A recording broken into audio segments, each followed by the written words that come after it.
Well, good morning, everyone. I now declare open this meeting of the Senate Foreign Affairs, Defence and Trade Legislation Committee.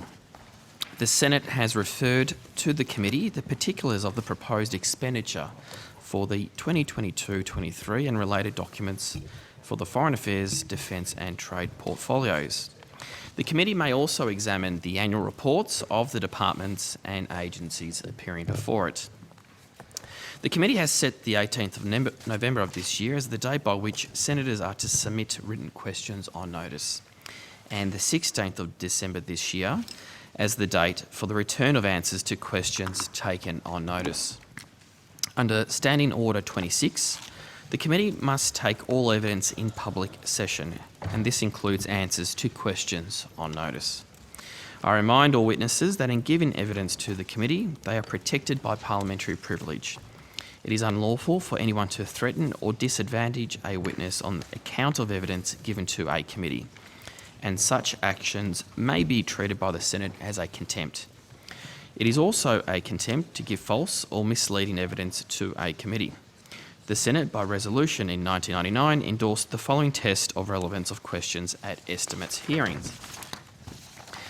Any questions going to the operations or financial positions of the departments and agencies which are seeking funds in the estimates are relevant questions for the purpose of estimates hearings. I further remind officers that the Senate has resolved there are no areas in connection with the expenditure of public funds where any person has a discretion to withhold details or explanations from the Parliament or its committees, unless the Parliament has expressly provided otherwise. The Senate has resolved also that an officer of a department of the Commonwealth shall not be asked to give opinions on matters of policy, and shall be given reasonable opportunity to refer questions asked of the officer to superior officers or to a minister. This resolution prohibits only questions asking for opinions on matters of policy and does not preclude questions asking for explanations of policies or factual questions about when and how policies were adopted. I draw attention of witnesses to an order of the Senate of the 13th of May 2009, specifying the process by which a claim of public interest immunity should be raised, and which I now incorporate into the Hansard.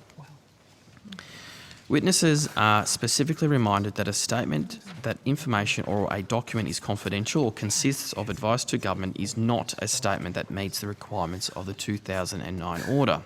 Instead, witnesses are required to provide some specific indication of the harm to the public interest that could result from the disclosure of the information or the document. An officer called upon for the first time to answer a question should state their full name and the position for the Hansard record. And witnesses should speak clearly into the microphone. Could I also ask that people make sure that all mobile phones are switched off or turned to silent? I remind senators and witnesses in the hearing room that microphones remain live unless I instruct otherwise, for example at suspension or at adjournment. For witnesses participating via video conference, please mute your microphone as the default and unmute your microphone when speaking. I ask members of the media to follow the established media guidelines and the instructions of the committee secretariat at all times. As set out in the guidelines, senators and witnesses, their laptops, mobile phones or other devices and personal papers are not to be filmed or photographed. I remind everyone in the gallery that they are not permitted to speak or interfere with the proceedings or with witnesses at any point during the hearing. Witnesses and senators who are seeking to table documents during the committee's hearing were requested to provide an electronic copy of those documents the day prior to the hearing, so that documents could be circulated electronically during the hearing. And please liaise with the Secretariat if you do need any assistance.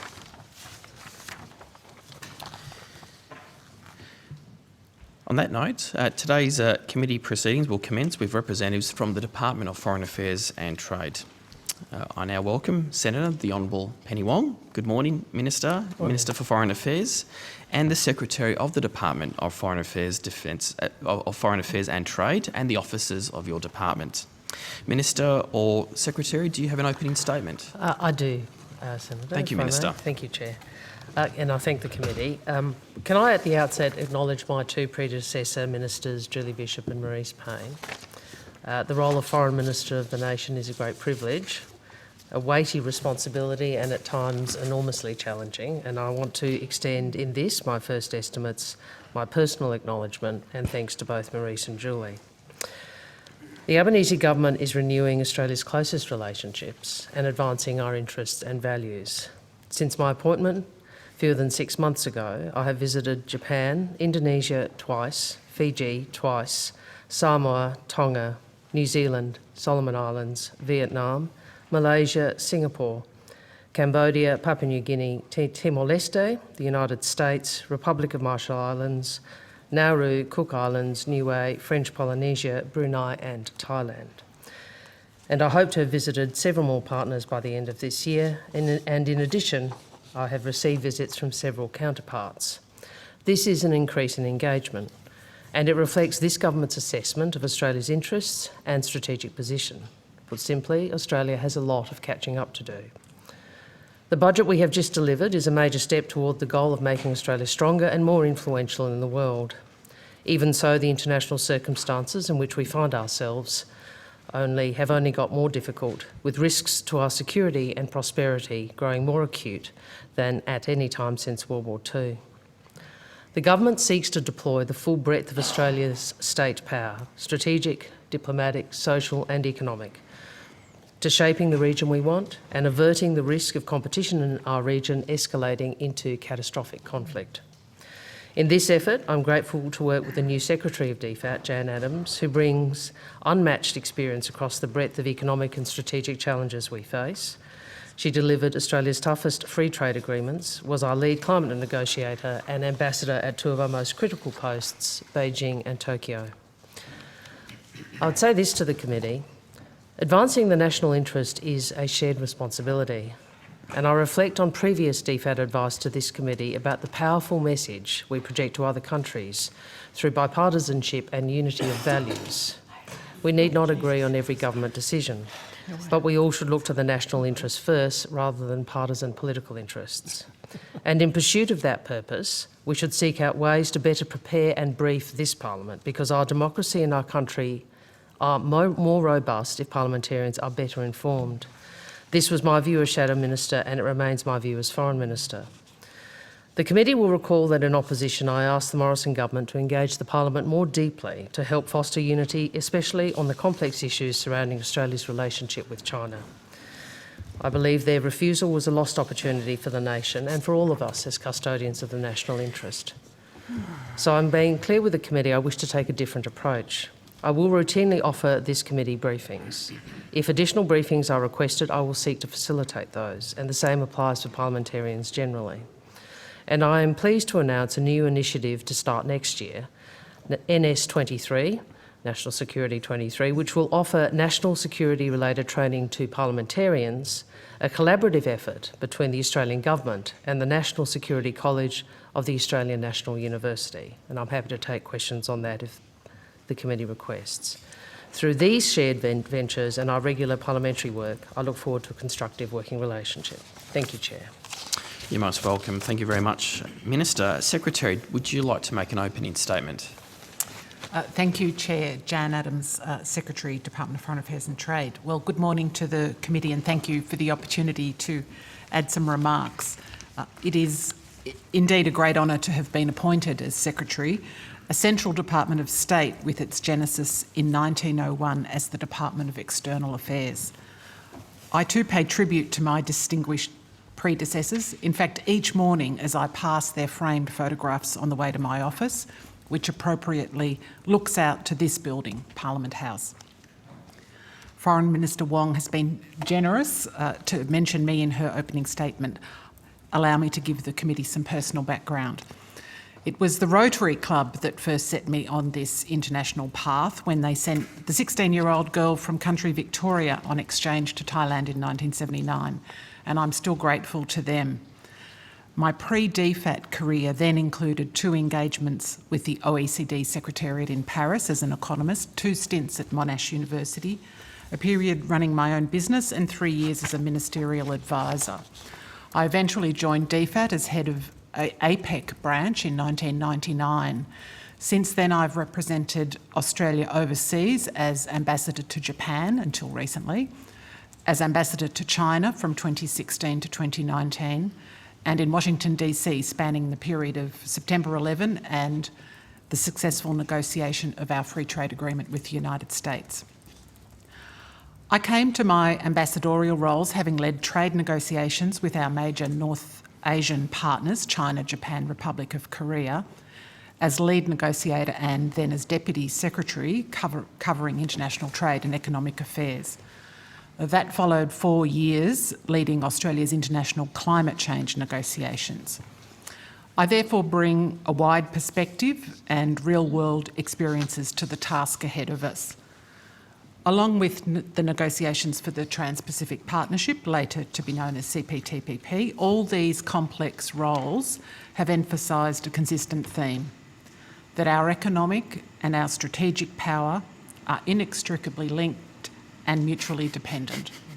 It's an obvious point when we look at the inflationary impacts of Russia's illegal invasion of Ukraine or the severe supply chain stresses arising from the pandemic.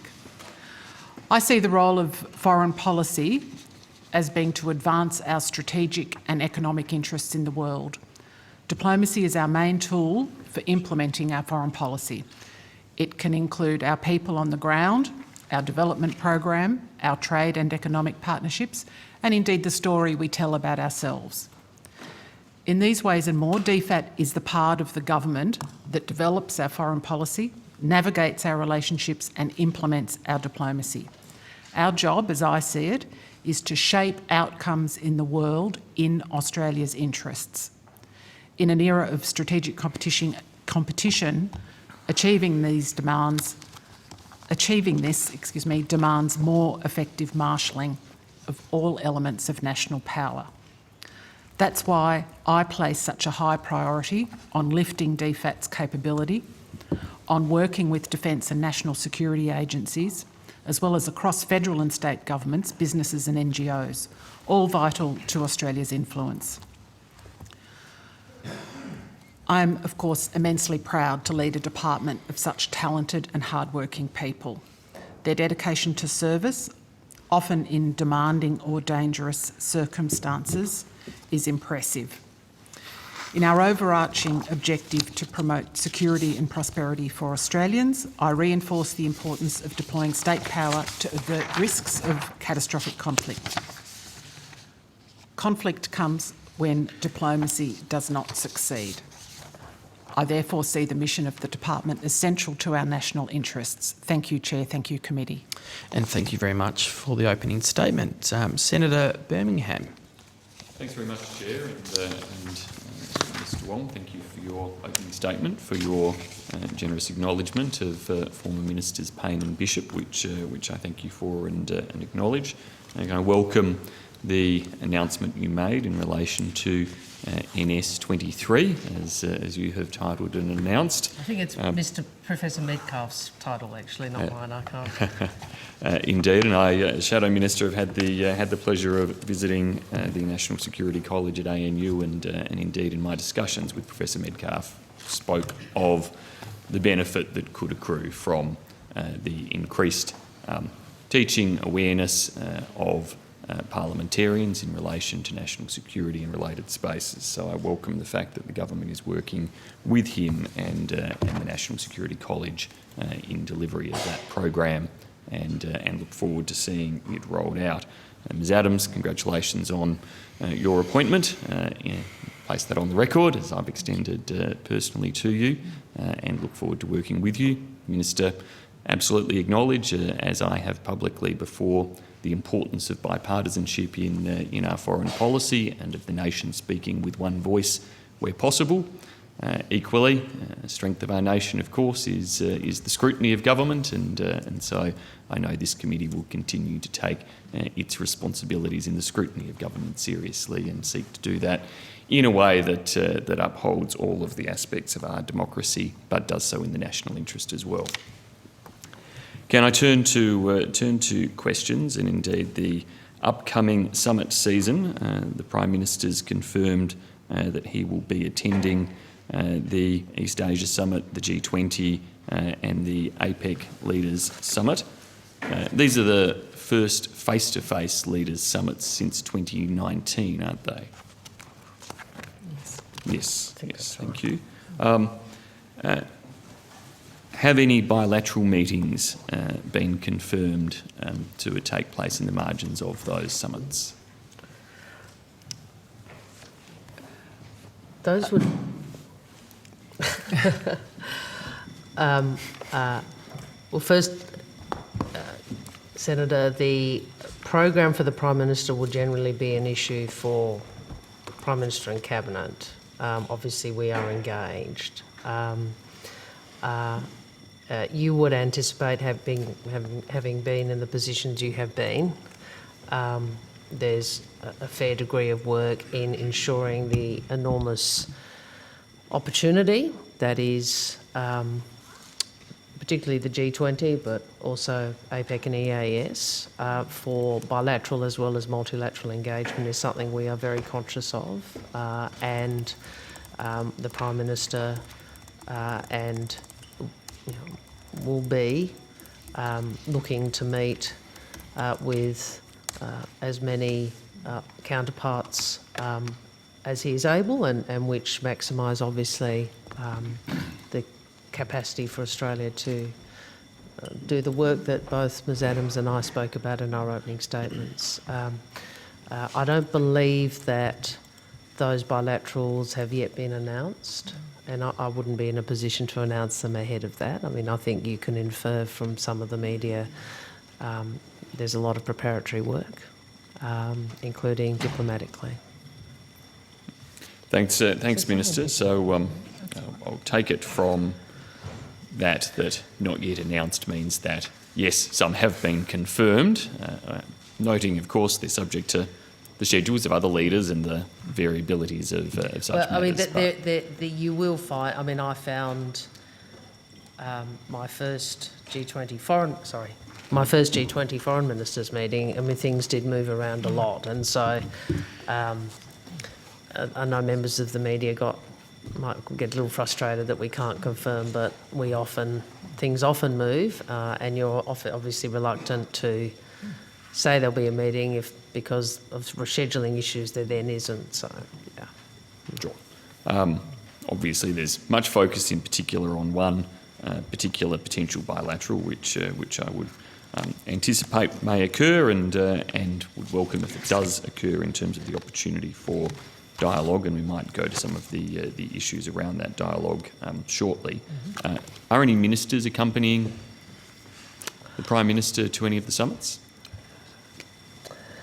Well, I won't be. I have a different bilateral program elsewhere. Assistant Minister Watts is appearing at the APEC ministerial, participating in the APEC ministerial in the lead up to the summit. It's a separate meeting, as you understand, Senator. Yeah, so I think he's representing Minister Farrell and Correct. No other ministers are Not that I'm expected aware of. to be attending or accompanying. No. It's not normal for the summit meetings to involve ministerial meetings as well, except for the APEC summit, which is preceded by a ministerial meeting. Though it's not unusual, I think. Yeah, sure. I think Senator Cormann attended a number of G20 leaders. I think he was on a as different... As did I, at least He once. might have been on a different agenda there, which we supported. Right. But I think he might have been doing a bit of campaign. And I think at that very last East Asia Summit meeting in 2019 that was face-to-face, I was present with Prime Minister Morrison when he met with Premier Li Keqiang and other leaders at that time. So it's not unusual, but at this stage it looks like it's just Prime Minister Albanese flying solo. Well, because I'm elsewhere in the world. Yep. It's about coverage too. Indeed. I can't recall what my colleague Senator Farrell is doing at the same time, but I suspect he's been away as well. But yes. Okay. Ms Adams, will you be attending? I'm intending to attend the APEC summit as well as the G20 summit. So you'll be attending APEC and G20. Yes. Okay, thank you. EAS first. Just to remind you, and I know you probably don't need reminding, but obviously there are ministerial G20 meetings during the year leading up to the leader meeting, so foreign ministers, economic, trade, etc. Yeah. Yes, indeed. Separate tracks. Yep, understand those, and that they all feed into the agenda and ultimately communique. Thank you. Minister, could you step through the occasions of your engagement with your Chinese counterpart, please? Or Ms Adams, I'm happy. Might get one of the officials to come to the table to... Someone probably has this somewhere. Yeah, Justin can't come, but we've got I think they are... So Foreign Minister Wang Yi, I think the first meeting with the State Councillor and Foreign Minister was on the 8th of July in Bali and again on the 22nd of September in New York. And in addition, there was a telephone call 8 November. on the 8th of November. So that's only this week.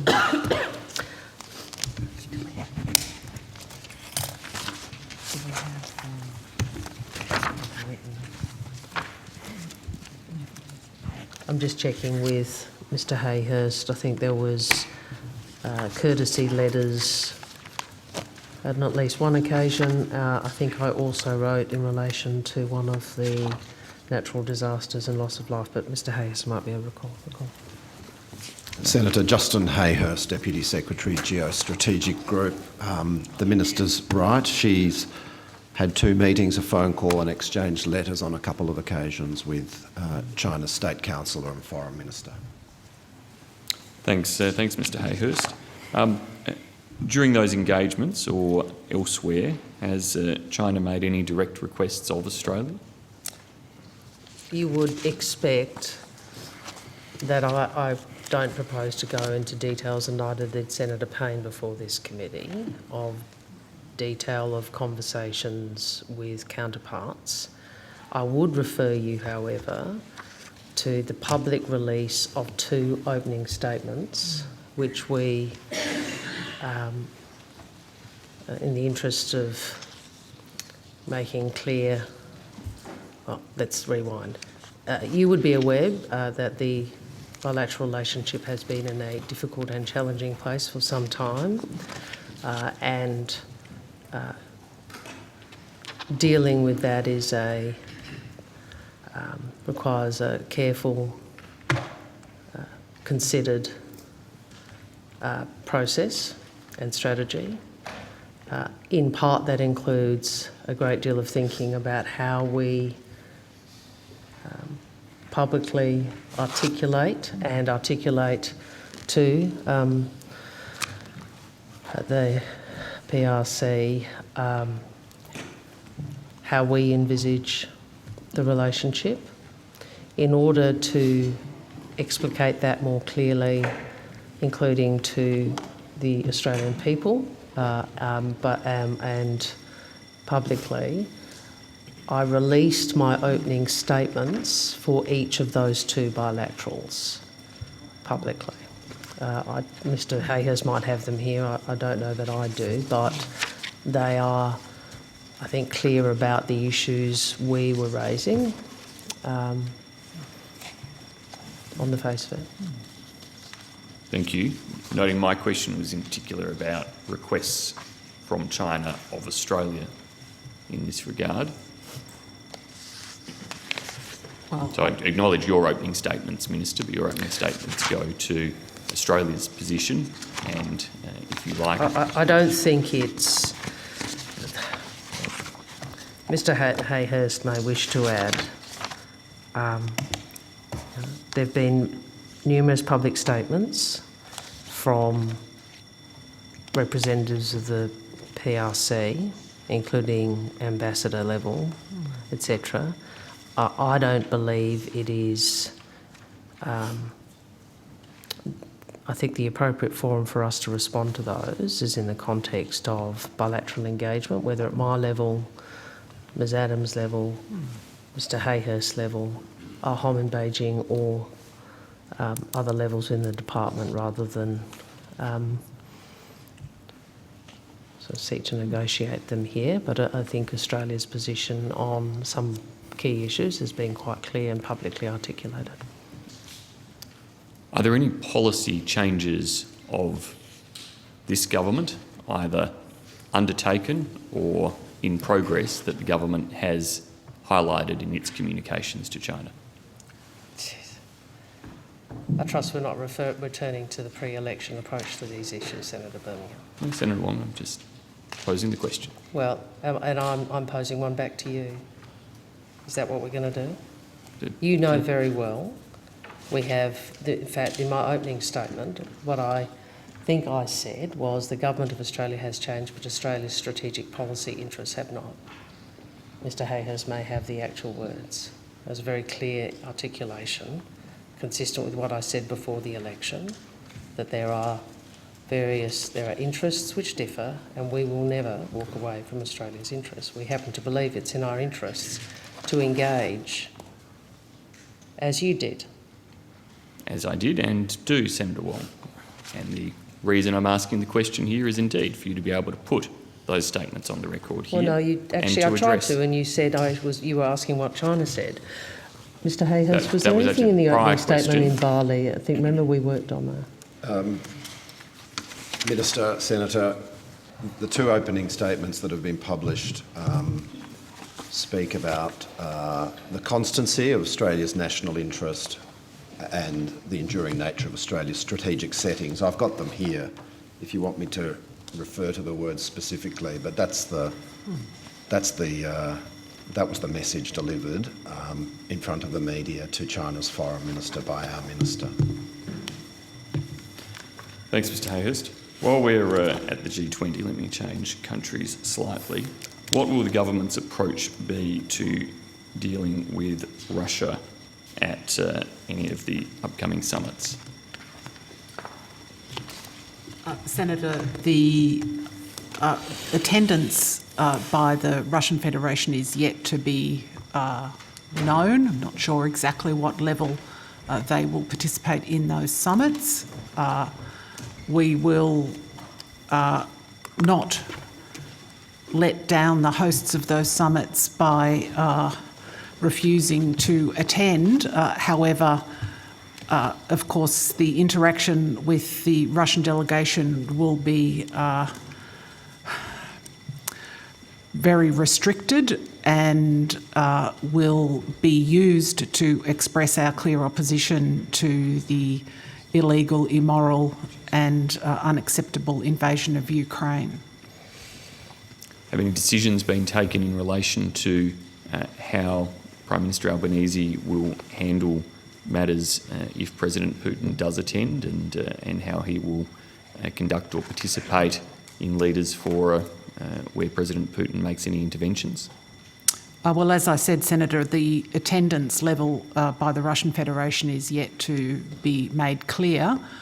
We will work carefully with the hosts, Indonesia and others, to make sure that that is appropriate and reflects the extraordinary situation we have, where we have a P5 member invading the sovereign territory of a neighbour. Minister, how have you handled engagement and participation in multilateral settings where your Russian counterpart? Well, I haven't held any bilaterals. No.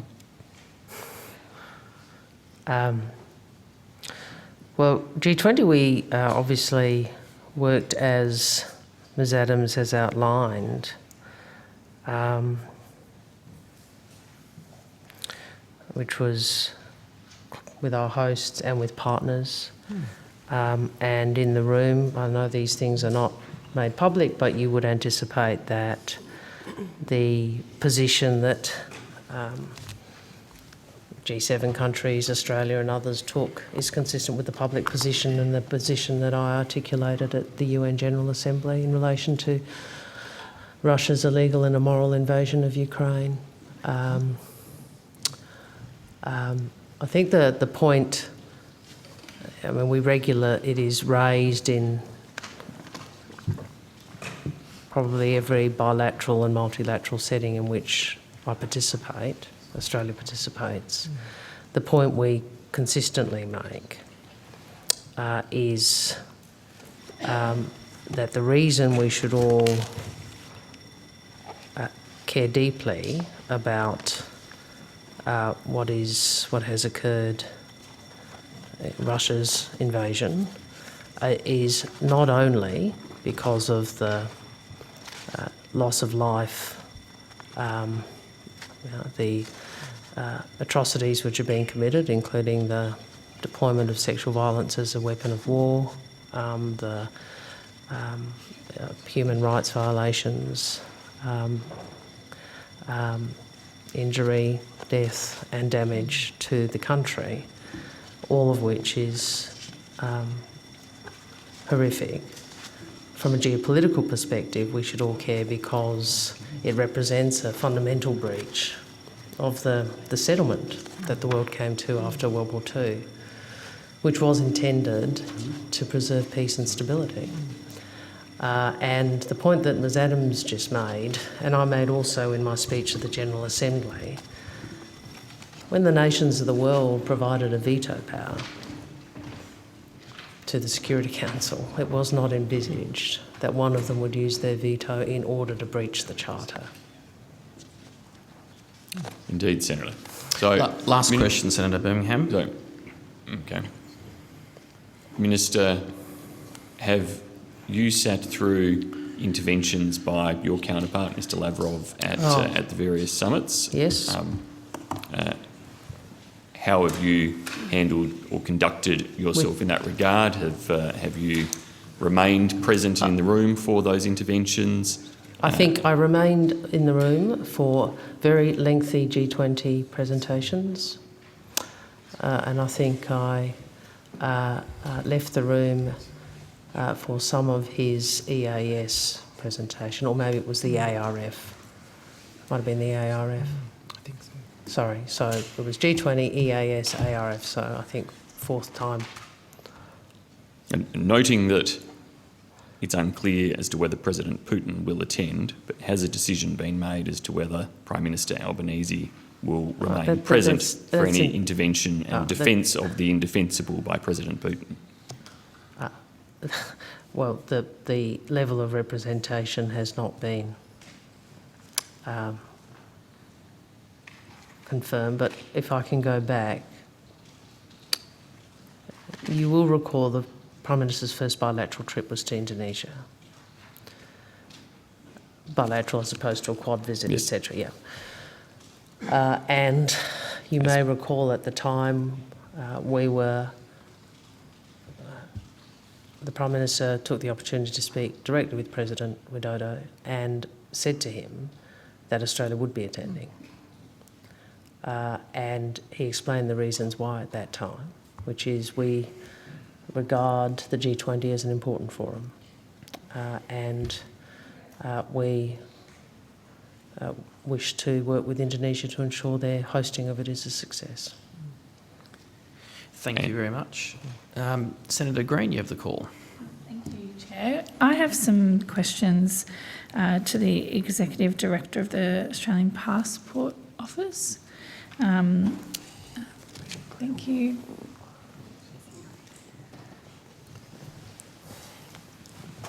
I just want to ask you a little Just bit let about... the officer... Sorry.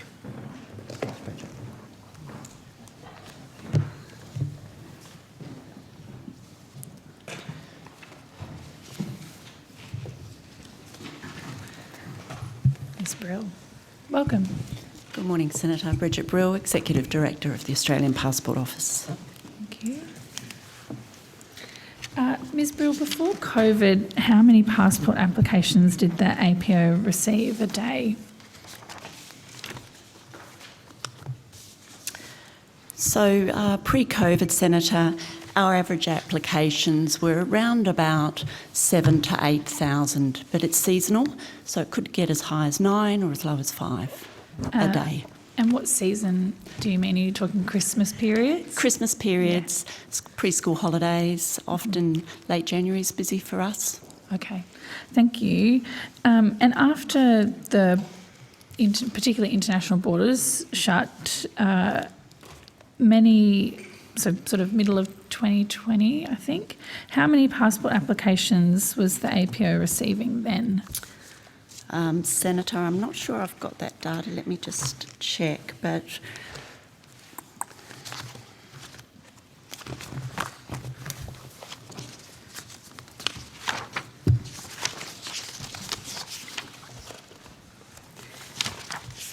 I haven't got the daily data during COVID, Senator, but our numbers dropped dramatically. So we were taking sometimes only 2,000 a day, sometimes even less. Okay. But I can certainly give you the exact daily figure during the COVID period on notice. So a drop from around 8,000 down to 2,000 a day. Sometimes even lower. Yeah, okay. When you realised that, because it's not just applications, it's renewals of applications, isn't it? And so there's obviously people who their passports are lapsing or expiring, and it's very clear from those numbers people weren't renewing in the same pre-COVID numbers that they were.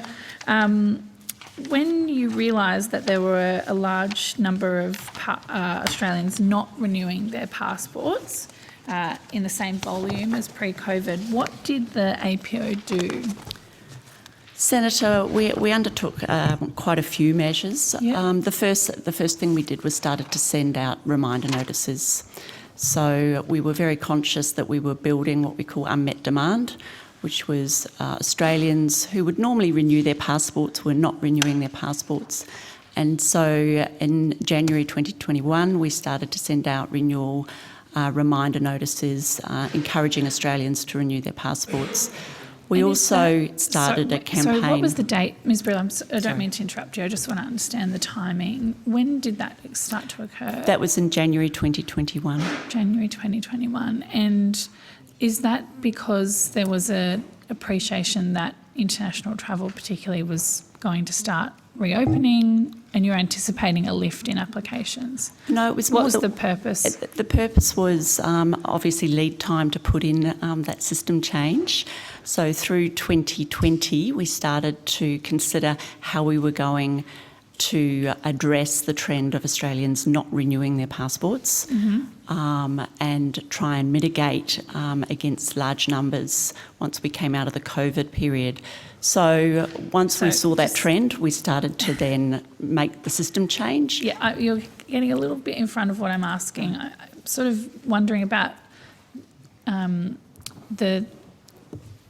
what you had considered would be the effect. I'm asking the reason you took these steps, essentially. So what did you think the effect would be on numbers and bottleneck if people weren't renewing in that period of time? That, Senator, once the border reopened, we would have a high level of demand. Okay.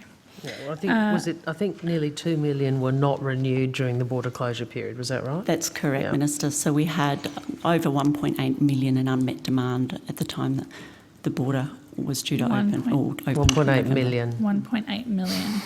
So you knew that roughly 2 million people were due to renew if they wanted to travel. When did you first, the dates are important here, when did you first identify that this could be a potential issue in terms of demand? Obviously, no one in 2020 knew the longevity of COVID, and so we were watching the trend around passports through 2020. We started to see that trend of pent-up demand and then started to work through what options we had available to continue to encourage Australians to renew passports ahead of the border reopening.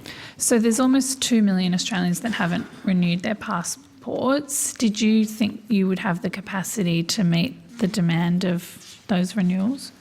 So two factors involved, Senator. We knew it was going to be a challenge to address a pent-up demand of 1.8 million or thereabouts when the border reopened.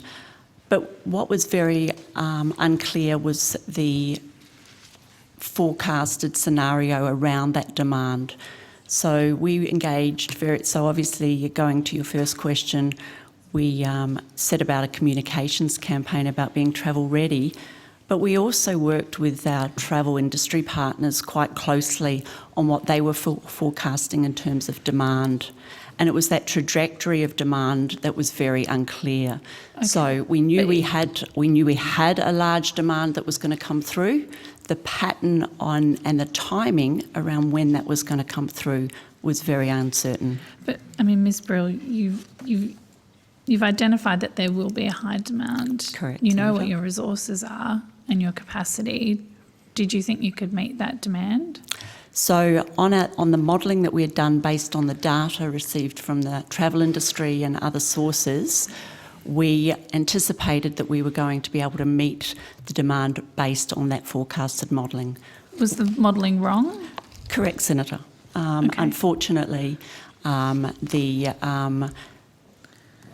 surge in travel, or the wish to travel internationally, far exceeded anyone's expectations around the timing of that. So the border reopened in November. Oh, hang on. I mean, there's expectations and then there's understand. You just said 2 million Australians haven't renewed their passports. You know that normally pre-COVID 7,000, 9,000 per day, but there's been this huge cliff. It's sort of, when you're talking about unprecedented, the borders were reopening. Like, we knew people wanted to travel. That's correct, Senator, and we doubled our workforce. We had already started to upscale our workforce ahead of the border reopening. So let's go to that. When did you've understood that there is going to be an uplift and you might need more resources, is that right? that's right, Senator. Okay, and when did you alert the Office of the former Foreign Minister, Marise Payne, that you would need more resourcing? So we worked internally, so it's an operational decision around staffing, and we worked with the Secretary at the time around what we required. The way the passport operates is through a funding agreement based on demand, and so we predicted, based on our forecasted modelling, we were going to need to at least double our staffing by May, which we did. When did you let the Minister know that you would need that resourcing? I'd have to take that on notice, Senator, in terms of our information briefing to the Minister. At that time, we were certainly working closely with the Secretary around our operational requirements, which is generally what we do in the Passport Office, given it's demand-driven. So our staffing profile moves up and down quite regularly, even in a pre-COVID environment, depending on demand. Okay. Ms Adams, I know you're new to the role, but does your department have any information about getting an indication from APO that more resourcing would be required? Did they let your department know? Senator, as you note, I wasn't in the role, sorry. but yes, as a matter of course, through the relevant Deputy Secretary who's... And when did that happen? So we regularly brief the Secretary of the Department on the increasing demand APO was Okay. likely to get. Every month? And yeah, I could have to check, but it would be at least every month. And then as we went into surge, there were verbal updates weekly and then daily. And would those updates be given to the Minister's office as well? I would say not necessarily in terms of normal operational information. Well, we'll take on notice when I think the question was, did you advise the previous Minister's office of the uptick in demand? Was that sorry? Yeah, I'm that is the paraphrasing. question. No, and you're paraphrasing Certainly. correctly, Minister, but you've said you take that on notice for us. the question I have then is to the communications plan. Did the plan that you came up with, can you talk us through the thinking around that and the rollout of that plan? Certainly, Senator. So, as I indicated earlier, one of the first things we did was started to send out reminder messages as a key attempt to, if you like, pull forward our demand. We also worked very heavily with the industry on a communications plan encouraging Australians to be travel ready, and that included working with outbound airlines, the cruise industry, travel magazines, and they shared that on their websites, put reminder notices on when customers were booking travel. Please check that your passport's current and allow plenty of time if it's not to renew it. So they were some of the preemptive measures we did. Simultaneously, we obviously started to staff up, and as I said, we doubled our staffing in anticipation of increased demand between November and May.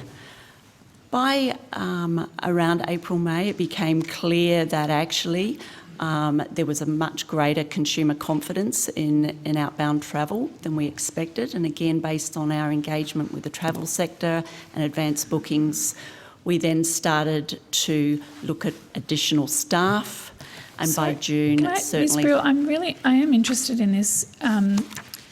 You're saying on the one hand that you had done some modelling, so you'd taken some steps, a communication plan, but that all of a sudden you realised that the demand was far greater. What did you base the original assumptions on? You said modelling. So we have quite advanced modelling in the Passport Office, and it's based very much on the travel sector. Obviously, you know, that's going to give us the advanced booking numbers. And our forecasts were around a number of scenarios. So it included when borders were going to open. So if we cast our minds back to February 2022, at that stage Omicron was still playing out, borders were still opening and closing quite regularly. There was changes in vaccination requirements, testing regimes, leaving and departing countries were unclear and changing regularly. All of these factors and those sorts of uncertainties were affecting demand. And so through January, February, we had an increase in demand as we anticipated and along the lines that we'd forecasted.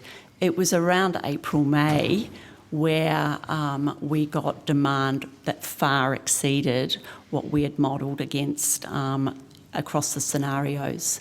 And of course, a similar thing played out in the actual travel sector itself. Yeah, because one of the things that came through the travel sector during COVID was people wanting to book closer to the time of travel. There was an understanding that booking in advance, you know, you might have to change your plans, people were booking closer. Why wasn't that built into your modelling? So it simply wasn't known at the time, and it wasn't even playing out in February, but clearly by April it was.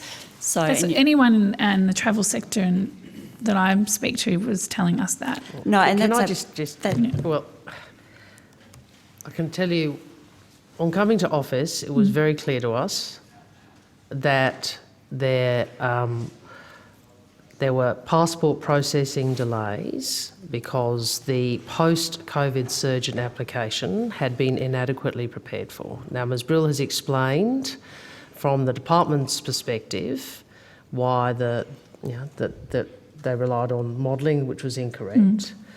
But I have to say, to me, the numbers, when you have a couple of million people whose passports are outstanding, when you have the borders opening, you have all that pent-up demand, and you have daily rates such as we saw, it was very clear that much more needed to be done.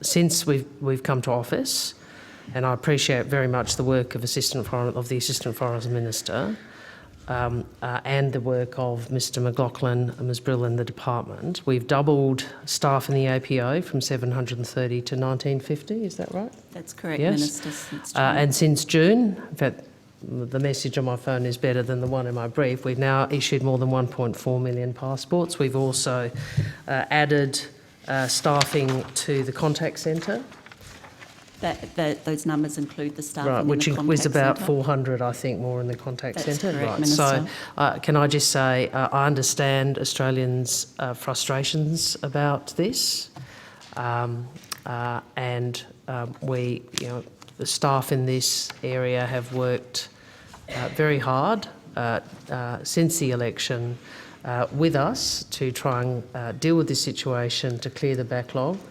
Perhaps Mr McLaughlin talk about where daily rates are now compared to where they were before. Yeah, that was my next set Yeah, of questions. So if sorry. you could cover that off, then Yeah. I can hand the call over. Thanks, Chair. Thank So, they're just finishing off the line of questioning. He's just going to give the daily rates. The update now, where we're at. I'll give you Senator Craig McLaughlin, Deputy Secretary, International Security, Consular and Legal Group. Firstly, just to reiterate that we regret the inconvenience caused to Australian travellers through this processing time. I'll give you some key markers. The high point of the number of applications we had on hand reached 428,000 on the 7th of September. As of this week, it's at 180,000. The average processing time has dropped from well over 30 days to about 23 days. 96% of people who apply for a passport to be delivered within 2 days are getting it within 2 days, or having those applications processed within 2 days. The surge in the call centre has meant that the average wait times now are in very, very short, under a minute in many cases. Sorry if I might just pinch this from you. Calls answered they're starting to come down, but when we brought in the call centre, we were actually able to take a lot more calls. They reached 193,000 in September. With the end of October, we're 167,000. We can tell that those calls are dropping. Okay, thanks, Mr McLaughlin. Thank you very much. Chair. Senator Faruqi, you have the call. Thanks, Chair. Good morning, everyone. Thank you for being here to answer our questions. I have some questions on official development assistance.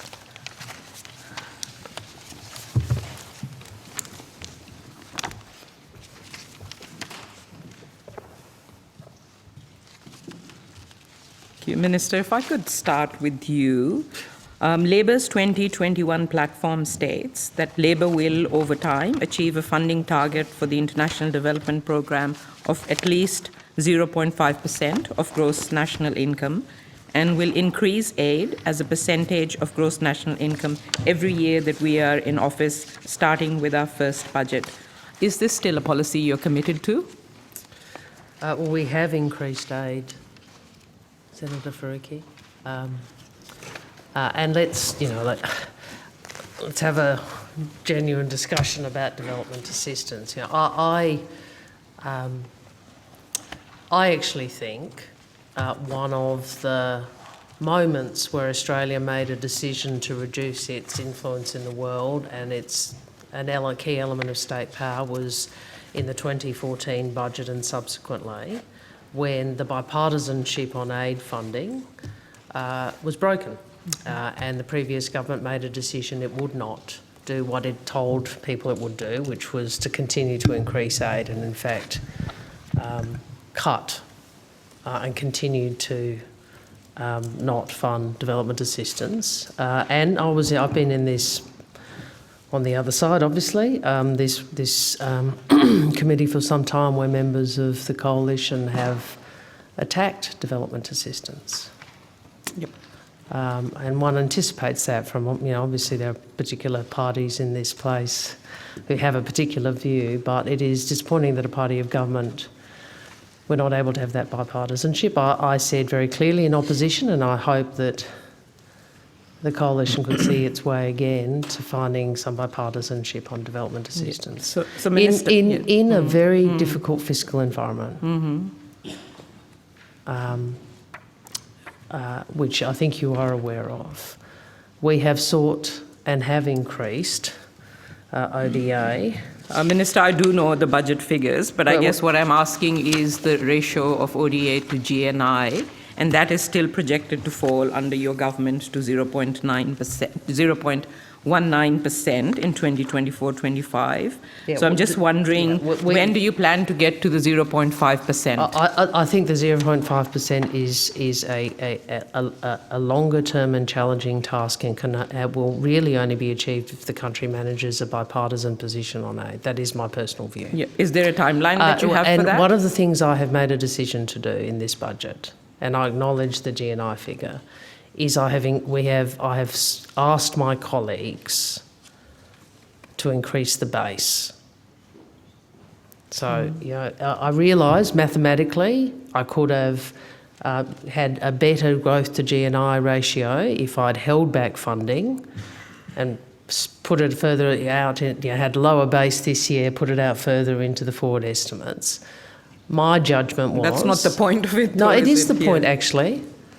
The point is we have increased funding and we've increased the base. So when So will I've you- made a decision to bring more of that expenditure forward. Do you have a timeline for the 0.5 GNI? I don't think... no, I don't have a precise date, nor does the platform have one, and the government does not have a You don't have a precise date? precise date, no. Okay. I would like to get there as soon as we are able, but obviously the fiscal circumstances are much more difficult. And as you are aware, that's still less than the 0.7%, which the UN has a target for countries like ours. But I want to move on to some other questions. Island nations and other climate vulnerable countries have been calling for loss and damage for a long time, and it is on the agenda for COP27. At this year's UN General Assembly, the UN Chief Antonio Guterres described loss and damage as a fundamental question of climate justice, international solidarity, and trust, adding that polluters must pay because vulnerable countries need meaningful action. So will your government commit to contributing to loss and damage funding at COP27? Senator, I think, as you know, that very subject is currently under debate at the COP, the Conference of the Parties. It's a very complex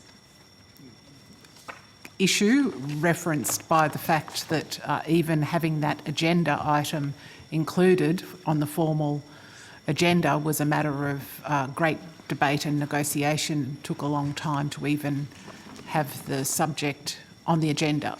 But for further elaboration, my colleague, Mr. Growder. I might just add to now at that the that table. Scotland and Denmark have recently agreed to make a start on loss and damage payments. So my question is, has Australia thought about that? And are we going to do it? Mr. Growder is about to respond. Thank you, Senator. Thank you, Secretary. Minister. Michael Growder, Acting First Assistant Secretary of Climate Diplomacy and Development Finance Division. Of course, we're very pleased to support the addition of this new agenda item on loss and damage for the COP, and that's in keeping with the pathway that was set by the Paris Agreement to discuss this. But I guess the way we'd look at it is this is the start of a process, and they've set, I think, a no later than 2024 decision point for this. So we're starting that journey now, and decisions around that will be a matter for government. Of course, we're considering these types of options across a whole range of areas in our climate finance more generally, but the decision on that is in front of us yet. And a particular point for us is to understand the needs and the priorities and the options that best serve our Pacific partners. As you'd be aware, there's a range of international environment facilities, and how they work, whether they work, and are they effective for our partners in achieving the goals is a key thing for us. And so having that discussion, understanding those options is going to be a big part of this. Yeah, so a commitment at this point is not something we're considering. It's a decision for government, obviously, about that ultimately. Sure, but the Pacific neighbours have actually been calling for a dedicated finance facility for loss and damage at COP27. We know that. And No, Minister, no, your we don't. government does talk We don't- about we the don't. need to listen to... We don't know that. No, that's not right. Let's be clear. There are a number of propositions about how this is to be funded. Like, I understand you want to make a political point. No, I don't want to make you a are political making a point. political I point. am I mean, asking this you... government has, I would invite you to come to the Pacific with us and engage with the Pacific as we do, and listen to their views and listen to the way in which we work Minister, with them. I have engaged with I'm Pacific very happy leaders for you over the to years. do So that. But don't give me a lecture on how to engage with people. Well, in our discussions, for example, there are some in the region who would advocate multilateral facilities. There are some in the region who would advocate or want to explore regional facilities. So there is quite a degree of discussion about what is actually being, if we're talking about the Pacific, what is actually being sought, and how we would, as Mr. Crowder said, best work with our partners on these issues. And we will engage in a respectful way to those in those discussions, and we will obviously go through a process of engagement with Australians and the Parliament about that. Minister, in August this year, 1/3 of Pakistan was completely submerged by historic climate-induced flooding of unimaginable proportions. You know about it. 33 million people directly affected, more than 1,500 were killed. And these have really pushed Pakistan to the brink. The World Bank estimated that the floods will cost 40 billion, and the UN has revised an initial aid flash appeal of 160 million to $816 million. Australia, as yet, has given a mere 5 million in emergency aid to Pakistan. Given the scale of the floods and the impact on tens of millions of people, will the government increase aid? Senator Gary Cowan, First Assistant Secretary, North and South Asia Division. On Pakistan. Sorry, Mr. Cowan, could I ask broadcasting just to up the volume? He's a quietly spoken No, I gentleman. think we're having a few issues, but no, it's all good. I had Gary, trouble Proceed, with him. please. Yeah, Gary Cowan, First Assistant Secretary, North and South Asia Division. Senator, as you say, it really was a massive disaster. Of course, Australia extended sympathies and condolences to all those who suffered in the floods. Really was great scale, 33 million people affected, lots of displacement, 1.5 million houses destroyed. We have made a contribution, as you said, of $5 million to the World Food Programme. That's intended to help deliver critical food and nutrition assistance to those who need. So there's a couple of aspects to that. There's emergency food distribution. There's also specialised food for children, pregnant and breastfeeding women. So that's in place. There's also some support through a humanitarian partnership we have for sexual and reproductive health services to flood-affected women and girls. The World Food Programme is working. They have significant reach in Pakistan, good organisational capability. Mr. Cowan, sorry if I could interrupt you. I know all that. My question is, are there plans to increase aid to Pakistan? We have, of course, the situation, we're monitoring the situation. We're aware of what a big disaster it has been. So far, we've contributed $5 million, and of course, we keep that under review. I should say that following the initial response, the WFP, which is our main partner there, will be implementing recovery programs. You still haven't as well. answered my question. Are there plans to increase aid over and above He's 5 allowed million? to answer it. No, I don't think he has. He's giving the answer. If you don't like it, you can ask another question. No, but- I'm sorry, Minister. I Yeah, did we not don't get an get to- answer. It's a very clear question. Will you increase aid to Pakistan He's over just and above trying- 5 he's- million? Yeah, well, you may not like the answer he's giving, but he's entitled to finish his answer, Senator. Senator, do you have further questions? Otherwise, I'll need to wrap I you do up have shortly. a few more questions, thank you. Okay, 2 minutes. Oxfam Australia and ActionAid Australia assessed Australia's climate finance to the Pacific region for 2019-2020 and found that only 5 out of 111 investments were classified as principally focused on gender equality, reflecting just 0.35% of all dollars invested. Sorry, Oxfam. Oxfam and ActionAid. It's their assessment, and a top-line review of the remaining investments classified as significantly focused on gender found that only 12 had a clear reference to gender equality, with the majority of investments making no mention of gender equality for women or girls in the project description. And this is an assessment of 2019-2020.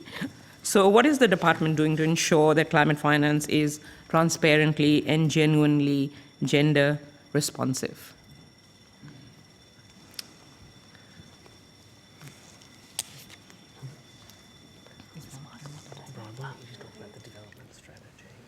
And also the objective of gender equality in the development program. Senator Rod Brazier, Acting Deputy Secretary Development and Multilateral Group. If I could just talk about the government's plan to implement a new development policy from next year, and how we'll address gender and some of the other issues of importance. Aid has, as you know, Senator, long been a tool in the a very important tool in the Australian government's foreign policy toolkit. In the recent budget, the government increased overall ODA, and we can at some point in the session go over some of those numbers. But in 2022-23, the government will allocate an estimated $97.7 million to gender equality, disability and social inclusion programs. This includes $12.9 million for the central budget line supporting disability inclusive initiatives, which is up from $9.6 million in 2021-22. And funding for the Gender Equality Fund will total an estimated $65 million in 2022-2023. This is part of an estimated $1.5 billion in 2022-23 for gender equality through bilateral, regional and global programs. And will other investments, other aid, such as climate finance, for instance, will all of that have a specific gender focus embedded within those? All of Australia's international development programs are required to strive for gender equality and gender inclusivity. But it's not actually happening. What I read out to you earlier suggests that that's not happening. Well, I don't know if I can comment on a 2019 analysis. Mr. Brazier outlined what the objective is, and if at any point you're interested, we could take you through the additional $1.4 billion that the government has allocated to aid in the way in which we're trying to deploy that. Okay, then. Just a question on transparency. So I guess not. Sorry? I guess you're not. You don't want to know. No, I am interested, okay. of course, but I'm just not sure I wasn't sure whether you were going to give it on notice or outside of here, if you want to give more information on how each and every kind of development assistance funding and project embeds gender equality within it. Well, I can't determine the priority of your question, Senator. If you want to ask us about something else, that's fine. It's the same priority that you were wanting to respond to, so I'm happy for you to respond to it and say how the climate finance funding embeds gender equity within it. You're asking about a very specific issue, not the totality of a development program. We are interested. Our objective is to deploy this in the best way possible in terms of Australia's national interests and to maximise the benefit for our partners. Mr. Conroy has but he's obviously doing a lot of work on it, said we wish to design a new development policy to set a long-term strategy for direction for Australia's development program. Mr Brazier has explained to you the expectation is gender is embedded across the development program. Thank you very much, Senator Faruqi. Senator Birmingham, you have the call. Thanks, Chair. When was the department's website changed to delete the sentences regarding recognition of West Jerusalem as the capital of Israel?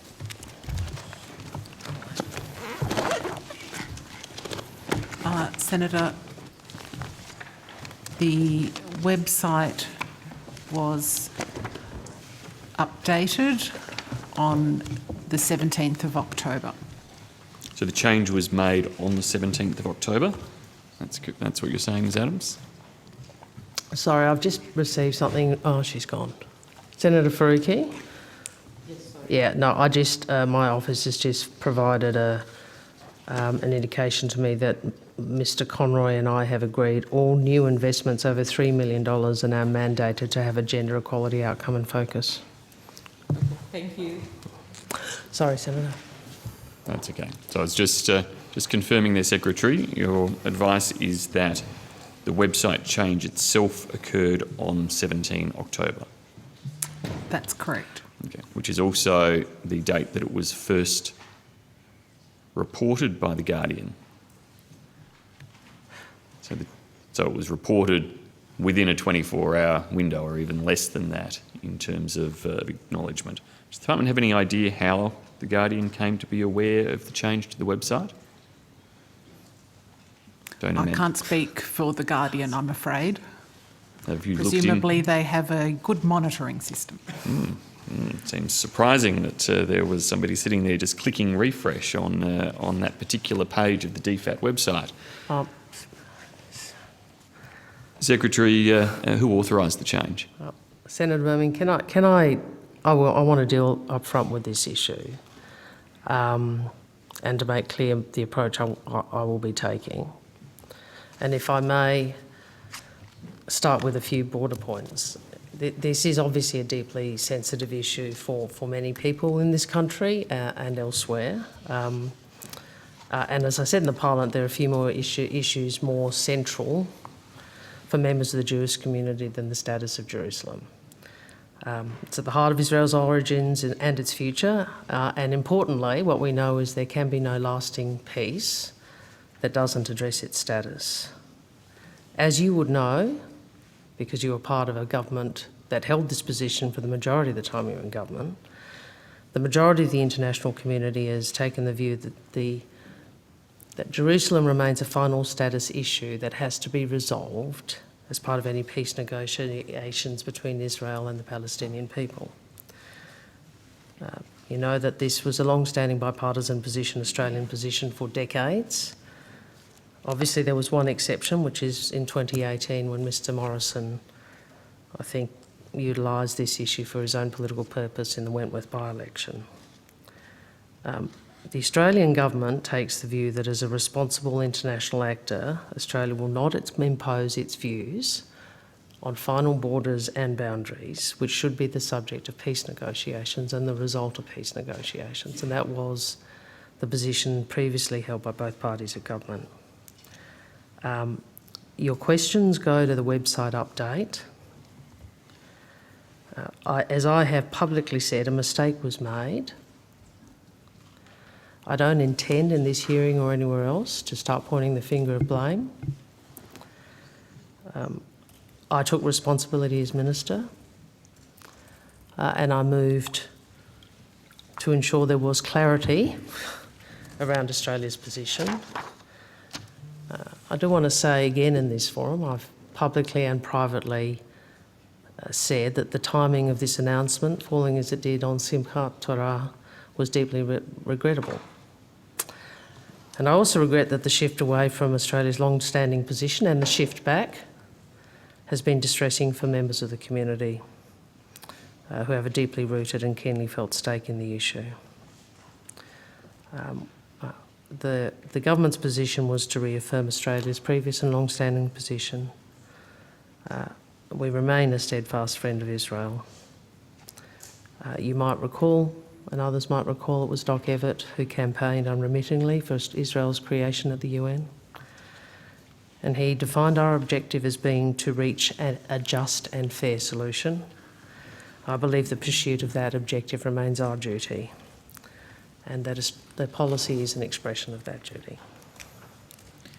Thanks, Minister. Minister, I'm not seeking to cause difficulties for an individual who may have been the one responsible for clicking on the relevant changes to the website, but I do want to understand how the authorisation of the changes occurred. Well, I'm not going to. The issue is not the substance of the website. The issue is the substantive position, which is Australia's position. And I've told you as Minister, I've taken responsibility for that. I don't intend. Sorry, Senator, there may well be questions to come can I on the just- substantive issue. However, operational matters by you can ask departments the are question. examined right across Yeah, yeah. estimates all of the time, and you have done so many times. Senators. So you don't get to sit there and say I'm also what the entitled- issue Senators. is. The Can I just- question was about Senator the operation. Birmingham, Senator Wong, please. Can I go back to... Can we sorry, but Yeah. can we just please be respectful to each other? Thank It is obviously going to be a very long day today. Well, not too long. And just I hope. the Minister was trying to respond to Thank your you. questions, Senator Birmingham, but I'd also ask Minister and all Senators today, can we just please be respectful given the sensitivities of some of these issues that we're also dealing with as well too? Can I just go back to a comment you made early on about The Guardian? There was a mistake made. You know, this is not how we would have dealt with this. There was no intention, which you seem to infer, that somehow, I don't know what the implication was in your question, but let's be clear. A mistake occurred, and I've taken responsibility for it. And the fact that the mistake occurred and indeed caused the type of disquiet and negative reaction and response that you've acknowledged in your apology, Minister, is part of the reason why I want to explore how the mistake came to occur. I trust you were this focused on process when your Prime Minister changed position without going to Cabinet. Well, Minister, Were you asked many questions at that time. Yeah. I hope I'm you now in raised the this same seat issue. getting to ask the questions. True. You're the one. But I at trust the that you table. were as You're the one at the about table, process. Minister. So it's our chance to ask the questions, and your opportunity after all of these years to get to answer them. So let's try answering them. At what level was the change to the website authorised? I'm referring you to my answer, which is a mistake was made. I'm not going to, in this forum or in any other, point the finger at someone. Was it authorised by your office, Well, it was, Minister? a mistake was made. I've taken responsibility for it by dealing with the situation. Of course, the timing was not, and the process was not as I would have wished, but I'm not going to be pointing the finger at anybody. Was there a communications plan presented to your office around making the change to recognition of West Jerusalem? I think self-evidently the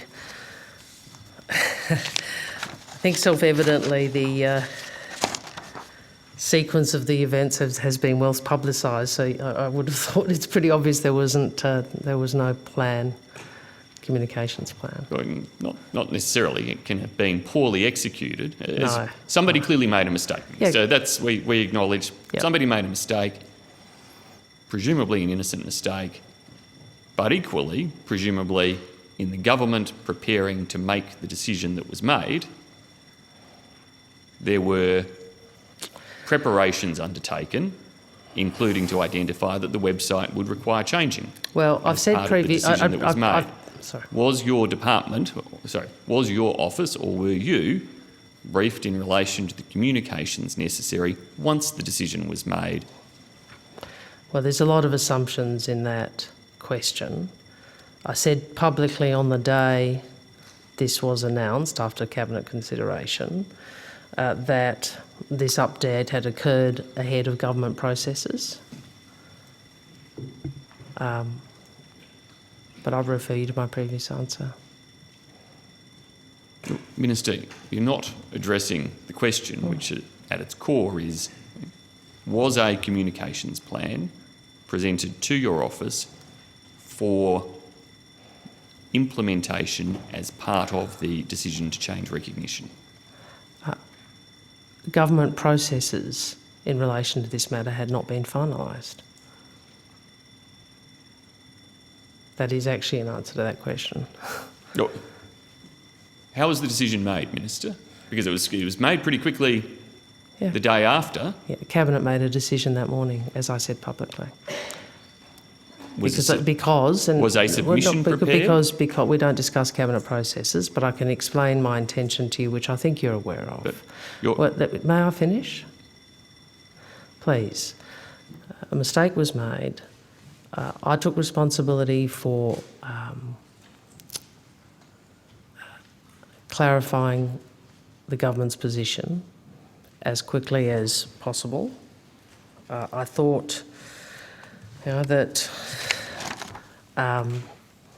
it was best for that to happen, and as a consequence, there were a range of consequences to that, which we've discussed. But the decision was made by Cabinet on the morning of the announcement. Was it always your intention, subject to the approval of Cabinet, to make the announcement that week or that day? No. No. I don't generally do things that way, Senator Birmingham. I think you know that. I like to be a little more prepared. When were you intending to make the announcement I'm or not make the going decision to go. I'm not. public? I mean, that's a matter. It's hypothetical, but it's a matter for government. It's not a hypothetical. Well, no, it is because it's no longer the case, is it? Because the decision's been made. But the position was a position that we articulated in 2018. I said we would do what I then did 4 years ago. So I appreciate this is sensitive for people. I regret that some of it, I think, with respect, Mr Morrison's use of this in the Wentworth by-election, overturning a position that you have voted against, overturning a position that you voted in support of in the Senate, was unwise and politicised this issue, or an issue I do not think should be politicised. I made clear at the time, very explicitly, that if elected, we would reverse it, and we have. Some of your colleagues sought to indicate otherwise during the election campaign, Minister, but I'm sorry? debate. I said some of your colleagues sought to indicate otherwise during the election campaign, Minister, but we don't need to debate that right now. Who did DFAT consult with prior to the change being made?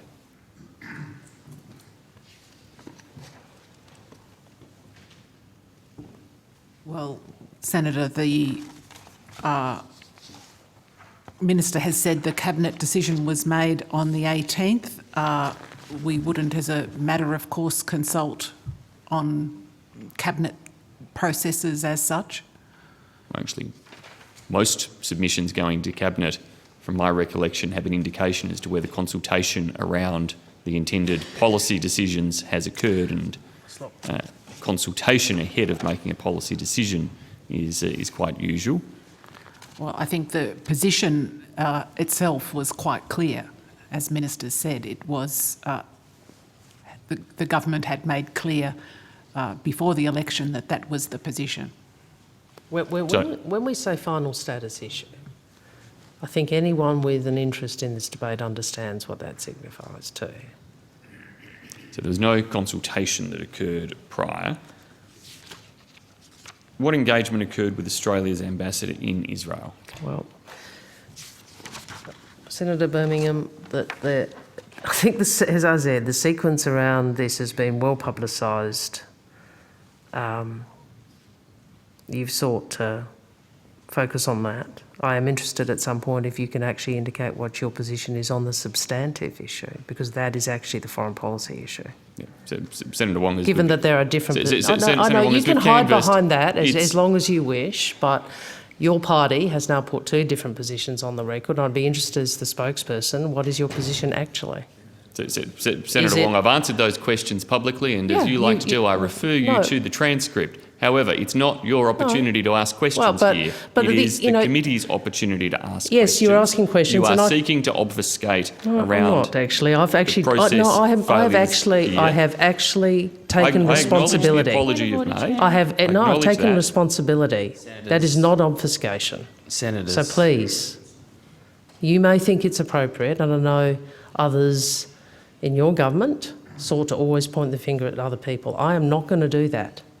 And I don't care, it doesn't matter how many questions you ask me, I'm not going to do that. I'm not seeking hang on. have let me finish. You asked a the question. I asked Senator Birmingham. Senator Birmingham. What engagement occurred with Australia's ambassador in Israel? Senator, could you please cease interjecting? It's disorderly. Minister. Thank you. What I was going to say is this.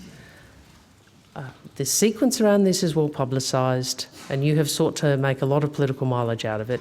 If that's the way you want to deal with it, that's fine. As a consequence, obviously, there was not the consultation and advice that would usually occur. Senator That is the Birmingham. case. Including with the ambassador Australia's ambassador to Israel and others, and it is not the process that we would generally engage in or I have engaged in.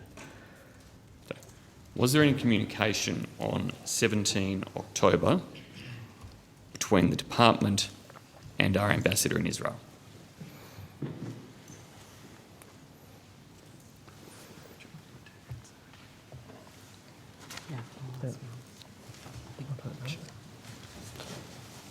Mark Innes-Brown, First Assistant Secretary, Middle East and Africa Division, and Afghanistan Division, sorry. Yes, there was, Senator. All right. And Mr Innes-Brown, was that the ambassador contacting the department or the department contacting the ambassador? I contacted the ambassador. You contacted the ambassador following the breaking of the news story or in advance? I don't remember the exact sequencing of events, Senator, but yes, I did contact him to discuss the issue. Well, what had prompted you to contact him? Well, it was in the context of the media issue. Right, so it was following the breaking of the news story. Yeah. Yes, okay, thank you. And what did you advise the ambassador at that stage? Well, at the time, on that date, we were talking about whether there had been a change in policy or not, and at that point in time, there had not been a change in policy. So that's what we were talking about, Senator. So you advised him there had not been a change in policy. Did you advise him that it was possible there would be a change in policy, that it was under consideration? I advised him what the situation was at the time, Senator, which was that at that point in time there was no change in policy. Surely you were aware it was under consideration. Well, I think you're putting the officer in a difficult position, and in part this has arisen because the distinction between a policy position that a political party takes prior to the election and a process of government to make that policy decision a government policy, that distinction was not perhaps as fully appreciated as I think it now is.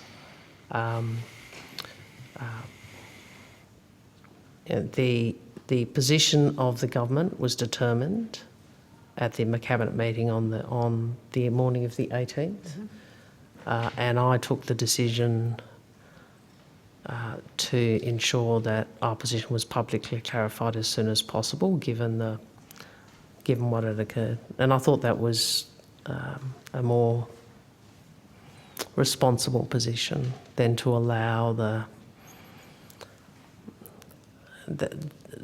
distinction between what government had done and what the Labor Party's policy position was to continue to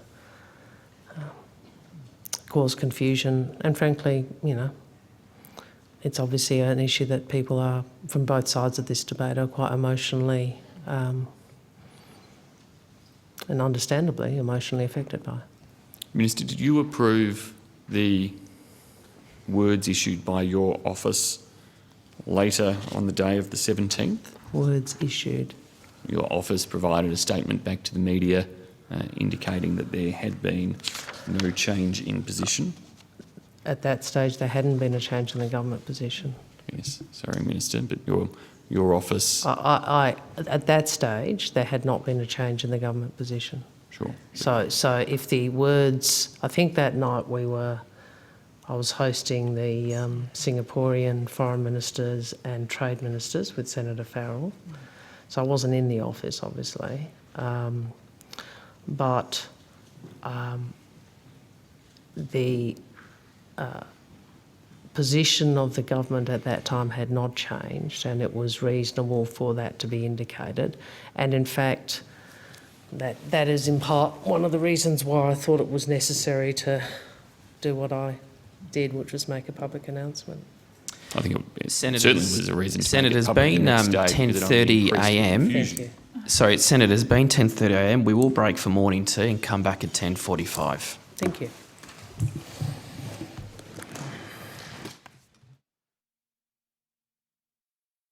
Back, everybody. I'll now hand over the call to Senator White. Thank you. Minister, I was very interested in your opening statement about the new initiative with the ANU National Security College called NS23. As a very new senator, I wonder if you could explain in more detail why it's important for parliamentarians to be engaged on the important issues of foreign policy and national security, and why you've initiated this new program. Just before you do, Grass Broadcasting, I sort of was struggling to hear a bit, but could you just make sure that Senator White's microphone is live? Thank you. I was leaning out, not leaning forward. I can say it again with more gusto. If you like. NS20 and NS23. Yes. So I'll just perhaps do with your question in two parts. I think the second part of your question is, why do I think parliamentarians should be engaged more on these issues?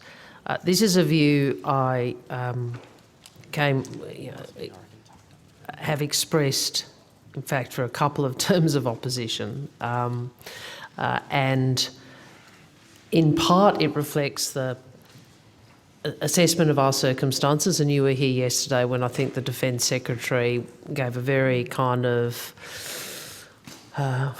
clear and somewhat grim assessment of our circumstances. And for me, it is about ensuring that the polity is sufficiently appraised of what is occurring so that the complexity of the questions we are being asked to answer can be engaged with. And we may engage with them and come to a different answer. So Senator Chandler and I may have a different view about what the answer is. But I think it is a problem for our country if the polity ends up in the place where these become really partisan binary issues. And I have been clear about my view about the use of Manchurian Candidate, for example, as a way to deal with the complexity of our issues with China. I mean, everybody is a patriot.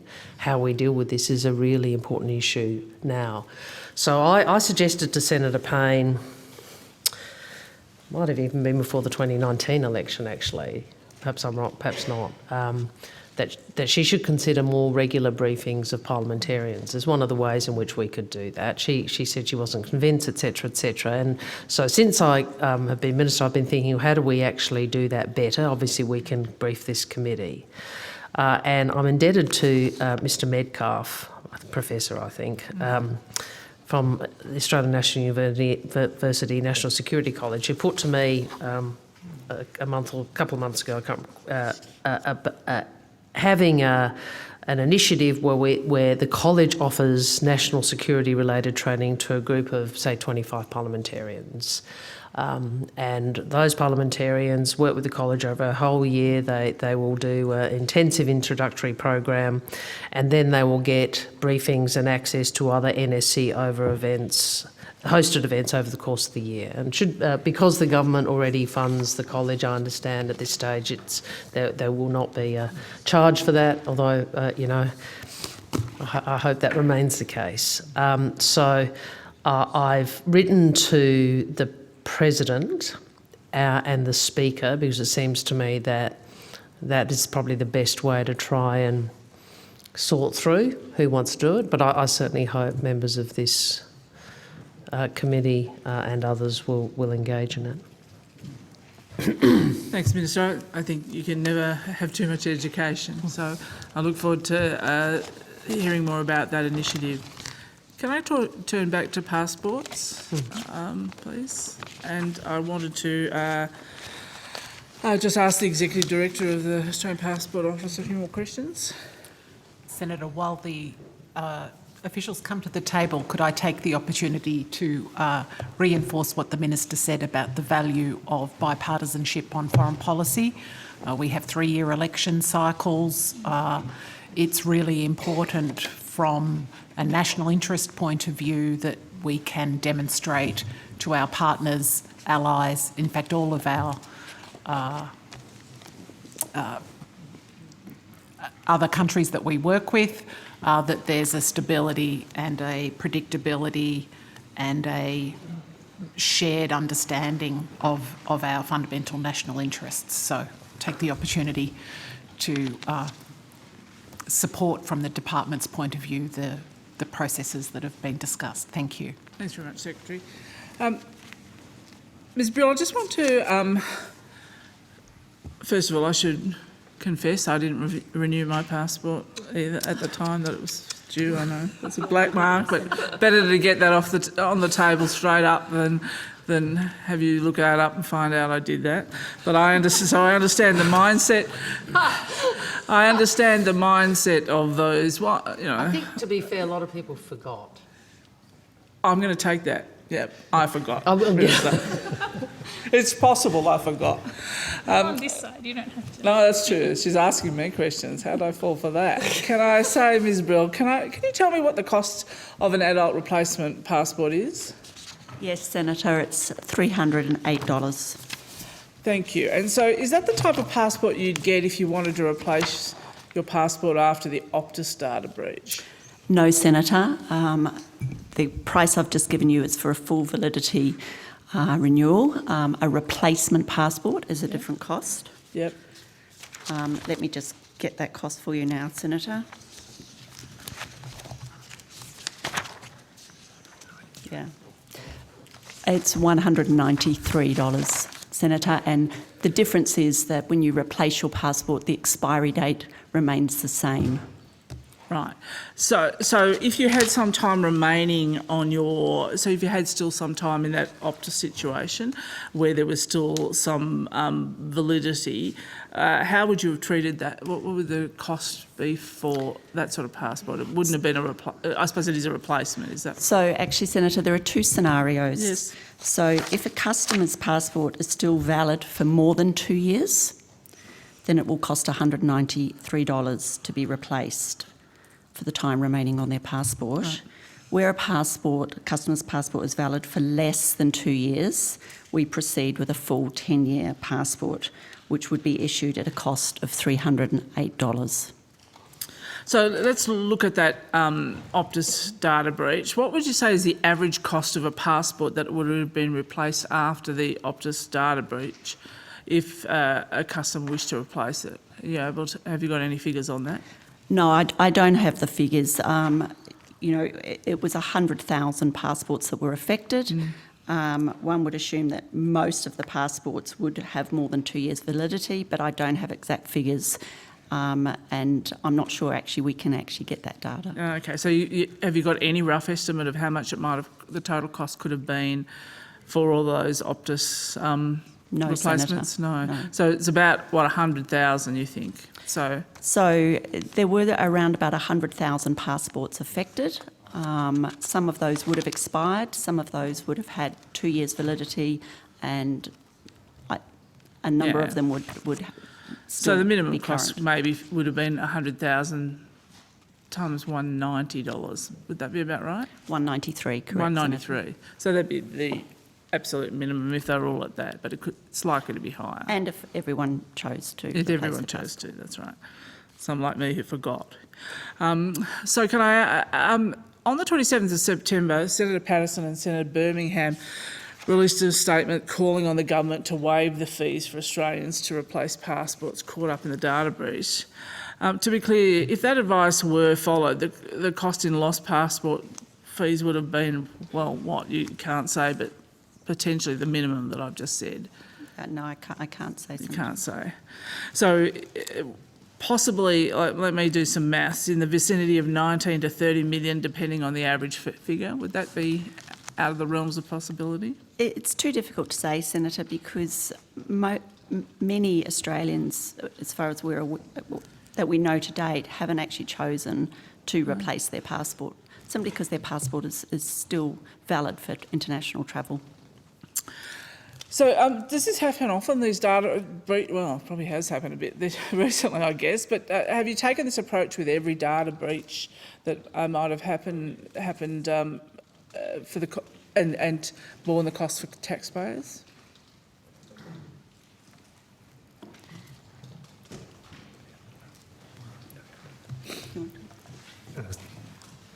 Senator, every case is different. This case was clearly a very large case given the scale. More than 100,000 passport records, as we've heard. It's difficult for us to quantify, as Ms Brill has explained, the potential cost. What we can tell you is that fewer than 2,000 people have actually come forward in applying for a replacement passport, have cited that they're doing so because of the Optus breach. But if everyone didn't with every breach, as I said, I think the Medibank one is also seems to be impacting passports as well, doesn't it? No, it's not. Actually, in the case of Medibank, we're not aware of passport numbers being affected. I might be foreign passports.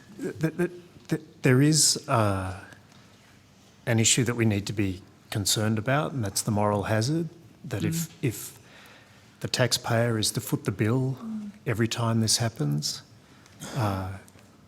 companies would be less incentivised to actually take care of the requirement of them to look after our data, as in your data, my data, everybody else's data. Well, and also I guess you have to start asking why have they got that data and should they have the data on passports? Well, that's another a question. good question to ask. I don't propose to answer it here. Find somebody to ask. Okay, so as I said, so you've got to weigh up.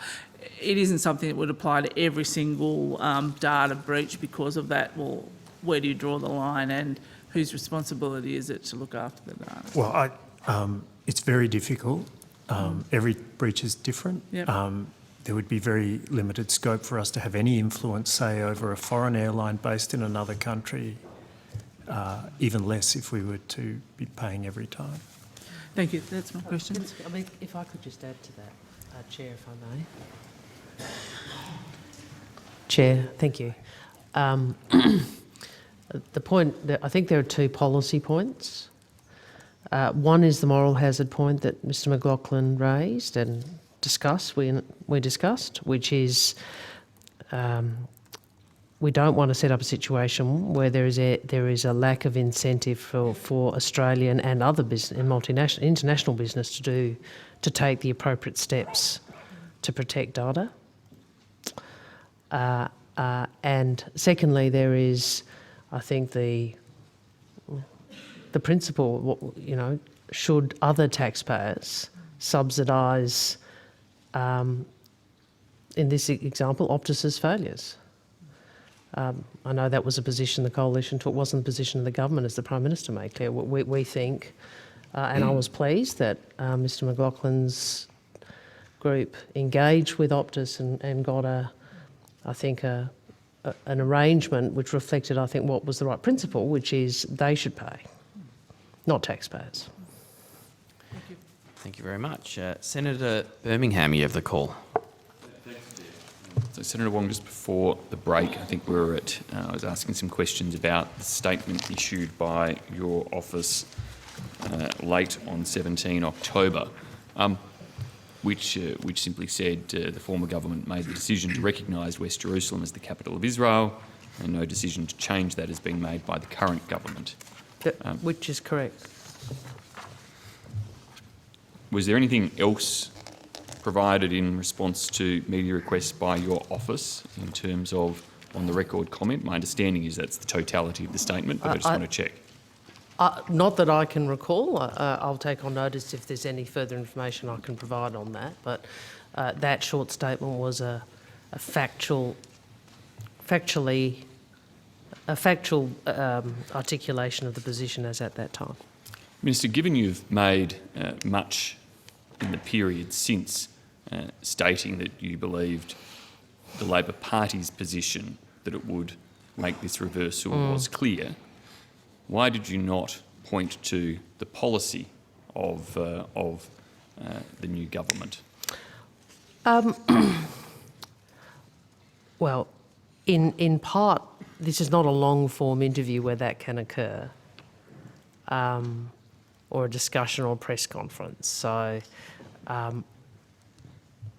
you know, at that stage, I think if we had, I mean, you're asking me for a hypothetical, but I think your question actually goes to the dilemma that we were considering at the time, which is you have a policy position articulated through 2 elections from the party that's now on government, but government processes haven't enacted that or given effect to that as a policy of the Australian government. And that causes confusion when you have a circumstance such as we had where there was a website change and media focus on it. So it was a short factual statement, but the dilemma to which you refer and the confusion, that the importance of clarity in this position was resolved the next day. Minister, didn't your statement, though, add to the confusion? You had a circumstance where changes had been made to the department website, which were being interpreted as a change in government position. Your statement emphasising there's been no change, which was even then in the publishing of that statement liked by Australia's ambassador in Israel in a tweet. So he was clearly taking some comfort from the statement that there'd been no change and saw that as being important, only then for the change to happen the next day, creating that confusing backwards and forwards scenario that occurred. Right, let's not know. Look, there was a factually correct statement issued, but the situation that the need to confirm the position as a government, I think, is made clear by your questions, and certainly was what drove or motivated my decision to announce the next day. Well, let's go to the next day. What contact then the next day was had with Australia's ambassador in Israel? You've answered that, I think, a few times. I haven't asked that. I asked about prior to, and we got the advice there was a conversation on the 17th. We're now on to the 18th. I've answered. My answer is the same. I mean, the sequence of events, has been well publicised. It's not a process that is how I would usually do these things. As a consequence, there were people who, in the normal course of events, would have been consulted and advised, who were not, or who were advised later than I would like. So was he advised before your press conference? I didn't. Senator, it was the middle of the night.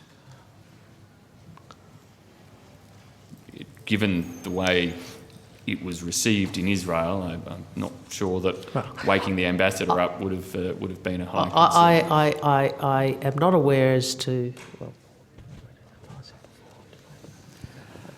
a number of people who I would prefer to have been advised, the department would usually advise, obviously were not in the way that we would usually do for the reasons I've outlined.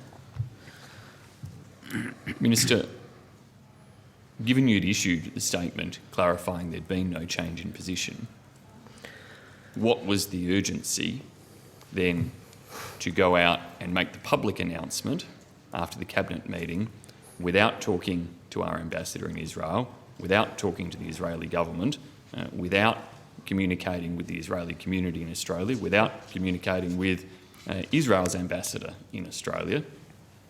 Why was the time not taken to at least do some of those consultations before your press conference? Because we considered the position, it to be disingenuous to hold the position that had been held, and in fact you've just been critical of it.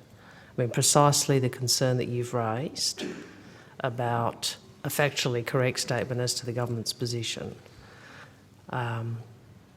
which you've been critical of, led to a judgment which government made, including me, that it was best for this to be clarified. And we chose to do that. So you were conscious of the fact that none of those consultations had occurred? Well, I don't agree that none, but I would say, of course, you would usually ensure that there was more lead time. I would again say, and I understand politically why you wish to focus on process, but I would again make 2 points. The first is this is a long-standing position of the Labor Party. I first indicated this 4 years ago and have had discussions and many consultations with members of the Australian community and representatives of past Israeli governments about it over that period. And their position is clear, as is ours. So I have never resiled from that position, that is how we should approach it, for the reasons I've outlined. The second is the substantive point. And I, again, understand why you wish to focus on this. You know, your government made a decision to overturn decades of bipartisan policy without even going to Cabinet. So, let's remember this is a somewhat late focus on process from the Coalition when it comes to this issue. Following the decision by Cabinet, did you give any direction to the department in relation to consultation that should or should not occur?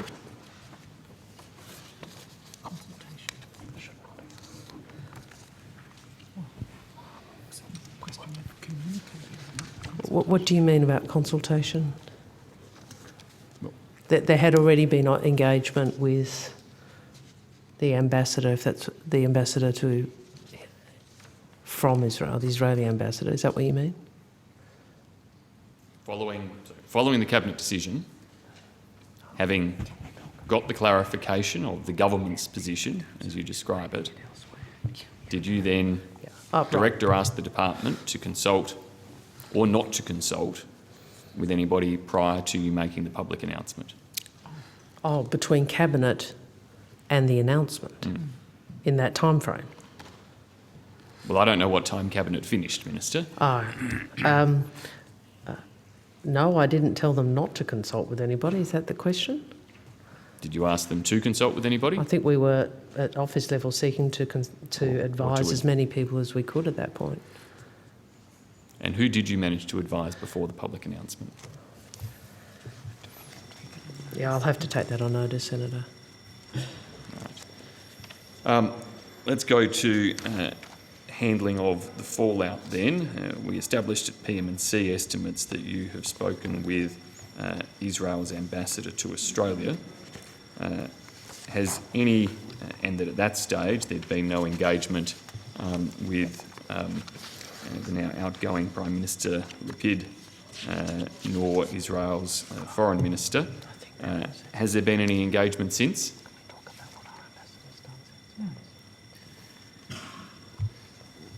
I think I'll ask Division Head Mark Innes-Brown to talk about what the department and Australia's ambassador in Israel did subsequent to the announcement.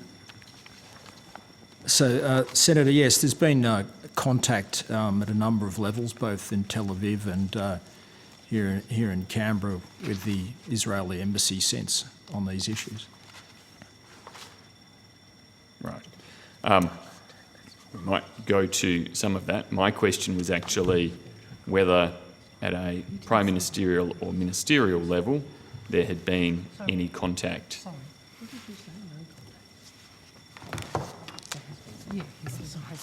So I misheard him. I thought he said there'd been no contact. I'm like, that's not right. No, I think I think I indicated in the Senate that I'd had a conversation, a personal meeting with the Israeli ambassador, which was very constructive, and I appreciated that. And as I said in the Senate, I agreed with him that given the circumstances, it was appropriate for me to relay that publicly, that we had a constructive in-person meeting in which we both expressed our views about the importance of working together for the bilateral relationship. Given the negative comments that had come from Israel's Prime Minister and others in Israel, did you seek, Minister, to speak with your Israeli counterpart? No, I did not. Why not? Oh, I don't really want to. We've continued to engage with the Israeli government. I conveyed there were a number of discussions. I conveyed my message to the Israeli ambassador was consistent with my public expression of regret as to the timing of it and the consequence of the timeline of decisions. I hope we are in a position now that the election has been held to engage with our counterparts once the government has been formed. Sworn in. Sworn in, I think. I was trying to remember the word. Thank you. Well, to that end, has Prime Minister Albanese spoken with Mr Netanyahu or had any contact with him?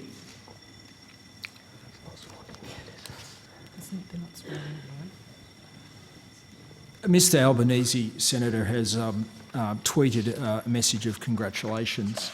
I'm not aware whether he's had a phone call or not. So you're not aware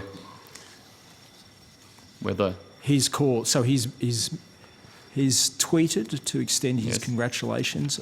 What I said was, I do not know whether he has had a phone call with Mr Netanyahu or not.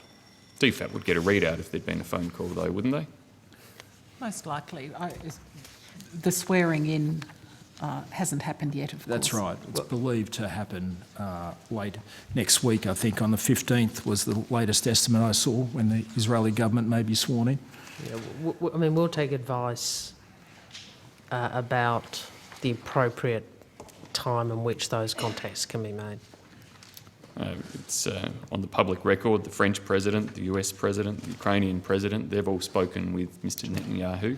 Has a request for a call been made? Right, that's a matter for PM&C. Again, surely DFAT would know. But that you could ask PM&C that, Senator. Surely DFAT would know whether a request for a call with an incoming Prime Minister of a foreign country. Well, you would know. I'm sure you didn't know every call that, or maybe you did know every call that Mr Morrison made. I don't know. I doubt it. You'd probably say you didn't. He wasn't a foreign minister. Does DFAT know whether a request for a call has been made? I don't, Senator. Ms Chan, Mr Innes-Brown. Michelle Chan, Deputy Secretary, Southeast Asia and Global Partners Group. I'm not aware of a request for a call in either direction, Senator. Mr Innes-Brown, just to check. Got nothing to add. Yeah, I don't know. Nope. So that would sound remarkably like no request for a call has been made if none of the relevant officials have any awareness No, they're not. of a Hang on. request. Please don't say that. They're actually not the relevant officials. Prime ministerial calls are sought and determined by PM&C. Yes, usually it's the case that DFAT's involved. I'm aware that it's not always the case. And I know from previous estimates Mr Morrison made calls DFAT wasn't aware of or the Foreign Minister wasn't aware of. Well, none of the officials who you would expect to be aware of a request have been indicated any awareness, Minister. Last question, Senator Birmingham. What is the government's position on the recognition of Palestine? I think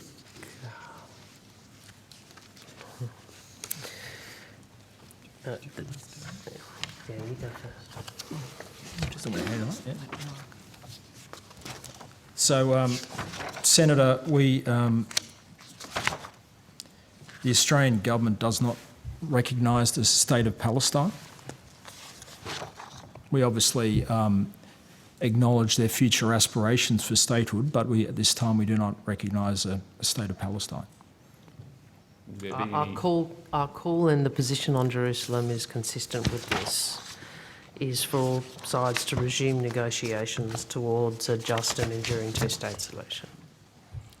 And that principle, that principle is in part what drives the position on the reversal of the West Jerusalem issue. And will the position on recognition of the State of Palestine remain the same through the life of this Parliament, absent a resolution on a two-state situation? Senator Wong? You're asking me to foresee the future. No, because you're asking about the Labor Party policy position. No, yeah, the Labor Party I'm policy. asking about the government's position. Well, and whether the government's tell me about policy Labor. position. Sorry, do you want to finish? Go on, Senator Wong.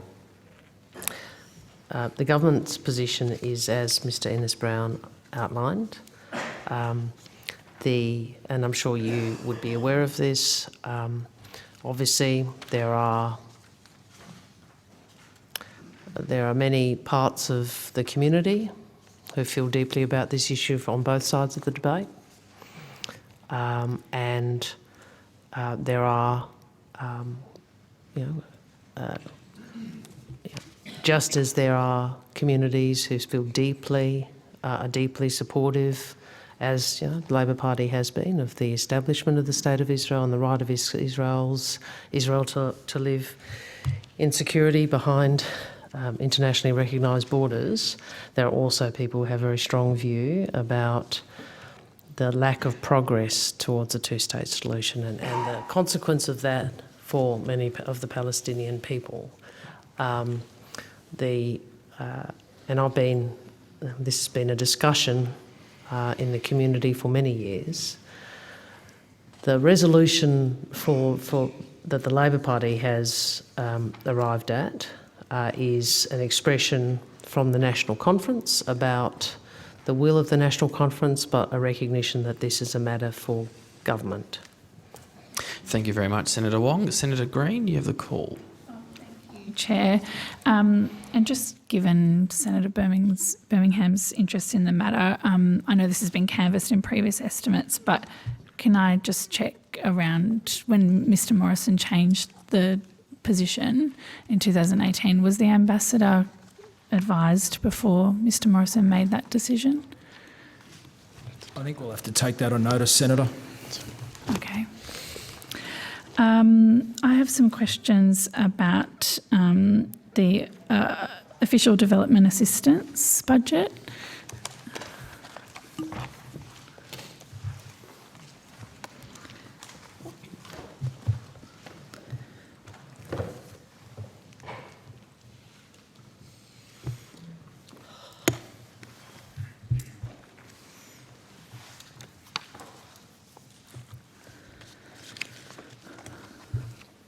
Okay. Thank you. I'm looking at a table that was prepared by DFAT for Senator Wong during estimates in April 2022. And I just want to confirm, please, that the temporary and targeted ODA measures that were put in place by the former government as part of COVID-19 response package, they were due to expire at the end of the next financial year, according to that table. Mr. Brazier? Secretary? Yes, that's correct, Senator. Okay. And in regards to support for the Pacific and Timor-Leste and Southeast Asia with regards to COVID-19 assistance, that money that was allocated by the previous government, there was no additional funding after 2023-24. After 2023-24, most of those temporary and targeted measures expired. Most or all? I'll have to just check the table. The COVID response package for Southeast Asia expired in 23-24. I've got some more people at the table to assist you, Mr. Brazier. For Southeast Asia, the COVID-19 response package for vaccines expires at the end of this year, Senator, and the additional support for Pacific and Timor-Leste expires at the end of financial year 23-24. Okay. So the ODA budget under the previous government would have gone back to the baseline of $4 billion in 2024-25. Is that a correct description? There's a baseline level of funding. After the COVID-19 measures ran out, it would have gone back to that baseline level. That's correct. So, yeah. So I haven't got all, I can't, in this amazing folder, can't find all the numbers, but I can do it out of my head without the numbers. So you're correct. For some reason, the previous government decided that the best way politically to deal with it, an increase in ODA or a maintenance of certain level of funding of ODA was to describe a component as temporary and targeted. I don't have unless someone can show me where that is. What we have done is said, and this really goes to my response to Senator Faruqi, is said, look, we're not going at this time, particularly for Pacific, but also, given our commitment to a deeper engagement with Southeast Asia, we are not going to take that off and start our GNI increasing off a lower base. So the judgment is that I have made as Minister with Minister Conroy, supported by the Department, and I'm grateful to my ERC colleagues for accepting, after some discussion, this position is to make the temporary and target part of the base. And that has resulted in $1.4 billion additional ODA over the forward estimates, which includes $1.9 billion to the Pacific, $1.2 billion to Southeast Asia. Sorry, $900 million to the Pacific, $470 million to Southeast Asia, and the Australia NGO Cooperation Program by $30 million. Thank you, Minister. If I'm wrong, can someone at the table, because I don't want to have to come back and correct. Sorry, we don't, as a matter of course, prepare the table for. That was a request by the Senator for the April 22 estimates. You're correct, Senator, that once those temporary and targeted measures had lapsed, the annual base would have fallen to around $4 billion. Thank you. And the Minister has outlined the measures in this budget. Yep. So the measures in the new budget, the Minister... I don't think you need, unless there's a correction, I think we can take those figures as read. There's no corrections. No. Great. And I get... My other question, Secretary, might be an appropriate one for you, is why are these increases in this funding important for our national interests, particularly at this time? Senator, you're absolutely right. I think the the role of development assistance, particularly in the Pacific and in Southeast Asia, is a very fundamental part of the partnerships that we're rebuilding and reinforcing. So we will be using the increased development assistance to focus on priorities presented to us by the Pacific countries themselves and by our long-standing development partners in Southeast Asia. I think from my point of view, the incorporation of development policy, trade policy, investment and foreign policy in our department does allow us to really coordinate with the power of the development program behind us to deliver for our partners in their interests. So yeah, it's a crucial part of our And how has toolkit it from my been point of received view. by our partners since those announcements of the increased funding? Well, I think it's fair to say extremely well. Minister outlined in her introductory statement the number of countries that she's visited, and you will have heard the number of Pacific Island countries as well as Southeast Asian countries. So as you would expect, those development partners have been very, very appreciative of the both the extra amount and, to your earlier question, the incorporating what had been previously temporary into an ongoing future base. So more predictability, that allows for longer term decision making, more predictability for all sides, including the delivery partners. But I would say it's not just the bilateral partners that have noted and applauded the new announcements. It's also been recognised in more generally from our international partners, the donor community. I think in particular of for example, the Partners for the Blue Pacific grouping, which has been formed to better bring, coordinate and align the work that various development partners for the Pacific do. So in that regard, for example, that meeting in UN, the intention, which had already been, of course, foreshadowed, to increase ODA was very well received. Of course, we will look forward to the work of identifying exactly how that will be allocated. Thank you. I appreciate that. Senator, may I just, in addition to the Secretary's remarks, it's important to note the devastating impacts of the COVID epidemic, the war in Europe, the effects of climate change with drought and floods have caused a reversal in many of the gains in our region and globally in human development. Some countries have actually gone backwards with more people facing food insecurity, and indeed some countries have even been relegated to a lower development status, and that is comparatively rare in recent history, Senator. So an increase of this nature, especially one which is locked in fully over the forward estimates, gives the department the opportunity to plan carefully with partner governments how to tackle this new raft of really difficult challenges. Thank you. I just have one last question, Chair, if I could. I wanted to ask, and thank you for that information. The question I have is in practical terms for people who might not know how that funding is spent, and thank you, Mr Thompson, for being at the table.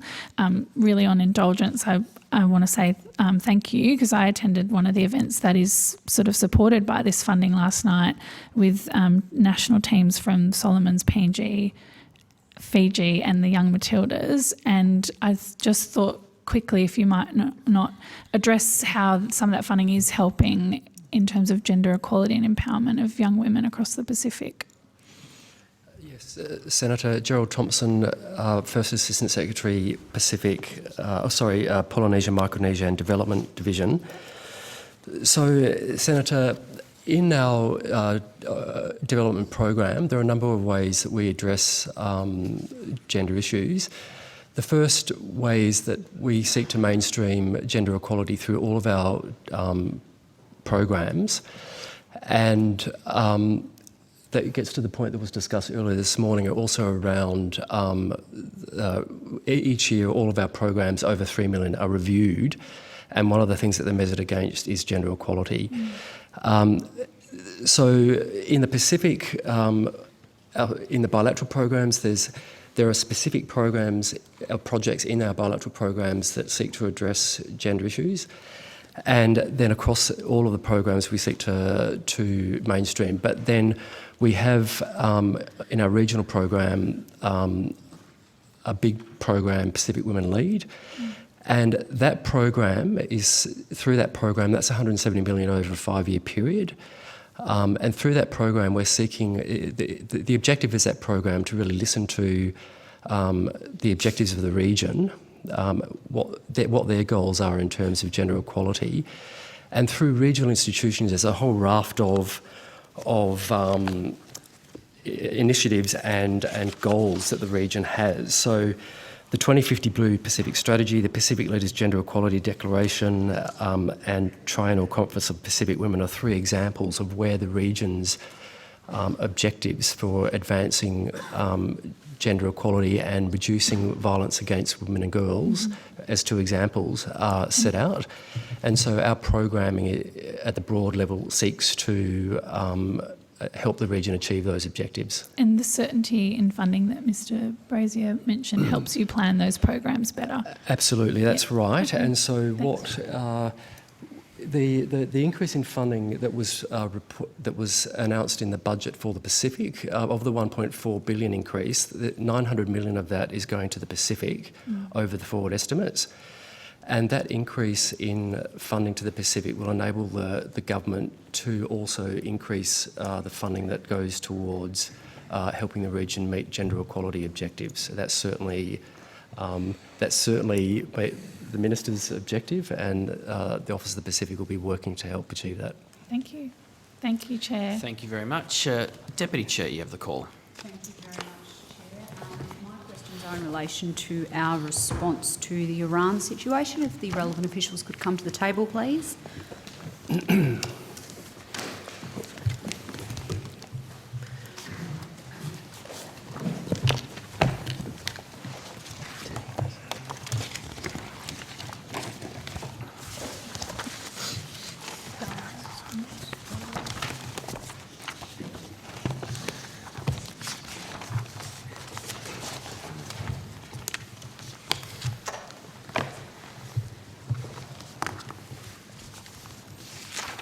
Yesterday, when the Prime Minister was asked in question time why sanctions hadn't been implemented in response to the Iranian regime killing women and girls, the Prime Minister said, quote, "One of the things we have done is make sure that any action that's taken, that we're fully cognisant of the implications for Australian business of that."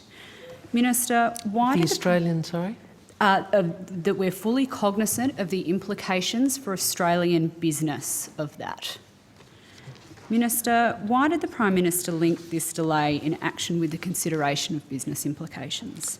Can I first start with, you said you wanted to talk about Iran.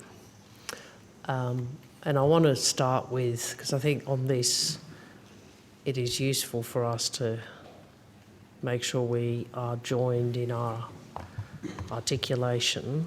I'm sure I speak for all senators when I say Australians condemn the violent crackdown on protesters. We condemn the death of Mahsa Amini, whose Kurdish name was Jinnah, and other women and girls at the hands of the regime. We condemn those actions as reprehensible, and we have called for those responsible to be held to account. consistent with this, we have sought both directly and at all levels of our government, including publicly and through multilateral fora, to assert those principles, the condemnation of the violence, calling for an end to the oppression of women. From the Prime Minister, who's made public statements, to myself, to our officials and actions here in Australia and also in UN, in the context of the UN. So I think that is the framework that I would articulate. You asked specifically about sanctions, and one of the things I think it's important for us to think about and consider, and certainly it's something I want more engagement and discussion on as foreign ministers. What do you do in a world? Well, let's start first principles. We take the world as it is, but we seek to shape it for the better. Human rights is a key part of that. How do we promulgate that? How do we best act to assert our views about human rights in the broad and in the specific?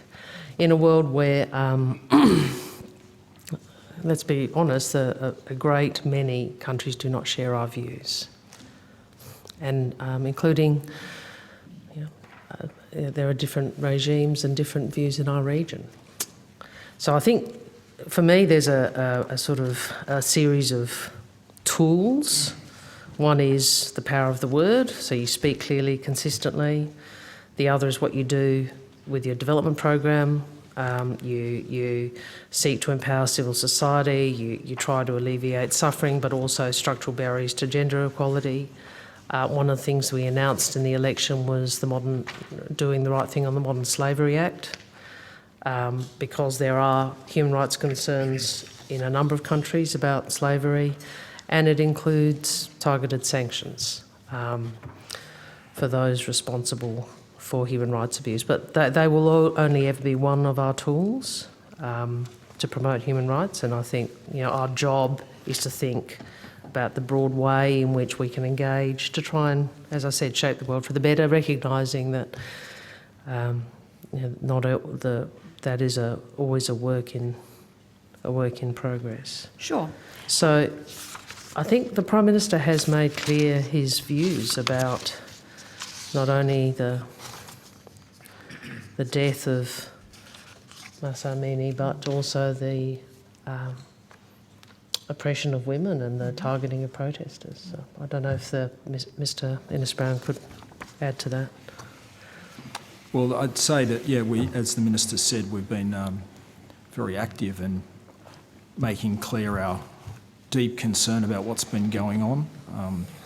The Minister herself has made two important statements and has also delivered a number of social media messages. And as the Minister said in multilateral fora, we've made statements in both the Human Rights Council and also in New York at the UN and on other platforms on at least 6 occasions since this violence erupted. I would also add that I've called in the Iranian Chargé d'Affaires on 3 occasions during this period to convey in the strongest terms our concern about what's been happening.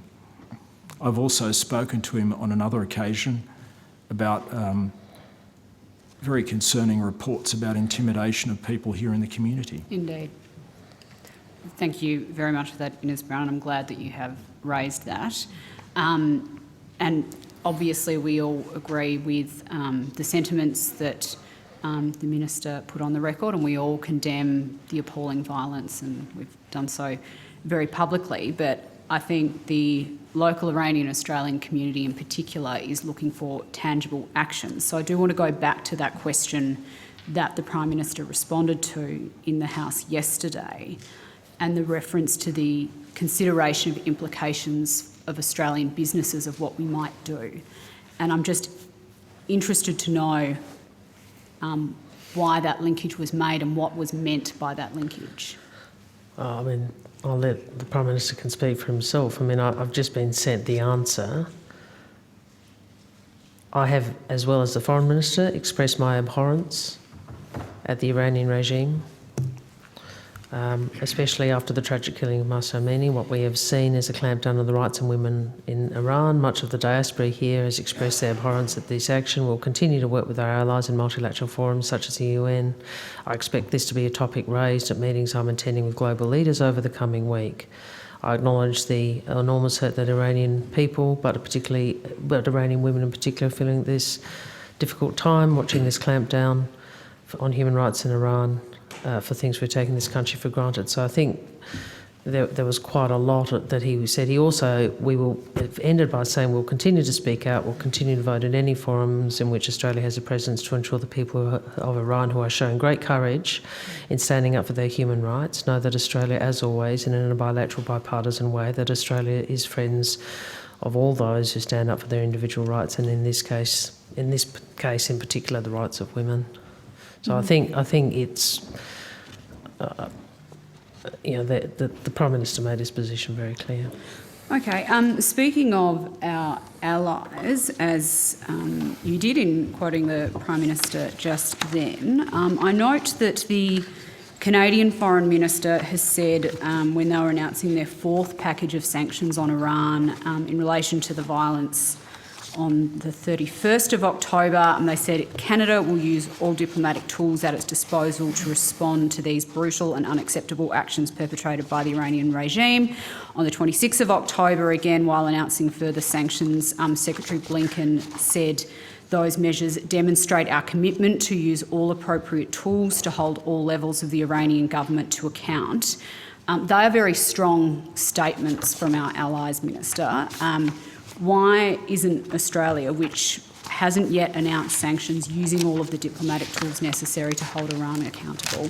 Well, you would know there are already pre-existing sanctions on Iran. But not specific to But what there we are are already seeing here in the pre-existing recent weeks. sanctions on Iran. Well, I mean, you asked about diplomatic tools. Well, I'm happy for us to go through what we've done. One, in September, we raised concerns about the circumstances surrounding the death of Mahsa Amini and the violent crackdown on protests with the Iranian embassy. The 27th of September, I issued a joint statement with Minister Gallagher condemning the crackdown. I made public calls via social media calling for a prompt, impartial, independent investigation into the death of Mahsa Amini. On the 30th of September, we signed on as a nation to a joint statement of the 51st session of the UN Human Rights Council, denouncing Iranian authorities for the use of force. I again made a public statement via social media condemning the heavy-handed repression of protests and reports of violence against students on 10th of October. 13th of October, Australia delivered a statement to the UNGA Committee interactive dialogue with the Special Rapporteur on the situation of human rights defenders and called for an investigation of Mahsa Amini's death. The embassy was spoken to again on the 13th of October. On the 18th of October, we joined the Freedom Online Coalition's joint statement on internet shutdown in Iran. I provided a video statement after discussions with Melanie Joly, the Canadian Foreign Minister, and after engagement with her about a meeting, which unfortunately I was in the Pacific, so I couldn't get online to the meeting. So I said, can we do something else? So we agreed I'll do a video statement to the meeting, which I then publicly released, and I called on Iran to cease its suppression of women and suppression of protest, which we then put out on social media. The PM released a message condemning the death of Mahsa Amini and reiterating Australia's stand with the women and people of Iran. We delivered a further statement to the UNGA Third Committee on the Human Rights Situation in Iran on the 26th of October. We joined with our friends from Canada and New Zealand in expressing our grave concerns about the situation to the UNSC, including in relation to the UN Commission of the Status of Women, and I made that statement public on the 3rd of November. So there have been quite a lot of actions taken by the government. Of course, we all wish we could do... Order, Senator. Interjections are disorderly. Minister, continue. Do you know what your government did when Iran was elected to the Committee for the Status of Women? Nothing. So perhaps you should go and speak to now past you're in ministers. government. Why Yes, don't that's you do right. something? Well, Order. I've just outlined what we are doing. And as I said, it's a lot of work, Order. it's a lot of actions. Interjections are disorderly, Senator. Sorry, Chair. Thank you. Minister? Thank you. I'll finish my answer. Senator Chandler? Thank you, Chair. Just finally, and I will come back to this topic during the day, but I'm cognisant of sharing the call around. Minister, do you agree that Iranian individuals and entities that have been sanctioned by the US, by Canada and the United Kingdom for the involvement in the killing of women and girls deserve to be sanctioned? I would not, it wouldn't be appropriate for me or any foreign minister to engage in speculation about potential listings in the public place. I would say the government's position about this issue, about the human rights abuses, is clear. I would make the point there are pre-existing sanctions which the past Labor government put on. I don't think there are any sanctions put on to Iran by the former coalition government. UNSC and autonomous sanctions, including against the Islamic Revolutionary Guard Corps and a number of key IRGC officials. I would say to you, Senator, I do understand the call for further sanctions. We always assert publicly sanctions remain under active consideration. On this and other issues, you will understand that no foreign minister in this forum is going to be actively speculating on potential listings. Okay. Just quickly, has the department provided any advice about whether Magnitsky sanctions could be applied to Iran? Well, the question is under active consideration. Okay. Thank you, Secretary. Thank you, Minister. Thank you, Chair. That's okay, Deputy Chair. Still happy to hand over to the coalition senators in your block. Go. Senator... That's right. I'll take it if no one else will. I'll take it if no one else. Senator Nampijinpa-Price, please, Chair. Senator Van wants the call. I think you should give it to him. Senator, you have the call. Thank you. My questions relate to the new role of the Ambassador for First Nations. Can you just, Senator, if you could just hold, I'll get the right officer to the table. Thank you.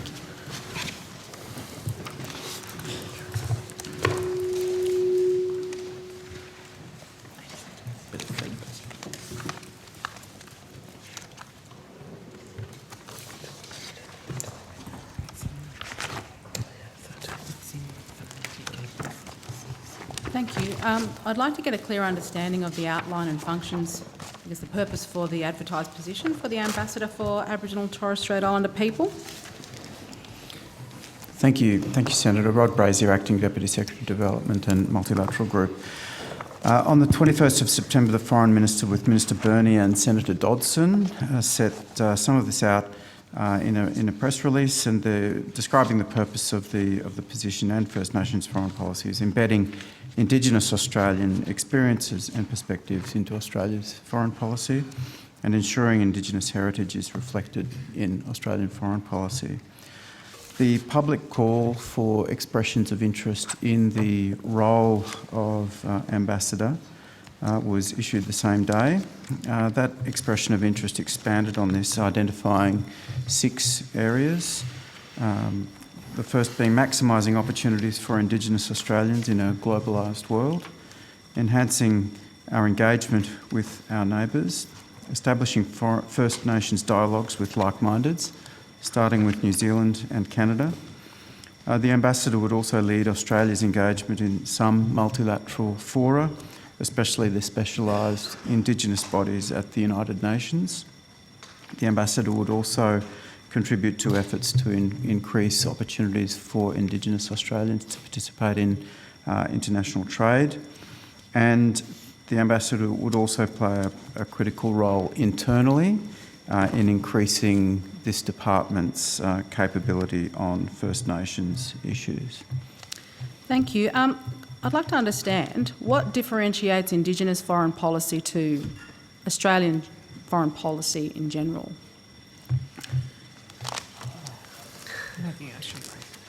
Maybe I should say from my point of view, we have an Australian foreign policy. We have different ways of expressing that. We're looking to broaden the story, I guess, we tell of Australia. We have an Australian foreign policy. Are Indigenous Australians Australians as well? Of course, Australian citizens? Of course they are. Of course they are. But so we have thematic ambassadors from cyber to counter-terrorism to gender equality or women and girls and climate change. So, I mean, I understand your position. You've taken a position on the voice, Senator, and you're entitled to do that. It's not one many share, but others do. That's obviously, you have a view on that. I can say this to you. I think in the world, telling the full story of who we are is a good thing to do, regardless of one's political views over the Uluru Statement. And this is about telling the full story of who we are, and it is a powerful story, and it is a respectful story. And I can tell you, when Pat Dodson engages with members of the Pacific community in the UNGA, he speaks with a different experience to mine, and that is a good thing, because it tells the full story of who we are. And as you know, the history of First Nations peoples in this country is they were our first traders. And I was privileged in opposition to engage with, I think it was men and women from, I think it was Charles Sturt University, talked about the diplomatic history of First Nations people. So this is about telling the full breadth of the story of who we are.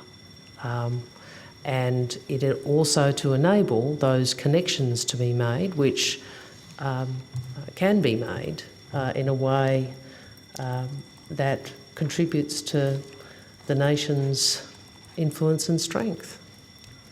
Thank you. I understand the requirement for the various different roles. I'm just trying to understand... Charles Darwin University, I've just been told.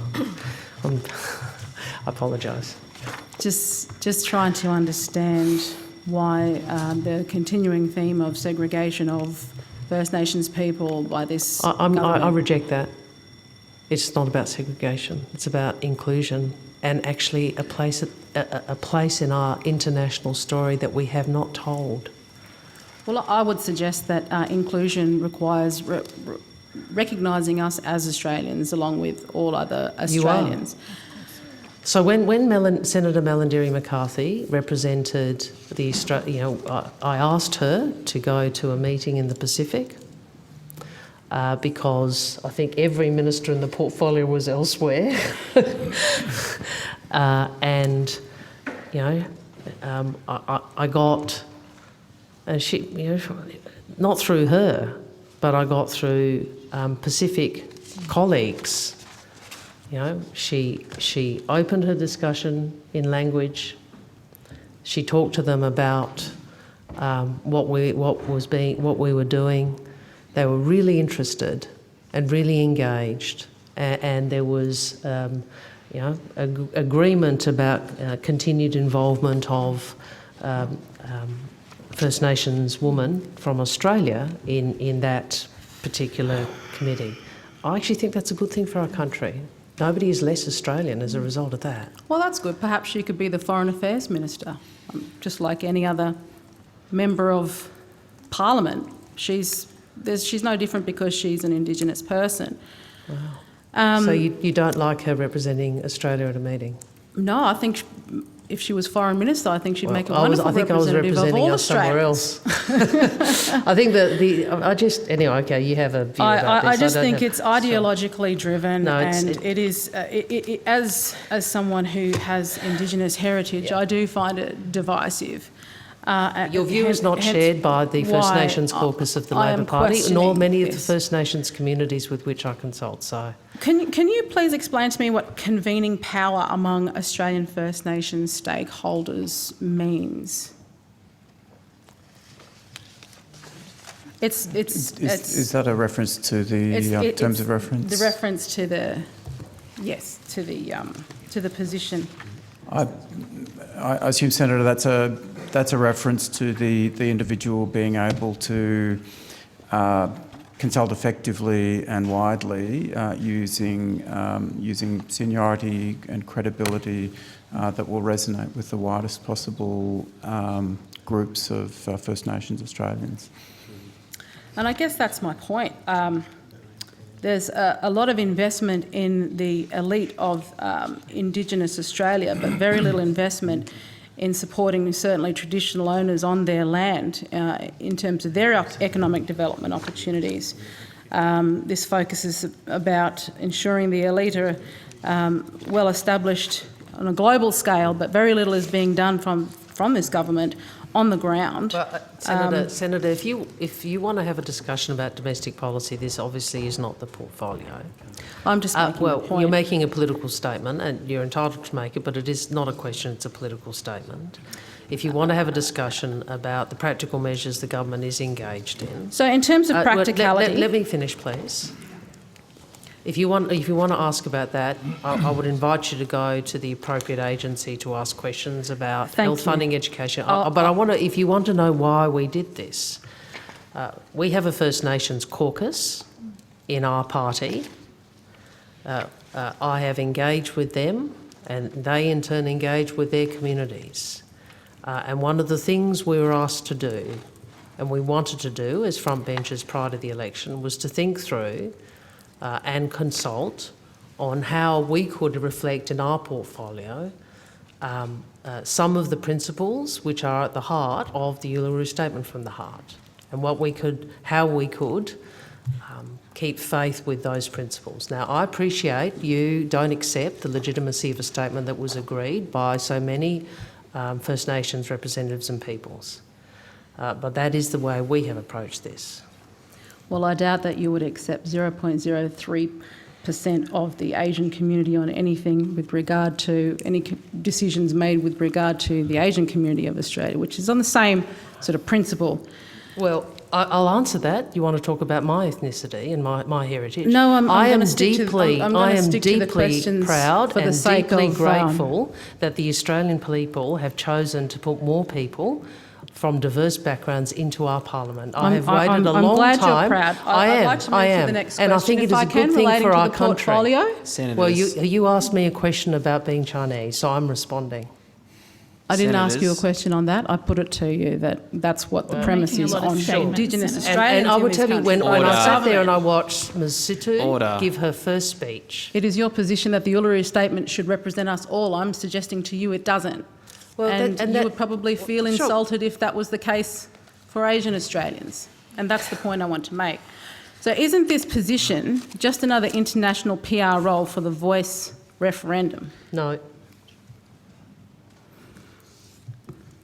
You don't wish to listen to our answer. I've tried to faithfully and in good faith explain to you, Senator, why we have done this. You don't listen, I think, if I may say, in a way that enables you to hear what I'm saying. You have a view, that's your view. I'm certainly listening. I'm listening loud and clear. And it says in here that the position is to strengthen connections between First Nations people and communities of the region and engage regional partners on the Voice Treaty truth process. So it's not a PR position for the Voice internationally? No. Even though this is one of the main focuses of the position. Would you like me to repeat my earlier answer? My earlier answer, I tried to explain to you clearly. I tried to explain to you why we think telling this part of Australia's story matters to our story in the world. This is about articulating and projecting the reality of modern Australia. And I for one, am very proud of that reality. And I think it should be reflected more. I've heard your pride. Thank you. I think it should be reflected more in how we engage in the world, both our multicultural heritage, but also our First Nations heritage. Which involves listening to all Indigenous perspectives, no doubt. What is the budget figure for this particular role in terms of the salary and the activities this role will conduct? Senator, the portfolio budget statement outlined $2 million over 2 years, the current financial year and next financial year, $1.3 million this year and $700,000 next year. This includes staff salaries for the task force in the department, remuneration for the ambassador international and domestic engagement and meeting facilitation and scoping studies. Thank you. And whose Indigenous perspectives does it seek to represent specifically? All Indigenous perspectives would undoubtedly be welcome in the pursuit of this First Nations foreign policy, Senator. All 800,000 plus Indigenous perspectives? Well, Can we Senator, be more that specific as to question- what that means? Sorry, that question may apply to the Ambassador for Women and Girls, the Ambassador for Human Rights, the Ambassador for Cybersecurity. I mean, obviously, there are diversity of views. I assume the Ambassador would consult widely. I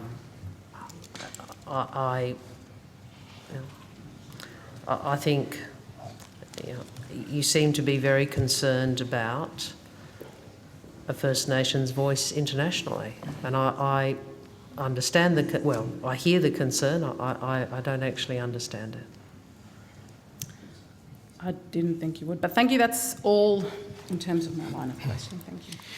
Thanks a lot, Senator. I'll hand over the call now to Senator Van.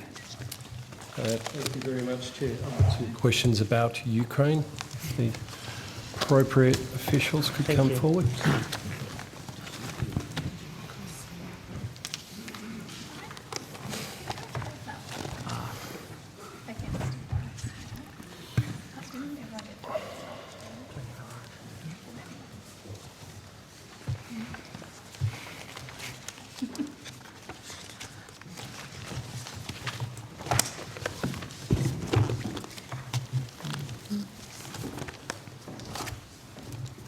Mr. Kanan, good to see you again. Mr. Chan, thank you for joining us. Prior to the illegal invasion of Ukraine by Russia, there was 60 countries that had posts in Kiev. Can you tell me how many of them have returned back to Kiev?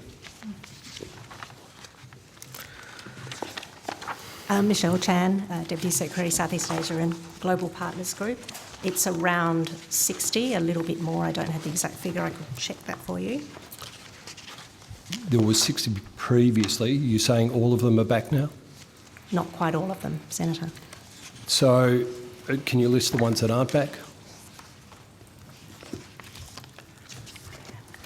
Thank you, Senator. Chris Cannon, First Assistant Secretary, Europe and Latin America Division. I'm not sure of the origin of the number of 60 beforehand, but there are around 60 that have returned and some embassies that have not returned, Senator. So of the ones that haven't returned, can you tell me if I'm wrong or right with my list? Algeria, Bulgaria, Cuba, Kuwait, Libya, Malaysia, Mexico, Qatar, Saudi Arabia, Serbia, UAE and Australia? Some of those countries you've indicated correlate with our understanding, Senator. Not necessarily great company be keeping. Can you explain why we haven't returned our embassy to Kiev? Senator Van, if I may, the responsibility for workplace health and safety of the department's employees rests with me as a matter of law. So in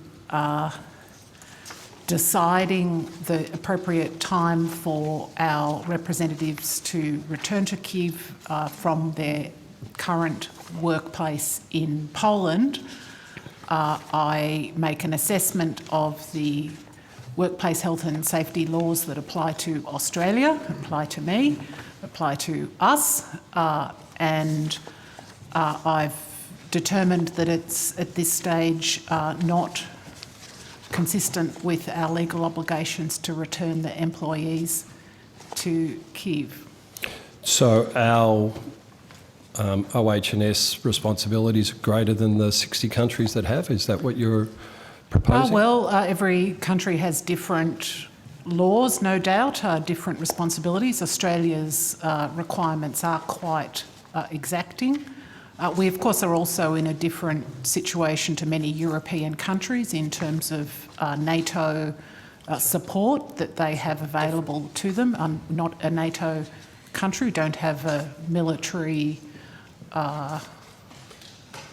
station just outside the country. We are in a different situation.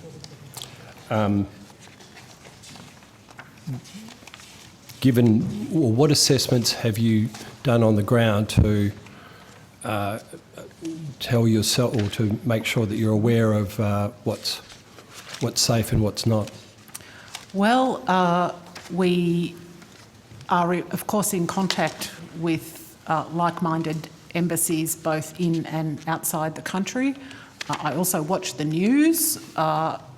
It's been very sad to see the attacks on Kyiv on our TV screens very recently. We take a variety of information into account.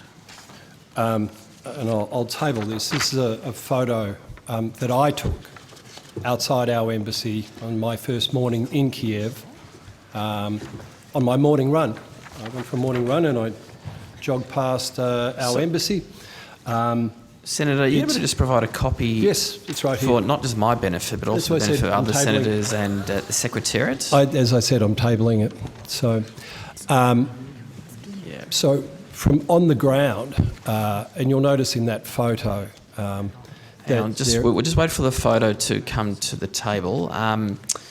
Do you have other documents you need to table? Because I would appreciate the Secretariat if they could get that in advance, as per my opening statement this morning. No, I haven't. Okay, That's cool. it. While we're waiting for that, you said you speak to like-mindeds about their assessments. As this photo will show, and as you would no doubt be aware, we share an embassy or a building with the Canadian Embassy. And in that photo, you'll notice that the Canadian flag is flying very proudly in front of their embassy because they've returned their ambassador and staff to that embassy. Is Canada one of the countries that you've consulted with? Well, Senator, of course we make our decisions based on our own assessments and Australian law. I note that it's a do not travel destination according to our travel advice, Ukraine. Some mornings look like that, other mornings you will find streets that don't look like that. So, I've been there, I know what the streets look like. Yet that didn't stop the Prime Minister when he did his, let's say, whistle-stop tour to Ukraine, didn't stop him from going and didn't stop him from taking the ambassador with him to Kiev. Yeah. So how does one trip... Sorry, may I finish my question? Sure. How does one journey into Ukraine, if you're saying there are health and safety problems with having the ambassador there, would you like me to wait? How does one trip of the ambassador into Kiev differ from another trip? Well, I think there is a difference between a prime ministerial trip with all of the security arrangements associated with that and the decision Ms Adams, the advice that Ms Adams has provided the government. So we wouldn't provide security to the ambassador if we thought there was security issues? No, nobody's saying that. I think Ms Adams' first answer responded to your question about why the decision is to remain at this stage with staff in Poland. I would also add, of course, that there was a difference in time. Several months ago, the situation in Kyiv city was quite different to what it is now. The Prime Minister was there in July. There were attacks on Kiev prior to that. And there hadn't been until quite recently any attacks. And I think any assessment would show the number of casualties, or let me put it as a question. Are you aware of any embassy staff of any like-mindeds or any other country with an embassy there that have been injured in the recent not attacks? yet, not to my knowledge, not yet. So your assessment is that it's not safe to go to. My assessment was made under the relevant Australian laws, and I don't have anything further to add. So, given our like-mindeds have hundreds of personnel in their embassies,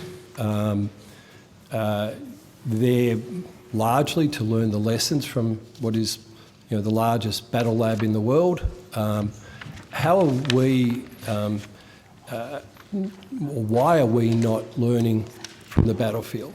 Now, I know from Defence's testimony yesterday that they have people listening in from other places. But having been on the ground, there's an awful lot that Australia can learn about how to fight a battle, and particularly from the Prime Minister's interview. It was more of a love fest, I would suggest, than an interview with Greg Sheridan last Friday. Love fest.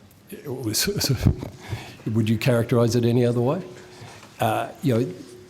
We need to be learning about what any future battle looks like. Why are we missing out on this opportunity? Senator, perhaps I could assure you that our embassy staff working from Warsaw are in contact with the same people that they would be were they in Kyiv. Defence have spoken for themselves on the subject. There's a lot of information and indeed intelligence that's shared in relevant networks. You don't have to be physically there. But I can assure you, having been there, that there's great value in what you would learn from being on the ground. Well, I learned a lot more from being there than I could remotely. Sure, well, and I have you make your own decisions, but the current official Australian government advice is do not travel. But the Prime Minister went. With very substantial security arrangements. Alan Gingell, who I'm sure you're aware of, worked in your department some time ago and was head of the ANAO, I believe. A very knowledgeable person. No, not the Audit has Office, the Office suggested... of National Assessment. Sorry?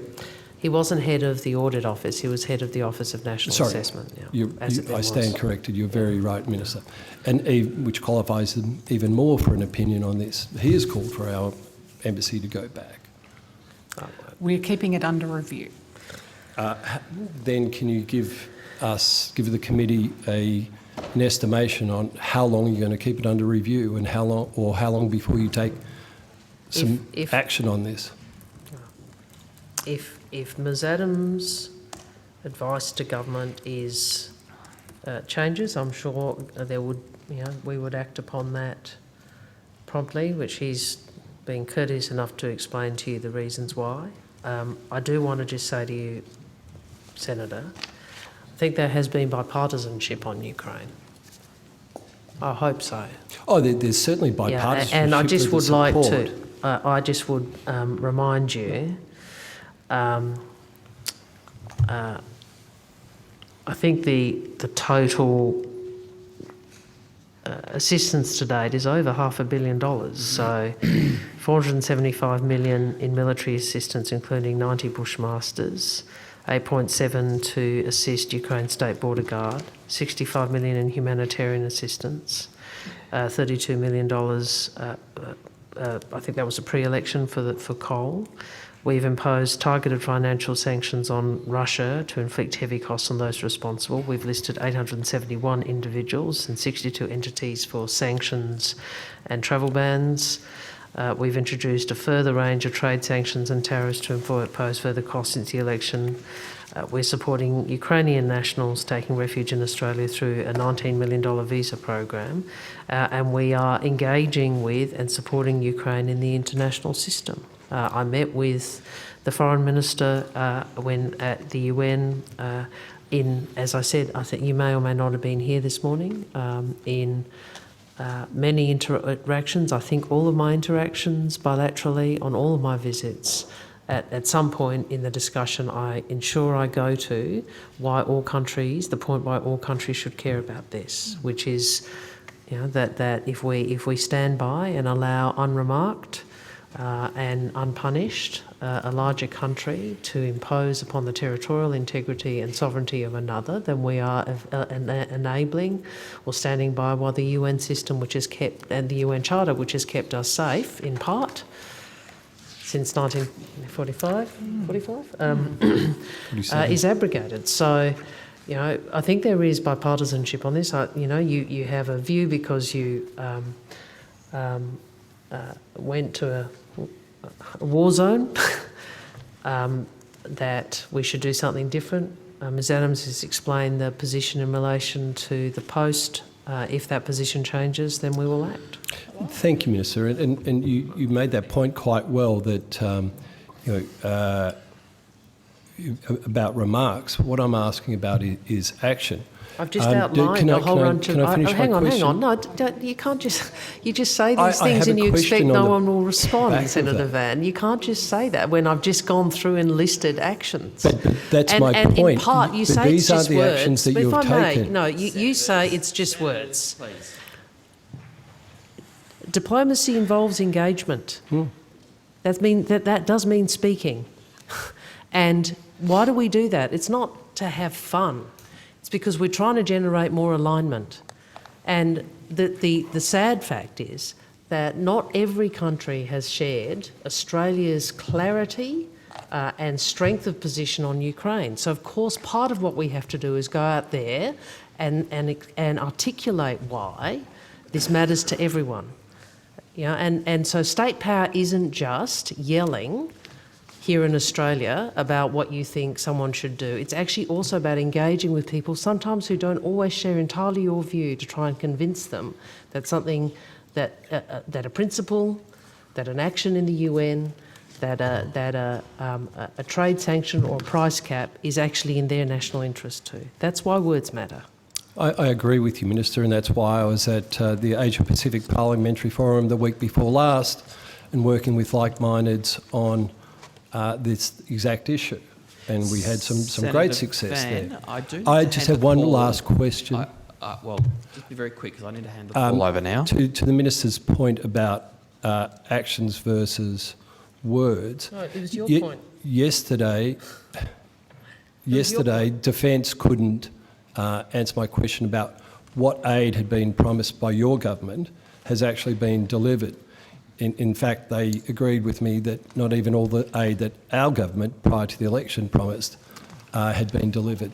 Can you shed any more light on what actions have actually been done, as opposed to being, as you used to say, making announcements? Senator, we are delivering our $65 million of humanitarian assistance through UN and NGO partners on the ground. Sorry, how much, Ms Chan? $65 million. It's a humanitarian funding component. That's great. Thank you. So that is in various areas, in food, water, shelter. That is providing medical services, and it's targeted at the most vulnerable, particularly women and children, as well as the elderly and disabled. It is very difficult, there's no doubt about that, but we are doing that through very effectively through our UN and NGO partners. And I think that's very Thank you very worthwhile. much. Senator Steele-John, you have the call. Thanks very much, Chair. To date, the Australian government has not placed any targeted sanctions on Myanmar's military officials or their affiliations. Just wanted to confirm that this is still the case. Can you just give me a minute? There are a number of existing sanctions under our autonomous sanctions regime. That includes an arms embargo and sanctions against 5 individuals responsible for the atrocities in Rakhine State, dating back some years. Yes, and they date back They date back to the period before the military coup on the 1st of February 2021. That is correct, Senator. All right. But since the military coup, Australia has not placed any additional targeted sanctions on Myanmar's military officials or their affiliations. That is correct, Senator. Okay. The US, the United Kingdom, Canada and the European Union have all imposed sanctions on Myanmar military in the broad sense, senior leaders, relatives and also critically military-linked companies.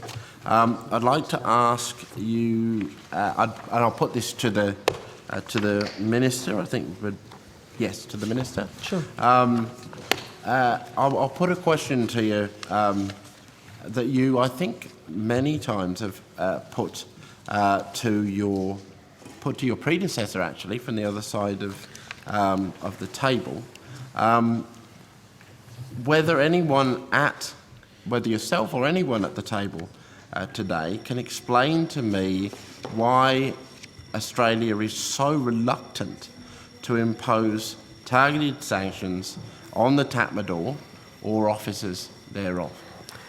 I think you were out of the room when I went through a sort of broader point about how it is in the world where many people do not share our views. We might press for the observation of human rights. Obviously, the previous government at the time those sanctions were imposed made a decision not to do so, or subsequently. I think you will see in relation to Myanmar, we have not only made many public statements, but we have raised this issue particularly in the ASEAN-led forums. I do want to, because we often get focused on one or a specific. I think that if we can come up for a point, I think all Australians and everyone in this Parliament condemns the appalling human rights abuses committed by the Myanmar military regime. I again express our collective concern and the Australian Government's concern about the deteriorating security and human rights situation in Myanmar. We publicly condemn the regime's brutal and unacceptable behaviour at every opportunity, including, for example, after the appalling execution of pro-democracy activists. I've done so at ASEAN, G20, East Asia Summit and other ministerial meetings, and we've done so bilaterally in foreign minister, leader and official level meeting whenever appropriate. We have also sought to continue to support the people of Myanmar through humanitarian assistance, and I signed off on this. I think we've now announced it. We've committed to an additional $135 million for 22-23, which Ms Chan can probably speak to, because she's more across it than I. That's right, Minister. It's to support humanitarian needs in Myanmar as well as across the border in Bangladesh among the Rohingya communities there. Yeah. And this adds to a total of $480 million in humanitarian assistance that's already been provided to these communities since 2017. So what I've heard from you, Minister, is strikingly similar to the statements made to this committee by your predecessor, acknowledging the human rights abuses that are taking... Well, condemning, I think, would be a better verb. Acknowledging and condemning the human rights abuses that are taking place. I note, however, that our partner nations, as is often stated in this place, United States, Canada, the European Union, for instance, have placed sanctions upon the regime. Have you received advice on Australia placing targeted sanctions on Myanmar? Senator, I think you were not here when Senator Chandler asked me a similar question. I appreciate senators entitled to ask that question. In fact, I asked that question on that side of the table, and I'll give you a version of the same response that Senator Payne gave, which is a foreign minister will not be speculating on the possibility of sanctions in this forum. Are they under review or consideration? I think I've used the phrase in relation to Myanmar, active consideration. They're under active consideration. Now, with respect, Minister, on the 7th of April, on the same topic, in front of this committee, you said, and I quote, in response to the same answer from your predecessor, I think you've given that answer, active consideration, constant review, for some time. We've had in excess of 12 months of military dictatorship, crackdown against peaceful protest, the detention of thousands of political prisoners, and the death of many civilians. That was very well said, wasn't it? I'm wondering when the process of constant review might be over. Do you recall making that? I don't usually use the phrase constant. I assume I was the word constant, but I assume I was quoting. Yes, I do, Chair, Senator. And look, I understand the political point you're making. What? No, but you're entitled to make it. I can't add anything further to the answer I've already given you. I would make the point, I made this.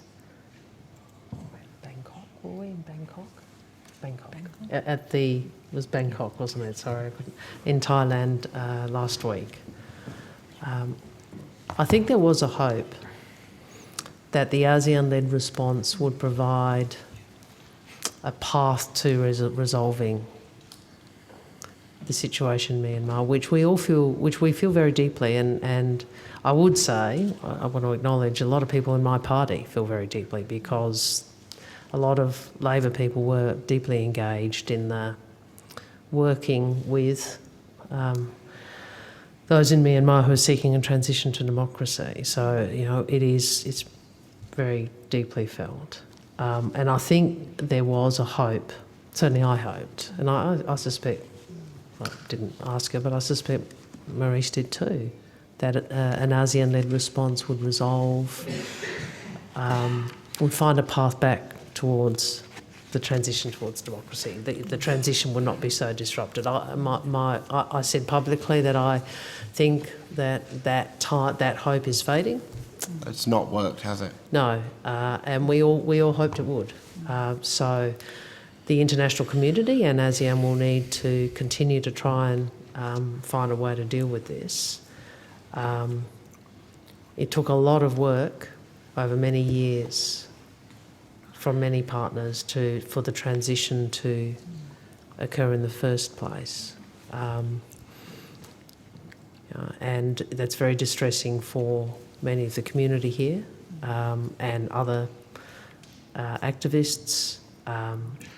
And as you would know if you know the history of Myanmar, and obviously I'm not an expert, but I know enough to know that there is enough history of this sort of setback towards democracy for people to get very,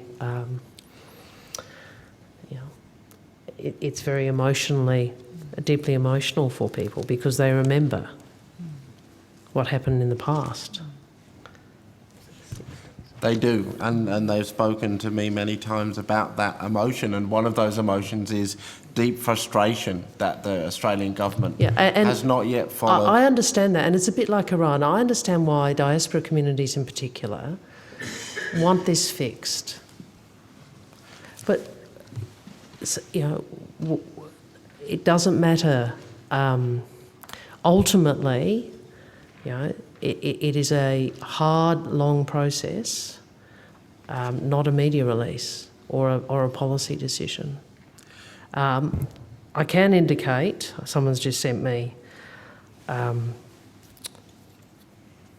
press release. I can indicate also, because I know this was raised with me by the diaspora, and I'm pleased that Mr. Giles has been able to do this. I've seen a press statement by him from earlier today that he has designated Myanmar nationals in Australia as a priority caseload in our onshore humanitarian program. So I think that's certainly one of the things that has been put to me, and I appreciate that he's been able to do that. Just finally, Minister, you once told this committee, and I quote, "We, the Labor Party, have called for the implementation of targeted sanctions against the Tatmadaw and Tatmadaw-linked affiliates." Now, you'd remember making that statement to the committee. If you were so committed in opposition, why, in the face of the deteriorating situation, have you not urgently implemented sanctions whilst in government in line with the United States, Canada and the European Union? I'm trying to, as Foreign Minister, work through a very difficult set of circumstances in a way that is best for Australia's national interests. Thank you very much, Senator Steele-John. And on that note, we will suspend. It is our lunch break and come back here at 1:30 p.m.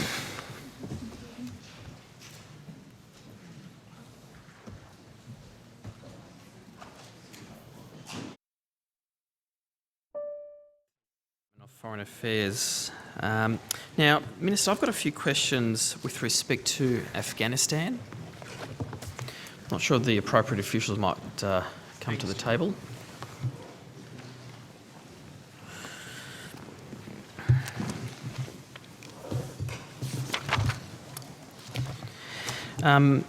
With respect to Afghanistan, specifically about the locally engaged employees program, there's obviously been many issues that have been raised about the process for certifying LEE, including concerns about the former government not acting to certify people in a timely manner. Of course, this has become a bit more complicated since the fall of Kabul and the subsequent evacuation of last year. And I don't wish to transverse on all the issues here today, Secretary, but I'd like to get an update on what steps the current government has taken in regards to the LEE visa program since assuming office. Thanks, Senator. I'll defer to Deputy Secretary McLaughlin. Good afternoon, Senator. Good afternoon. The Department continues to receive applications for locally engaged employees, and we continue to put recommendations to the Minister. We also continue to receive LEE into Australia, and since the election, 26 DFAT LE and their families have arrived in Australia. The Minister has considered 159 LE applications, 4 of whom have been certified, and 142 cases have been referred back to the Department for further reassessment. The Minister has asked DFAT to provide her with assurances that the applications for certification have been properly considered in line with the policy intent of the instrument. I think you'll know the instrument I'm referring to, IMI 12-127. Sorry, could you just take me through that, if you could? Just sorry, the instrument, did you say? The instrument, yep. yeah. So we are, as you recall, the instrument was passed in 2012 or adopted in 2012. It sets out the grounds for which we assess applications for certification as locally engaged employee. The Minister has asked us to ensure that our assessment of applications for locally engaged employees is done in a manner that's consistent with the original intent of that instrument. And as a consequence of that, we are re-examining 142 applications for LE.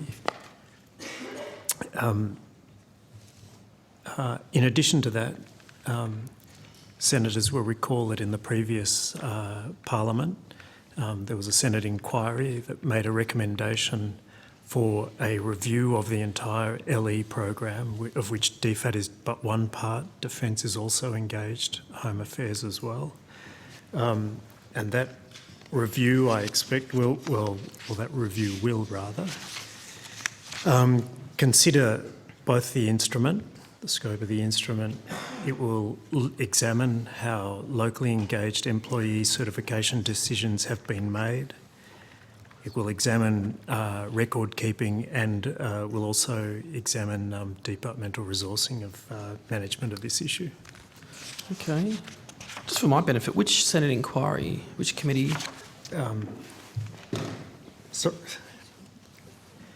I don't have the formal title here. It might be in the background, I'm sorry, but it was during the previous government, but prior to the election. Yeah, that's all right. I just asked because I'm new to this particular committee, but Mr. Warder, you might be able to answer.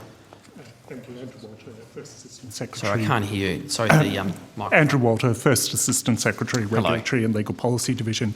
It was the Foreign Affairs, Defence and Trade References Committee. Okay, excellent. Thank you very much. So in terms of people being able to put in, is it an application? What's the process? I don't know if you can take me through that.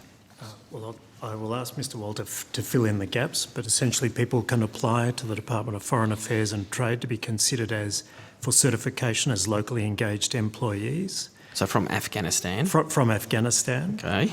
How do they do that? Via a computer, a website? It's online. Online? And how does one do that if they don't have access to a computer or online? So most of the applications we've received have been via email. You can also get in touch with the department by other means, so obviously in writing, but by phone if you can do that. You can try and make contact with the High Commission in Islamabad. We will take applications in whatever form is required by the circumstances. So for some people, there might be some effort to get to an appropriate place or a safe place to make an application. Well, that's possible, of course, Senator, but we do continue to get a large number of applications. Do you work with any, or are people able to go to any of our allies to make those applications? Either through the United States or other countries that might have a presence over there? I'm not aware of any processes that they may have. If I could also ask, the issue of certification of security guards has been raised many times here, as I understand, and also in that mentioned Senate inquiry. The department's justification for excluding security grounds from certification, as I understand it, was based on the relevant instrument. What is the status of the group of former Australian Embassy security guards that have been seeking LEE certification? I might ask Mr. Walter if he's got that detail. Thank you, Senator. So, yes, you're quite correct to say that the reason why security guards are not necessarily being certified is because of the legislative instrument that was referred to earlier by Mr. McLaughlin, which provides that people who were employed in a private security capacity are ineligible to be certified under the instrument. I think it's very important in this context to put certification in its broader context. So certification, the effect of certification is to prioritise your visa application within the Australian system. So you still need to apply for a visa. You still need to go through the type of character, national security, identity checks that any visa applicant goes through. However, if you are certified by this department or by the Department of Defence, you get priority in terms of consideration of your visa application. There are a small number, it's about a dozen security personnel who, due to the unique nature of their engagement with Australia, the Australian Embassy were certified and have made it to Australia. Others were not certified but have gone through the visa process and made it to Australia. The numbers are best got from Home Affairs in that respect because they've managed that part of the process. And then, of course, you'd be aware of questions about defence security guards, which it's a matter for defence. Now, the Minister is deeply concerned about this, and we take a very we look at these very carefully in terms of making sure that where they've, for example, security guards have provided particularly unique services and the people who were certified provided particularly unique services in their security capacity, we can see a way to certify them, and we're also very careful where they've done dual roles and those types of things to. Could I ask one clarifying point? Sorry, Minister. Just so is it the case that people could have been employed in a private capacity as a contractor, or directly as an employee of the embassy? Is that the distinction that you were trying to make earlier? So the instrument itself says that you are ineligible for certification if you were employed in a private security capacity, which is the contractor type example. So that's the distinction that. I'm assuming. Sorry. No, you go. I'm assuming most of the security guards would have been employed as contractors rather than direct employees of the embassy, correct? Or yes. Correct. Okay.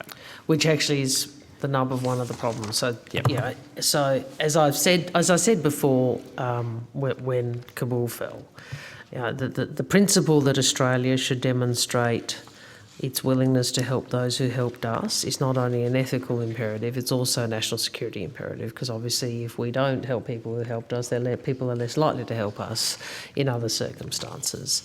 I was critical of the former government's approach on this, and I think this goes to really two areas. The first is the application of the instrument, and it was clear that from the evidence in estimates that there were different portfolios were taking slightly different views about the intent about the instrument. And then the second is whether or not the operation of the LEE program is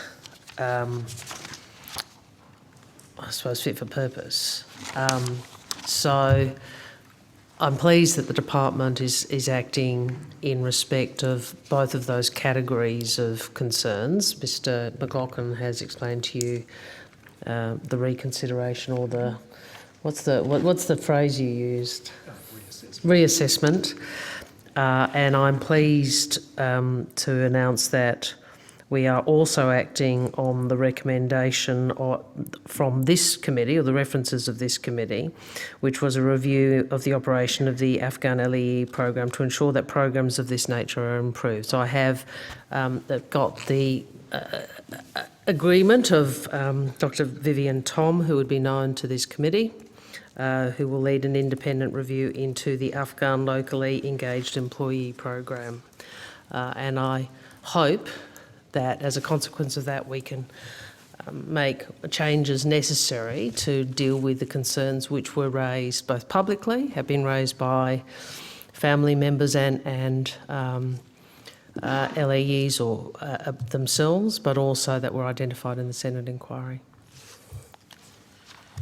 That's good news. Would you be able to provide advice as to when the review would be due to report back to government? Bless you too, by the way. Thank you. We are hoping the review will be wrapped up early in the new year. We're keen to move very quickly. There are obviously still people under consideration, so the sooner we have the findings of the review, the sooner we can apply them. Just so clarity, around the first quarter of next year? That's correct. Okay. And I would say this is an example, I think, of the Parliament and the Senate committee process working well, because I think our approach to this has been informed in substantive part, or in substantial part, by the findings and consideration of that committee and that report. Okay. Thank you, Minister. Just to go back, Mr. Walter, just so I understand, were any Australian Embassy security guards certified during the evacuation? There have been Australian security guards certified, yes.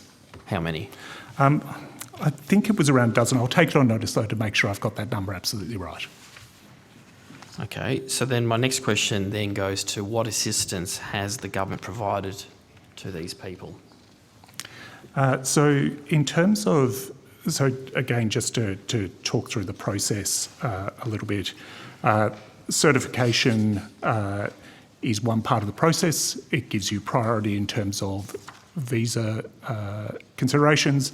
If you are granted a visa by Home Affairs, and which has happened for these some of these security personnel, then Home Affairs provides assistance through the International Organisation of Migration to assist people to come to Australia. And questions on that are better directed to them in terms of these individuals. And I guess they'd be treated under the humanitarian visa application processes that Immigration or Home Affairs administers? Yes, we understand that's the main source of visas for these individuals. All right. Acknowledging the bit of a backlog there as well too in that department. Yeah, again, a question for Home Affairs, but once again, the certification does give you priority consideration. It doesn't guarantee you a visa. You still need to go through the same identity, national security and character checks as anyone else, but it does mean you go to the front of the queue, for want of a better term. Okay. So how many LE certifications have been recommended for the Minister's approval since the government came into office? So, as mentioned earlier by Mr McLaughlin, we put a package of recommendations to the Foreign Minister. She certified 4 of those. There was a small number who were not eligible for certification because of the operation of the instrument, and there were 142 who, as has already been mentioned, the Minister asked us to look at again. And if you'd like, if it helps, that means at the moment we are assessing 261 applications for certification. Okay.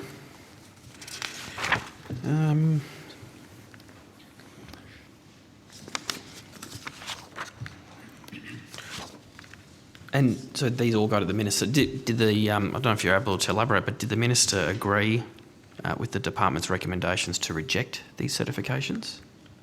As I indicated, Senator, 142 of those LE... So they're the ones that were rejected? We try not to go into all the detail of advice to government. Yeah, But you can confirm, Senator Ciccone, as you have worked out, I have sent back for reconsideration, reassessment on those specific ones. And then I've also released with Mr Miles the review of the Afghan LEE program, and that will go to how were decisions made, applications appeal process, record keeping, departmental resourcing, and importantly, whether the legislative instrument that underpins the program remains fit for purpose. Because the legalism around which is, I think, Senator Payne argued, and is in the the words of the instrument around who's the legal employer. As I think we discussed in here, I don't think the Taliban stopped to check whether or not you're subby. So the intent of the program, I think we need to consider whether the instrument remains fit for purpose. But I'm grateful that I know the department's working through the reassessment and we'll work constructively with Dr Tom. No, I appreciate that, Minister. And in terms of the review, will the review examine previously rejected applications for certification? I think in terms of the review, what Dr Tom will be looking at is whether we had appropriate processes in place, whether we were doing our record keeping properly, whether we handled whether the application process was clear, and whether the work was undertaken expeditiously, rather than what you might call an internal review or some kind of secondary review of individual applications. It's more looking at the system and looking at the instrument to see where we can make improvements for the future. And what the Minister has also asked us to do, though, is to provide her with assurance that in relation to the previous applications that were refused, to give her assurance that we have applied the instrument as originally intended. And of course, in some instances, we might suggest to her that a review of that decision is appropriate. So if we go back a step on that point you just raised, what was or what is the original policy intent of the program? Because I think it's important for us to sort of go back to the reasons, the original policy intent of why this program was established? Certainly. So if we go back to 2012, when there's kind of two steps to the instrument. There was an instrument in place in relation to Iraq, and then in 2012, it was amended to also apply to Afghanistan. And if we look at what was said by the government at the time, the original intent was as follows: Australia will offer resettlement to Australia to eligible locally engaged Afghan employees at risk of harm due to their employment in support of Australia's mission in Afghanistan. This reflects Australia's view of its moral obligation to current and former employees who have provided valuable support to Australia's efforts in Afghanistan. So is it the department's view that the operation of the program was inconsistent with the original intent? What I would say there is we have a review. We've got an independent reviewer who's just been appointed, and I'd rather not sort of preempt any of her findings on exactly that point. I think part of the desire also is both the fit for purpose point, which is the instrument point, but also the consistency point, as between portfolios, which was identified, I think, by the Senate committee. Secretary, did the previous minister provide you or the department with any instructions not to comply with the original intent of the instrument? Not that I'm aware of. Not to my knowledge. Okay. And my last question, Minister, what steps have you taken to rectify the situation, I guess ensuring that the operation of the program is compliant with the original intent, acknowledging that there is a review at the moment? Are there other measures in train or work the department and its officials may be working on to improve the effectiveness of the program? I think Mr. Walters sort of outlined exactly what we're doing. Sorry, my question was the Minister, sorry. but I wasn't sure apologies. if the Minister was referring to you, Fran. So. No. I mean, look, I think we've covered it. I mean, in summary, what have we done? We've said, one, I've asked sought additional advice on the proposed rejections because of the concerns about that have been traversed, the management of the program, the consistency across government and the original intent of the instrument. I want the department to provide assurances that the applications for certification have been properly considered in line with that policy intent. Obviously, events and the passage of time, Senator, mean our options on the ground are a lot more limited than they would have been if this had been done previously. I've expressed my support to the Minister for Immigration for continuing to prioritise Afghan LEEs who supported Australia's mission in Afghanistan under the humanitarian visa program. In relation to security guards, I think we've gone to that. The advice or the plain reading of the instrument makes it more difficult from a narrow legal perspective to certify those personnel, but obviously these people have assisted us, have assisted Australian operations and were at risk as a result of their assistance. So, I believe their humanitarian visa application should be processed as a matter of priority. I have commissioned Dr. Vivienne Thom for a review to ensure that the instrument remains fit for purpose and is applied consistently to help those Afghans who helped Australians. So, if I've missed something, officials can add to that. But I would make this point: we should do all this.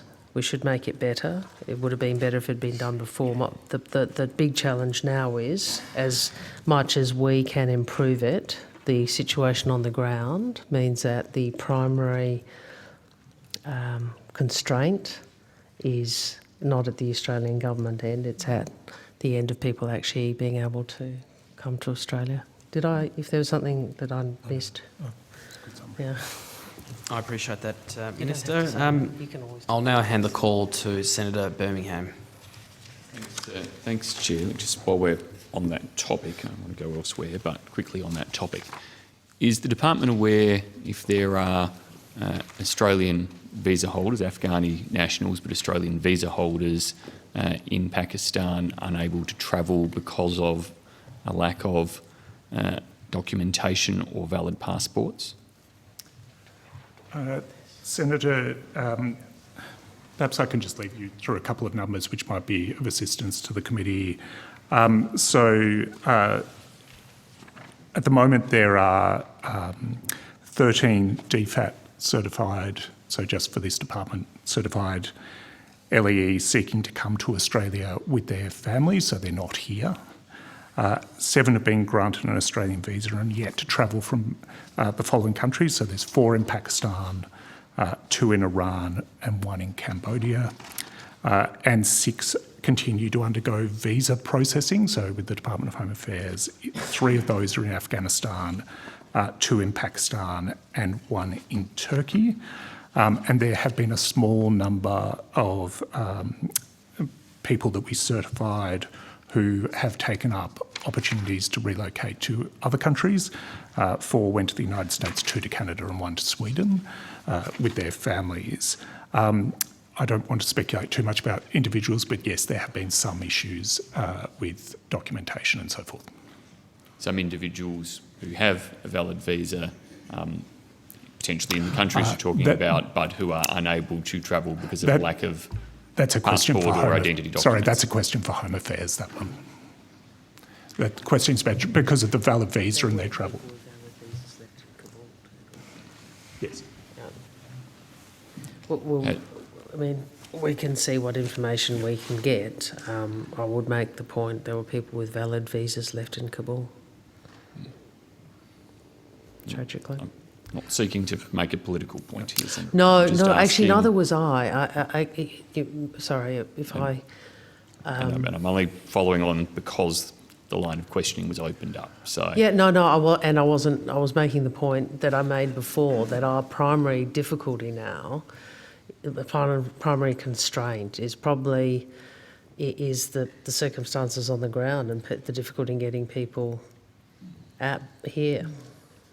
So we should do the right thing. We should fix this up. We should reassess. Maybe if the situation improves, that means that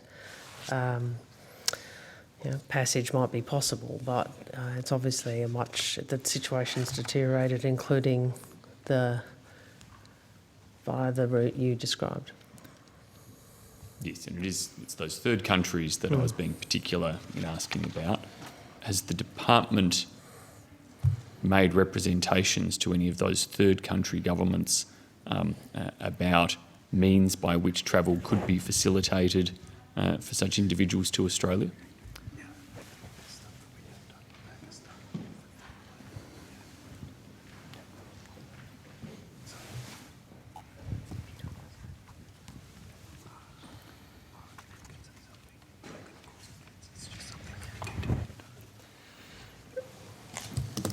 Senator, via the route you described, the Pakistani government has enabled several waves of Afghan holders of third nation visas to move out of Pakistan without necessarily having the relevant travel documentation for Pakistan.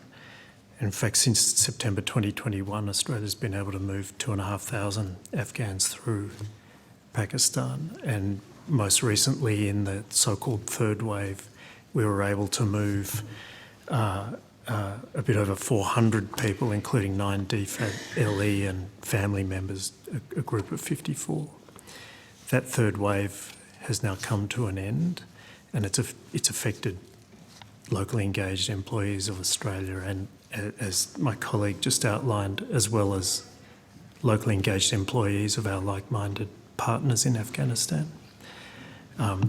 It's an issue that we continue to engage and discuss with the local authorities, but it's an ongoing discussion, if I put it in those terms. What new or additional sanctions have been applied since the change of government? General question, not country specific. I'm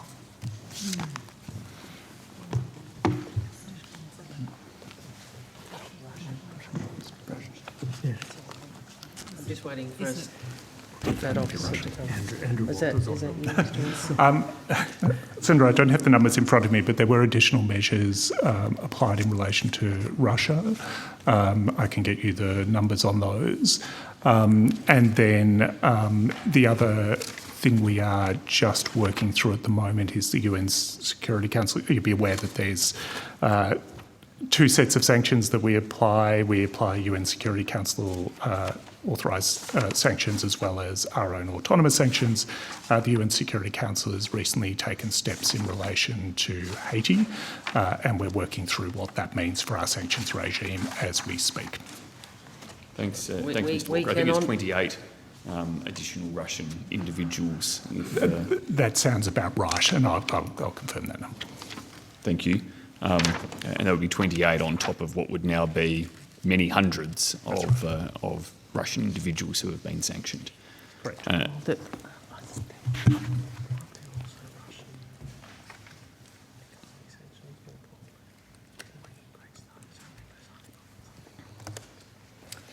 Can we might have to just take on notice some of the detail of that, Senator Birmingham. Yeah, I'll come. Okay. There are no others that have been applied, though, aside from the Russian ones. To date. Yes. We had Thank a long discussion about this before. I don't know if you were here. Yes, I know Senator Steele-John was asking. And Senator Chandler. Each in country-specific classes. I've seeking to go to the process and the overall questions around application of sanctions.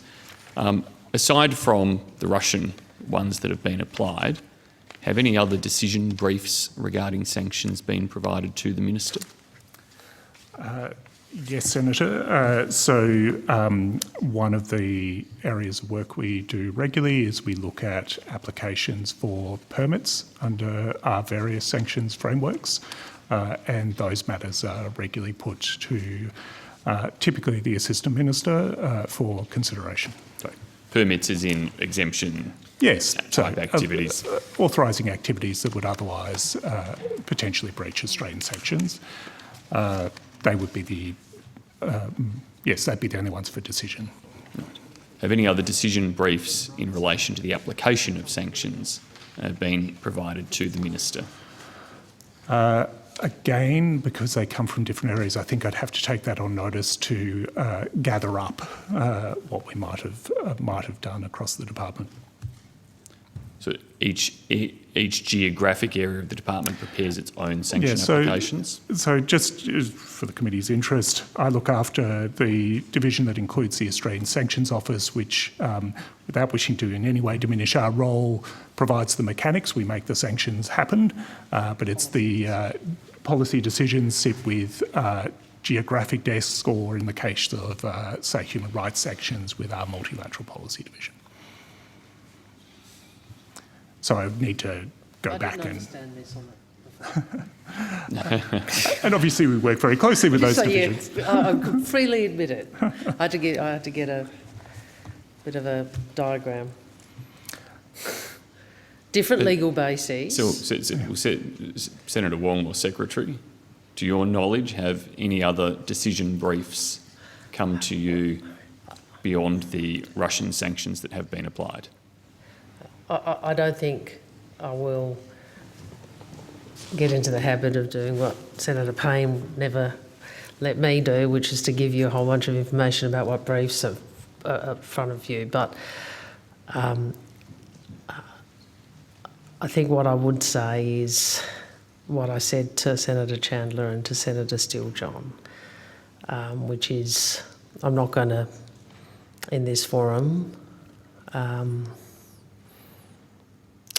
hypothesise or to talk through publicly the considerations that you're talking about. No, I'm just That minister is why I'm very deliberately yeah, I know you're being very asking careful. in a non-country But what I would context. say is, I mean, we'll get some more information Mr. Walter can explain it, but we have obviously consideration of broad human rights issues more broadly in each geographic area, and how they are best, how Australia's interests are best given effect, including our interest in asserting the importance of human rights. In addition to, we have the UN sanctions process, which is a different legal basis, as I understand it. Is that right? That's correct. Minister, posing the question because it's not unreasonable to think the department being responsive, and given the statements that Senator Chandler and Senator Steele-John have highlighted, and I could go through my own list of quotes about your criticisms of slow action by the former government in relation to application of sanctions, it's not unreasonable to expect the department may have provided options for you and decisions that you could take. And I'm trying to ascertain whether they have potentially been sitting in your office or on your desk with you declining to take those decisions, Minister.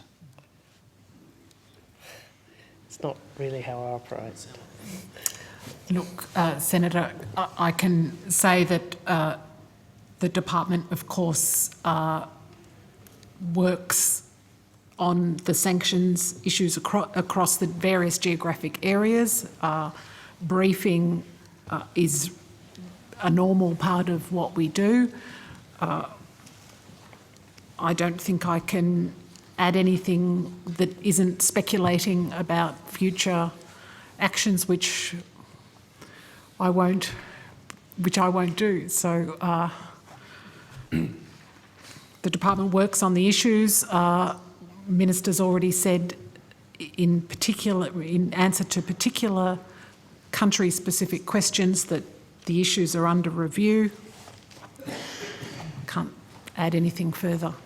Is any work underway to expand or vary any aspects of the sanctions regimes? I wouldn't put it in those terms. You can put it in the terms you choose, Secretary. I don't understand what you mean.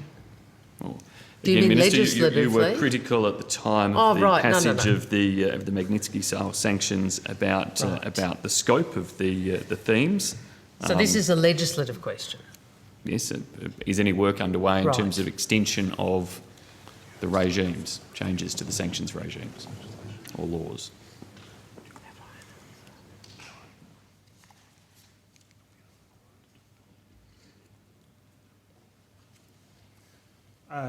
Senator, it's a little obscure, but something the committee might be interested in is you'd be aware that under the Legislation Act, regulations sunset at the end of 10 years.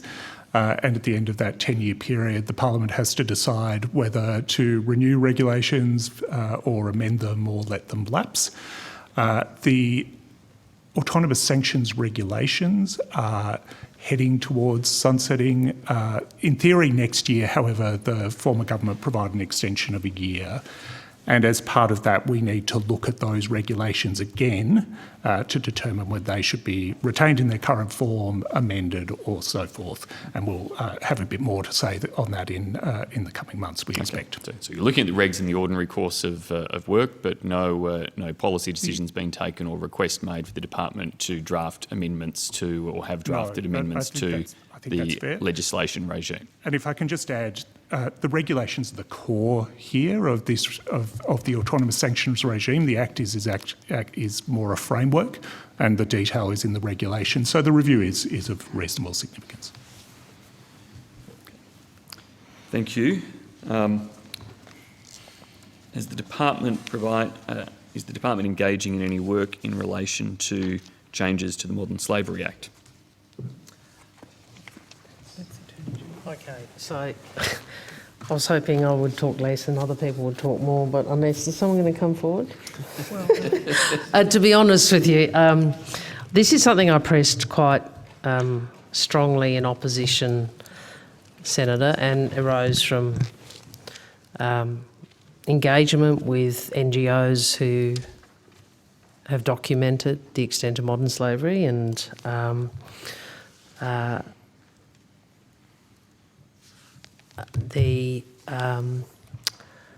You may recall, I think, not in the previous parliament, but possibly the one before, maybe I'm wrong, and the Modern Slavery Act was first passed, and the then opposition was critical of the coalition government's, frankly, softer legislation, a lack of compliance and so forth. And I think Ms O'Neill was then the Shadow Minister. And in the course of that discussion, I engaged with a number of NGOs, as I said, about modern slavery. And in the context of being in this portfolio in opposition, it was pretty clear to me that we had a series of geographically based, there are allegations or assertions and evidence of forced labour in a number of parts of the world. So it seemed to me that one of the ways we should deal with that is to beef up the Modern Slavery Act. And our position as a country should be, wherever forced labour occurs, it's unacceptable. And we should change our domestic legislation to reflect that. Here's Lucian Manton, who can say a lot more than I can say. So, but actually, it's, I think, in the Attorney General's portfolio, and that's where the review is. But the motivation for that announcement, I think I actually announced it in the election campaign with him, was in part because that evidence of forced labour is not confined, regrettably, around the world to one country only, but Ms Manton will be able to assist more. Thank you, Minister. Lucian Manton, Ambassador for People Smuggling and Human Trafficking. In answer to your question about the Department's engagement with the Attorney General's Department and the independent reviewer of the Modern Slavery Act, Professor McMillan, the Department of Foreign Affairs and Trade is actively engaged. I've met Professor McMillan. My team meets regularly with the Attorney General's Department. I'm aware that the Attorney General has issued an issues paper about the review of the Modern Slavery Act, and we're in discussion with his department about the issues that are contained in that issues paper, and look forward to ongoing consultation and to recommendations for that review, which I believe we'll see in the first quarter of next year. It also extends to human trafficking, as you know, the Act. Yep. Is that not right? I think. That's right, Yeah. human trafficking as part of the modern slavery suite of issues. Thank you. Thanks for clarifying that. So there is the review process underway in relation to the Modern Slavery Act and associated human trafficking. There is review in relation to the regs as they apply to the autonomous sanctions regime, but not other legal changes underway or afoot in relation to the sanctions regimes per se. That's all an accurate summary. I think that'd be right. I mean, it's if there are deficiencies in your legislation you want us to look at, I'm happy to do that. Last question. Senator Wong, you were, as I say, you were the critic at the time of aspects of the extension of Magnitsky. I didn't know you paid so much attention to me, Senator Birmingham, in opposition. So much. As you did as a shadow minister, Senator, it pays to have a look at what the minister said. Sometimes. All right. Without being country specific, when can Australians expect to see you take some action or use of Magnitsky type sanctions regime? I think that's the same question as we've responded to in country-specific terms. And I want to go back to the toolkit response, which is, there is a tendency, and I might have probably done the same thing, where we look straight to sanctions. Sanctions are an important part, but not the only part of how we should be working in the world to shape it for the better, bearing in mind the unfortunate reality that too many countries, that there are too many, human rights are not universally respected, that there is human trafficking, modern slavery in the world, there is the oppression of women, and there is people's economic rights are not observed. So we we need to think through what is the full suite of measures by which Australia engages in the world, including in multilateral fora and joining statements such as the one on Iran that I spoke to Senator Chandler about in relation to their membership of the committee. These are things we seek to do. Sanctions are a part. In part, one of the reasons why I was very supportive of modern slavery is because it is a way of providing normative and economic standards to lessen the likelihood of human trafficking and forced labour. So it has an effect that might be the sort of effect you'd want through sanctions, but it's actually us using our domestic market and our domestic standards to try and give effect to those principles. Thank you, Minister. Sure. Okay, and then I'll hand over to Senator Steele-John. Thank you. Has the department provided any advice, or has the minister sought any advice on using the cyber component of the Magnitsky sanctions?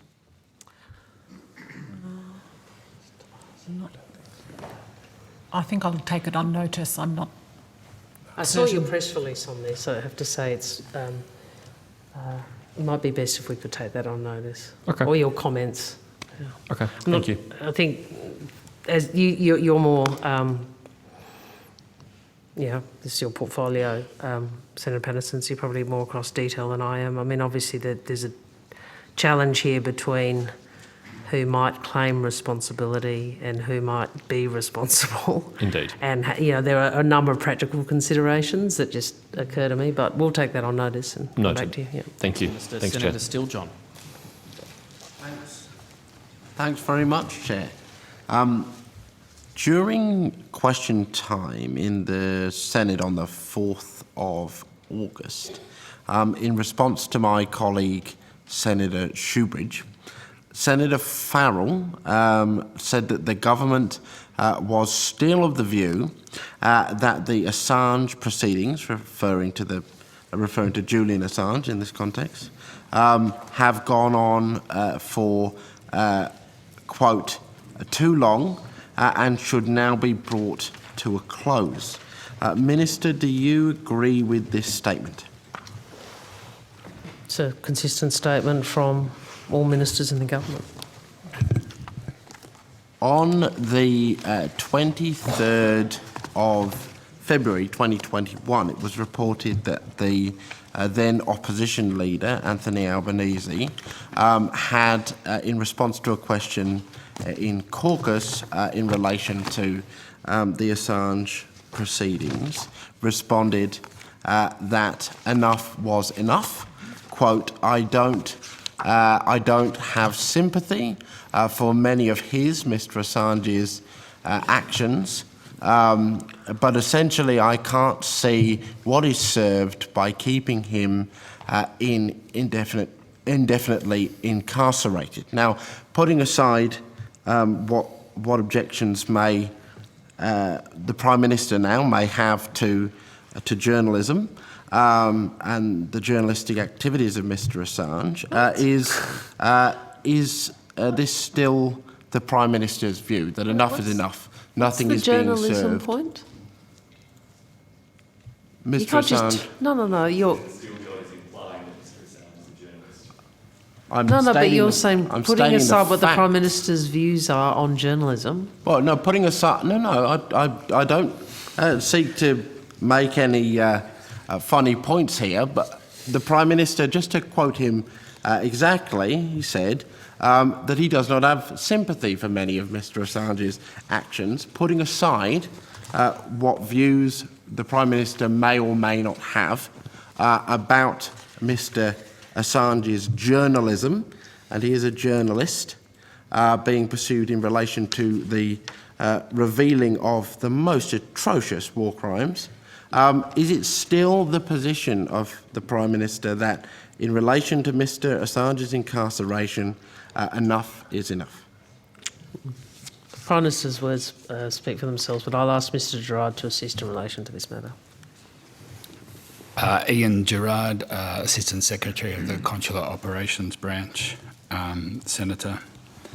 I think the government has been clear in our view that legal proceedings with Mr Assange have been going on for a long time.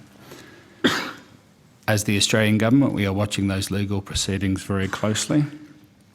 You're not a party to those proceedings, Senator, as you understand.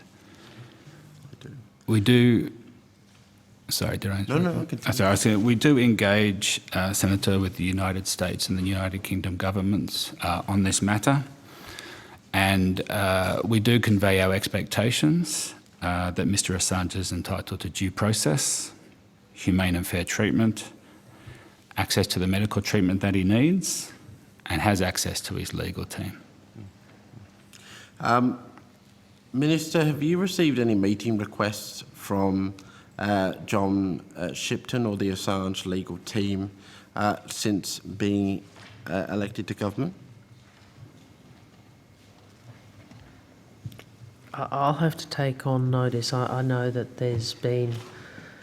well, let me take on notice what requests and what the engagement with at office or other level there has been.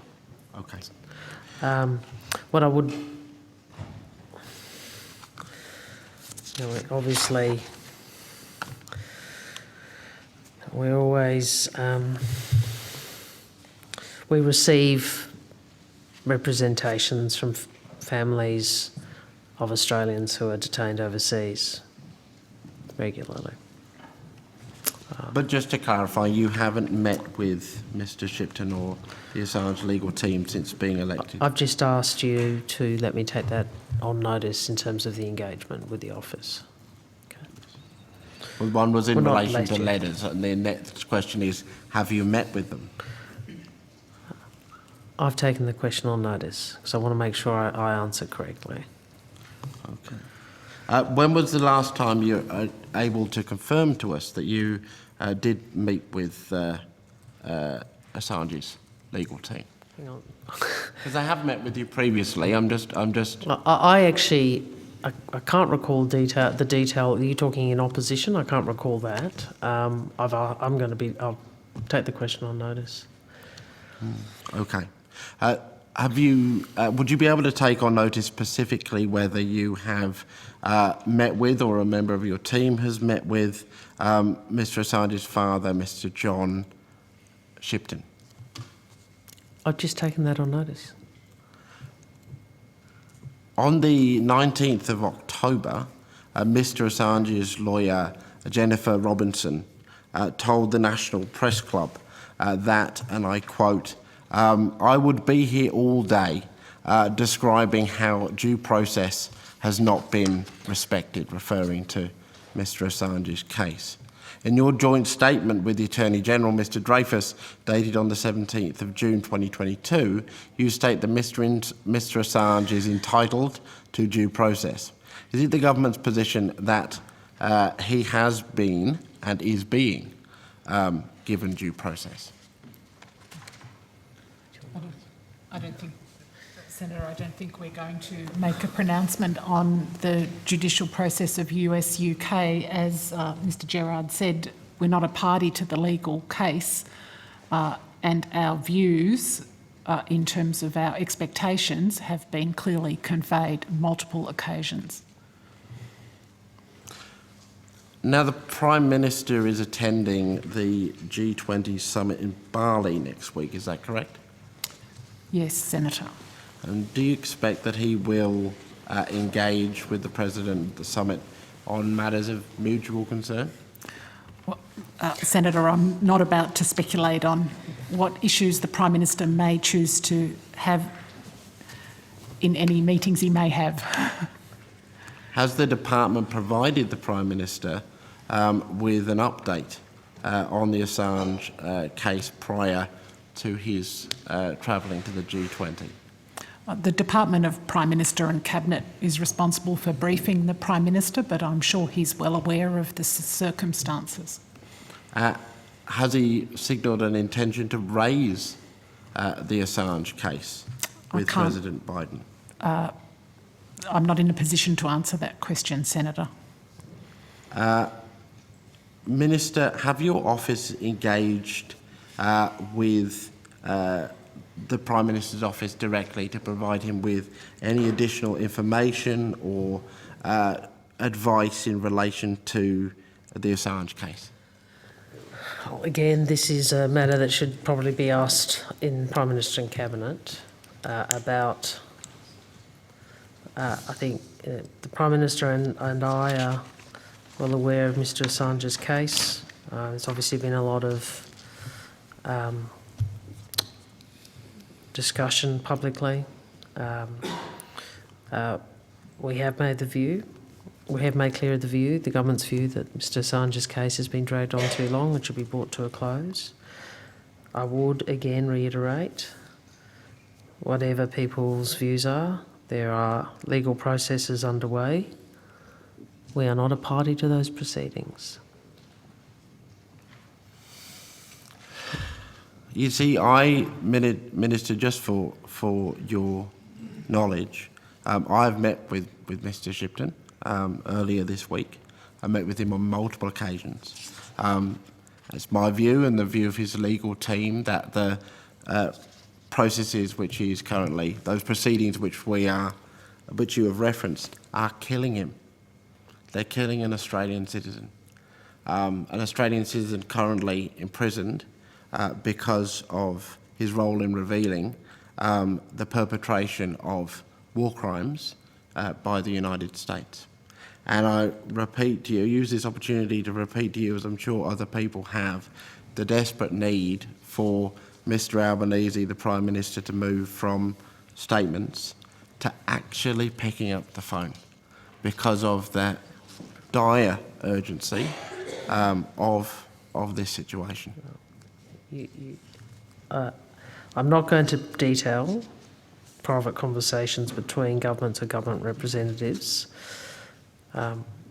This matter has been raised with relevant governments, but and the Australian government has publicly said our expectations are Mr Assange is entitled to due process, he's entitled to humane and fair treatment, access to proper medical care and access to his legal team.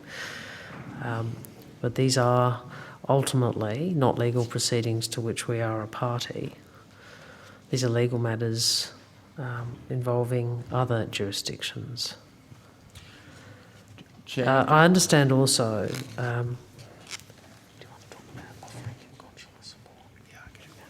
I'll just ask Mr Gerard to add to it, please. Senator, as you know, Mr Assange has himself withdrawn his consent for us to offer him consular assistance or inquire about his welfare with authorities in the UK. We write to Mr Assange directly. We've written so far 42 times offering that consular assistance.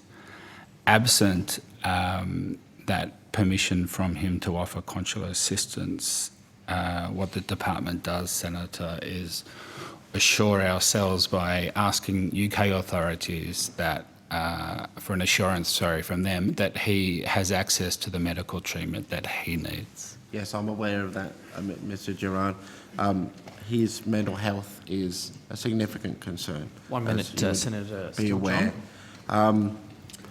Chair, I've got an additional line of questioning that will require me to table and circulate a document. So at this point, I might hand back the call. Excellent. So that you can circulate it. Excellent. Come back later. All right. Thank you very much. I will now pass the call on to Senator Fawcett.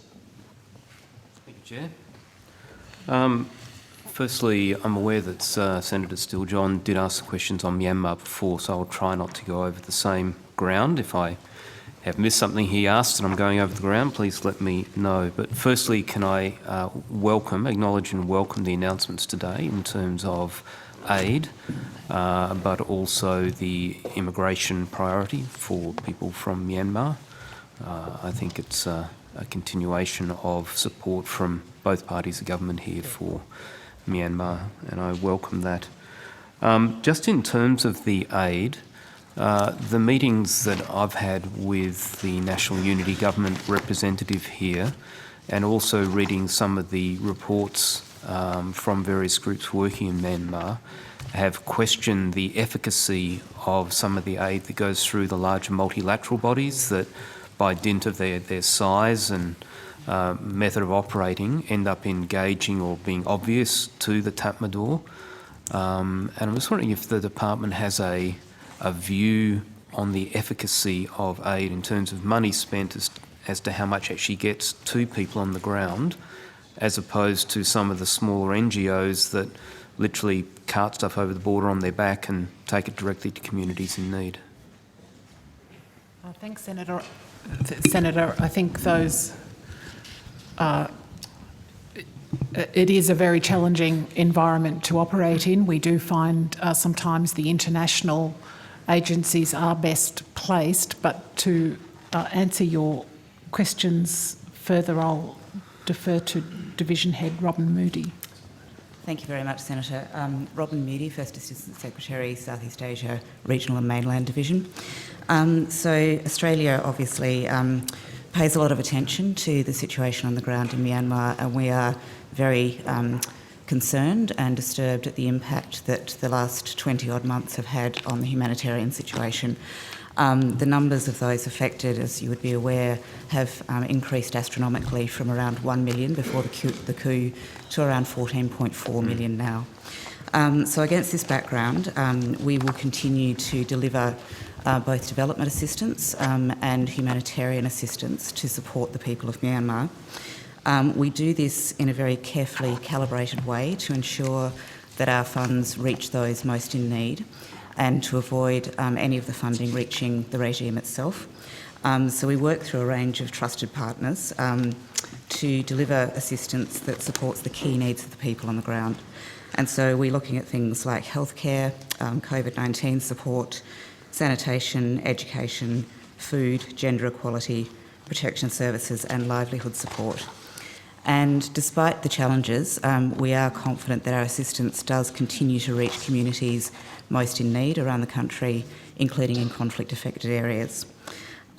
We do, as I said, very carefully calibrate the delivery of our assistance so that we're working through a range of trusted humanitarian partners, including the UN, NGOs and the Red Cross movement.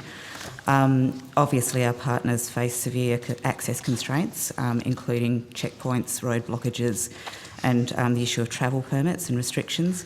But despite the challenges, we are aware that partners are able to deliver assistance, often working with local organisations in hard-to-reach areas. So we, as part of our messaging to the regime, continue to urge that there is unimpeded and sustained humanitarian access to help the people of Myanmar. Thank you. Do you have any data to verify or challenge the concerns that have been raised by a number of the groups that, in fact, when there are checkpoints and there are interactions with the regime, that amounts of aid either don't get through, are destroyed or are diverted? Thank you, Senator. I don't have any data here with me, but I'm certainly happy to take that on notice. But I can, again, give you some indications of where we are able to deliver assistance, and we're confident that our partners are doing that. So, for example, in procuring essential medicines and supplies and delivering mental health services and supporting ICU units to support COVID response, we are working through local non-government health providers in some of the border areas and conflict-affected areas, and I believe we're confident that that assistance is getting through. We're working through UN agencies to improve nutrition status and food security. I'll check whether we have data on those sorts of deliveries. We're also providing additional cash transfers and forms of social protection to internally displaced people in conflict-affected areas. And we're providing frontline services to improve women's health, including in obstetrics, gender-based violence support and counselling. I do actually have some figures on that area of our assistance. So in 2021, 2,970 gender-based violence survivors were provided with social and referral services, cash support, legal aid and other forms of support, and that data comes from the UNFPA. And in 2021 again, 12,825 households, women and girls, received basic food and non-food items such as dignity kits and first aid kits, and that's again working through UNFPA. In terms of life-saving sexual and reproductive health services to women and girls, our assistance has enabled approximately 30,000 gender-based violence survivors to access services across Myanmar. But Senator, I'll get you a more complete list, and we'll certainly look for the data that would support what I've said.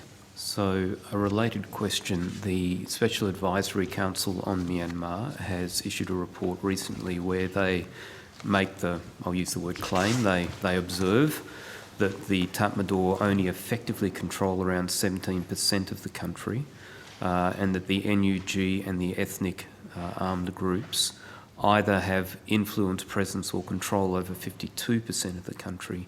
Would you have any insight as to whether those figures are accurate? Are they broadly accepted?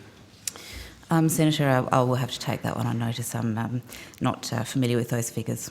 Thank you. Yeah, it just goes very strongly to the point of where we prioritise our provision of aid if the people who are actually having access to most of the community are not the regime-related figures. My final question, I'm conscious that we are not a full member of ASEAN, which limits our ability to influence, but one of the members who is, which is Malaysia, it was reported in the AFR, has raised the prospect of ASEAN banning Myanmar from attending ASEAN meetings. I'm just wondering if we have lent support to that publicly, and whether in our discussions with Indonesia, who I believe will be providing leadership to ASEAN, we've indicated our support for those stronger measures. Thank you, Senator. So we strongly support ASEAN's efforts around Myanmar as a key element of our response to the situation in Myanmar. Obviously, questions about participation in events or Myanmar's status are a question for ASEAN itself. But what we do on a consistent and regular basis is voice our strong support for ASEAN's efforts, the full implementation of the 5-point consensus, and any other steps that they are minded to take. And we'll be doing this again in the forthcoming suite of ASEAN meetings. We maintain regular interaction with ASEAN members about the situation in Myanmar, and certainly look to lend our weight to what they are endeavouring to do. Sure. There is a slight difference between ASEAN as a bloc and their agreed position and the what I would call forward-leaning positions of some full members of ASEAN. Yeah. So I guess my question was a little more nuanced. Are we proactively, to the extent we can, working with members who are leaning forward more to give strength to their arm? Thank you, Senator. I think it's quite clear that the situation in Myanmar is dire and deteriorating, the security situation, the humanitarian and the human rights situation.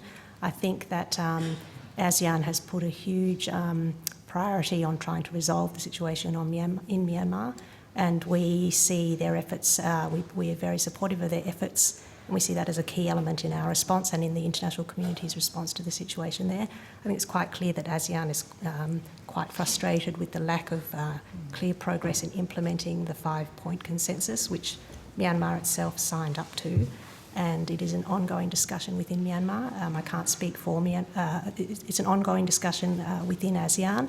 I can't speak for ASEAN members, but we take every opportunity in our engagements with both ASEAN as an organisation and in our bilateral engagements with ASEAN members to continue to urge their efforts towards a resolution. But it does seem very intractable, and we are very supportive of their efforts as a key part of our response.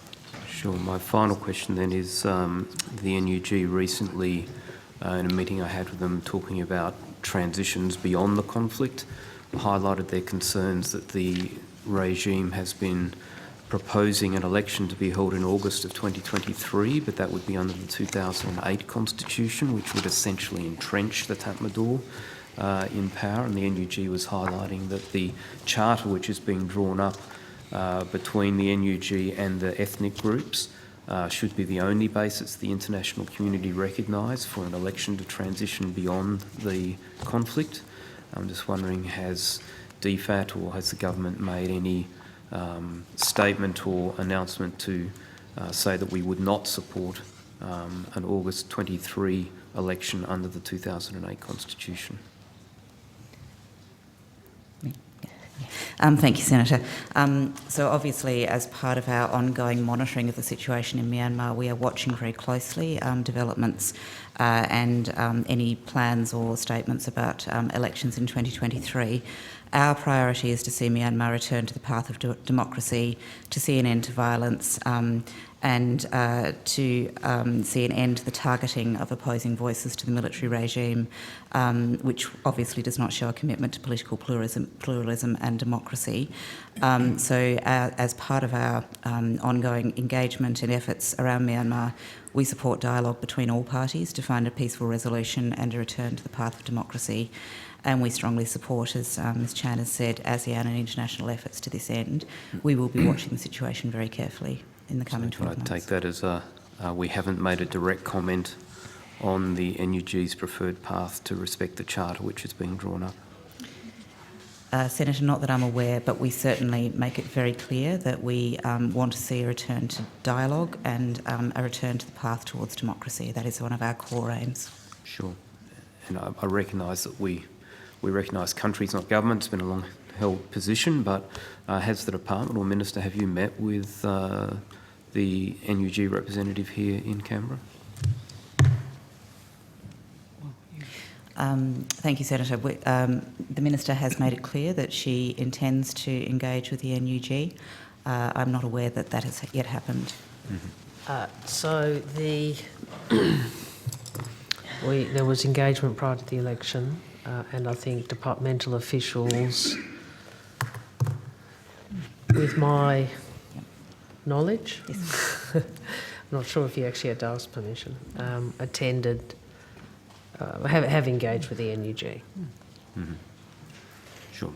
Thank you. From the Joint Foreign Affairs, Defence and Trade Committee perspective, on a bipartisan basis, we have for some time now, and I would certainly encourage the department to do likewise.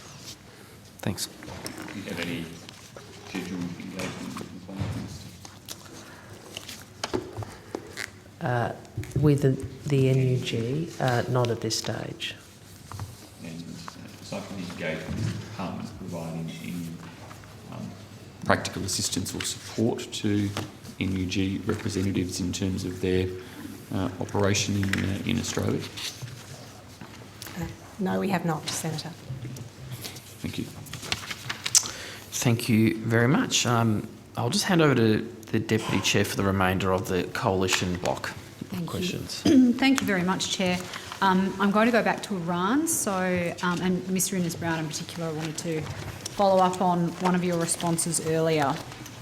Sorry, who did you ask for? Mr Innes-Brown, he's on the way. Oh.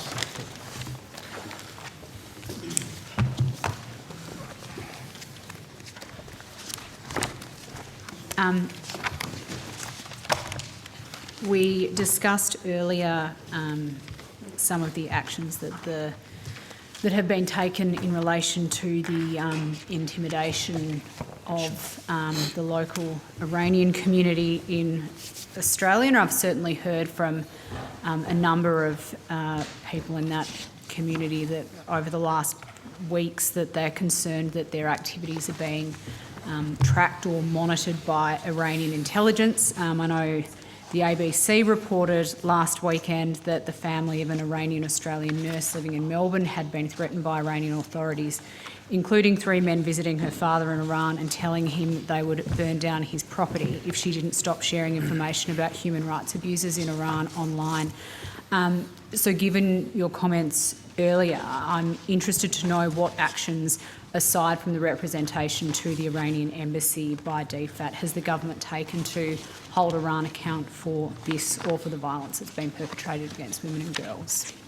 Sure, Senator. So it's something that we've engaged the Federal Police, Australian Federal Police, and I do know it has been reported back that members of the community have raised this issue with the New South Wales Police, who have looked into this. So that at the moment, that is the main activities. It's obviously something we're sort of still getting across the extent of it. What I would say from my own experience on Iran matters over a number of years is that unfortunately this is a practice of the Iranian regime. I know, for instance, the BBC Persian service, which is based out of London.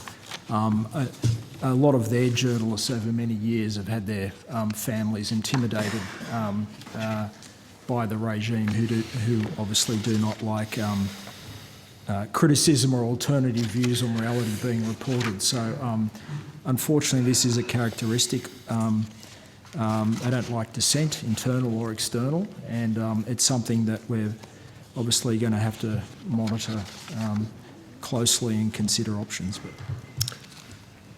So you are considering further actions that might be possible beyond just speaking with the embassy? Yeah, well, that's, beg your pardon, the last...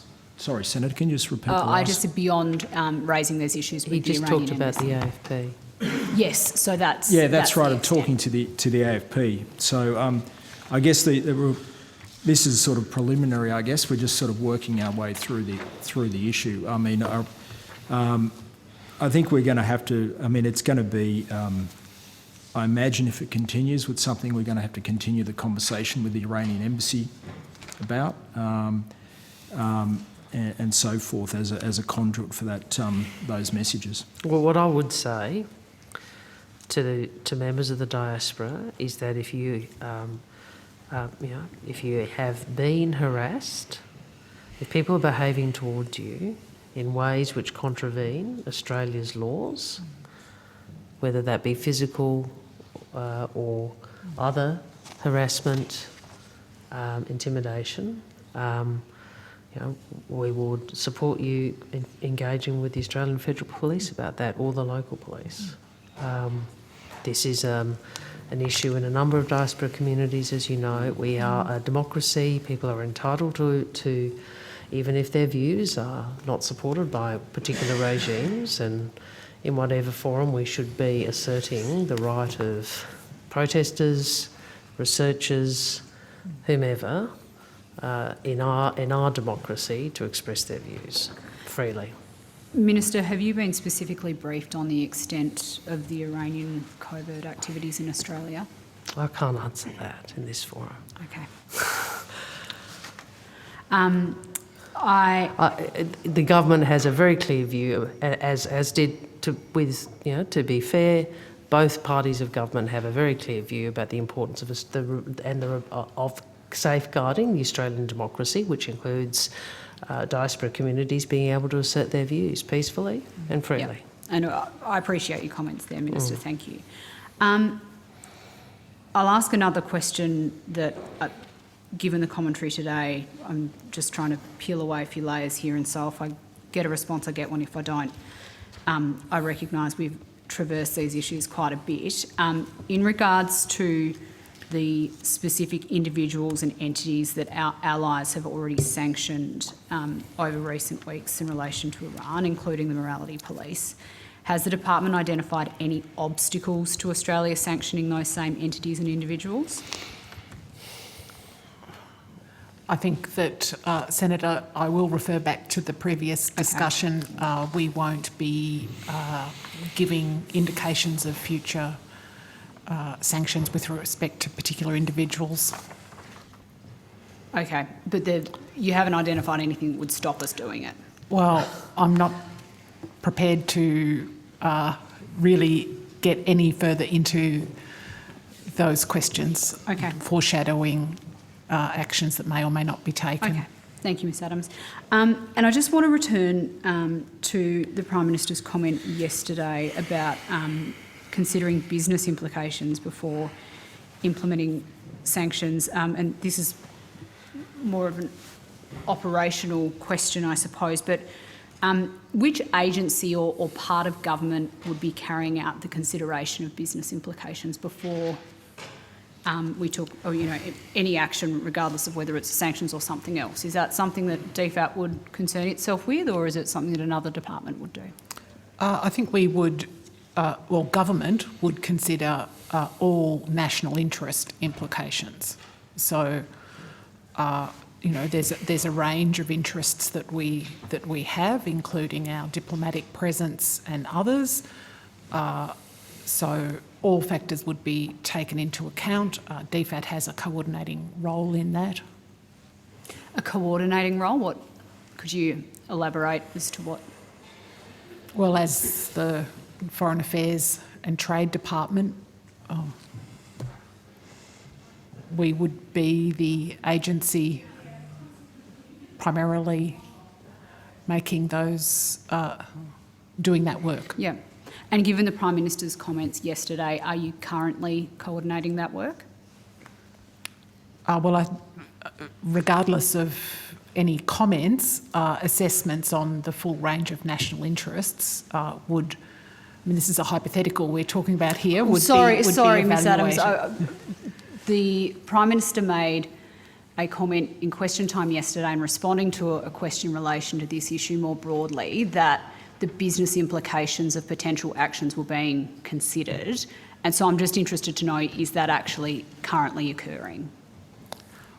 Look, I can only reiterate that we would assess all implications. Okay. Okay. I think that's all from me, Chair. Thank you. Thanks. For now. Yep. Thank you for putting that caveat. I now like to hand over to Senator Stiljohn. Thanks very much, Chair, and very timely too. I've got to soon go back to Community Affairs. You and your office, Minister, replied to a letter written to yourselves, which I sent to your office a while back in relation to the situation in Iran. We had that printed and circulated, so that I think you've got that on your table or in your notes, just so that I can ask some follow-up questions in relation to it. You're looking at me like you didn't write the letter yourself. I'm so offended that you didn't write back in person. No, I know you didn't. And yeah. No, Senator Stiljohn. No, that was a... I just hadn't seen this one. Yeah, that was a jocular comment, Chair. So, in all seriousness, if you're okay, I'd like to ask you some clarifying questions on the content of that letter, just to understand a bit more about some of the contents that you've put there. So, can you tell us the current status of the IRGC here in Australia, and what it will mean in terms of sanctions? For instance, it would be good to have more of an idea of the steps that you've outlined in the letter and what they tangibly mean in the Australian context. So this is the paragraph in relation to the Islamic Revolutionary Guards Corps under autonomous sanctions, and I think I responded to Senator Chandler on this, but I'd ask the relevant officer from DFAT to come to the table to explain technically what that references. Thank you.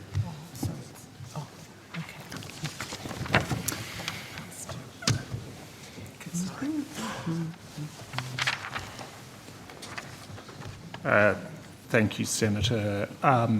So, in brief, the Islamic Revolutionary Guards Corps is subject to targeted financial sanctions. We've also imposed targeted financial sanctions and travel bans in relation to some individuals associated with that corps. What that means in practical terms is in terms of targeted financial sanctions, there's kind of two components to that.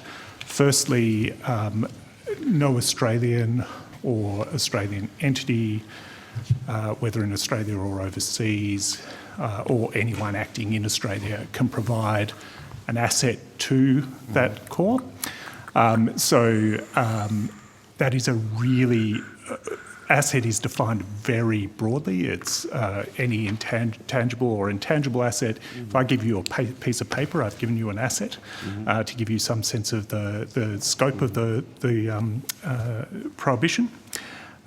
We also do what are called asset freezes. So in the event that there are any assets in Australia that belong to an entity or an individual that is subject of targeted financial sanctions, we freeze. We don't seize them, but we freeze those assets in Australia. And then in terms of travel bans where they're imposed on an individual, that's obviously a prohibition on entering Australia, but in the event that that person was in Australia, it would also require them to leave within a reasonable period of time. All right. Thank you, Mr. Walter. So just to summarise, because I think there's a great deal of interest from the community to understand exactly what these measures mean in relation to the IRGC. So if there was an individual who was a member of the IRGC within Australia, that they would be deported, what would be the action taken? Yeah, so need to be a little bit careful. So there's the entity and then there's individuals. Yes. So in terms of the entity, that's where we've got the targeted financial sanctions. Yes. It doesn't, any travel restrictions don't apply to each and every member of that entity. Travel restrictions are imposed on individuals. So you have, if they're not listed as an individual who's subject to a travel restriction, then they could enter Australia. Okay. However, just to be very careful here, obviously they need a visa, and there are a number of mechanisms by which that person might be refused a visa, including on foreign policy considerations grounds, which the minister could decide that they're not And in the letter, I think it's made note of that a listing of the IRGC for counter-terrorism sanctions would not result in any additional sanctions measures being implemented. Just want to confirm, just in very clear language, so that we as a committee understand. So basically, if they were designated as such as under counter-terrorism sanctions, there'd be no material difference to what is in place. That's correct. If you've been, if you're the subject of targeted financial sanctions under any one of our frameworks, there is no additional restriction on you if we then list you under another framework. Okay, thank you. Now, Canada has built on the existing sanctions that it has in place in relation to the core. Is Australia considering or building on the steps that have been taken beyond what has been outlined in the letter? I think we've already answered those questions, Senator. I may have been out of the room when you did. Can you just clarify? I refer you back to our previous answer. I've answered you, Senator Chandler, Senator Birmingham on the sanctions point. I don't think I'm going to keep repeating it all day. So just to... I refer back to my previous answer. Okay. But if you want to talk about Canada, yes. I mean, I have engaged with my counterpart, Foreign Minister Joly, about this issue. I think you may or may not have been in the room when I explained. There was contact about the meeting that she convened in relation to this of women foreign ministers. Regrettably, I was travelling, so could not get online for such a meeting. So I asked her if I could provide a video expressing our solidarity to the group, which we then released publicly, and we also joined with Canada and New Zealand in a statement to the UNSC about Iran's membership of the UN Commission on the Status of Women. I would note we're not actually a member of that body. You've been saying a lot about actions, not words. Well, that is, to my way of thinking, one of the actions we can take, given we're not actually a member of the body concerned. But you just to clarify, you have called for their removal from the body concerned? We've issued a public statement with Canada and New Zealand on the 3rd of November that I referenced to, I think in response to Senator Chandler. Okay. And would you be able to... that statement's in the public domain? Yeah, I'll make sure that it's available. Table it. Yeah. Thank you. Being aware that we're not on the body. No, I'm... No, but if there's action to remove, we're not a member of that body. Yes. And it was, Yes. We're not a member of the body, doesn't stop us calling for another nation that is to be removed from that body, does it? No, which is why you've been complaining about actions, not words. And I'm saying here, I think the best way of doing this is to join with statements for the reason I've just outlined. I haven't used that phrase. Actually, I during think the you course have, of- but anyway, that's okay. No, that was Senator Birmingham. Anyway, it doesn't matter. Significant differences between I don't think it's acceptable to the international community. I would make the point, I think a public position on this has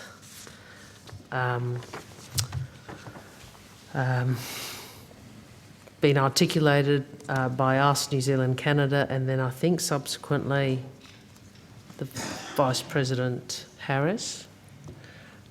It is not more widespread than that, and obviously it would need to be for action to be taken. But as a matter of principle, member countries have different views, come from different cultural and religious perspectives. But I don't believe, and the Australian government doesn't believe, that a member, any country, should be violating the rights of women and children, women and girls with such disdain. And as such, we don't think it's acceptable that Iran should continue to belong to this body. Thank you. Before I hand over the call to Senator Thorpe, Senator Steele-John, were you, in relation to the letter from Minister Wong, were you seeking to table or just to circulate? Just to circulate. Thank you. Thanks, Chair. All right, thank you very much. Senator Thorpe, you have the call. Thank you, Chair. My question, which I understand you've had previous, mine will be a completely different take on it, however, is regarding the new Office of First Nations Engagement and the First Nations Ambassador's role. Is it correct that the office and the role of the ambassador are established for the contribution of a First Nations foreign policy to implement the Uluru Statement from the Heart and the United Nations Declaration on the Rights of Indigenous Peoples? Good afternoon, Senator. Rod Brazier, Acting Deputy Secretary, Development and Multilateral Group.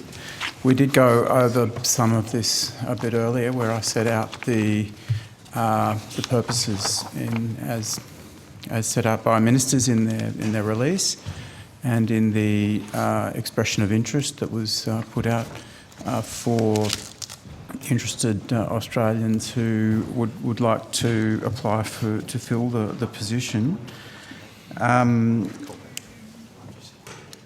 Is there information beyond the expression of interest? I understand the role. I understand that you've sent out job descriptions and so forth. But my question is about the contribution of a First Nations foreign policy to implement the Uluru Statement and the United Nations Declaration on the Rights of Indigenous People. Is that what this role is to do? Senator Natasha Smith, First Assistant Secretary of the Multilateral Policy and Human Rights Division. The office and the ambassador are really about giving effect to a First Nations approach to foreign policy. Australia, of course, we've spoken previously about UNDRIP and the government's commitment to that.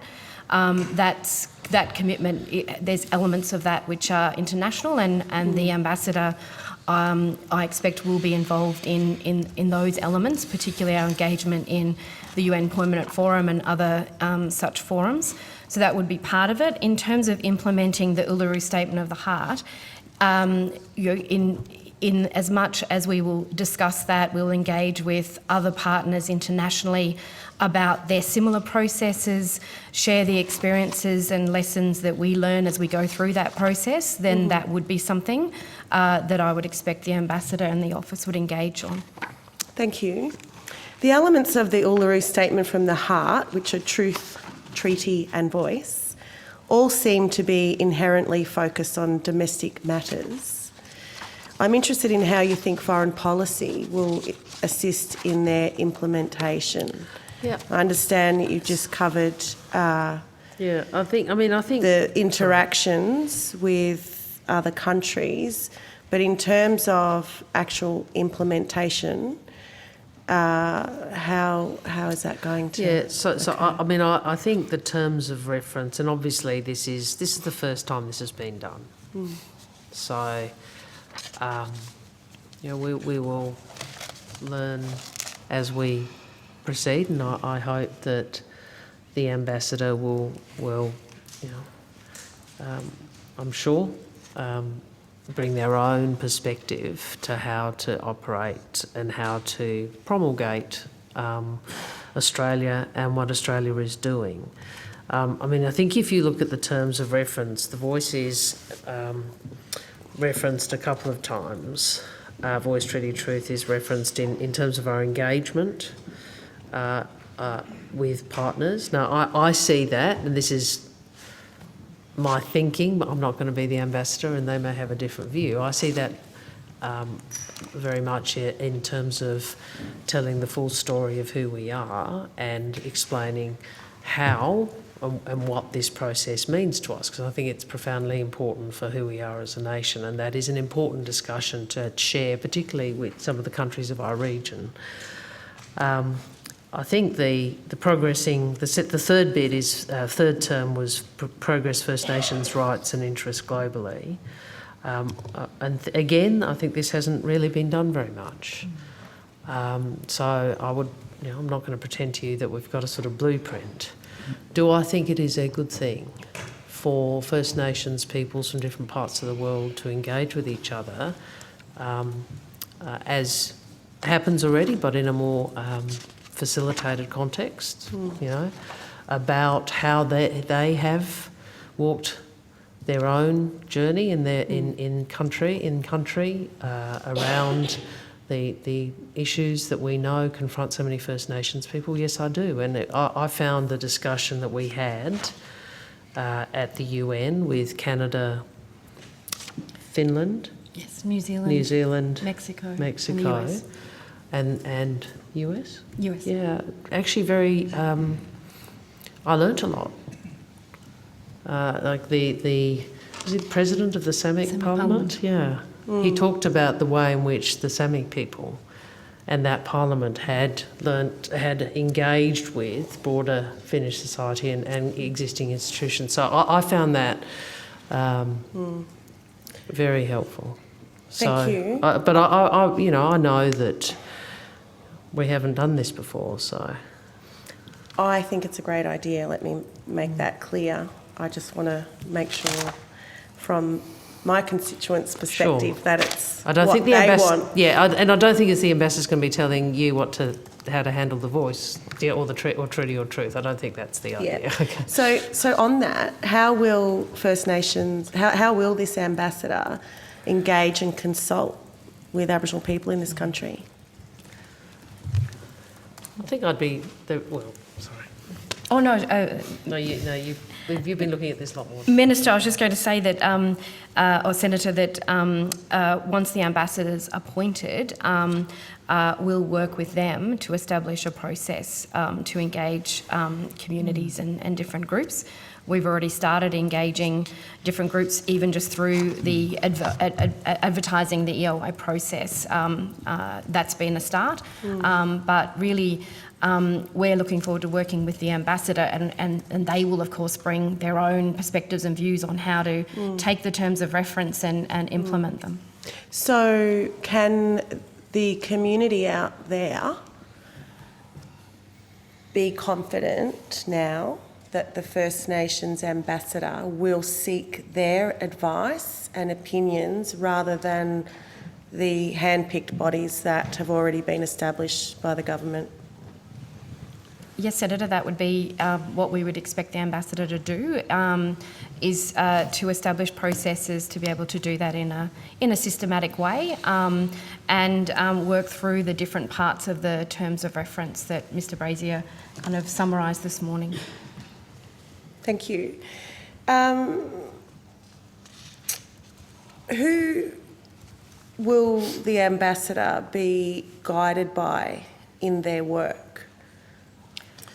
I think in terms of guided by, it'll be through the engagement they have with various groups. They will also engage across not just DFAT, but other government departments in thinking about how they engage. The community groups, as I said, and other First Nations organisations. I think from a policy point of view, they'll be very much guided by the Foreign Minister and what the government has said in terms of the ambition for this. Can I just go back to the terms of reference? The second dot point under item 1. So this is what the expectations or the outlining of the ambassador's role is. Design and establish a process to systematically engage and consult First Nations communities, advocates and leaders to bring Indigenous perspectives into Australian diplomacy, and advise on how Australia's international engagement can best support and maximise opportunities for First Nations Australians in a globalised world. So I think I understand, particularly where you come from, the perspective you bring, Senator Thorpe. You are keen, I think, to ensure that this person actually engages at the grassroots level. I think I'm not. Others will be more expert than I on that, but I think the expectation is that there's a consultation capacity. Thank you. So how will the Office of First Nations Engagement and the Ambassador role advance the implementation of the UNDRIP in Australia? The United Nations Declaration on the Rights of Indigenous People. Senator, I don't think the ambassador would necessarily have a domestic role in UNDRIP, but as we discussed in the other inquiry, we as DFAT are certainly involved in how we implement UNDRIP and engage on UNDRIP internationally, but at this stage is not a very specific domestic role for that. That we would envisage, because others, NIAA, the National Indigenous Australians Agency, of course leads the domestic implementation of UNDRIP, but we're already working very closely with them, and we would expect the ambassador will work closely with them, but it's not to give the ambassador a big domestic role in that. That's certainly not what's envisaged at the moment, in terms of, as you can see in the terms of reference. Thank you. So do you agree that ratifying the United Nations Declaration on the Rights of Indigenous People in domestic law would be the obvious solution to implementing the United Nations Declaration on the Rights of Indigenous People in Australia? Senator, I think that would be a question you'd have to direct to the National Indigenous Australians Agency.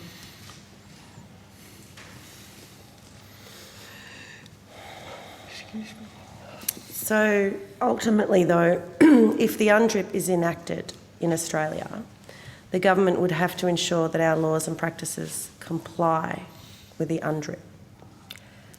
So it would advance its implementation. Do you agree? Senator, again, in terms of it's a convention, a UN convention, UNDRIP, and so it's not treaty status, but absolutely, as we've discussed previously, the government is committed to it. But in terms of those sorts of angles to it and perspectives and what might happen domestically, that really is for NIAA. Thank you. So how can we advocate for its implementation globally if we haven't ratified it? Senator, I think we're still implementing in line with UNDRIP and applying those principles. So we absolutely can still engage on the discussions that we have in international fora on UNDRIP.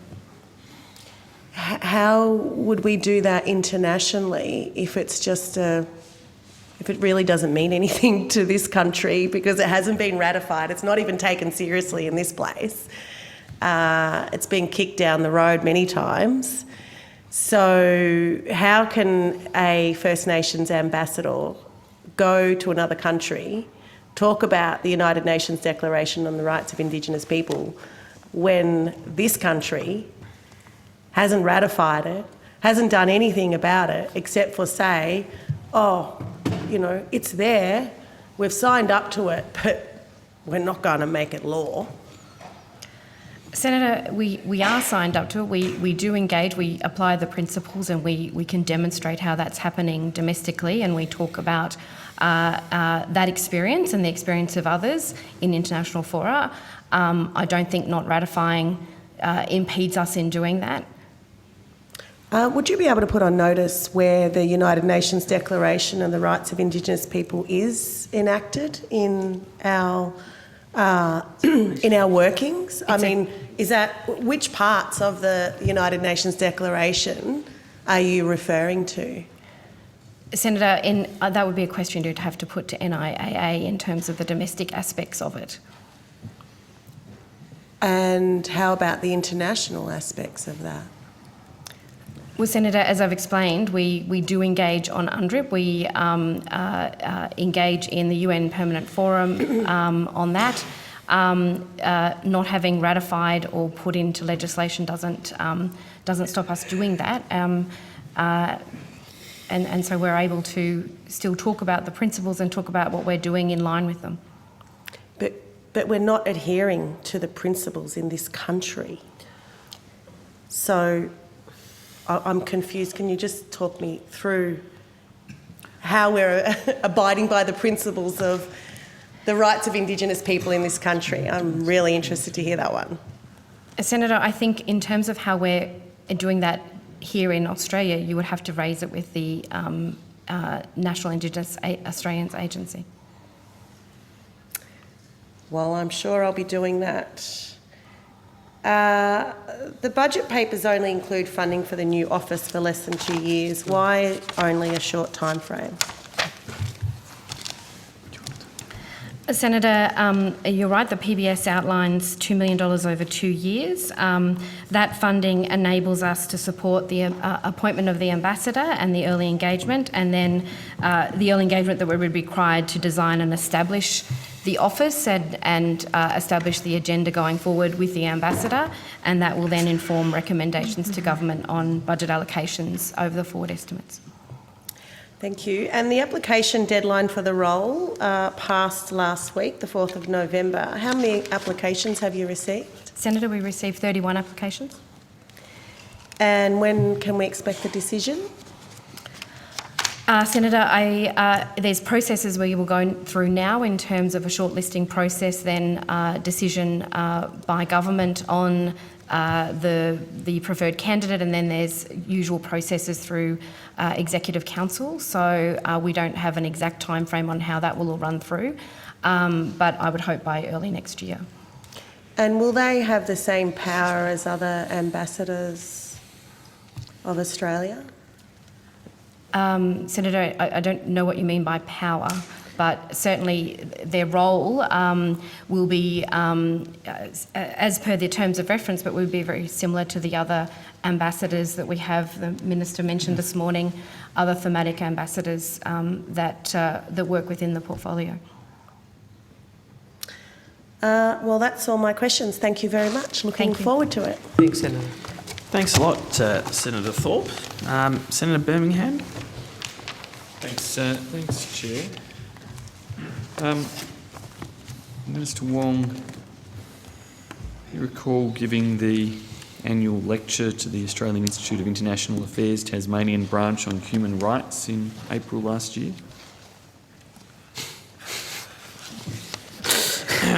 In Hobart. Budget papers, this one?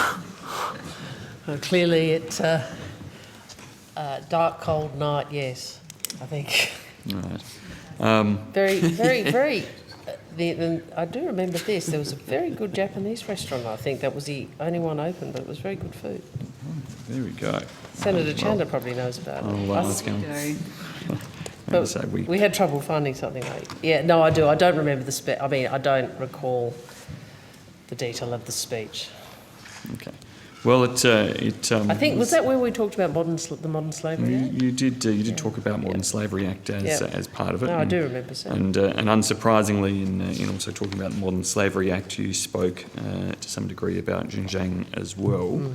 One of the statements you made was, "We call on the Morrison government to provide its assessment of what is happening in Xinjiang based on all of the information available to its agencies and what it is doing to address the situation."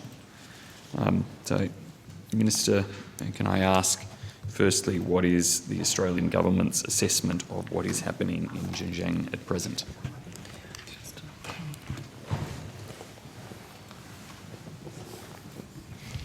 Senator, Deputy Secretary Hayhurst will provide some information on our assessment on Xinjiang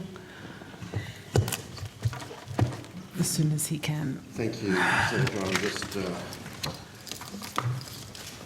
getting to the right part of my brief. The government's assessment is best set out, I think, in the Foreign Minister's statement of the 1st of September this year, in which the Minister set out deep concerns about the findings of the Office of the High Commissioner for Human Rights and her report on the situation in Xinjiang. That report was informed by extensive research, including the first-hand testimonies of Uyghur and other predominantly Muslim minority peoples in Xinjiang. The report found that allegations of torture or ill treatment were credible, as were allegations recounted in the report of individual incidents of sexual and gender-based violence. The same report also found that some of those violations could amount to crimes against humanity. The Australian government, both in that statement and on other occasions, has set out its expectations that all countries should adhere to their international human rights obligations.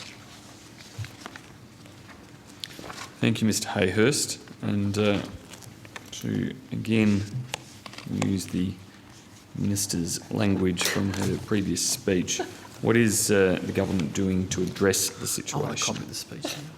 I get a lot of speeches, Senator Ciccone. He's read all of them. I'm impressed.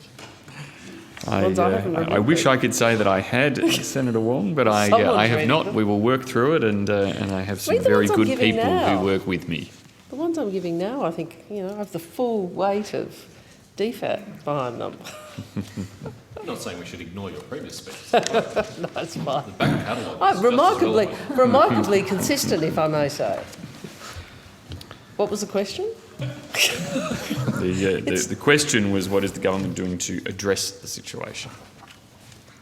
Senator, if I may run through some of the Australian government's recent actions and statements. On several occasions, in public, in the multilateral arena and directly with China, we've raised our deep concern on this matter. Australia joined 50 countries in a statement on human rights in the UN on the 31st of October 2022 and co-sponsored, as part of a group of 23 countries, a side event on Xinjiang on the 26th of October at the United Nations General Assembly Third Committee. The views of Australia were also set out in the joint statement between the Prime Ministers of our country and Japan on the 22nd of October. We've also set out our views and concerns in September, both on the 14th and 26th, and during the 51st session of the UN Human Rights Council. There's also the Minister's statement on the 1st of September that I referred to previously. We've continued also, Senator, to raise the matter directly with the Government of China on several occasions. On that last front, Mr. Hayhurst, that's included Minister Wong's engagements with State Councillor and Foreign Minister Wang Yi.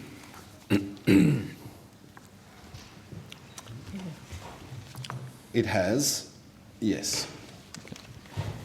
And we could expect that, assuming there is a meeting between Prime Minister Albanese and President Xi Jinping, that these concerns will also be raised, Senator, consistent with Australia's long-standing approaches. You will understand that I am not in a position to foreshadow or preempt what the Prime Minister of Australia may or may not raise in any specific meeting. I'm conscious that I'm going to be up against the clock before the break. I won't go over all of the same ground we've traversed in a range of areas in relation to use of sanctions, because I am well aware of the responses that I'll receive, Minister. However, I do note that that you, again, previously have said that the Morrison government should also consider targeted sanctions on foreign companies, officials and other entities known to be directly profiting from Uyghur forced labour and other human rights abuses. Minister, can I... That was very responsible, wasn't it? Consider. I think you've gone far further, right? I think I've indicated that we would give you bipartisan support, Minister. Have you met with representatives of the Australian Uyghur Association since the election?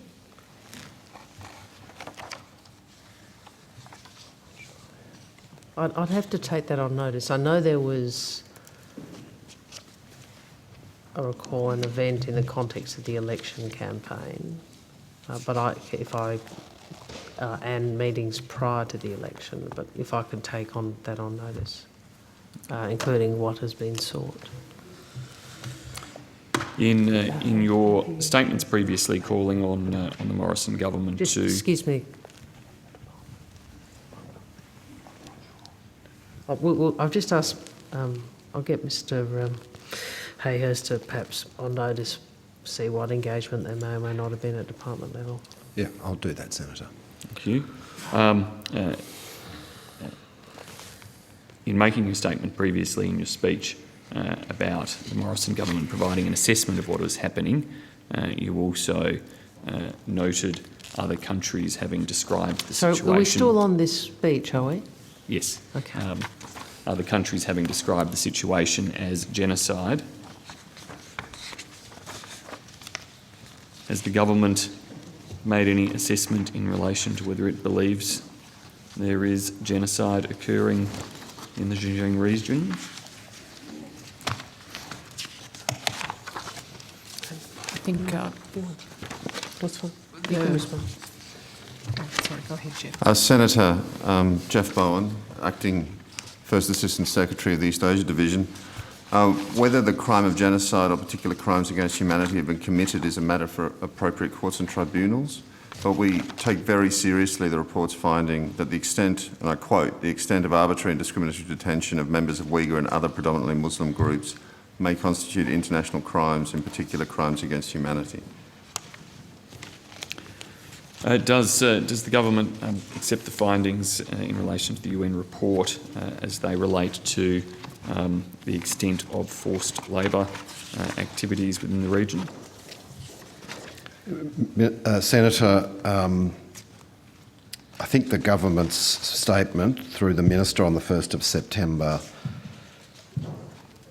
doesn't address every single instance of the report, but it's a very clear statement of concern about the breadth of the contents of the report, and talks about, in effect, the rigour and comprehensiveness of the process. The report itself, as you may be aware, was the product of a considerable period of time and work in the Office of the UN High Commissioner for Human Rights.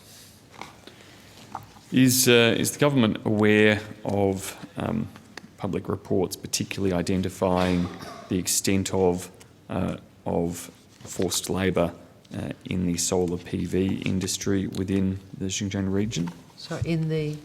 solar photovoltaic industry. Sorry, I just couldn't hear what you said. DFAT, the department, is aware of reports, those sorts of reports, yes. We're aware of them. Has any assessment been undertaken as to whether product entering Australia is subject to forced labour coming from that region? I'm not aware of any assessment, but I might take that on notice to be able properly to answer your query about the process we have for looking at issues around forced labour in supply chains. Exactly, and in part this goes back to the Modern Slavery Act point. Which is the responsibility of the another Attorney department. General's But all of us, you know, goods and services that are derived from any form of forced labour or not be provided for in the Australian market, and they are. And so part of how we might make a very clear normative and economic kind of set of decisions, part of how we might give both economic and normative signals is through that kind of domestic framework. Chair just gave me a look, so last question, just a quick one. Does the department's assessment and reports in relation to forced labour within Xinjiang form part of the department's submission and engagement with AGs and the review that they are leading on the Modern Slavery Act? Well, in the department's engagement with the Attorney General's department, we obviously are very interested and concerned by that issue, but I won't go into more detail than that, but obviously it's an important question for the government, as the Minister has outlined here today.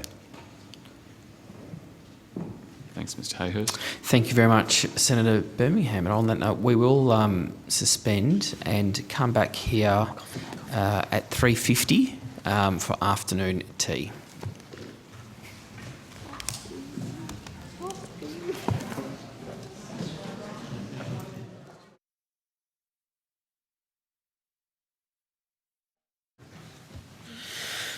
All right, welcome back, everyone.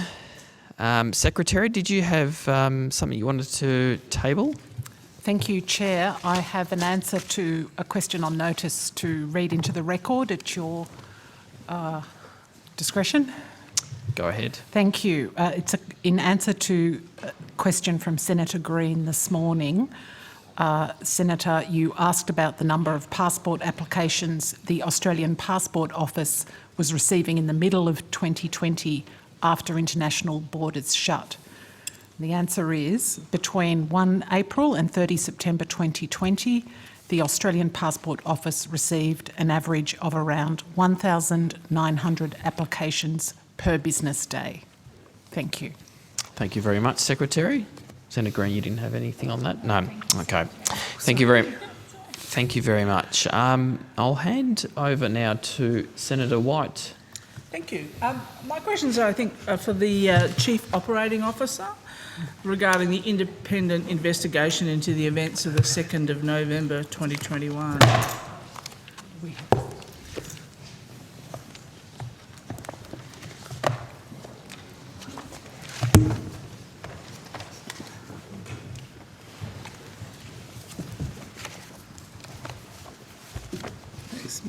Thanks, Ms Walsh. These events that I want to talk about are when the then High Commissioner's Brandis's car caused an accident while attempting to join the former Prime Minister's motorcade during COP26 in Glasgow. I think, it's over a year ago. So you might recall, I don't think these questions were to you, but my Senator Tim Ayres had a range of questions back, I think, in April about the department's actions post that incident. I think at that time he referenced the Italian job as what made him think of it. That's a film, Minister.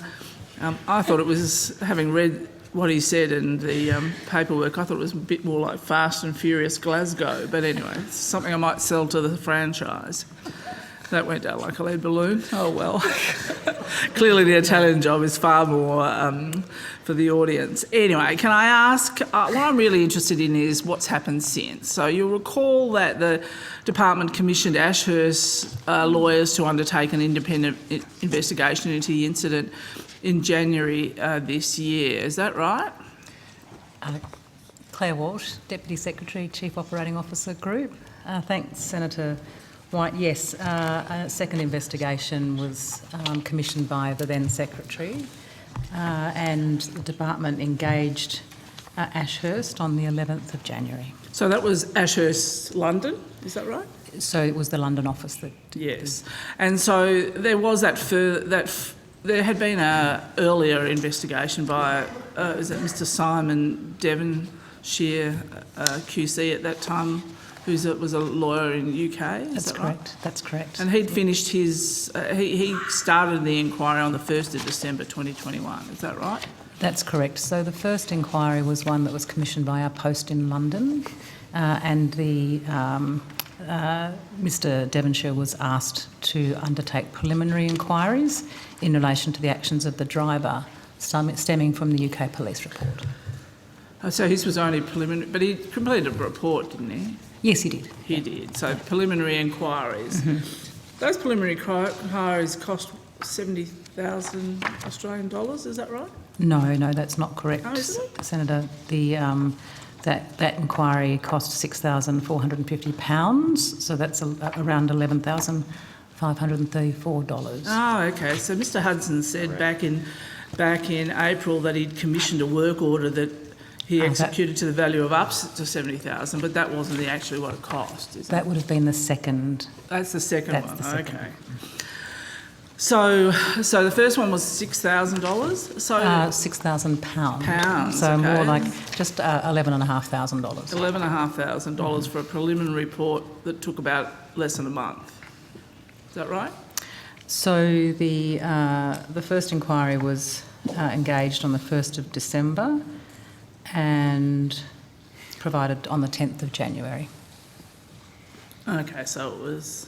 Just over a month. Just over a month, although you probably had Christmas off. So the former Secretary Campbell told this committee that she thought the initial investigation was not broad enough, so she commissioned Ashurst, as we've just said, to commence that second investigation in January 2022. That's right, isn't it? It wasn't broad enough. Can you explain what she meant by not broad enough? Why wasn't it broad enough? I think that she wanted, I'm sorry, I wasn't the coup at the time, but I understand that she wanted something that was arm's length of the post, and so that it could be seen looking at a wider scope and be looked at from, I guess, from, as I say, a broader perspective, not just the post incident. So she didn't think that a $11,000 QC who looked at it for a month was arm's length enough. Is that what you gather from I'd be putting words into a former secretary's mouth there, but that's what I understand, is that she was looking for something in addition that was a more comprehensive report that was not conducted by the post itself. Not conducted by the post. So what I mean is the post commissioned that report. So they instructed the QC. That's my understanding, yes. Right. I think when the last questioning was in April, the Ashurst investigation was due to be completed by the 30th of April. Was it completed by the 30th of April? My understanding is that the department received the second report by Ashurst on the 6th of July of this year. Wow, that's quite much longer. Why did it take so long? Do you know?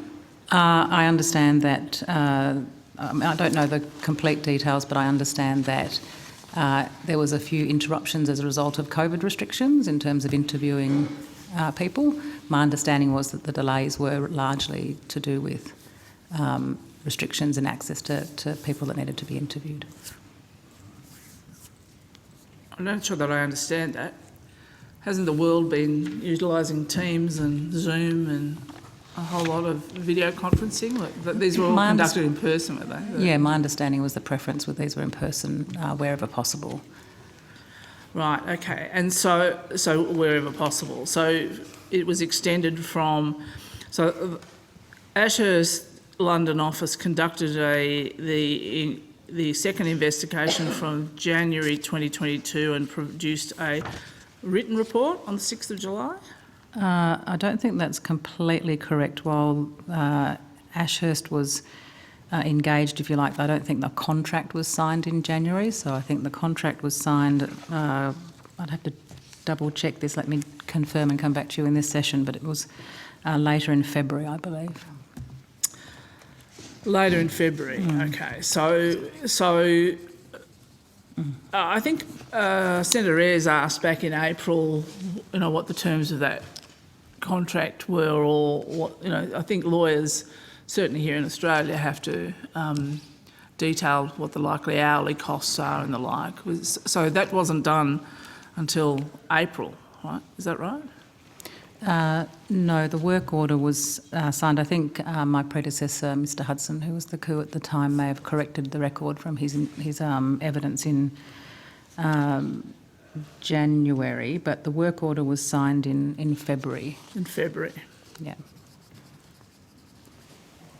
And then the scope was done by April. Is that? No, the scope would have been defined in the work order, and then the report was provided to the department, as I said, in July. Okay, so you'd say Ashurst spent from February to the 6th of July. Roundabout. In producing that, although they originally said that they would have it by the 30th of April, or that was the expectation of the department.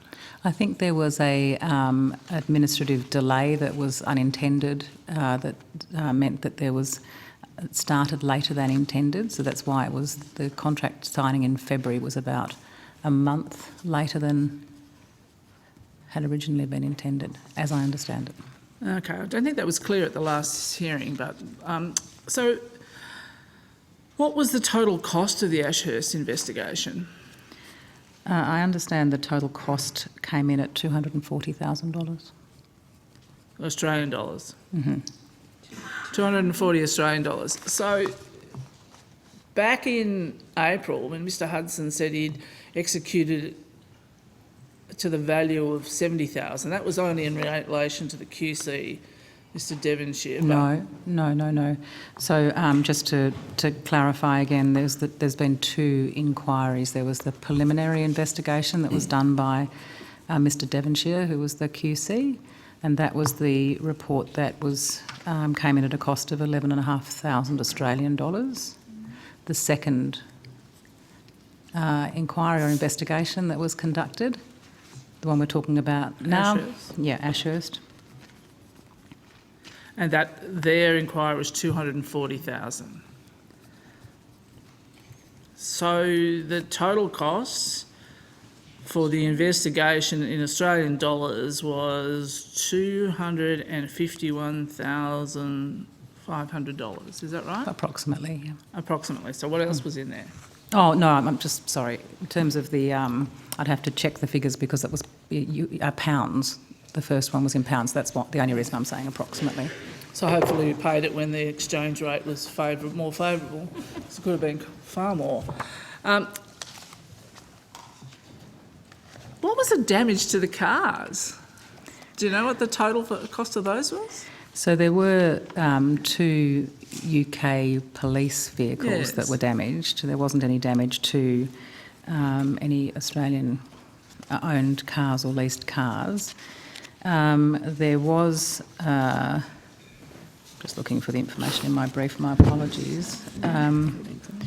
So in August of this year, the Surrey and Sussex Police requested a reimbursement for damage to those vehicles. I'll give it to you in pounds and then dollars again, but in pounds it was £14,346.90, and that's approximately $26,000 $300. Say that again. About $26,319. 26,000.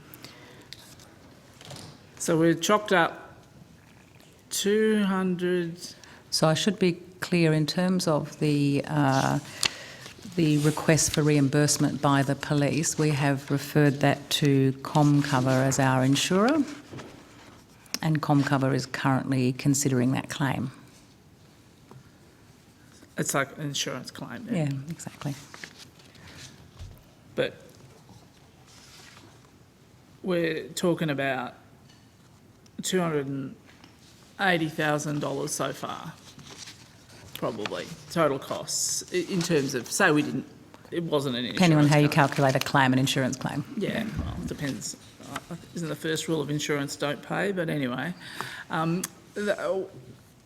so it's 12 months since the incident, and it's been a pretty expensive process for the department. Can you tell us what the main findings of both of those, first the preliminary inquiry and then the more extensive Ashurst's inquiry? Can you give us an overview of what, well, not over, the main findings of these investigations?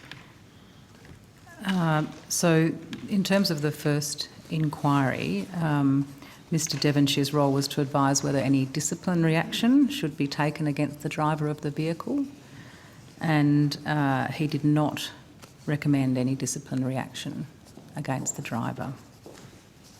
As I said, the second investigation had a much broader scope, and I can say that the report made some factual findings. I should be clear that the second investigation was very much framed around or focused on work health and safety issues associated with the incident, and hence so the factual findings go to that point.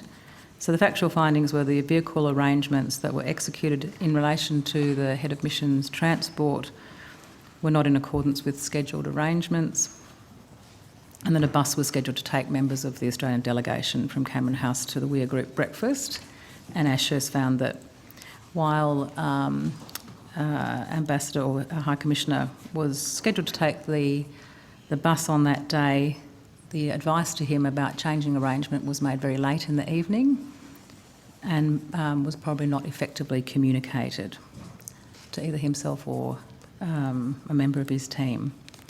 So that report also didn't recommend that there be any conduct action against any individuals involved in the matter, but of course we have taken account of those findings and developed an action plan to ensure that we do have the lessons learned from the incident and that local arrangements are improved and acknowledged, but also thinking about what the lessons are right across our network.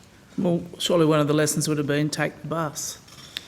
Each visit is different, Senator. Well, sorry, when you start looking at this one, surely that was the choice, is take the bus or take the car, and surely that would have been one of them. Did Ashurst mention that?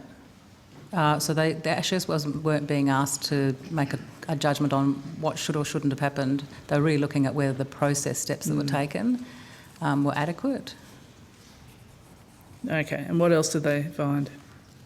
They're the main findings, Senator, but I can say that the matter is now considered closed. There's no further investigation required, and certainly the UK authorities are not intending to pursue the matter further. So how many people in total were interviewed by Ashurst?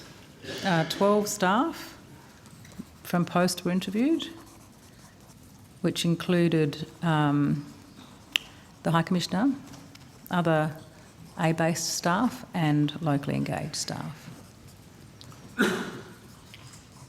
Was any staff or officers of Scotland Yard interviewed? Not that I'm aware of, because it wasn't looking at that set of issues. The terms of reference or the scope of the investigation wouldn't have logically required a discussion with the police. So I think you said that the idea was to broaden this to look at OH&S issues. What were the OH&S learnings that came out of this? I'm actually going to invite my Chief People Officer, Ms Talbot, to provide that detail to you, Senator. Senator Jo Talbot, Chief People Officer. We mentioned before about an implementation plan on that response and what our employee health and safety area has been working in conjunction with Post, which is around increasing our literacy and training of our staff and ensuring that we can improve processes. I have an officer who's due to go to Post soon to actually provide some additional training and mentoring with staff. Look, any incident that occurs in work health and safety, we take this as an opportunity to ensure that we remind our staff, our overseas network, our workplace within Australia about roles and responsibilities in relation to work health and safety.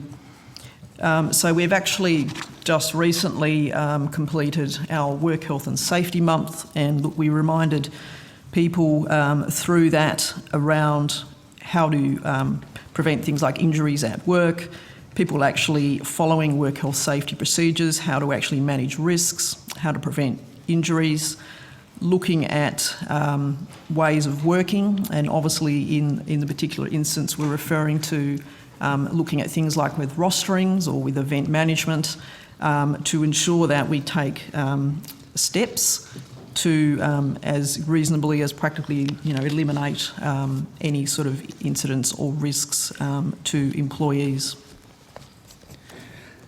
So there was the media reporting sort of suggested that the High Commissioner told the driver to speed up to catch the convoy. Was there any findings about that in a health and safety context?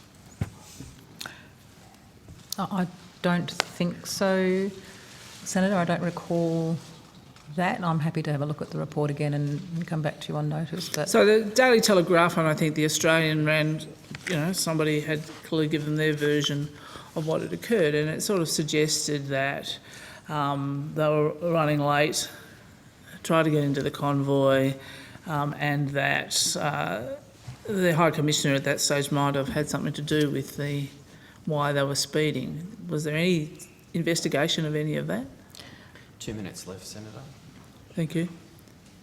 Senator, I'll have to go back and read the report. I don't think so, but let me confirm. So there also was some suggestions in the media that the driver had been engaged the day before the incident, and that he had finished late that night before and then started earlier. Was that one of the OH&S findings? It was one of the considerations, one of the things that Ashurst was asked to look at, because it does go to the rostering of drivers and work health and safety issues. So what did they find? Again, Senator, I'd like to, if I may, take that on notice. Well, I'm going to ask you to table the findings in the report. So can you table both the findings of the QC first, Mr Devonshire, and then also Ashurst's findings and their full report? Senator, I'll take that on notice if I may, and not because I'm trying to be unhelpful, but I do want to ensure that any parts of the document that might be subject to legal privilege, legal professional privilege and privacy, that these are taken into account, and there may well need to be some redactions if we're to table the report. So let me just have a look at it in that context. Yep, absolutely understand that. I might also ask you to table their bill, the detailed bill from Ashurst as to what they actually did, and from both, and also from Mr Devonshire as well, exactly what was done and who was done. But I'm back to the OH. I'm really quite a bit unclear on what the OH&S findings were exactly. Can you elaborate a little more on that? Senator, I think we will respond to the request to table the findings on notice.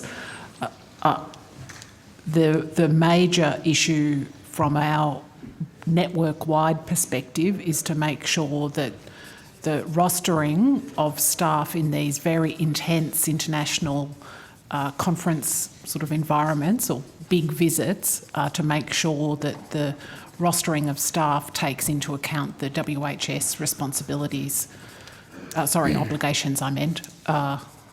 So that's the core of it. Yeah. Thank you very much, Thank you. Secretary, and thank you, Senator White. Senator Birmingham, you have the call. I want to ask some questions about some of the public statements that were made surrounding the offer of election funding to the Solomon Islands. But at the outset, I want to make clear that the opposition strongly supports and welcomes the offer that the government made and acknowledge that that is a continuation of long-standing practice, and that, of course, we would continue to encourage the government to support democracies across our region, and particularly Pacific Island nations, to provide practical and financial support where possible in continuance of long-standing practice for the conduct of elections in their countries. However, obviously there was quite a bit of commentary, particularly following a statement issued by the government of the Solomon Islands on the 6th of September 2022. Can I just go back to what provoked that statement and ask, was it intentional or accidental to publicise the offer of election funding at that time? Senator Elizabeth Peake, Acting Head of the Office of the Pacific. Senator, the offer to support the Solomon Islands elections was made earlier by our Acting Head of Mission. So the publication by the Foreign Minister was in response to a media query. It was the fact that it's a long-standing practice of the Australian government to support electoral processes. We've done it recently in Papua New Guinea, we've done it recently in Vanuatu, and we will do it again in Fiji. So this is a long-standing practice, so there would have been no doubt that the Australian government stood ready to support electoral processes in the Solomon Islands. Thanks, Ms. Peake. So I think the first publication of an offer in this regard was in a Financial Review story by Andrew Tillett, head at Australian Navy, given permission to enter Solomon Islands waters, which was published on 6 September. Is that correct? That's correct, Senator. We received a media inquiry in Department of Foreign Affairs and Trade and responded to that. The department responded to that inquiry, or Minister Wong's office responded? The department responded to that, Senator. The department responded. So it was in response to a query from, as you say, Mr Tillett. Right. And did the department clear that response with the Foreign Minister's office first? That would be... Senator, that is our... I don't know the precise answer to that, but usually... I would anticipate that. Yeah, usually that is the common practice. Mm-hmm. Can we get a copy of that response, please? Certainly. Thank you. I'll take that on notice. Okay, well, it was being taken on notice in any event. I think, Senator, I wasn't expecting there was a copy at the table. I'd welcome it if there was, but otherwise happy for it to be provided on notice. How had the offer to the Solomon Islands been communicated? And you said it was earlier. Can you just step us through that process a little bit, please, Ms Peake? Yes, certainly, Senator. The offer, as I say, in some respects it's a standing offer because it's such a long-standing practice for Australia to support democratic processes and to support, in particular, electoral processes. So the offer, though, was, if you like, confirmed by our acting head of mission in Honiara on the 30th of August. That was conveyed to Solomon Island government officials. Thank you. Did the department or Minister, you and your office, consider the local sensitivities at the time before making public, responding to media inquiries in relation to Australia's offer of assistance? Senator, when we consider media responses, we take into account all of the circumstances. Was any forewarning provided to the Solomon Islands government that they should expect it to be revealed in the Australian media that an offer had been made? Senator, I'm not sure about the answer to that. I'd have to take that on notice in terms of a specific forewarning. Thanks. Thank you, Ms. Peake.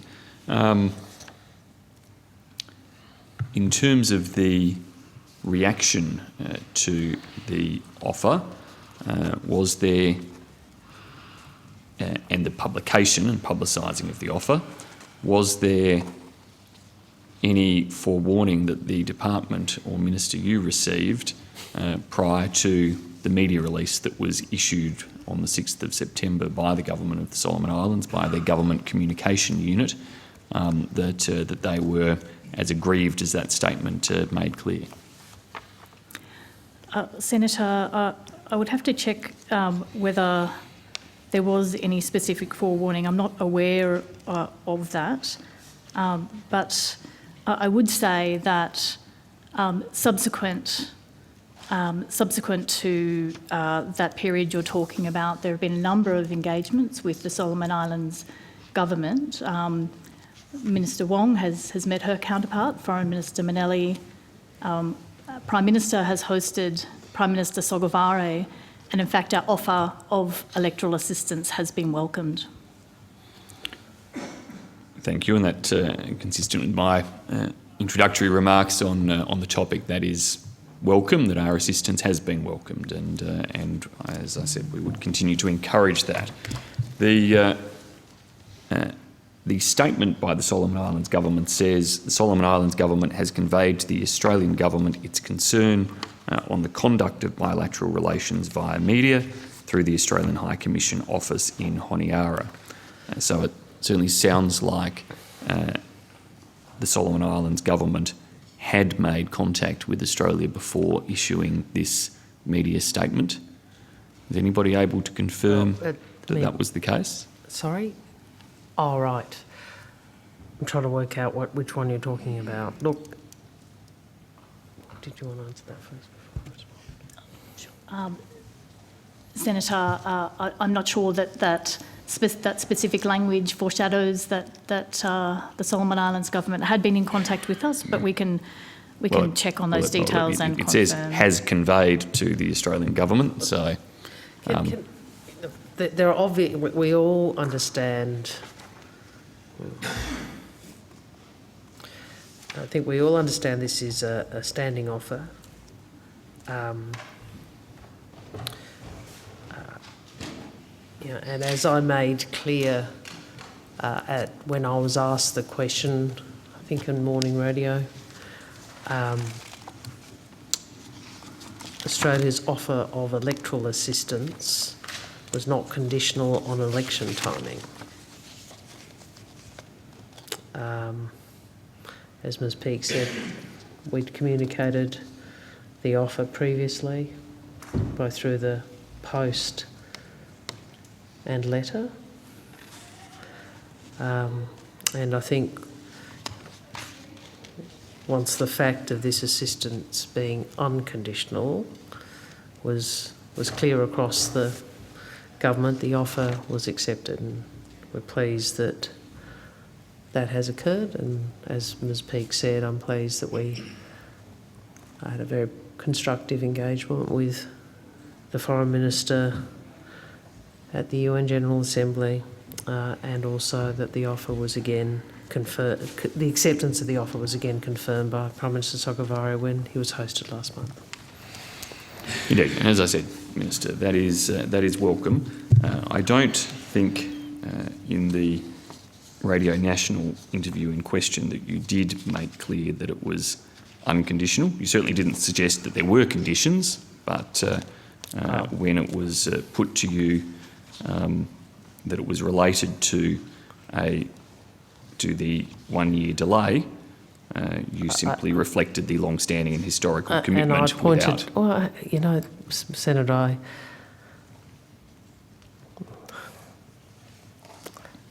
I think the language goes directly to sovereignty in my answer. They're sovereign decisions they would make. That's a matter for them. I haven't got the transcript in front of me. But Senator, may I add that in our communications with the Solomon Island government in advance, when we were conveying and confirming our standing offer, it was made very clear that it was an offer that was unconditional on timing. So how did, if that was the case, how did this reaction that occurred occur? Well, Mr. Minister, Senator, you have been briefed on this. This is an important relationship for Australia. I'm not going to, you're inviting the official, you're trying to draw the official on what might have led to it from, you know, what might have led to other people saying certain things. I will just say again in this room, you know, the offer of assistance was always unconditional. When that was clear across the government, the offer was accepted. Has the department reflected on this incident and the need to ensure that partner countries are not surprised by publicity that may occur as a result of transparent engagement with the media in Australia? Senator, we always try to handle our engagement with other countries as sensitively as we can. Would it have been better for the Solomon Islands government to have been informed and not surprised that there was suddenly media coverage about this issue? And how can we avoid that happening again in terms of the type of surprise and negative reaction that it generated? Senator, the Solomon Islands government was informed of our standing offer, and all of the information was conveyed quite comprehensively in advance. The Solomon Islands and Australia have a very long-standing partnership, and the operation of our media will be no surprise.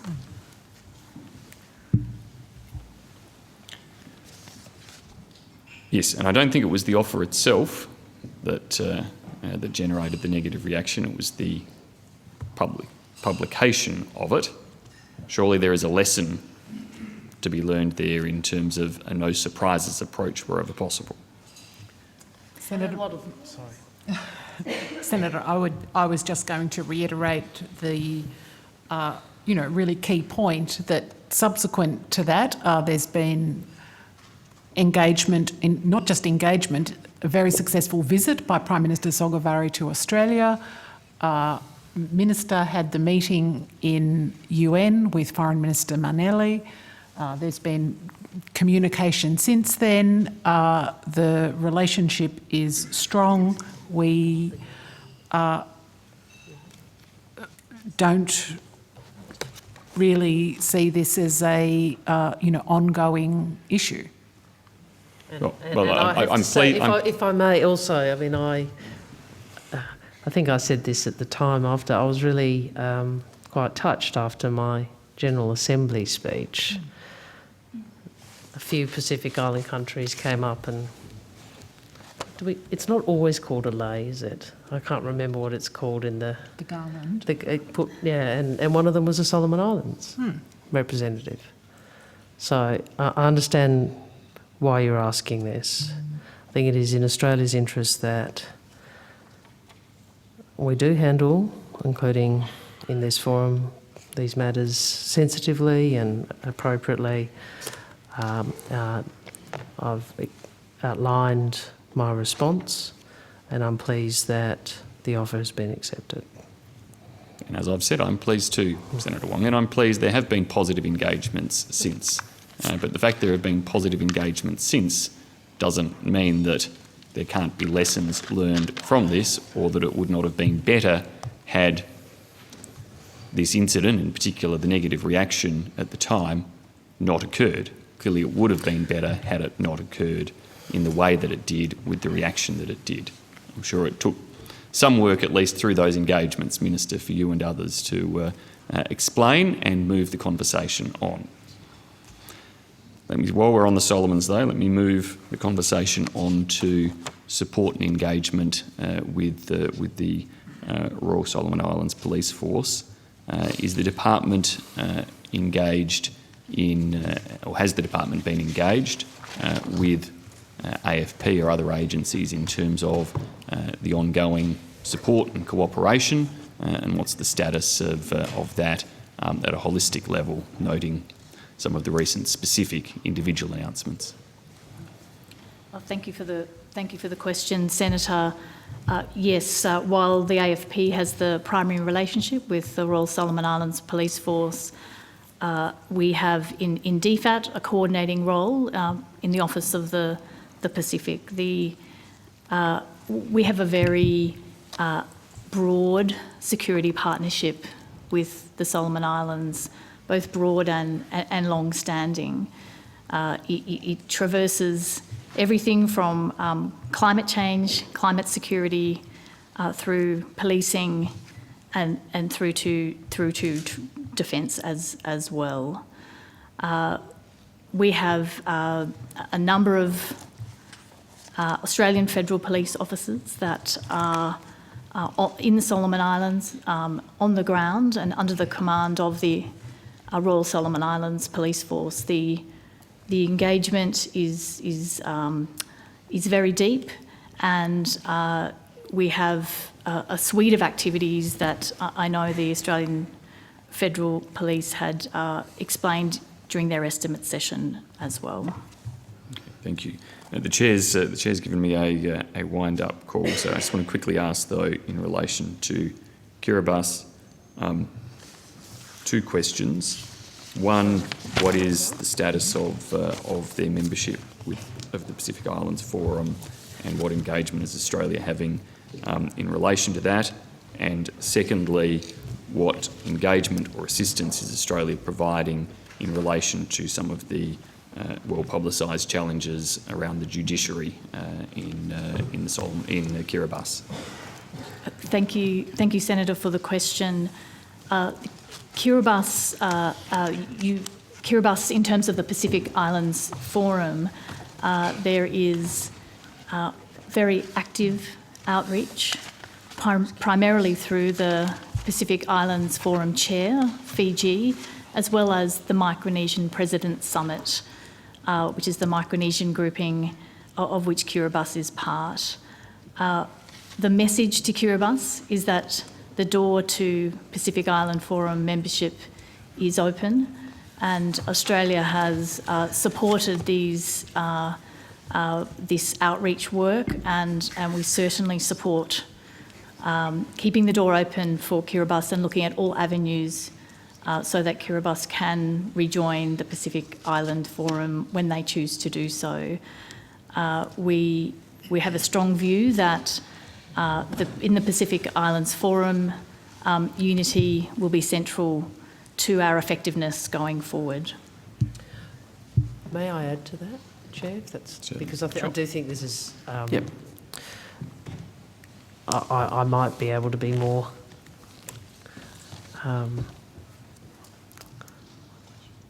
frank.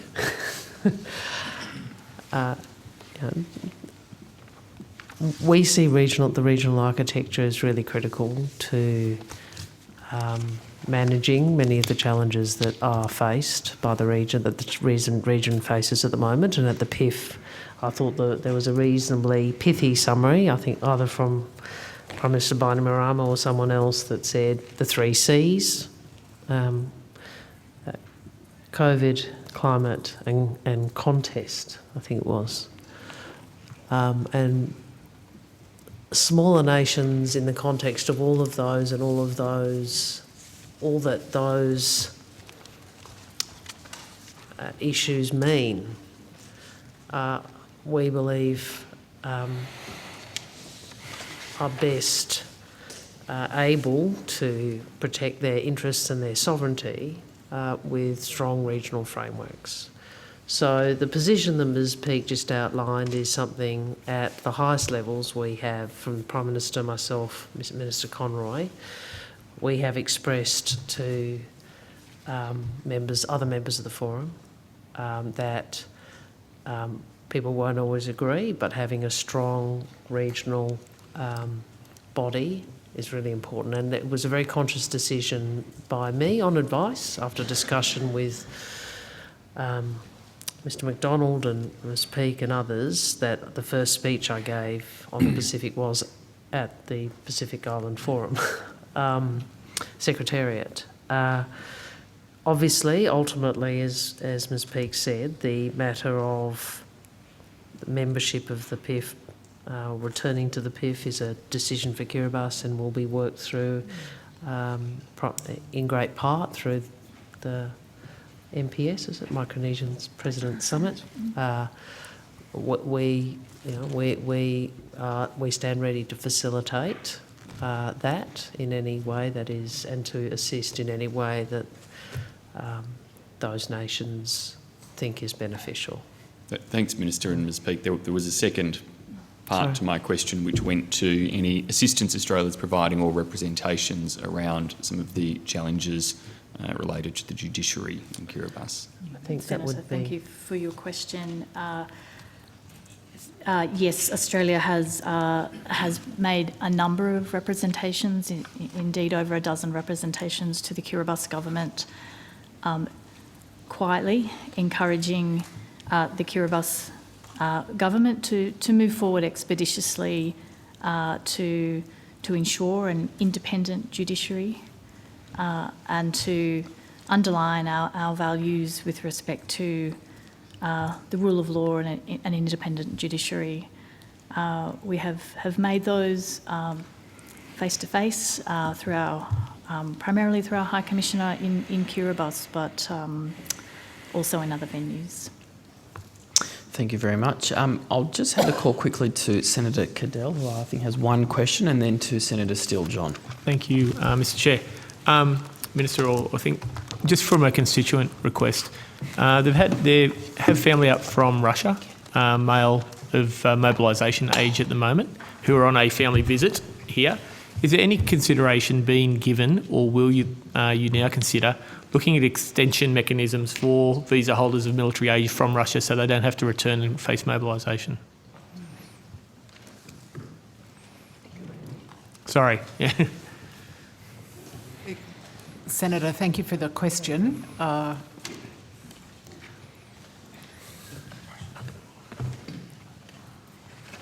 you, Senator Chris Cannon, First Assistant Secretary, Europe and Latin America Division. Could you please repeat the question? Sorry, I've had representation. They have family members out on a family reunion. They are of military conscription age for Russia, and they are concerned that should they go back to be part of the mobilisation, could we consider, or are we considering, any mechanism to allow them to stay longer on extension so they don't go back and face militarisation? Thank you, Senator. I think this would be a matter for the Department of Home Affairs. We can perhaps take that on notice, or certainly liaise with the Department of Home Affairs on that specific question. Okay, thank you very much. Can I just clarify, are they Russian citizens, Australian permanent representatives, I'm tired, permanent residents? No, they're not. It was a married partner whose family were visiting, Right. And they were on a tourist visa, I think, and they are fearful of returning home. Right, but so there is a The Russian dual citizens. national or permanent resident Yep. here, but whom they were visiting. Correct. Right, okay, thank you. Okay, thank you. Thank you. Okay, Senator Steele-John. Is the department aware of the extraordinary allegations that have been made by the Director of Public Prosecutions in Fiji, who has accused the police of trying to inappropriately press him to lay charges against against an opposition MP? Senator, thank you. Elizabeth Peake, Acting Head of the Office of the Pacific. Yes, we are aware of those. Does Australia have concerns about the rule of law being eroded in Fiji, or about police being used as an instrument to attack the government's political opponents in the lead up to next month's election? Senator, I would note that matters with respect to charges being brought forward are a matter for the appropriate authorities in Fiji. Yes, but just to clarify, does the department have concerns about the weaponisation of those legal processes against the government's political opponents? We're 1 month away from the election. Senator, we're aware that the election in Fiji will be held on the 14th of December this year. And as is our long-standing practice, we are supporting with the conduct of those elections by providing a suite of electoral assistance. Indeed, at the invitation of the Government of Fiji, we will co-lead with India and Indonesia a multilateral observer group, as we have done in the past. And through those processes, we're supporting the conduct of Fiji's election. Has our High Commissioner in Suva raised any concerns with the government of Fiji about this case, or attempted, or about the contempt of court case launched against Mr. Richard Naidu, a prominent lawyer linked to the opposition? Senator, I'm not aware of representations made, but may I take that on notice to confirm? You may. Minister, are you aware of the case of Mr. Naidu?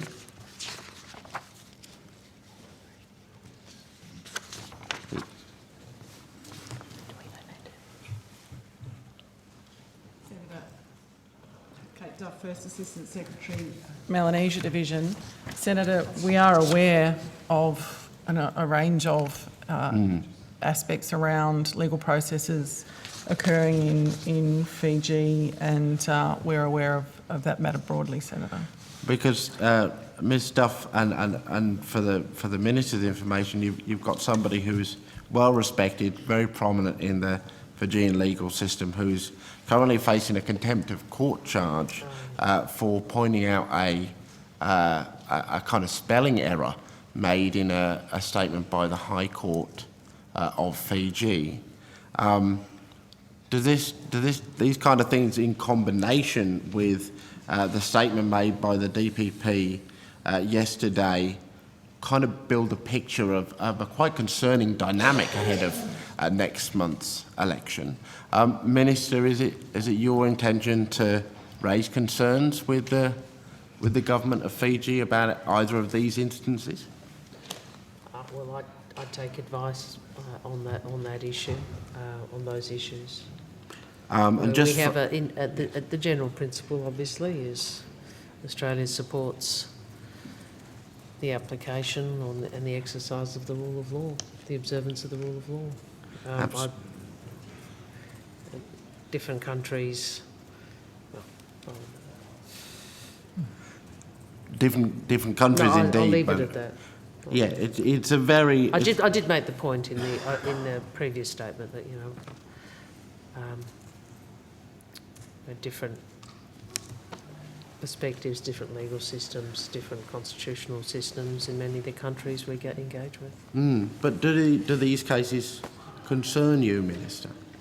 I'd take advice on them. I mean, with all due respect, Senator, you put things in a particular way. You're entitled to do that, but I would take advice from the department on these issues. So you're unable to say to the committee today that these cases, which your department is aware of, I'm not, you know, Well, these are...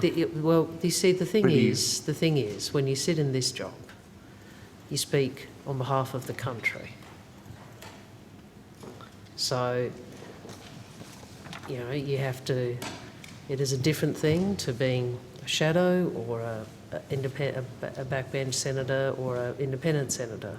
So if I make an observation about another country, I have to do that after consideration and advice, because it isn't just me putting a view about what I might think, it's the office.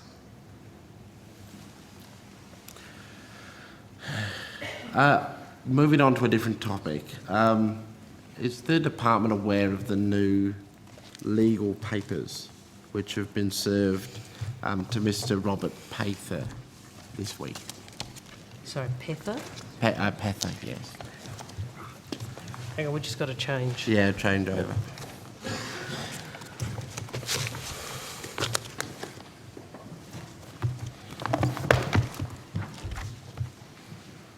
Mr. Gerard.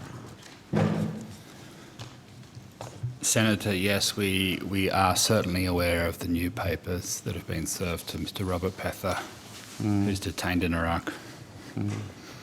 And what do we, just to start off, what do we know of the claim that is being made in these papers? We haven't seen those papers ourselves, Senator, but in general with Mr. Pather, we have consistently advocated for his rights and welfare in Iraq. Those legal proceedings we are certainly not a party to, but I can say that we are watching them, his legal proceedings in Iraq, very closely. And as for all Australians who are detained overseas, we expect due process and fair treatment to be accorded to him. It's been reported that the Iraqi government is seeking some $50 million from Mr. Pather and his co-accused. Are you aware of that? Yes, Senator. Okay. Are you aware of the grounds on which the money is being sought? No, Senator. We have been providing consular assistance to Mr. Pather and his family since he was first detained in April 2021. It's hard for me to talk about the personal circumstances of him without breaching privacy obligations, but we have been providing extensive consular assistance both to him. We've visited him in prison on 55 separate occasions, and we've made roughly 120 representations to the government of Iraq about his welfare and about his rights. And in terms of help specifically with his legal defence, do any of the forms of assistance that we're providing to him go to that area? Senator, Mr. Pather has legal representation in Iraq that he has obtained. And has the department been communicating with Mr. Pather's wife and family? Yes, Senator, on a very regular basis. We're in almost daily communication with Mr. Pather and his family. The representations that Australia is making to the Iraqi government, are there any additional steps beyond those representations that you're taking to apply the pressure necessary to achieve Mr. Pather's release? Certainly, with a complex case like this, Senator, we do make representations to the government of Iraq at all levels, and we are very concerned about both his welfare and we are watching his legal proceedings very closely in support of his interests. And just to clarify, you said you're in almost daily contact with his wife and family. Yes, just to clarify, what form does that contact take? Senator, it takes the form of phone calls, emails and text communication through applications on phones. Okay. And just finally, the co-accused of Mr. Petha, one Khalid Radwan, is an Egyptian national, as I understand it. Are Australian officials present at the COP27 meeting in Sharm el-Sheikh holding any sideline meetings with Egyptian counterparts to cooperate in the case? And not to my knowledge as part of the COP, Senator, but Australian officials are in touch with their Egyptian counterparts, both in Cairo and in Baghdad, on this shared consular interest in this case. Absolutely. All right. Thank you, Mr. Gerard. Thank you. Senator Fawcett. Could I speak to somebody about our support to the Pacific and the region in post-COVID recovery, particularly the provision of PPE, etc.? There was an announcement just recently about response capacity, mobilising PPE, COVID-19 testing supplies for the region in June of this year.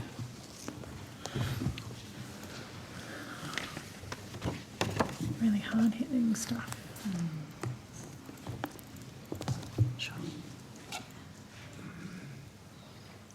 Senator Elizabeth Peake, Acting Head of the Office of the Pacific. Senator, our COVID support or COVID response for the Pacific has been significant since the beginning of 2020. We're the largest bilateral supplier of vaccines. We have provided wraparound support, including medical supplies, testing kits, and the like. And we continue to do so for Pacific Island countries that are experiencing COVID outbreaks, including most recently Tuvalu. Senator, with respect to your specific question around the COVID response package from June, I might ask my colleague, Mr. Thompson, to provide those details. Sure, that would be good. Where I'm targeting in on this, I'm trying to get an understanding of the quantity of PPE that we're providing into Pacific and regional nations. Okay, Gerald Thompson, First Assistant Secretary, Polynesia, Micronesia and Development Division. Senator, I'm just going through my pack to see if I can find recent figures on PPE.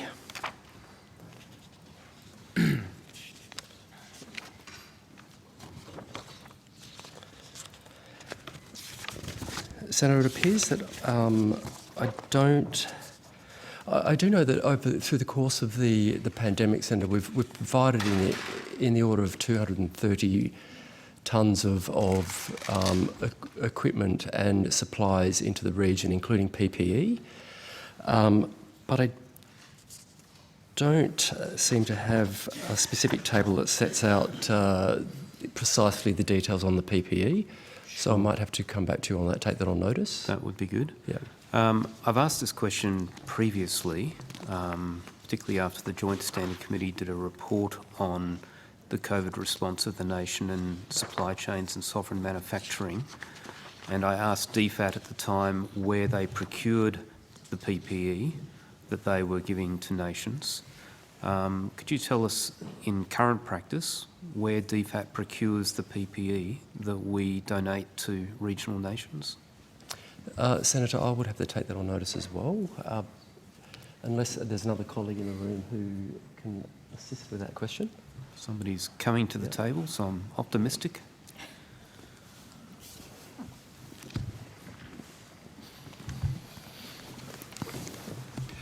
Senator Robin Davies, First Assistant Secretary, Global Health Division. Our PPE procurements since early 2020 have been largely undertaken on a commercial basis through DFAT's procurement agent for medical supplies on the open market. So they could come from anywhere that offers value for money. Some goods have been provided from Australia's own national medical stockpile on occasion, and those goods too are procured through separate processes on the open market. So one of the bipartisan recommendations of the Joint Standing Committee on Foreign Affairs, Defence and Trade was that as we witnessed both the Australian industry sector and in fact governments put millions of dollars into establishing the capability to manufacture PPE here during the COVID crisis, that if we were to sustain that as opposed to just let it atrophy once we got back to a business as usual situation, government departments would need to actually purchase PPE from Australian companies. I'm hearing from a range of companies, including Detmold in South Australia, that their products are competitive in terms of pricing, they're competitive in terms of quality, and yet panel arrangements that government departments have meant that they're often purchasing PPE from overseas, even though the Australian product is competitive on price and quality, and taxpayer money that has gone to establish these national capabilities is at risk of being wasted, and the tens of millions of dollars in some cases that the private sector has put into responding to government calls is being wasted because panel arrangements that existed before COVID often are being used rather than using national capabilities. Does DFAT have any discussion with the Industry Department or the Office of Supply Chain Resilience around aggregation of procurement and demand so that these areas that we have considered to be significant national priorities in the very recent past, and as we face recurring waves of COVID, we may well find them to be significant national priorities again. Is there any discussion between DFAT and industry and the Office of Supply Chain Resilience around aligning procurement practice? Not that I'm aware of, Senator. I'll just say two things, though. The panel arrangement that we have for the procurement of medical supplies is not an arrangement with the actual manufacturers. It's an arrangement with a procurement agent, and they then go into the market and purchase products at the best available price to maximise value for money, both for the taxpayer and for the beneficiary country. So there is no restriction on where they can purchase from. So if an Australian manufacturer is in fact producing something at a competitive price, there is no barrier to procurement from DFAT for PPE or whatever. Except for the fact that where there are established relationships between agents and suppliers, they tend to be where agents go back to.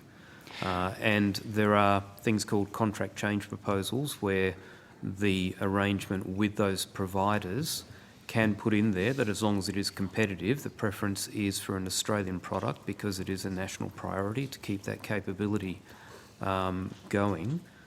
We do that, for example, the Parliament does that for orders under a certain amount. It has a preference for Indigenous companies. And so there are mechanisms that government can put in place that even those agents can procure to support a government objective.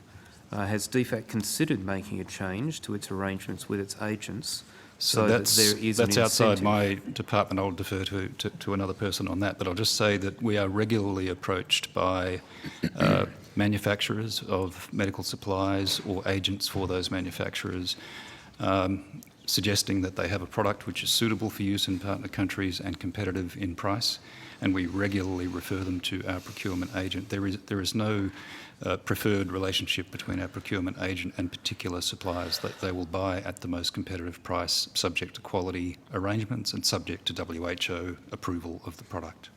Sure. From a value for money perspective, though, if the taxpayer has put millions of dollars into establishing a manufacturing capability and then we let it atrophy and die out, then if you amortise those millions of dollars, you'd have to buy many, many tens of millions of N95 respirators or surgical masks to make that value for money. It seems a very flawed argument to not recognise the capital that the taxpayer has put into creating this national capability. So, Minister, could I ask you then, from a government direction perspective, given that, again, it was a bipartisan report of a parliamentary committee, it's been supported, both sides of politics have talked about the importance of having sovereign manufacturing capability. Will the government look to provide a mechanism whereby agents who are supplying the department will give preference, as long as there is value for money, to Australian manufacturers to keep them viable? Well, look, I think one of the things that COVID taught us was the importance of supply chain resilience. Now, obviously, a country and an economy of our size, we can't produce everything, but what we can do is to work out what it is we really need to make sure we can produce here, or what it is we need to, where it is we need to diversify our supply chains.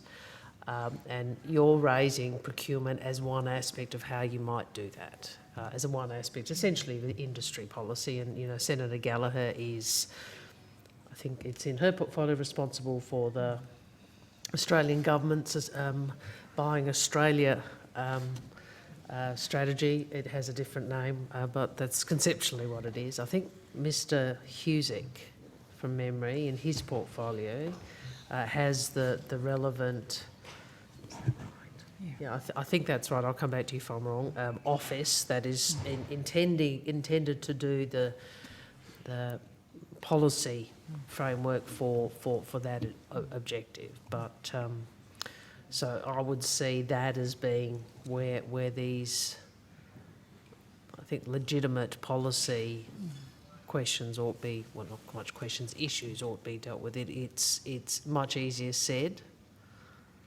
than implemented, and I think you know that from government, and that's I not do. I've been not a partisan chasing point. this issue It's for actually about a 3 really years. difficult, and I think it's also a different mindset for the country, because we're a pretty globalised economy.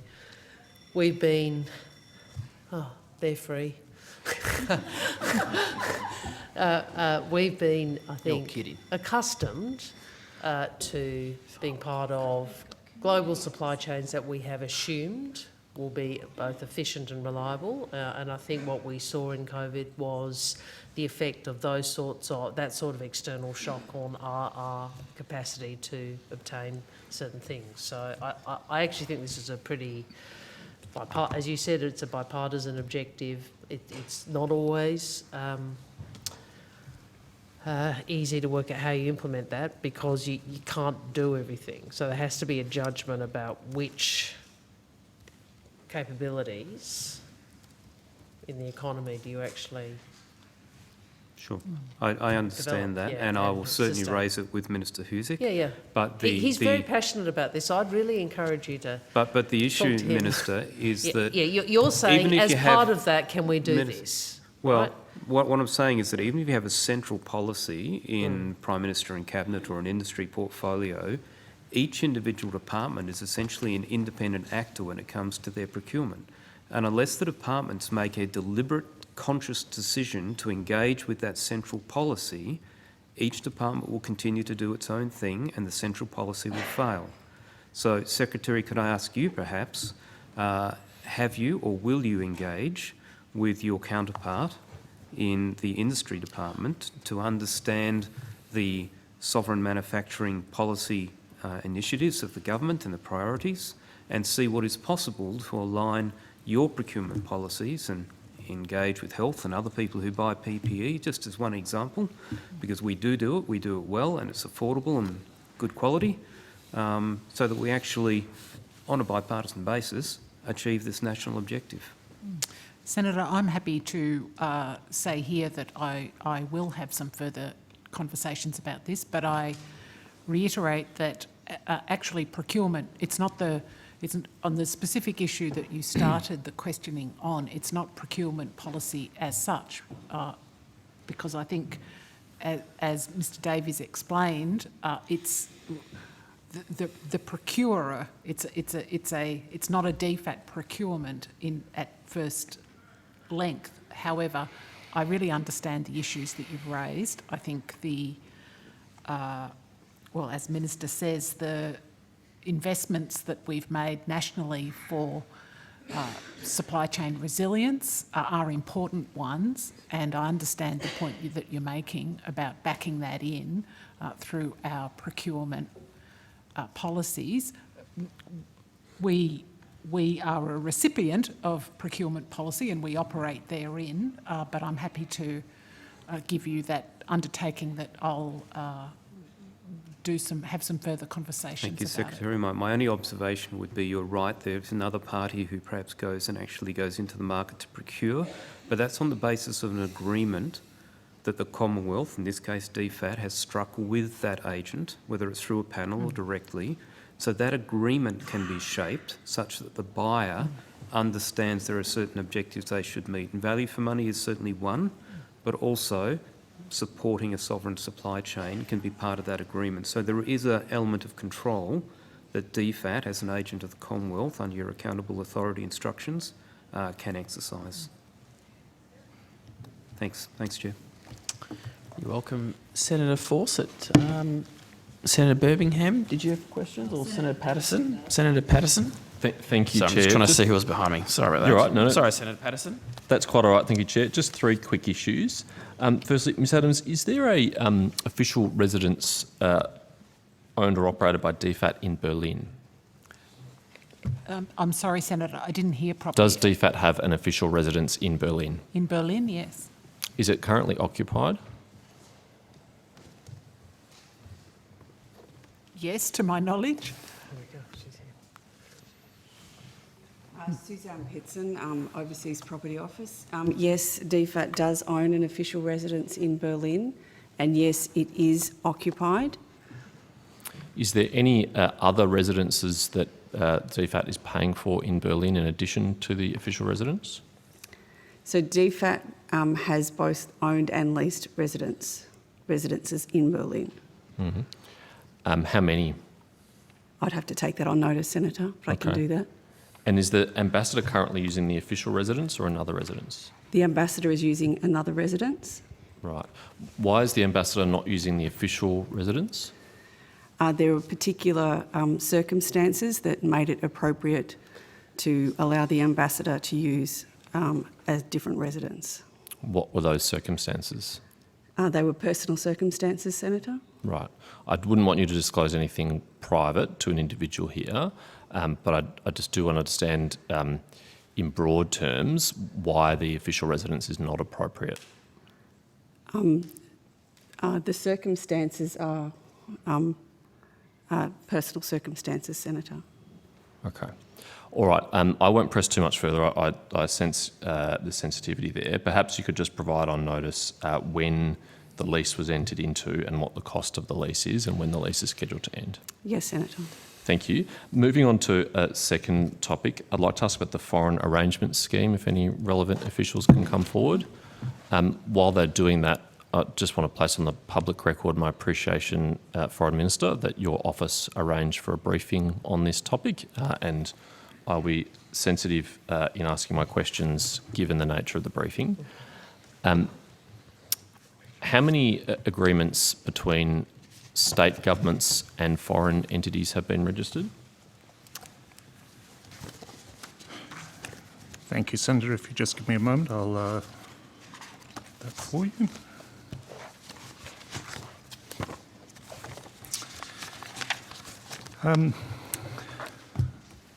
At the risk of baffling you with statistics, I'll give you a couple of numbers here. So we have been informed of, I'm going to use that word specifically, of approximately, and this is from early November, 12,677 arrangements.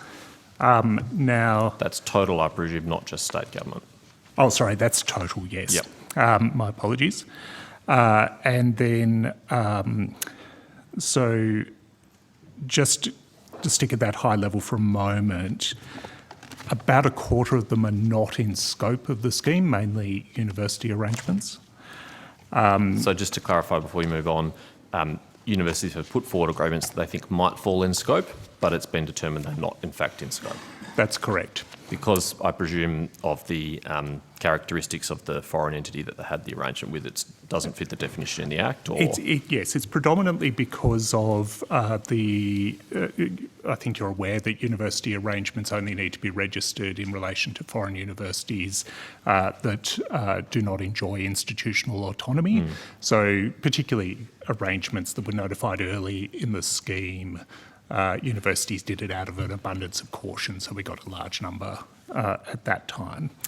In terms of ones from states and territories, so it's 583 arrangements. Thank you. So 583 from states and territories. How many from local councils? Local councils, I'm sorry, this is not a very helpful... I think I'm going to have to take it. It's about 4% of arrangements, but I can't see the actual number. I'll have to take that on notice. I apologise. I should have that number. Okay, 4%. It's smaller than states and territories. Pardon me? It's a smaller number than the states Smaller and number than territories. states and territories? From memory, it's about 160 or something like that. 160 odd, okay, thank you, that's fine for our purposes, but on notice would be great to have the full details. And then so the balance is universities, That's which right. should be with how many that do fall in scope of the scheme? So there's a kind of mixture in here, but it's about, it's a little over 8,000 then. 8,000 that are within scope. Yep. Within each category, so we obviously know within the state government category that the previous minister exercised her powers under the Act to cancel 4 agreements. Other than, sorry? Yes. Yep. Other than those 4, has DFAT provided advice to the minister about any others which in that category, in the state and territory category, which would merit consideration for cancellation?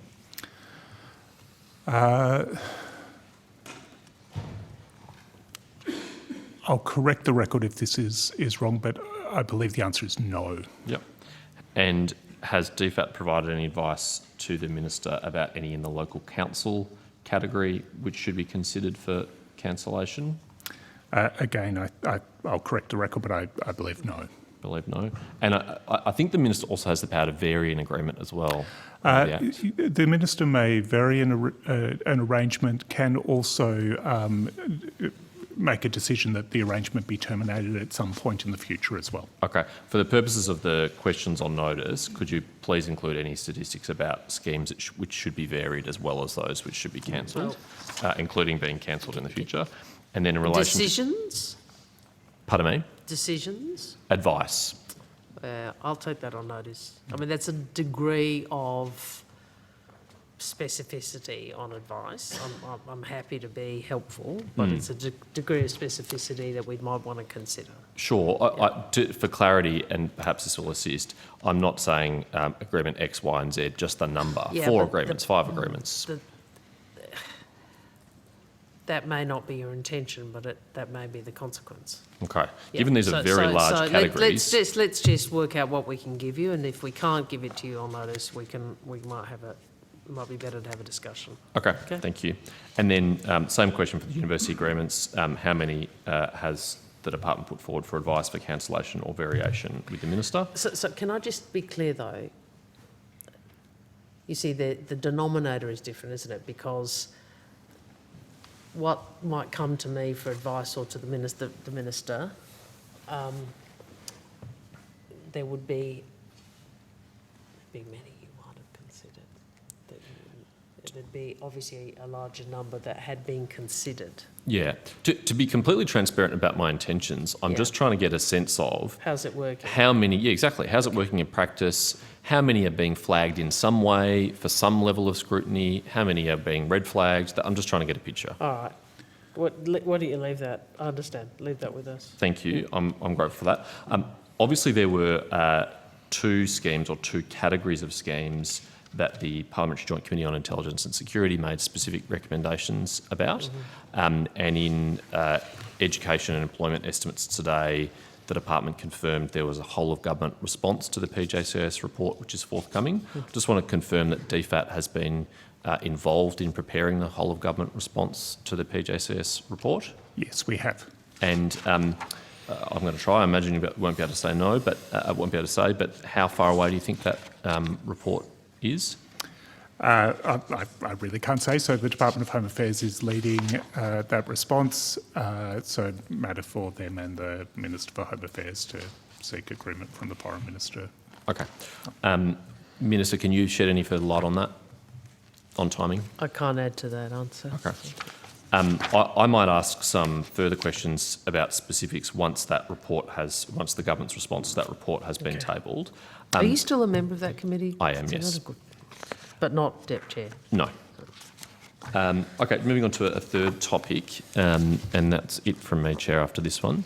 In a press release on the 7th of April, issued by you, Senator Wong, in conjunction with the then Leader of the Opposition, Mr Anthony Albanese, you called on the Morrison government to expel Russian diplomats. In that media release, and I quote, you say, "It is hard to conceive how the decision can be made to allow these individuals to stay, given the sickening abuses being carried out by Russian forces." Could I just clarify, since your election to government 6 months ago, have any Russian diplomats been expelled? Senator, I think you've been briefed on these. I have not. Others might have been, but I have not. Could I encourage you to speak to your colleague on this? Very happy to do so, but I also think, given that in your capacity as a Shadow Minister for Foreign Affairs, you made public statements calling on the government to do such things, and there is genuine and sincere public interest in these matters, that to the extent you're able, questions should be able to be put and answers should be able to be given.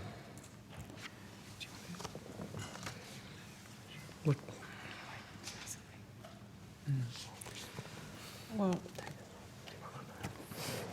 I think... I mean, you can say that there We might will be a take good this reason why on you notice. can't answer, and I will We'll accept take that. this on notice.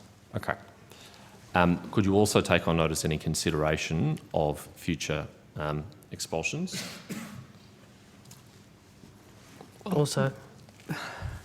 Hard to take on notice future considerations. Okay, well, let me rephrase it for you. Is the government currently considering expelling Russian diplomats? Well, we can take on notice, but you will understand, Senator, that there are real limitations on the level of detail information in this area that we're going to be able to put on the public record, and that in fact other government agencies are involved in these issues. And I trust that you'll answer the questions in a perfectly appropriate way, having the time to Indeed. consider them on notice. Thank you. Indeed. But I do think it is important, given that public calls have been made when you're in opposition to us when we're in government, that questions be asked about these matters. Sure, we've taken them on notice. Okay, thank you. Thanks, Chair. No worries. You're most welcome, Senator. Senator Birmingham. Thanks, Chair. I want to touch on some consular issues, if I can, please. I think we've dealt with a couple on the way through today, but can I ask, and I again acknowledge, as Senator Wong, you did on the record from this seat in opposition, and thank you for the briefings provided on consular matters. So I appreciate there are some things that can be said and some things that can't be said, but consistent with past practice, just want to ensure we get some updates so far as they can be provided on the public record. So can we start firstly, please, with Chung Lei, and are you able to provide an update to the committee in relation to her circumstances? Thank you, Senator. It's been more than 2 years since Australian citizen Chung Lei was detained in China. We have been providing consular assistance to her and advocating for her rights and interests and welfare since that time, and providing consular support to her family. In March this year, a trial was held, and Ms Chung is waiting the outcome of that trial. Thank you. Has any headway been made in securing contact for Ms Chung with her family, in particular her children? Ms Chung has not had any contact with her family since she was detained, but we do continue to advocate with Chinese authorities for her interests. I note that the Chinese ambassador to Australia told 7:30 on the 6th of September that he was, quote, trying to see if I can help as ambassador to facilitate a possible much easier access either between her and her relatives, end quote.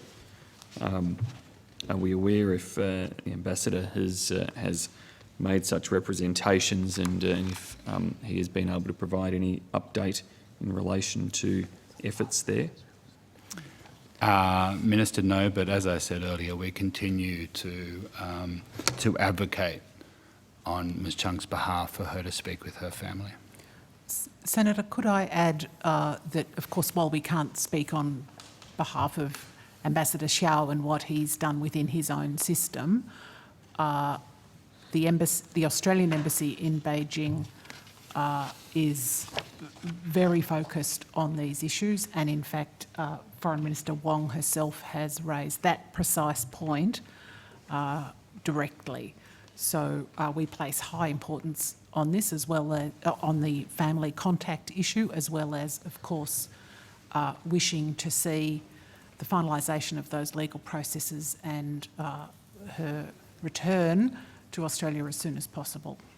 Thank you, Secretary, and I am sure that all Australians would be joining you and wishing you and all of our diplomats well in their efforts there to try to secure progress in relation to access to her children and communication, as well as, of course, progress on the legal matters. Is there any timeline that the department is aware of in relation to a verdict and next steps in her case? Yes, Senator. The latest deadline that we have for a verdict in her case to be delivered is 19 January 2023.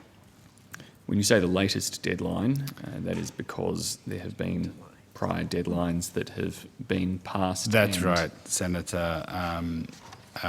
Under Chinese law, deadlines can be delayed on an indefinite basis, and there have been delays since March earlier this year. And that's why, Senator, we continue to call for due process in this case, transparency and fair treatment in accordance with international norms.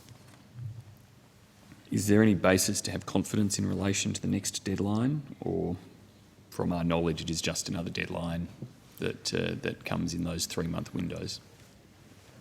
Senator, this is the information we've been provided by Chinese authorities. Thanks, Mr. Gerard. And in terms of consular access to Ms Chung? Yes, under our bilateral consular agreement with China, we are provided monthly access, and we've visited Ms Chung on 25 separate occasions. And that access is still ongoing and unimpeded? Senator, China has generally upheld monthly access, but there have been some postponements over the course of the last few years due to COVID-19 measures, most recently in October and earlier this year in May. When that happens, Senator, we do make representations both here in Canberra and in Beijing, sorry, and convey our concerns and our rights to access under the bilateral consular agreement. Thank you. Can I ask now about Dr. Young? Yes, Senator. Dr. Young we've been providing him with consular assistance since January 2019 and advocating for his interest and well-being since that time. Like Chung Lei Senator, we also call for basic standards of justice, procedural fairness, humane treatment in accordance with international norms in his case. His trial was held in May last year, and he too is still awaiting a verdict. Is that working to the same timeline now in terms of potential dates as Chung Lei? The latest date we've been provided for Dr. Young is 9 January 2023 for a verdict, Senator. Thank you. And in relation to access and his health? Senator, it's difficult for me to go into his health because of privacy concerns, but we have visited Dr. Young in prison on 35 separate occasions. We too had our visit postponed in October due to COVID-19 measures, and we made representations at the same time as we did for Chung Lei on that case. Mr. Gerard, you did last estimates indicate there were concerns about his health. I don't wish to go beyond the realms of what is respectful, but is he receiving treatment or assistance for anything that is required to consular satisfaction?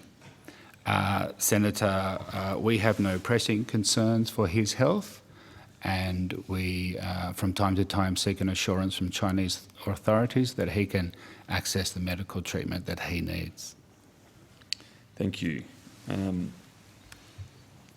Lastly, I think in terms of those in China that I wanted to ask about, Khan Gillespie.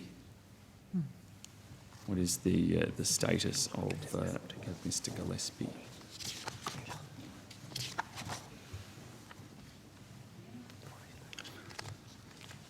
Yes, Senator, we have been providing consular assistance to Mr. Gillespie and his family since he was detained in 2014. We continue to visit him in prison, and we coordinate with his family here in Australia. And the status of his case, Mr. Gerard? Mr. Gillespie had a hearing in July 2020 that was adjourned, and we are waiting for a date to be set. I think, Senator, we continue to press for his rights and welfare and make the same claims for fair treatment, due process in accordance with international norms for him, like we do with all Australians overseas. Thank you. I go to Professor Turnell. As has been publicised, he was recently sentenced, that's correct? That's correct. So on 29 September, Professor Turnell was convicted and sentenced under the Official Secrets Act and related immigration offences and given 3 years concurrently for each set. That occurred in a closed court. Our chargé d'affaires did attempt to obtain access to that court but was denied. Since that date, we have continued to make clear to the regime our view that his detention is not acceptable. He should be released and deported as soon as possible so he can return to his family. Does his conviction and sentencing change the circumstances of his detention at all?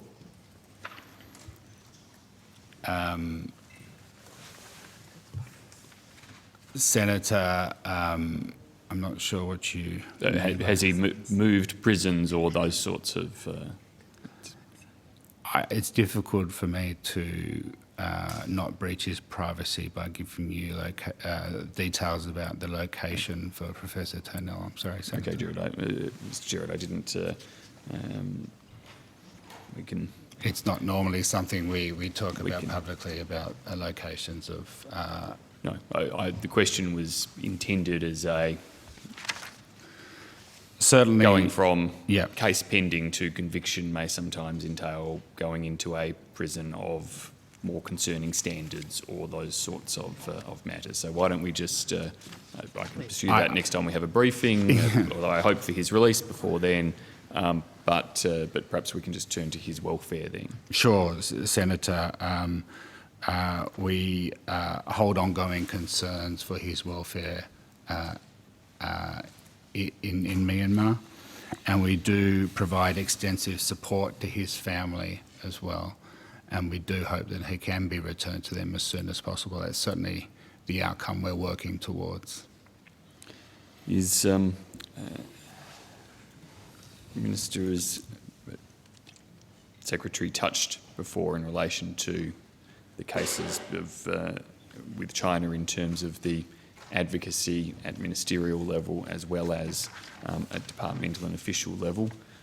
Is there anything in relation to Professor Turnell's circumstances that you would wish to update the committee on around advocacy and efforts of the government? Oh, Senator, just to say that we look at every opportunity, including with other international partners who may have some avenues of communication that might be helpful, but of course we aren't able to go into details about that, but we take every opportunity. Ms. Chan. We do, bilaterally and also in multilateral forums. We've made 240 representations about his case since he was detained on the 6th of February last year. Thanks, Ms. Chan. I think Senator Steele-John covered matters in relation to Mr. Petha in Iraq. Can I ask about Mr. Chow Kham in Vietnam and the status of his case, please? Yes, Senator, we have been providing consular assistance to Mr. Kham and his family since he was detained in January 2019. That takes the form of regular prison visits to him. We speak to his family on a regular basis, and we continue to advocate for his welfare with Vietnamese authorities.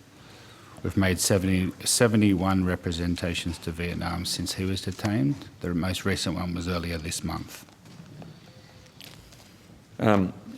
Given his age, I imagine his well-being would be a particular matter of concern, or at least attention. What is the status of his well-being and welfare? I have the same privacy constraints, Senator, but we have no pressing concerns for his health. However, he is in his 70s and facing a lengthy prison sentence in Vietnam, so we do continue to make representations for his welfare. Minister, did you raise his case during your visit to Vietnam?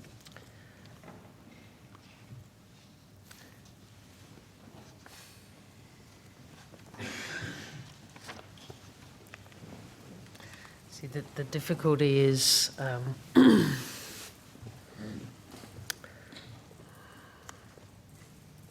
okay, I'll take that question on notice. Okay. Thank you, Minister. I think, and of course, the well-publicised Mr. Assange has already been covered as well. So I will move then just to questions around... Sure, Senator Fawcett. Dr. Ken Elliott. Is there any update that can be given for Dr. Elliott? Kate Logan, First Assistant Secretary, Consular and Crisis Management Division. Yes, Senator, I can tell you that the government continues to pursue Dr. Elliott's release. That includes working closely with other governments who have people detained in a similar way to try to resolve his case. We continue to support Dr. Elliott's family with consular support. I note that his family have requested privacy, so there's not a lot more I can say other than to say that we continue to pursue his release. Okay, thank you. Thanks, Senator Fawcett. Right, can I go to appointments then? How many posts are currently vacant, awaiting a new High Commissioner or Ambassador to take them up.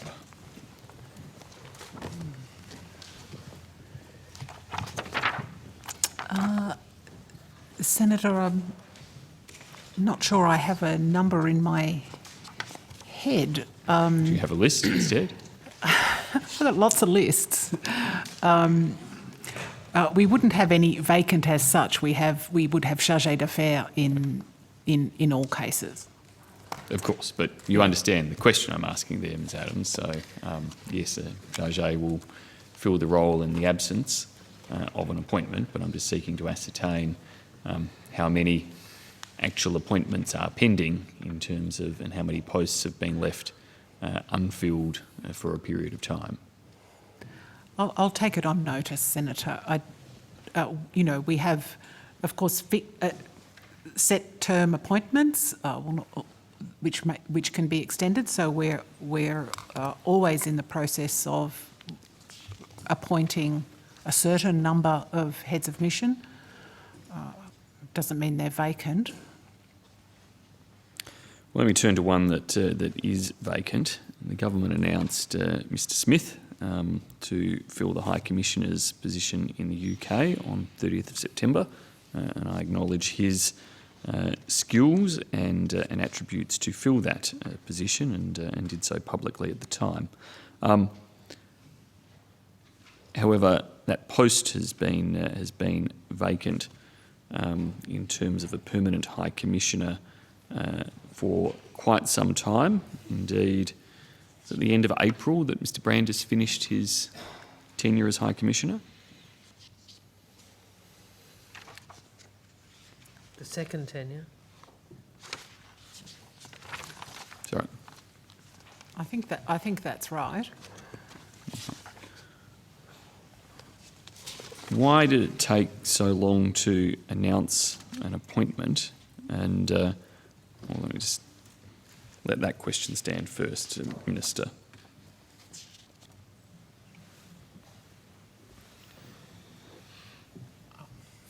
I'm not sure it was that long. I'm not sure I accept the premise of the question.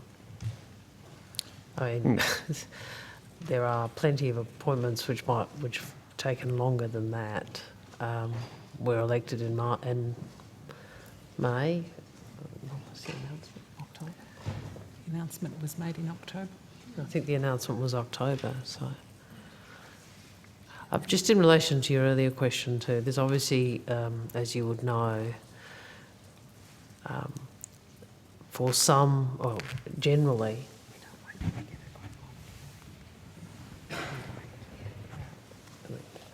there are announcements that, as I have been advised, well, you should explain this, not me. Of course, it's not just a question of government making a decision. It's a question of formal processes which include EXCO agreement in our country and agreement in the host country.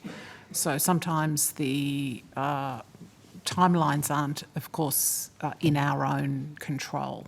This is more in relation to your earlier question. So there might be yes. people who we've made a decision, but as yet we have not made public because they're still going through the process. Yes, yes. I understand those process considerations. It's a particularly critical time with the UK as we work through AUKUS. It's been obviously a challenging time politically there as well. The previous government did not seek to make an appointment prior to the election, which I'm sure you would welcome, Minister, that there was not an appointment that you may have then wished to reconsider thrust upon a new government, but an opportunity for you to fill it. Wouldn't it have been better to get it filled faster than somebody who, due to his work on the DSR, is now unable to take the post until, perhaps you can tell me when?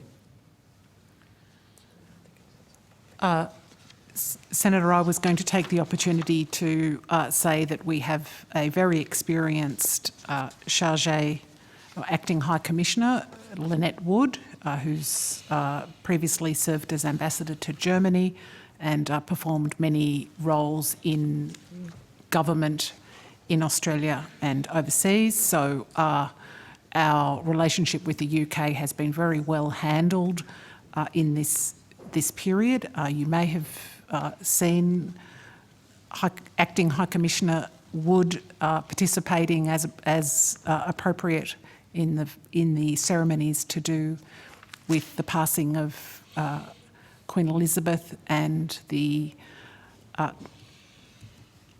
ceremonies around, I want to use the right words. The ascension. The ascension, thank you, to the throne of King Charles. So, Is that really the verb? I think so. Wow. I think so. We can get Senator Smith in to check if Yes, you I like. wanted to use the right word. I'm getting Sorry, tired. I just wasn't sure that was the case. So I just really make the case that we have been participating fully in the bilateral relationship, as you'd expect, during the period of Lynette Wood's acting Of course, Ms. term. Adams, and I'm not asking the question seeking to make any reflection at all on Ms Wood. I'm sure she is doing a very good job. However, we seek to have High Commissioners, ambassadors in place. They carry the title. They are there able to, of course, develop relationships, and those relationships become important as well as the local knowledge and the like. So when will Mr Smith take up his post? I think that was included in the announcement. I just need to check if we've put it Checking on my the notes too. if it's in the pub if it's Senator Claire Sorry, Walsh, so Chief Operating Officer. the announcement only says early 2023. Yeah, that's right. all right. Yeah. But Well, that's when it will be, I'm sure. Well, the DSR isn't due for completion until March, is it? I think that's. I'm looking to Senator Fawcett to clarify if you can't, Minister. DSR March? Yes. So. Let me come back to you and see if I can give you more information. Thank you. Without going to all the ins and outs of the DSR, which is. It would be. I mean, the judgment was, and you know, I appreciate it, notwithstanding Mr. Brandis and I having a fairly lengthy history of engagement, combat, some might say. I appreciated his comments about Mr. Smith, because I think he has understood one of the reasons why the government was keen to have Mr. Smith. I mean, given the timing, as you've pointed out, and the AUKUS arrangements, partnership, having that combination of both defence and foreign affairs history, knowledge, as well as his political position is a very important mix of skills for that job at this time. Indeed, Minister, as I said, and I acknowledged at the time, he yeah, brings you were very good skills, and note that it's the timing and the delay that we are seeking to question, and the reasons for that delay. Did anybody else decline the role before you offered it to Mr. Smith? This is one of those questions where no matter what I say, I get caught, don't I? Because if I could, if I decline to answer, which is the right thing to do, because I shouldn't be putting into this context anything, then you can infer something from that which might not be fair. But I'm going to say, you know, I was very focused on Mr. Smith as the right appointment.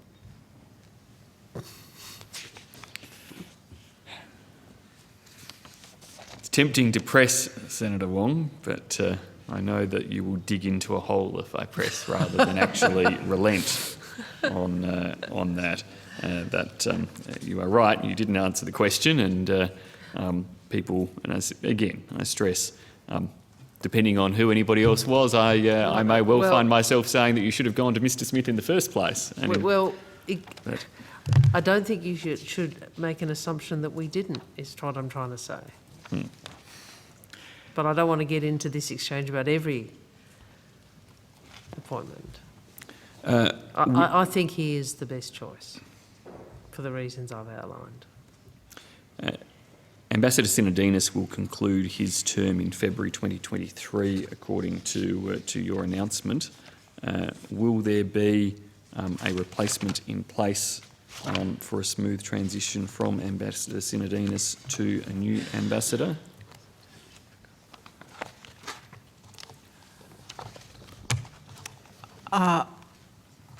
Senator, I will not be able to answer that question until government makes an appointment decision. Well, Senator Wong, has the government made an appointment decision? I'm not going to announce anything in estimates. Well, I wasn't asking you the name yet. I'm just asking you again. I'm trying to go to the question of timing here, Senator Wong. Are we going to have another gap in relation to our representation in Washington? This is a decision for government, and an announcement will be made in due course. Well, are we going to have another gap, this time in Washington, Senator? Well, that's a hypothetical. I'm not going to respond to that. Well, no, it is within your powers, Minister. Thank you. That is why I'm asking you, and why I would like an answer, Senator Wong. And I've answered. No, you haven't. Well, yeah, I've given you the answer I'm going to give you. Minister, do you accept it's important that we have these appointments filled in a timely way? I think the country always needs to be represented appropriately, and the government's judgment was that Mr. Smith was the person most qualified for the role, and you've heard Ms. Adams' response in relation to Ms. Wood, who is a very highly experienced deputy. Mr. Wong, you've made a decision in relation to timing with Ambassador Sinodinos. I don't know whether there was a conversation about an extension or not, but you've announced that he is departing in February. Surely you would be trying to work to have a replacement in place by March. These are decisions of government. I'm not going to give you a timeline in estimates, Senator Birmingham, and you wouldn't expect me to. I would have thought you would want to give reassurance, Minister, that across the timing of these appointments and that... all of us know the importance of the relationship with the United States. It's a matter I'm well seized of, and so are you. We are, Minister, and that is why it is important to have an ambassador in place, and I would have thought that you would be eager to give that commitment. I wouldn't have expected you to give me a name today. I appreciate that, but I would have thought you'd be eager to give a commitment. What about Tokyo? Since you left, Ms. Adams, where are we at in terms of replacement for Tokyo? That's also a process that's a matter for government and will be announced at the appropriate time.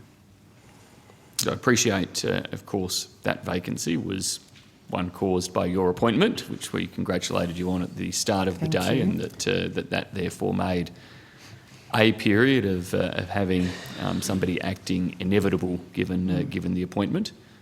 But the clock's ticking now. When did you leave Tokyo, Ms. Adams? The end of June. Is that right? Yes, the end of June. Time flies. Yes. So, Minister, how quickly can we expect to have an announcement made in relation to an appointment to Tokyo? Senator, I'll just reiterate what I said before about the timelines of these processes not being completely within the Australian government's control. We'll make an announcement as soon as we can. Okay. Let's go to India. And again, Mr O'Farrell, you've announced, will conclude the same time as Ambassador Sinodinos. He will conclude as High Commissioner in February 2023. Is that correct? That's correct. That was always the term.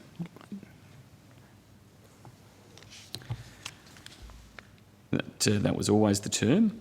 So, with that in mind, can we get a commitment as to whether that post will be filled or whether it will also have a gap following Mr O'Farrell concluding? Well, the assumption is that, I mean, these are, I understand what you're trying to do. I understand the importance of Australia being appropriately represented. You're making a set of assumptions, many of which are not correct. There are options for government. They may include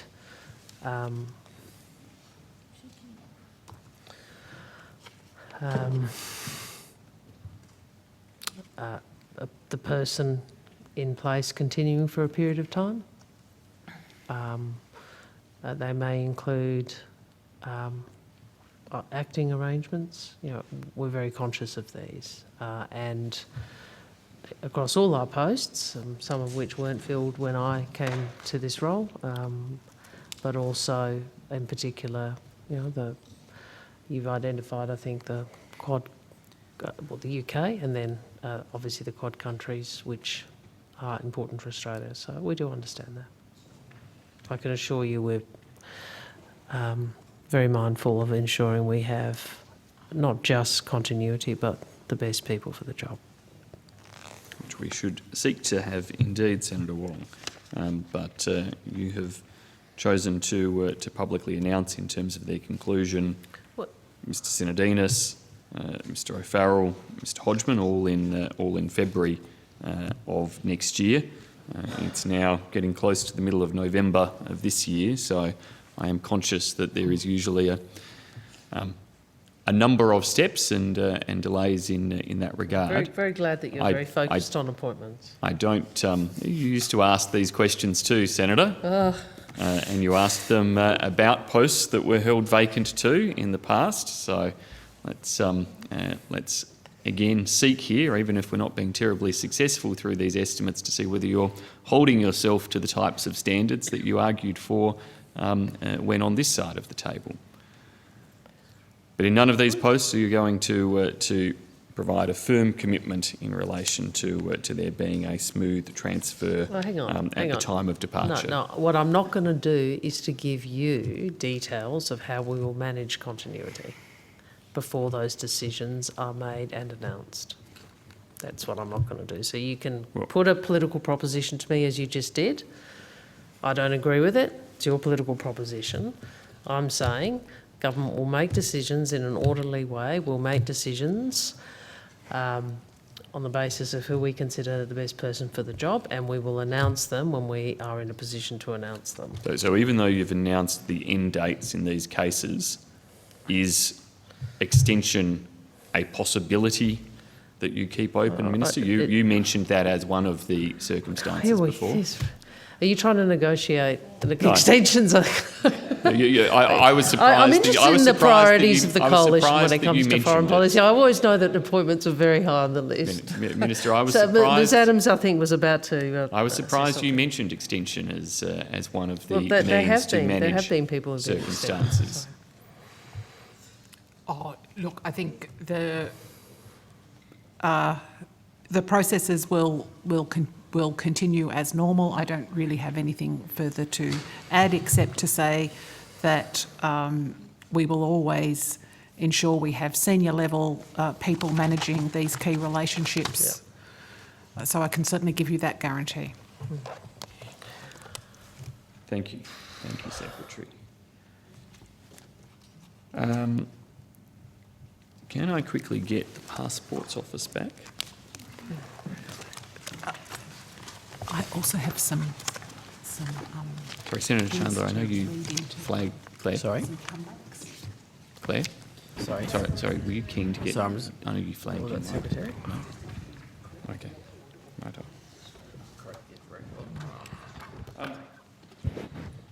Compared with pre-COVID trends, how many more applications for passports have been priority applications? You have an assessment of the rate of increase there?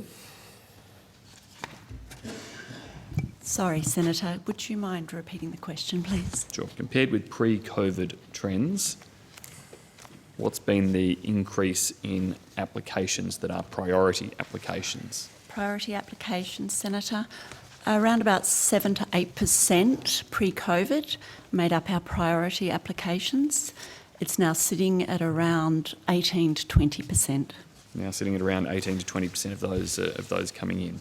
Perhaps on notice you can let me know what that means in terms of increased fees and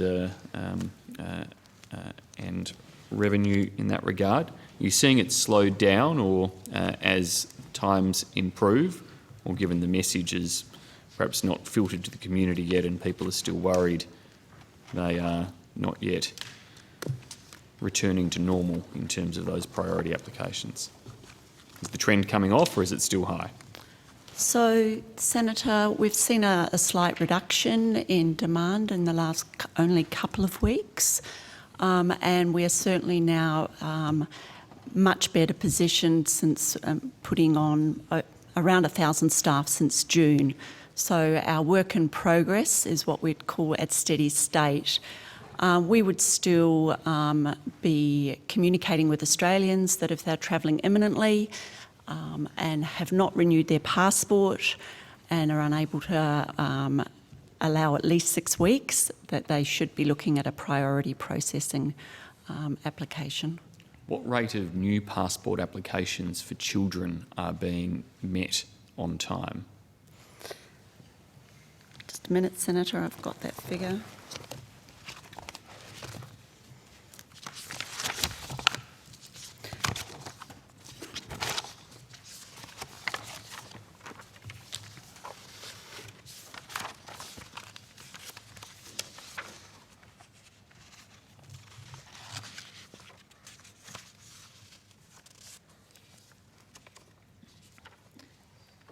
So, Senator, I think we may have provided advice earlier, and there's been some improvement, but generally our child applications have lagged over the 6-week period and closer to 8 weeks, so around about 42 days. But let me just check, Senator, that I've got that exactly right.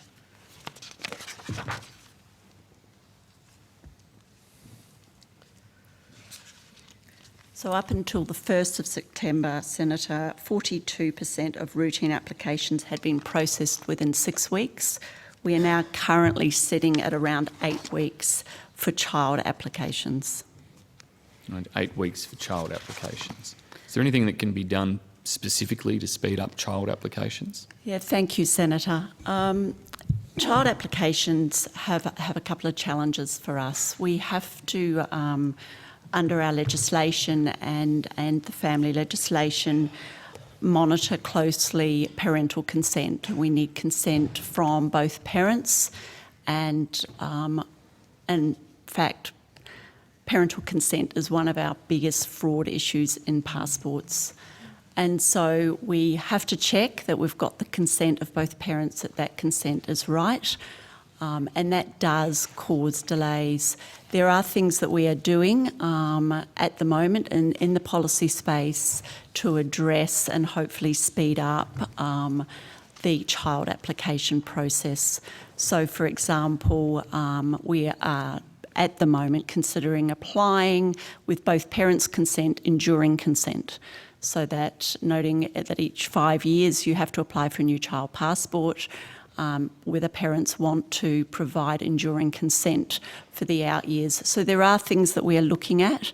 We also have a challenge around the system. So our child applications go through a separate system that's not as streamlined as our adult applications. So they're the challenges that we have. We're certainly looking to address them. And we obviously regret the delays that we've seen in child applications and the anxiety and stress that's caused parents. Why are the performance rates you've quoted today being recorded against a 6-week period rather than the standard published standard of the Passport Office of 10 days? So we reported in the annual report, our PBS standard, 10 days, that was reported officially in the annual report. We've been talking about 6 weeks because once the border opened in November, we sent very deliberate messages to the Australian public that instead of allowing, we used to say 3 weeks, to allow up to 6 weeks.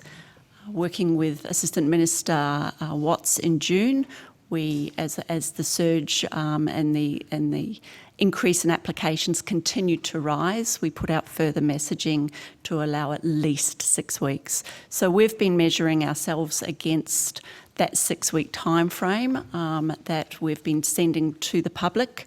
But obviously we reported in the annual report against our PBS targets, which are 10 days. Okay, we'll do further questions on that on notice. Minister Wong, can I just ask you quickly, are you aware of the letter dated 11 July 2022 signed by, amongst others, Dr Kylie Moore-Gilbert, proposing consideration of different model or approach in relation to detention So I'm cases? just conscious of the time. Yes, I am, and I've engaged with some of those who wrote the letter. I'll ask Ms Logan to respond. That's right, Senator. Kate Logan, First Assistant Secretary, Crisis and Consular Division.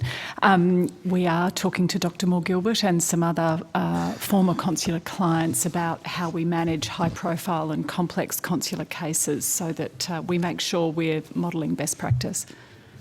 So there is engagement happening there between the Department and Ms Moore-Gilbert. Minister, have you spoken recently with Dr Moore-Gilbert? This engagement is an outcome of the meeting I had with Ms Gilbert and others. Okay. When was that meeting, Minister? Recently? In October, Senator. We can check the date. Okay, thank you. We've got 15 seconds left, Senator Birmingham. That's and counting. That's 17th okay, of Chair. October, apparently. That's all right. Somebody's just told me. Now, before we break for dinner, Secretary, did you need to table something? Chair, thank you. Given the time, I won't take your time now. I'll do it. Sorry. I'm sorry. I don't need to take your time now. We'll do it Afterwards? subsequently. Yes. Okay. Well, thank you. We'll now suspend for dinner and come back here at 7:05. For trade. And yes, but they are dismissed. Tradies will be appearing at 7:05 p.m. So, I'll let them go. yeah, you can. Yes. You better tell them that. Non-trade. Yeah. It's only trade.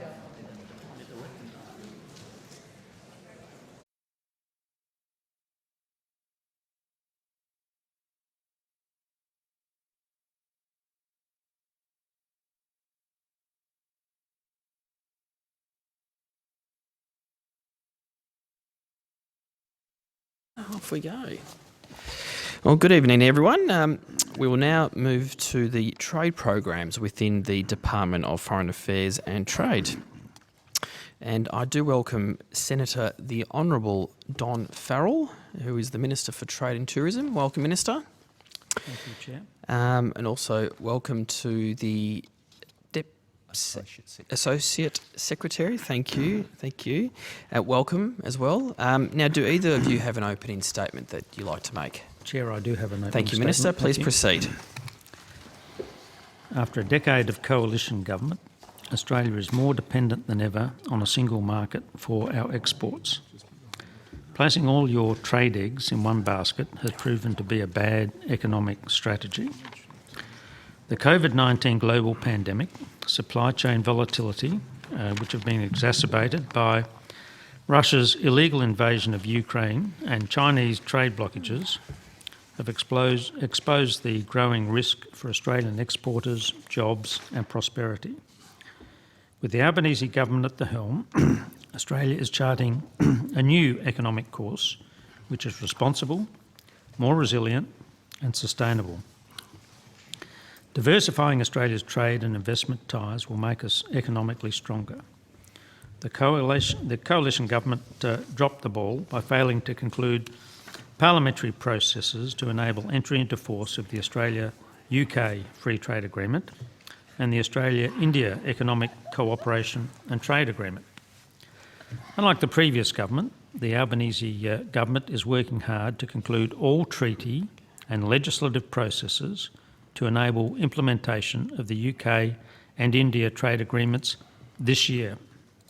Given the trade deals are familiar to the Coalition, we're hopeful of unanimous support from the opposition benches in both chambers for the expeditious passage of the relevant legislation.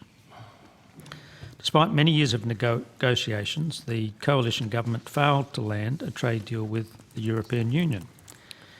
In fact, negotiations stalled as a result of the Morrison government's disrespectful treatment of a close ally and insipid approach to address climate change. But I'm happy to report the negotiations are now back on track and rapidly gaining momentum. Australia and the EU are now on the same page when it comes to achieving high standards on environment and labour issues. Both sides have expressed an ambition to conclude negotiations by mid-2023. Within the Indo-Pacific, the Albanese government is leading efforts to deepen and strengthen economic linkages. The upgrade of the ASEAN Australia-New Zealand Free Trade Agreement and the recently launched negotiations for the Indo-Pacific Economic Framework are two examples. Launching IPEF negotiations is a significant step in the future of greater economic cooperation in the Indo-Pacific region. Together, IPEF members represent over 40% of global GDP, and for Australia, 8 of our top 10 trading partners.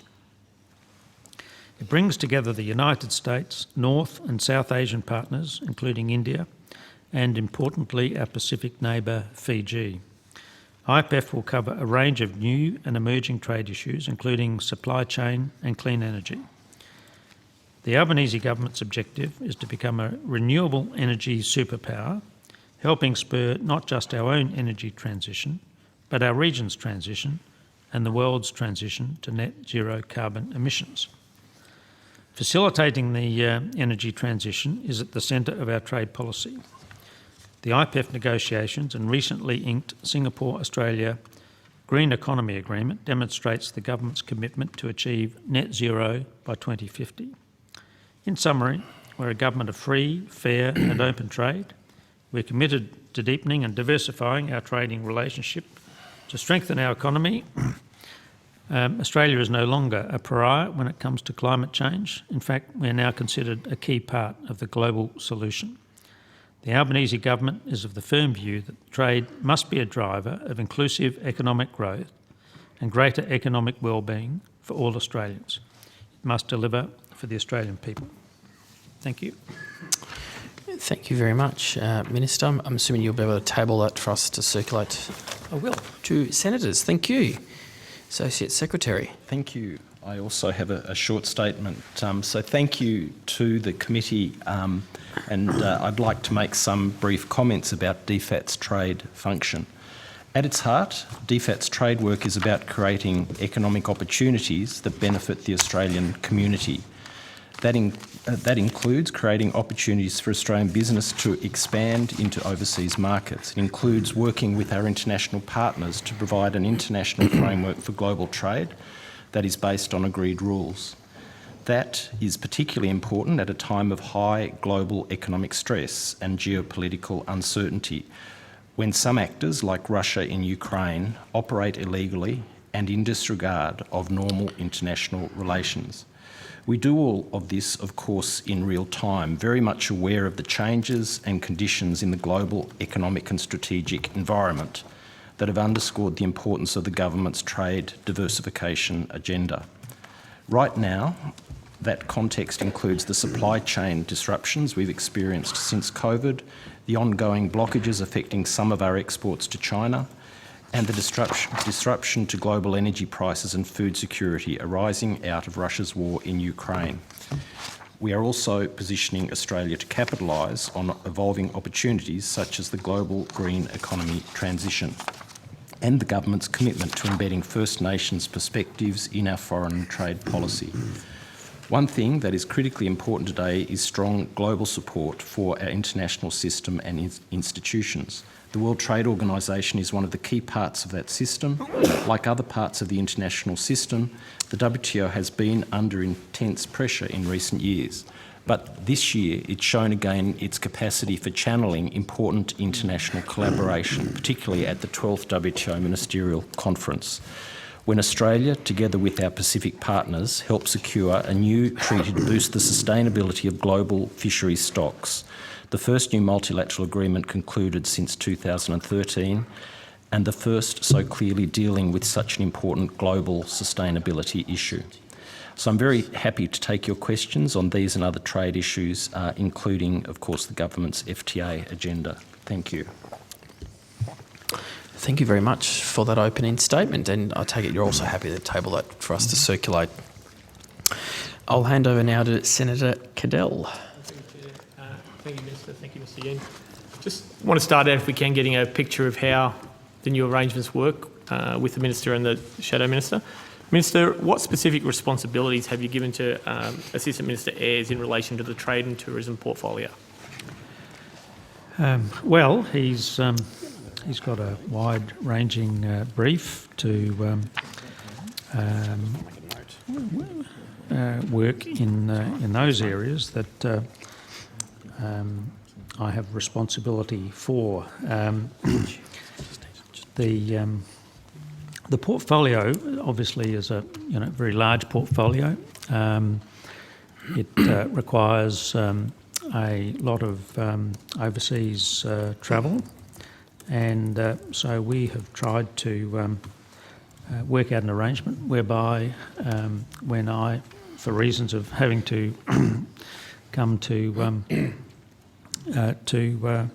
be in Parliament, he's able to attend overseas events.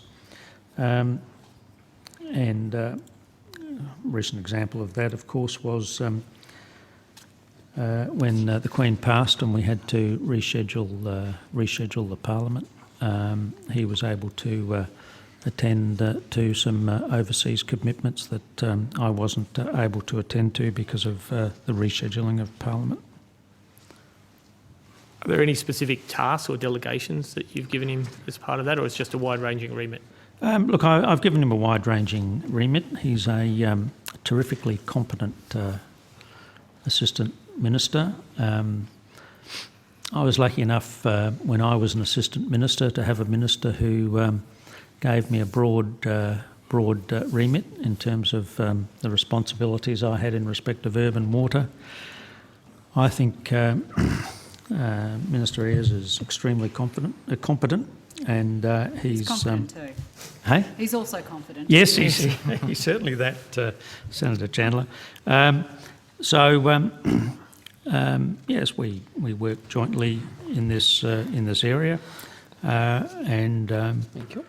He does he does the things that, for one reason or another, I'm unable to do. Thank you.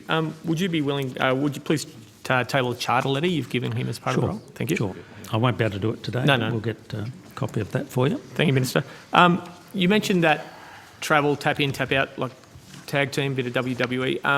You both went to the World Championship Wrestling. Oh, okay. I only used to watch that when I was a kid. Well, it's going to be an interesting evening tonight, that's for sure. There you go. You both went to the WTO meeting, was it? Yeah.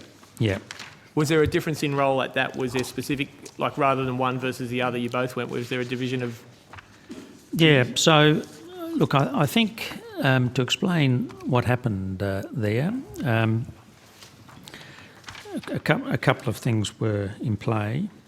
The Prime Minister, so I think this is the sequence, if I can recall correctly. The caucus had elected me as a minister on the Tuesday. On the Wednesday, I was sworn in by the Governor-General.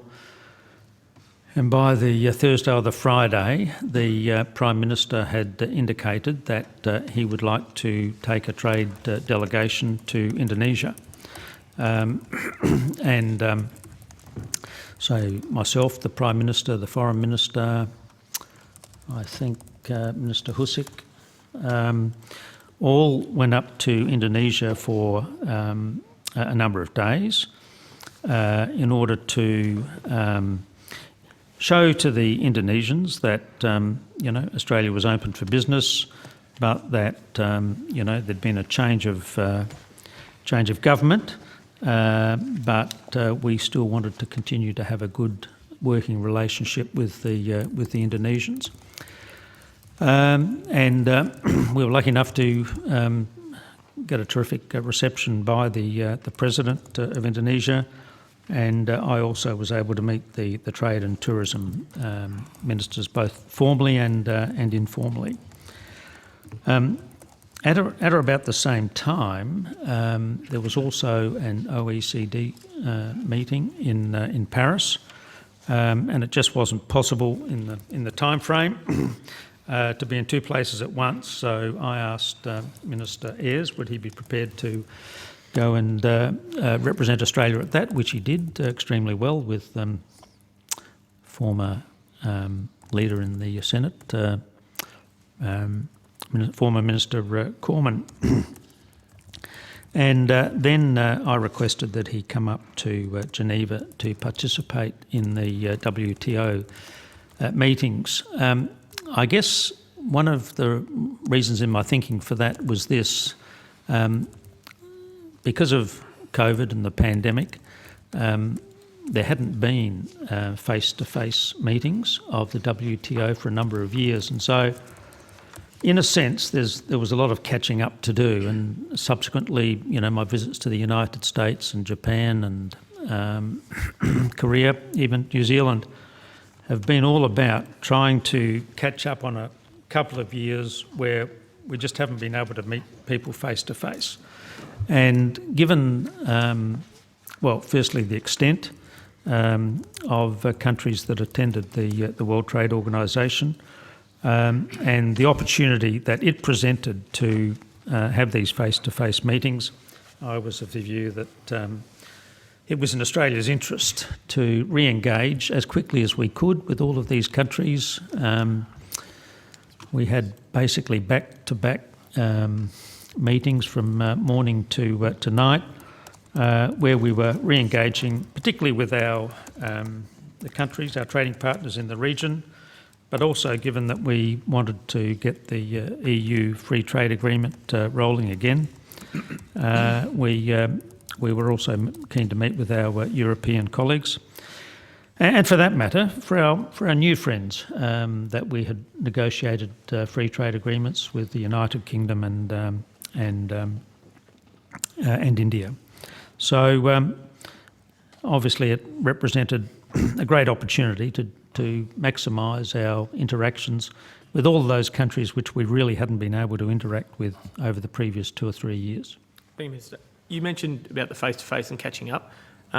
What bilateral meetings and with who did you have while at WTO? I had a lot of them. Does anybody in the room got a list of those? Here we go. Yes. Oh, this gentleman even came to the... Jane, can we read out all of the... I'm not sure I can do that. Would you be happy to table them if you don't want to? No. You've asked the question. We'd prefer to answer the questions here, and it's a lot less work, and the department can get back to negotiating its free trade agreements. Thank you. Thanks, Minister, and thanks, Senator. James Baxter, First Assistant Secretary, Office of Global Trade Negotiations. So I would say that there were an enormous number of interactions that the Minister and the Assistant Minister had in Geneva in the margins of the ministerial conference. I don't have a record of them with me, I'm afraid, Minister. I apologise for that. We will be able to provide you with a list of the formal bilateral meetings they had where they sat down and a record was taken. They will all be in the schedule, but there will have been any number of meetings where the Minister will have just chanced upon a counterpart in a corridor or in a hallway and exchanged a range of views on a range of matters, and those we would not be able to provide details of. We wouldn't have recorded. So you'd be able to give, not those ones, but you'd be able to give a list of We bilaterals would be able to give you for Minister Farrell and Minister Ayres? We can do that. Yes. Yes. If the one of the twins came with a pact, yeah. No, we can provide. I'm sure there are formal records for all of those. I would also say that in addition to those formal, so the way the World Trade Organisation works, there's a sort of a plenary session that's going on at one level. You move in and out of that depending on whether you've got a particular issue that you need to make a statement on behalf of Australia.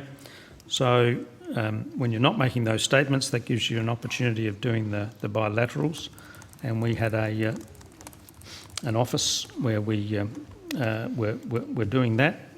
By and large, people came to us rather than us going to them. But in addition to that, you had the negotiations that were going on throughout, well, in one case, the night, and particularly when it came to the fisheries agreement, which was a very successful agreement that New Zealand and Australia and some of our Pacific colleagues were very keen to progress. That was a meeting that went all night and well into the morning. Thank you. Now, you mentioned about the different travel processes on this, and that the Assistant Mr Ayres went to the ASEAN Australia-New Zealand FTA negotiations. Was that anything other than inavailability, or was he better suited to that meeting? What was the reasons around that? Given the importance look, it was. I mean, all of these meetings are important, but given the particular portfolios that I have responsibility for, the purpose of having an assistant minister is that he can fill in on occasions when it's not possible for me to travel because of other requirements. As you know, Minister Wong is the leader in the Senate. I'm the deputy leader. If for some reason she needs to be away, then obviously as the leader, but also as the foreign minister, her travel is prioritised, and I need to sort of be here. So for some of the reasons, it's because I have to be here in Parliament while she's away, that we've sent Assistant Minister, the Assistant Minister. But as to that particular one, I'd need to take that on notice, what the particular reason was that Senator Ayres represented me, but I'm happy to get that information for you. Thank you, Minister. Just my apologies, I skipped a question on the WTA stuff. Did you go to every session of the WTO? When you say every session? Every business session of the WTO. I would have been present at every single, I'd call it the plenary sessions. The negotiation sessions. But I wouldn't have been there all of the time because we had these bilateral, the bilateral meetings. So, as I said, if we were required to, present a position in respect to Australia, then I certainly would have been present there and I would have presented them. But in order to maximise the opportunities to meet these other countries, then obviously the proceedings would have continued, and I would have been meeting with the officials. But at some period, every negotiation session, you would have been there when required. Well, we're talking negotiating sessions. Negotiation session. Sorry, were you present at every negotiation session? I wouldn't have been.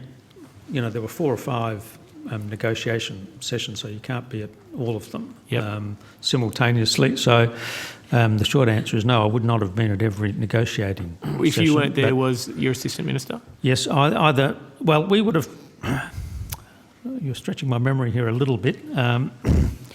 We would have attempted to be at one or other of us, but there were a number of sets of negotiations all going on simultaneously. Let's think about what they were. James might be able to assist me here. There were the TRIPS waiver. Yep. There was the fisheries. The long fisheries, yeah. Hey? That was a long one, the long fisheries session that was. One of the long ones, Yeah. one of the long ones.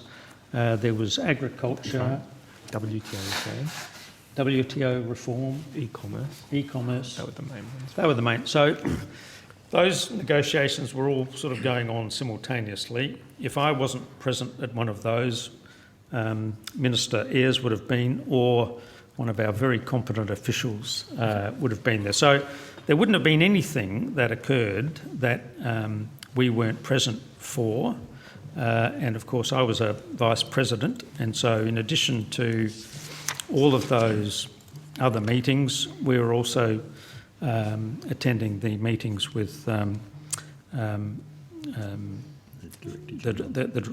Director General Ngozi at the start of each morning, and we participated in all of the planning sessions that might have been going on. So we attempted to be as much as was physically possible, but you know, you're talking hundreds of delegates, lots and lots of meetings.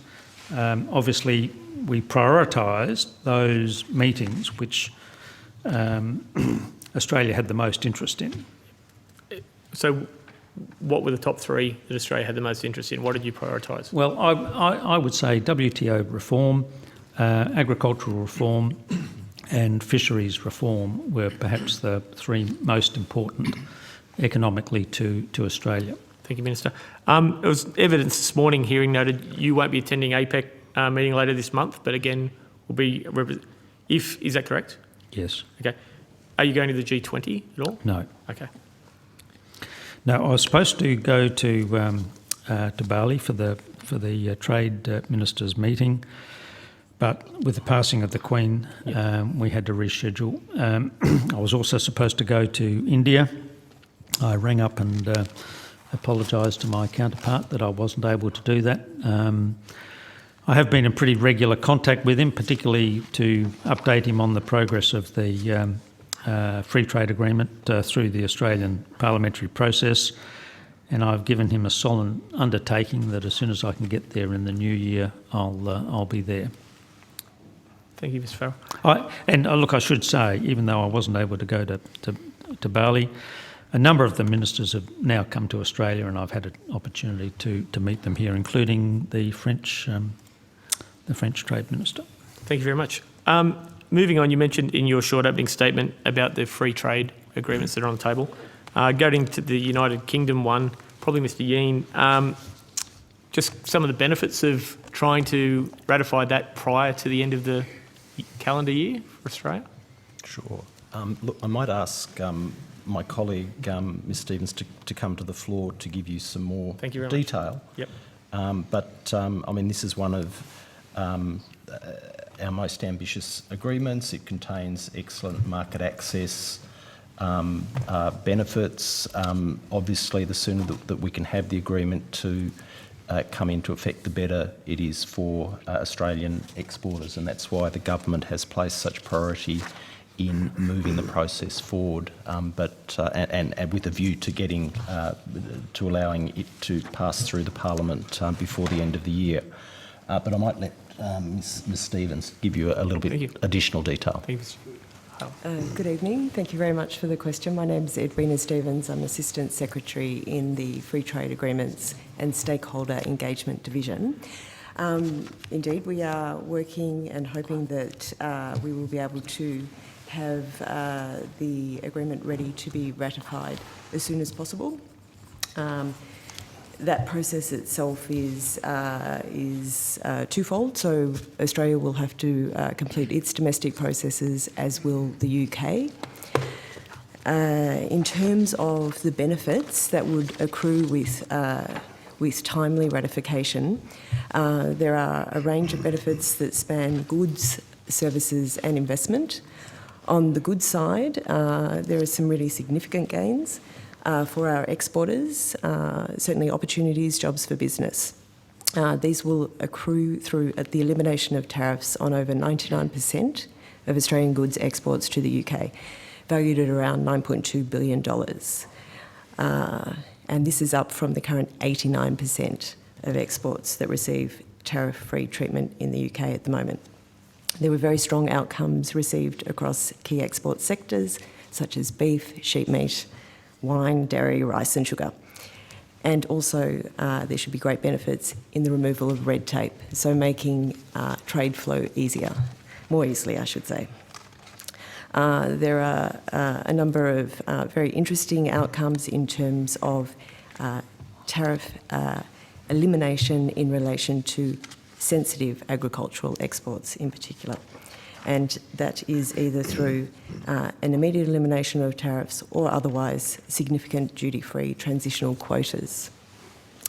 So that's a bit on goods. I can go into... Is there a benefit if we go early? Do we start ratcheting up if we get this ratified by the end of the year, it's better for us because there's an incremental straight away, is that right? Yeah, if that would be possible, so if both Australia and the UK were to have completed all of their domestic processes, then there would be a benefit in terms of the number of tariff cuts to be received. We have a 30-day activation after, is that right? Is the UK same or is that longer? That's right. It's basically if both have completed their domestic processes, then it is effectively 30 days or at a date that is mutually agreed by both sides. It can be mutually agreed. Yep. Okay, great. So just perhaps to flush that out a bit, I'm very hopeful that we can get this agreement done in time so that we can take the full advantage of any benefits accruing from the agreement in this financial year. That does require the United Kingdom government to do the same in the time frame.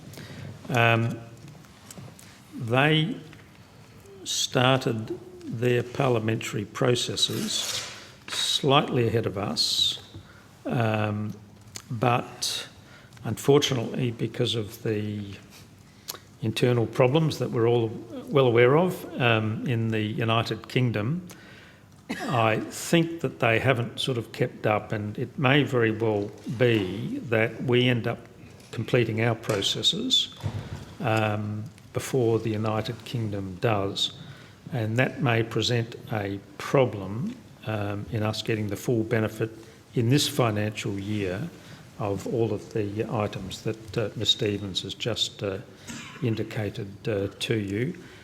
I am hopeful of having a chat to my equivalent. So the Trade Minister has changed in the United Kingdom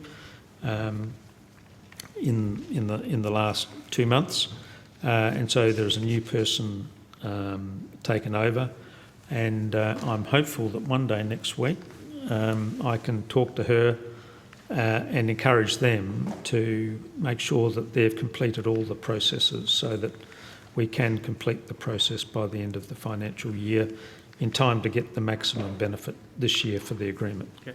When was that agreement tabled in Parliament for the first time? Do you mean in terms of with J. Scott? Yeah. Yeah. So the FTA, it was referred to the newly reconstituted Joint Standing Committee on Treaties on the 1st of August. Did it ever come to Parliament in any way prior to that? Yes, I believe it did. I'd have to double check on the date for that though. Okay, thanks very much. You mentioned the cost if we can't get the full benefit now. Is there economic modelling to what that economic cost might be if both parties can't ratify by the end of this financial year? No, so I do not have any modelling of that nature. Thank you very much. Yeah. Did the delay in appointing a new High Commissioner hold this process up at all moving forward? Well, I don't know. No, Okay. it did not. I mean, we've maintained regular contact with the UK government, and I think, as we've already said, there were some delays at the UK end because of the political developments in the UK over the last few months. Okay. What delegated legislation is required for Australia to implement that FTA with the UK? I'm sorry, could you repeat? Is there delegated legislation required to move forward with this, yes? Yes, so there is a number of legislative changes. Sorry? There are a number of legislative changes in relation to the Migration Act, Customs Tariff Act, the Customs International Obligations Regulation, Customs Tariff Regulations, and then another sort of Customs Act generally. There are different, I can give you the dates for those acts if you'd like.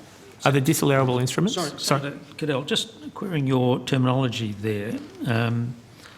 Your reference to delegated legislation, I think Ms Stevens is referring to legislation. Yes, she was, Yeah. I'm not sure that there is... Oh, that's the next question. Are there disallowable instruments or anything like that that are required for this under your delegation that we're aware of? Under my delegation? Disallowable instruments that need to pass? I'm just not sure what it is you're... Do you need to, by regulation, need to make any changes that would and allow the disallowable process in the House to expire before it can be activated? In the Senate, sorry. I think we'd have to, just to give you an accurate answer, I think we'd need to take that on notice and get back to you. Yep. So all of the legislation I have now taken through the government's processes to get the approval of caucus for the presentation. I mean, I'm not sure how it works in the coalition, but in order to process the legislation that's required to implement everything that we are required to do under this free trade agreement, we need to take that to our caucus or take it to Cabinet, then to caucus, and all of those processes have been done. So all of the internal processes from the government side in order to file these pieces of legislation, as soon as J. Scott comes down with what we hope will be a unanimous decision to approve this agreement. So that's all ready to go, and I don't think there's anything. I'd have to have a closer look, but I don't think there's anything. I've got some stuff here to follow up in detail, but I might come back to that later. Okay, all right, no worries. So with the change in Prime Ministers in the UK, with the change in Trade Ministers in the UK, had there been formal representations made about getting this process done by the end of the financial or the end of the calendar year? I make regular representations to the High Commissioner of the United Kingdom to make sure that, just like us, we're progressing this legislation. I had so the former Trade Minister actually came to Australia. We had some very good and positive discussions. That was the second time I'd met her. I'd met her in Geneva, where we sort of made progress on the free trade agreement. She came to Australia. We made further free trade agreement progress.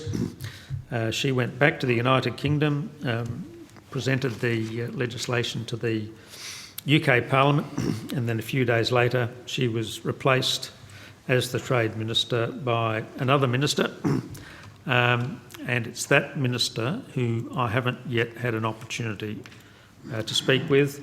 There had been a time set aside, the Queen passed, and so the United Kingdom cancelled all foreign communications for a period of time. But I just have this recollection that I might even be talking to her one day next week. Yeah, so Minister, I can add, there is a call tentatively scheduled for next week, and I would also add that while there's been the political uncertainties in the UK at a political level, at officials level, there has been continuity, and we have been in regular contact with our counterparts, and in fact I was speaking just yesterday to my counterpart, the acting head of the Department of International Trade, where this issue was, the urgency that we attached to this issue was once again featured in the discussion. Okay. While that's going on, with the back-end work to the FTA portal on this deal, has that been completed? Is that going ahead or anticipating ratification soon? Where's the status on that?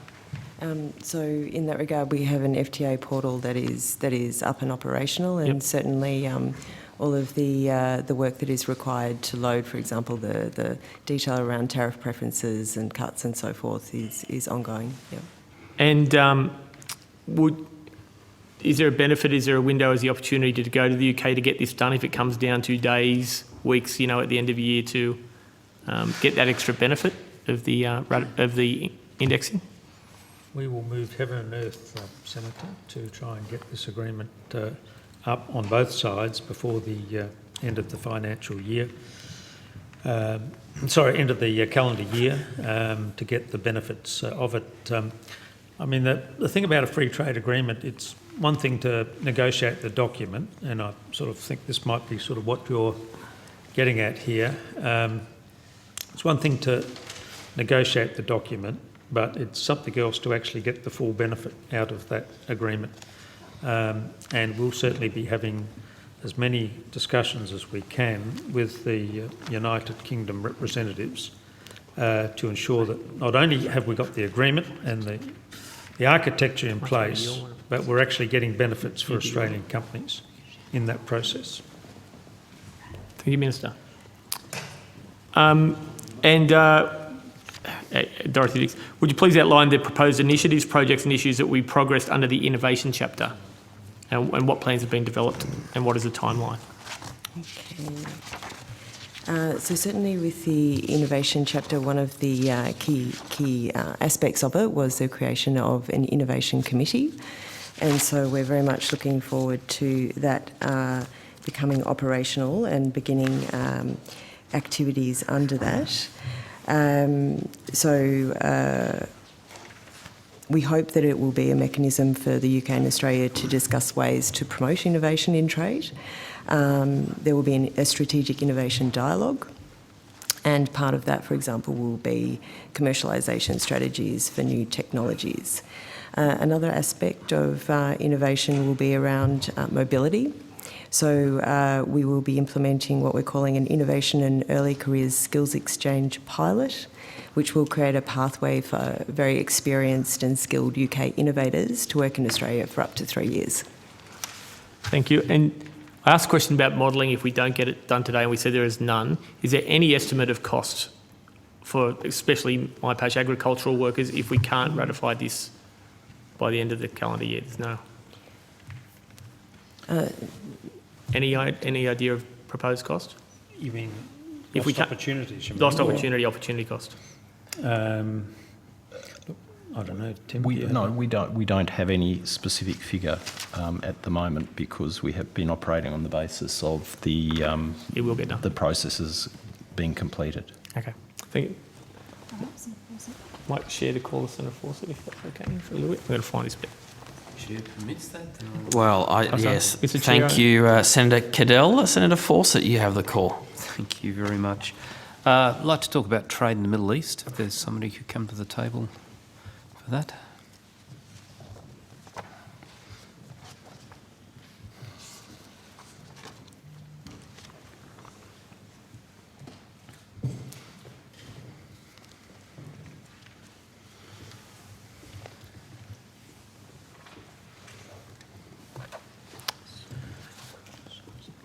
So who am I directing questions to?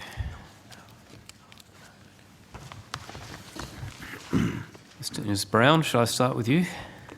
Maybe far away at the associate, and then maybe he can direct it to the officials, Senator. Okay. Far away. Far away, sounds good. Wondering if you have any figures about the extent of two-way trade between Australia and the UAE? I might ask Mr. Innisbrown to answer that. Just a minute, Senator. I need to extract it from my telephone.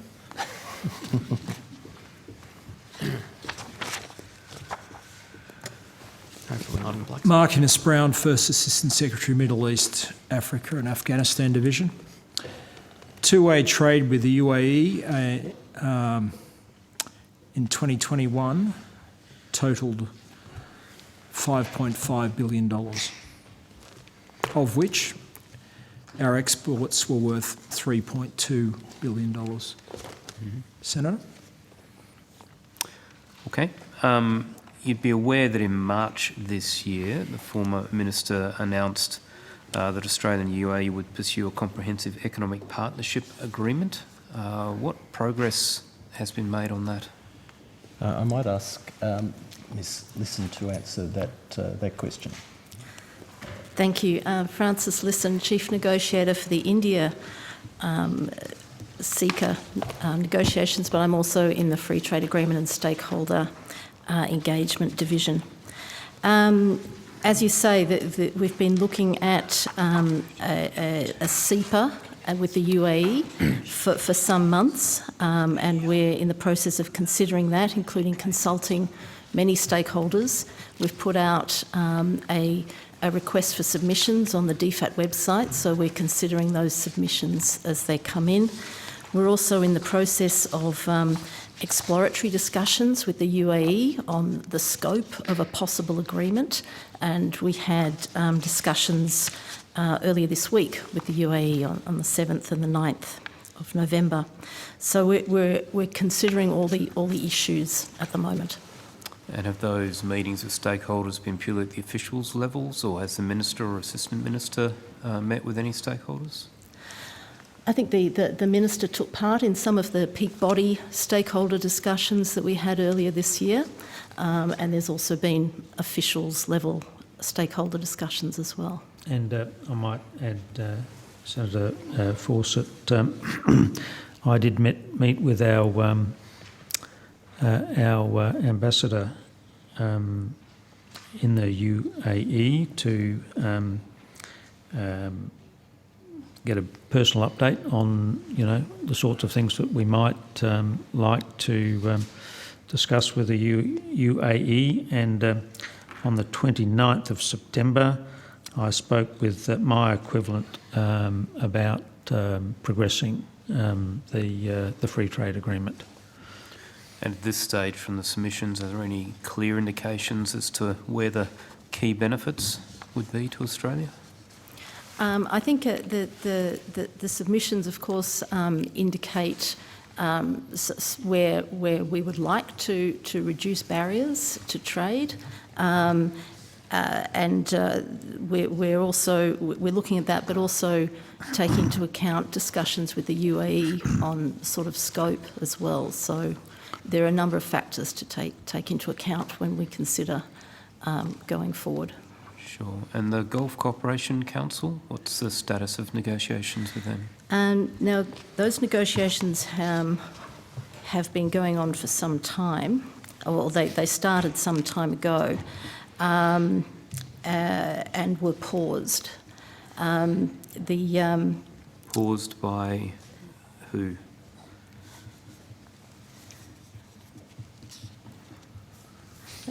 Mark, do you have the history? Yep. Yeah, so it's been going on and off, Senator, since 2005. Mainly, we have sought at various times to pursue it, but the GCC is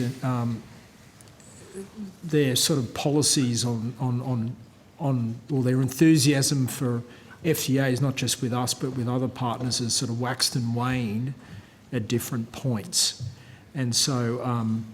As it's a body that involves 6 countries, getting agreement on agendas and taking forward in a aggressive, proactive kind of way sometimes has meant that progress has not been quick. So,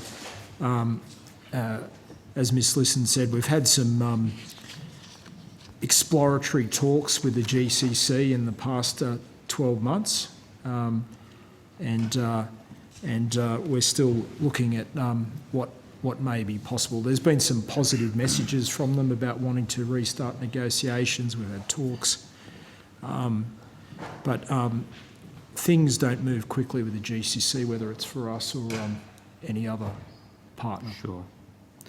So, Minister, with the trade diversification plan, I don't see the Middle East as part of that. Have I missed it somewhere, or is it not in that plan? Well, we are seeking trade diversification, and as I said, my recent discussions with the Trade Minister were very positive. Our immediate objective, of course, is to ensure that we get the UK Free Trade Agreement and the India let's call it free trade agreement, through the Parliament.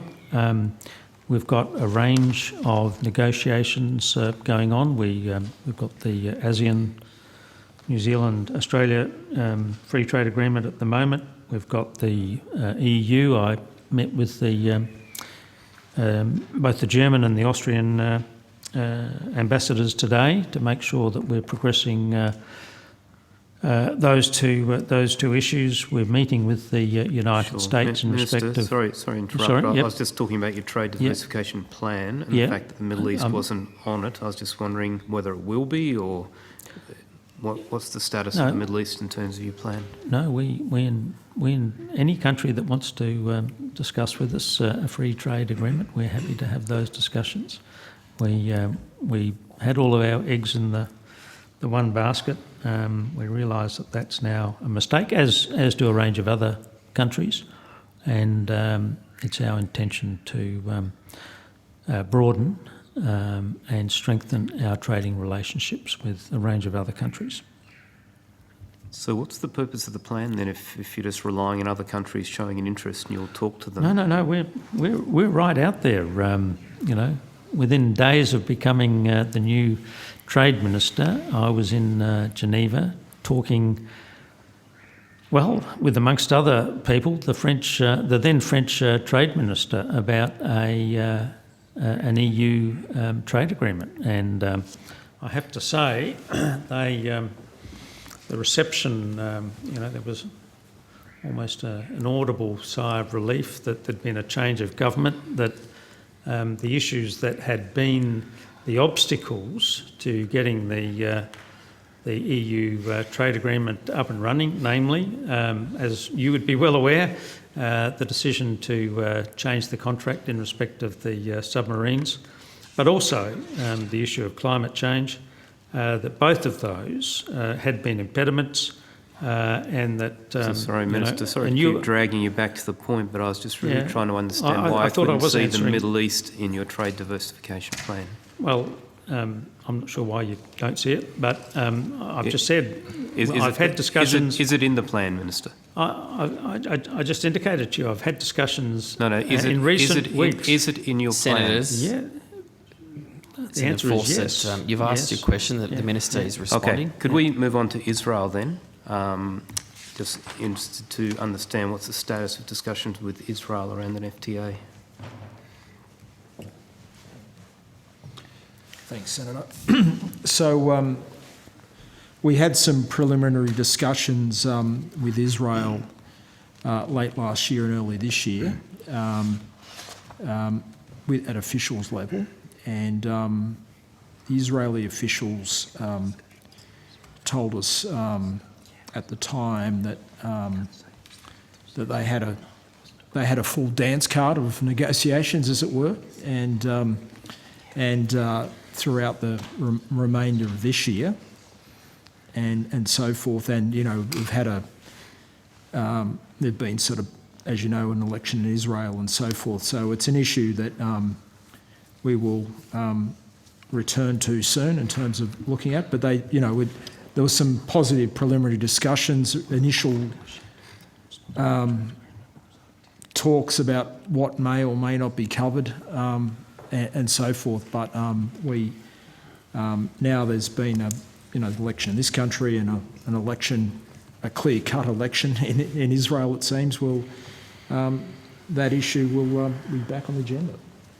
So I know we've had a trade and defence office in West Jerusalem. Is that still located there and functioning? Yes, Senator. Has there been any pushback from the Israeli side over this FTA because of our decision on West Jerusalem? No, sir. It's not that I'm aware of, Senator.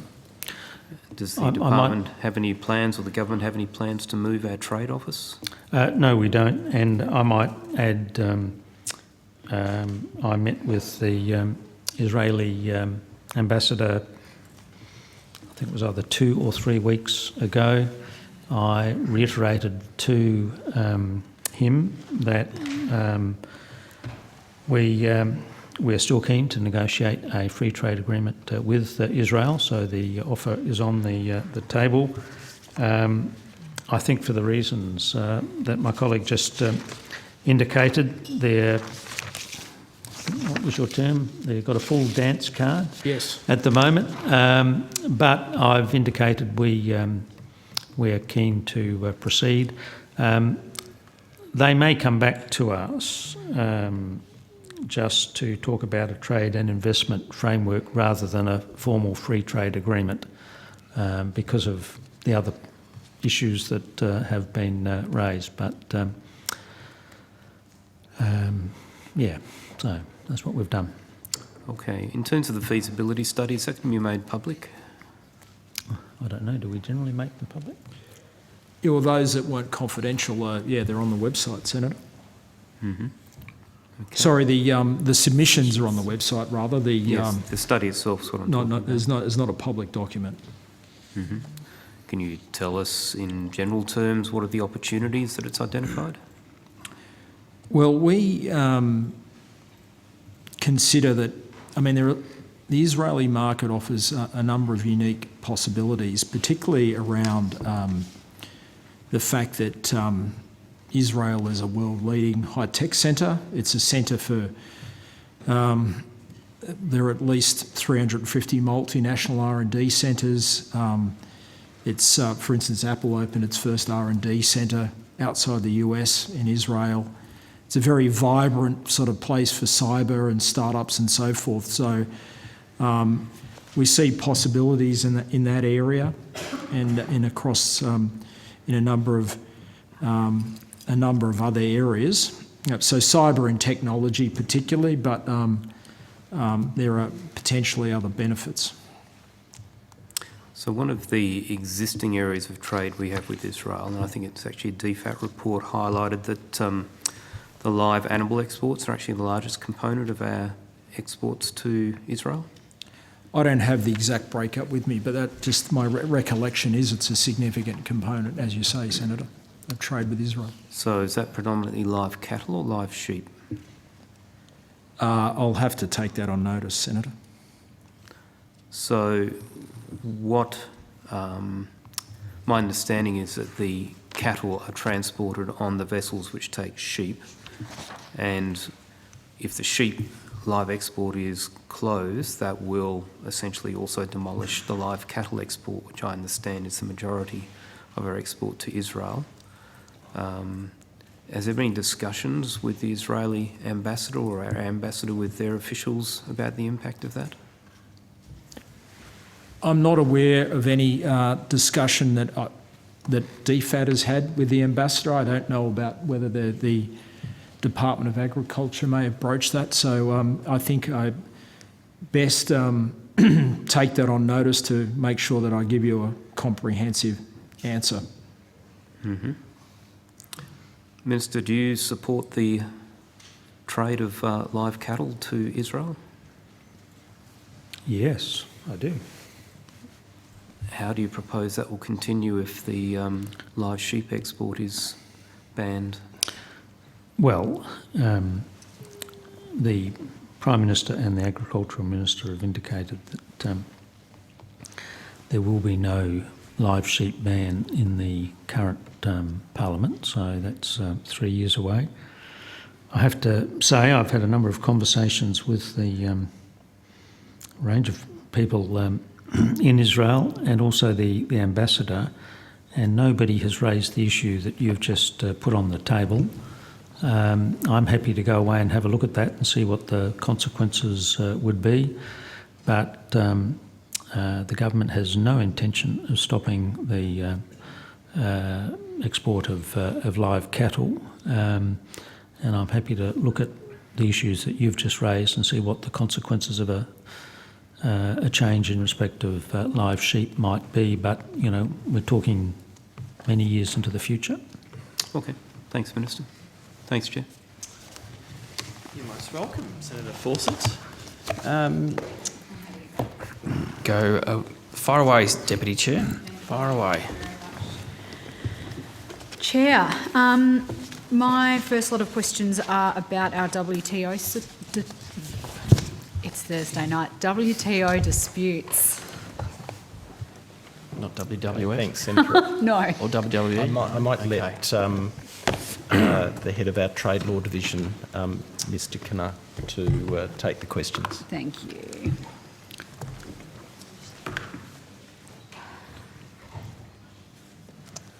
Thanks, Senator. Jonathan Kinnair, First Assistant Secretary, Trade and Investment Law Division.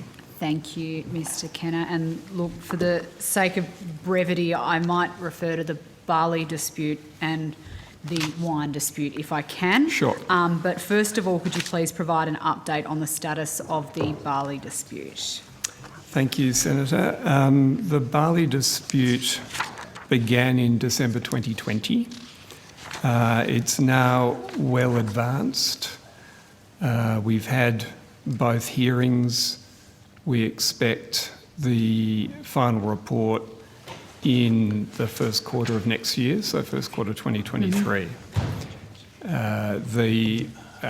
Extensive submissions and hearings have gone well, and we're feeling, reasonably confident in our claims and in the likely shape of the panel report. So, does that mean that there is no more evidence to be heard or considered at this point? We are now at the point where our fate is solely in the hands of the panel making the assessment of the dispute, and they're writing their report, which will be tabled next year? The bulk of the evidence and the hearings have been concluded. We will get a chance to comment on an interim report and to make sure that it faithfully reflects, I suppose, the submissions and the points that have been made in our evidence. And when would you expect to get that interim report? Shortly. Shortly. Not Probably able to provide a more specific timeframe? Hopefully before the end of this year. Okay. So you get that interim report, have a look at it, provide comments, and then a final report will be issued within another 3 months. In the first quarter, we think, of next year, yes. Okay. And likewise, could you provide an update on the status of the wine dispute? Yes, Senator. That is a dispute that began in June 2021. So it began around 6 months after barley and is probably still running at about 6 months behind barley. So we'd expect the report in the second half of next year, the second half of 2023. Mm-hmm. The initial set of submissions and the first hearing have been concluded, but there is another round of submissions and a second hearing yet to take place. And when you refer to submissions, we put a submission into that process, don't we? So yes. We've provided our... How many submissions have we provided thus far for the wine dispute? In wine, we've provided our first written submission, as has China. Okay. And so then you'll provide your second? Yes. And then there's a hearing. And then there's a hearing? Yes. So we've provided our first written submission and had the first hearing. Then parties will provide a second written submission and there'll be a second hearing. And then we'll go through the interim report and then to a final report. And in terms of specific dates around each of those stages, are you in a position to provide those? I mean, it doesn't have to be right now, on notice would be helpful, I'm sure. Yes, well, I'll take that on notice, Senator. Thank you. As I said, I think the expectation is that we would have the report in the final report in the second half of next year. So, going by the similar timeline that you've outlined for the barley dispute, we'd expect an interim report maybe mid next year, maybe towards the end of Yes, I think that's reasonable. You know what I'm saying, 3 months after that. Yep. Okay. And more broadly, this might be a question for Mr Yeen. What proactive discussions, conversations, actions has the government been undertaking to look at reinstating our disrupted trade to China, including for wine and barley? Sure. Look, I'll ask one of my colleagues to give you Oh, more great. detail, but Sure. I can, I think that just to say, obviously, having the trade blockages removed is a key priority for the government. And I mean, this is indeed related to the disputes that that we've taken as well, because the measures that were put in place are not WTO consistent and should be removed on that basis. But I mean, the government, as you're aware, has commenced a dialogue with the Chinese government, particularly through our foreign ministers, and the trade blockages and their removal has certainly been part of those discussions. But I might let Mr Cruz give you some more detail. Cruz, thank you. Thank you. Lachlan Cruz, Assistant Secretary, East Asia Economic Branch and East Asia Division. So, as Mr Yeen has said, the government has been consistent in saying that dialogue is the best way of transacting our various trade differences with China. There has been very little dialogue at ministerial level in recent years, as you would know. As Foreign Minister Wong said earlier today, she's had a discussion with her Chinese counterpart as recently as Tuesday of this week, and we hope that that senior level dialogue will continue over the next few weeks to come. But just to note, in this current, the last financial year, 2021-22, two-way goods trade with China was actually up. Not, of course, in those products that have been subject to coercion, but high global energy and food prices have boosted our remaining exports to China. Has the government sought advice on options to resolve the disputes outside of the formal WTO process?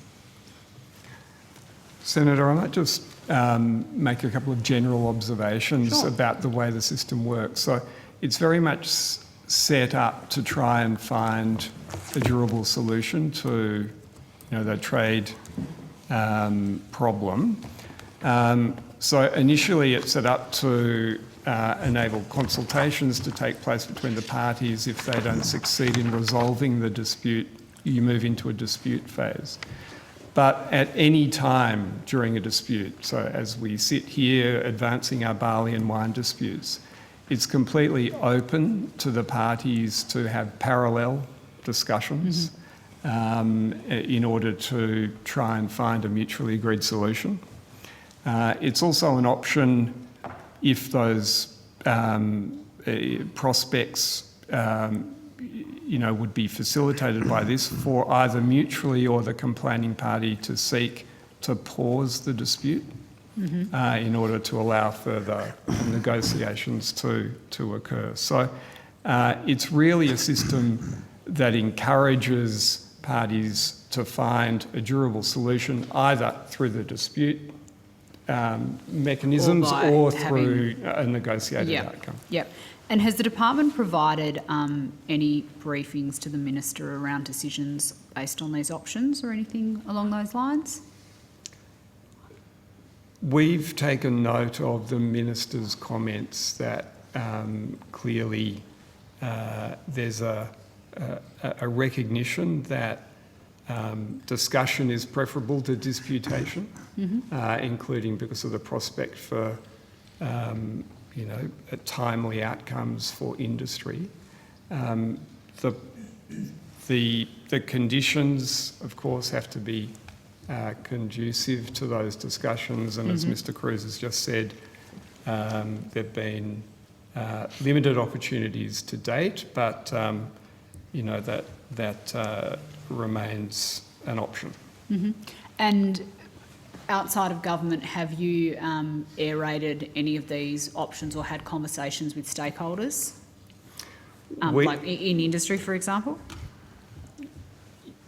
We keep industry very closely updated, both on the, from our perspective in the Trade and Investment Law Division, on the status and progress in the dispute and prospects and how we're seeing and we also how we're seeing our prospects, and we also take on board industry views, and it's very clear that industry would welcome a solution, and the most timely solution would be the most welcome. So you haven't put any specific options to industry, you've just said, you've just consulted with them and they've said, we don't really mind what happens from here, we just want this resolved. That's been a clear message from industry, that they are focused on a timely resolution, and whatever route will deliver that is their preference. Okay, but, okay. I might move now, if I can, to the Comprehensive and Progressive Agreement for Trans-Pacific Partnership, and I will try and not stumble over the acronym from now on. Why don't we use the old name, TPP? It's very simple. Yes, if everyone knows what I'm talking about. Well, I think everyone at this table will know. Yeah. It's certainly the term Donald Trump used when he described it.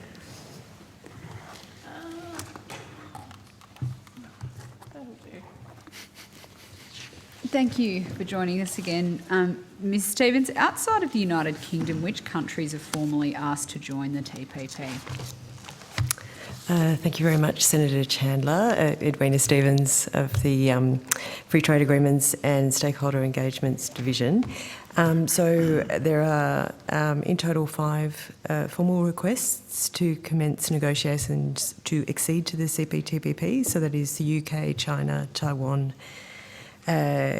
Costa Rica, and, excuse me, I've just lost my...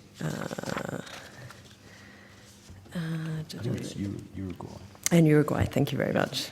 Sorry, just lost my... And Korea's thinking about it. There are certainly other countries that have expressed an interest, yet to lodge a formal application, but Korea is certainly, as the Minister has just said, expressed interest.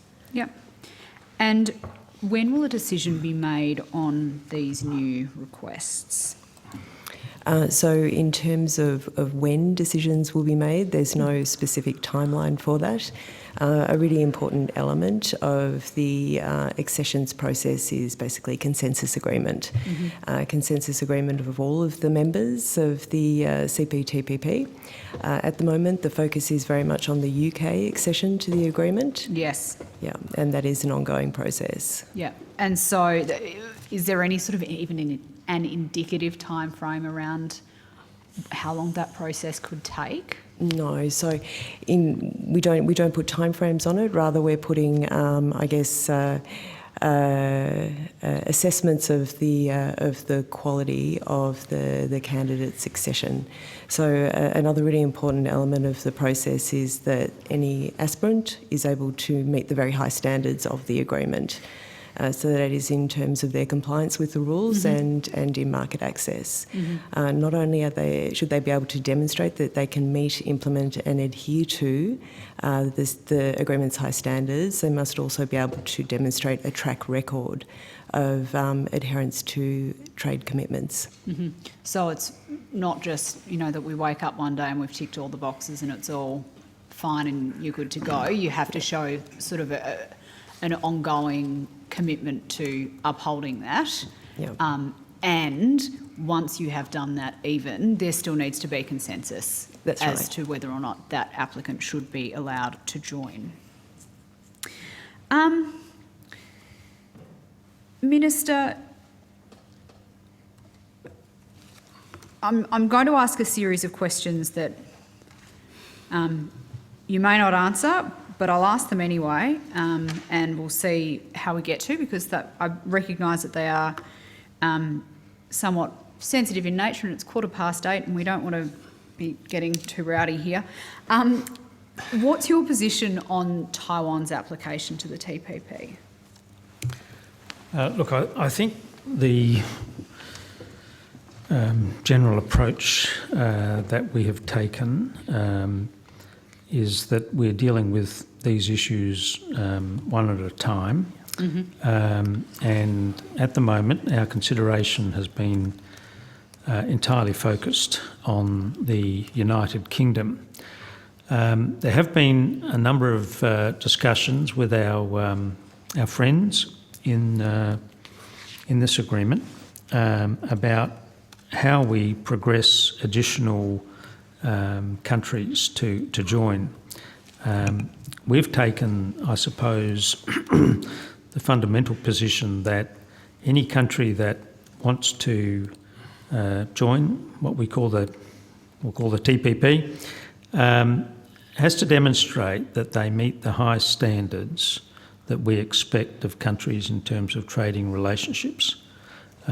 We believe the United Kingdom does meet that standard, and so far as I can tell, Mr. Yeen might know more about this than me, but all of our partners in that agreement that I've spoken to are all of a similar view. So Singapore,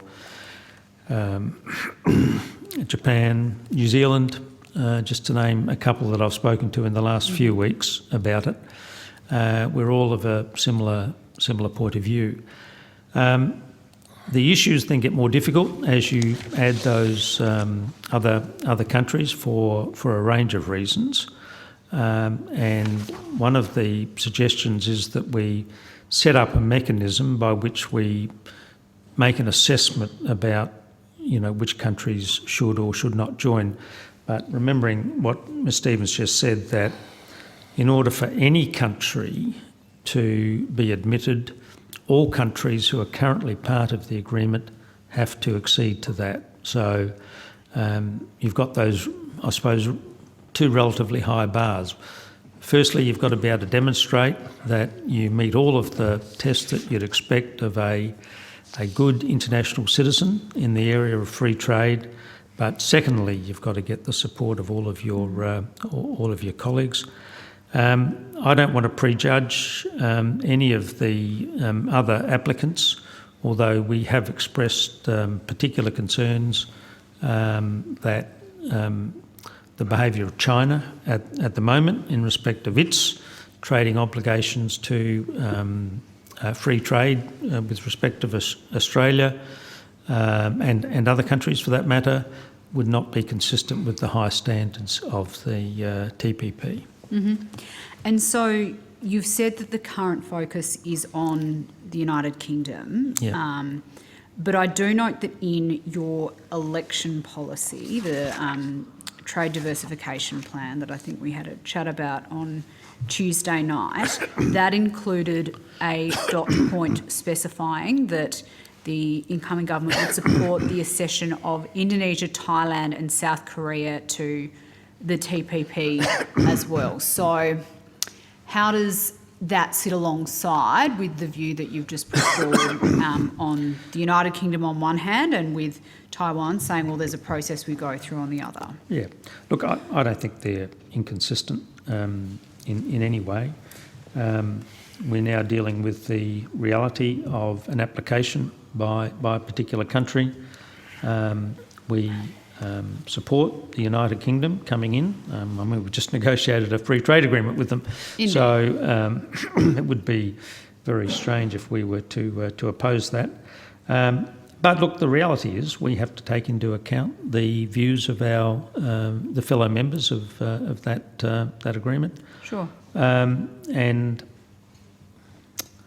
I guess in a mature and sensible way, that's what we're trying to progress. When I was in Korea a couple of weeks ago, I did specifically raise with the Koreans that we think they would be a good partner. Have you raised that with Indonesia and Thailand as well? I haven't. The short answer is no, not for any other reason than I haven't had an opportunity to speak with either of those. Mm-hmm. Indonesia, of course, is part of the IPEF agreement, and we are talking to them in that context. And I think it would be fair to say that, and I have discussed IPEF directly with the Indonesian Trade Minister. In fact, Mr. Yeen was there present when that discussion took place. Indonesia originally sort of, I guess, expressed a little bit of reluctance, but I'm pleased to say that at our most recent meeting in Los Angeles of all of the ministers, they were far more positive than they'd been in the past. So I guess, look, I don't know what their commitments are in terms of, how busy they are, but I'd certainly be quite happy to broach with both of those countries the sort of discussions I've had with Korea and encouraged both of them. Again, Thailand, same situation. They're a part of IPEF, and I'd be very happy to include them in any discussions. But having said all that, our priority is dealing with the primary issue, which is the UK. That's the subject of all of the discussions. And then I think we have to ensure that all of our fellow participants, work out a proper way to proceed forward so that we can successfully get additional countries who want to join. Okay. I think, Senator, it's just worth adding with the UK. What the Minister said is absolutely right. That all of the members of the CPTPP support the UK accession, but they have collectively agreed that they have to get, this is the first accession and they need to get it right, and they need to make sure that the standards and the ambition of the CPTPP is reflected in what the UK agrees to, and that is because, in a sense, it's setting the kind of benchmarks that other accession, all of the other exceeding I was about members. to ask, is there a precedent element here that we have to get this one right because others will be able to point to it and say... And so that's the focus is on that, and the discussion amongst the parties has not been, therefore, about individual applications like of Taiwan or of Uruguay, of China. It's been about collectively making sure that the process is robust, and we'll make sure that there is a clear understanding of what the benchmarks are for other exceeding countries that are showing an interest. Does that mean, in theory, in the future when other countries want to join the TPP, it will be easier to know what needs to be done, but also a quicker approval process? Could be. I think that's the idea of hopefully if there's agreement amongst the parties clearly on what the process is and what the standards to be met are, that should facilitate a speedier process. But these kind of accession negotiations, because we have experienced them in other contexts as well, like to the WTO, they're quite detailed, complex negotiations, as is the negotiation that we're having with the UK at the moment. The UK accession negotiation to the TPP is made easier, as the Minister said, because we have already concluded our bilateral agreement. But other members negotiating with the UK that don't have their own FTA are looking very carefully at the agreement, making sure they get what they want in terms of the level of ambition. Yeah, so it will, no doubt it'll speed up the process, but it won't mean that it's necessarily a process that happens over a couple of weeks. Yeah, of course. Just wanted to really make sure that Senator Farrell's going to be able to tick off on his election commitment here about Indonesia, Thailand and South Korea. As you know, Senator, I make a point in question time of making it clear that we intend to honour all of our election commitments and are in the process of doing so. I'm happy to move the call on for a bit, Chair. Thank you. Off you go, Senator Goodell. The call's yours. Thank you, Chair. Minister, I got used some language before in a question and sort of got away from me about the delegated legislation. Where I'd got that from is one of your documents, I think the national interest analysis prepared by you on that. So I'm sorry for, that's where it came from. So I'll reword that question. Does the national interest analysis prepared by DFAT spell out what delegated legislation is required? For example, the example I had, the Foreign Acquisitions and Takeover Regulations of 2015 was one of those. Is that still the case, all those documents? They haven't changed? Look, certainly you've read it from the NIA, which is a very thorough and accurate document. So I would certainly put my faith in that. Okay. If you do require more information around that, we can always provide that to you. It's just on the timing thing I was going to, trying to get these benefits. I think it applies to India, where I'll go next, and the UK. Given that these are disallowable instruments by the Senate, does that period have to expire before we can activate our time? I don't know. Okay. But I'll find out for you. Thank you, sir. Yeah, that's a fair question. I'd need to get an answer on that. I don't know if any of the other senators on the Labor side happen to know the answer to that question. But if they could helpfully... busy talking to the Deputy Chair. Look, the long and the the long and the short of it is that I'm hopeful that a cooperation by the government and the opposition to get these things through, there won't be any suggestion that any disallowable instrument would in fact be disallowed. I think 100%. I think that's where we come from too. We're just hoping that we don't have to allow that time to expire. Yeah. No, look, that's a fair question, and I'll get an answer for you. Okay. We went through... Sorry.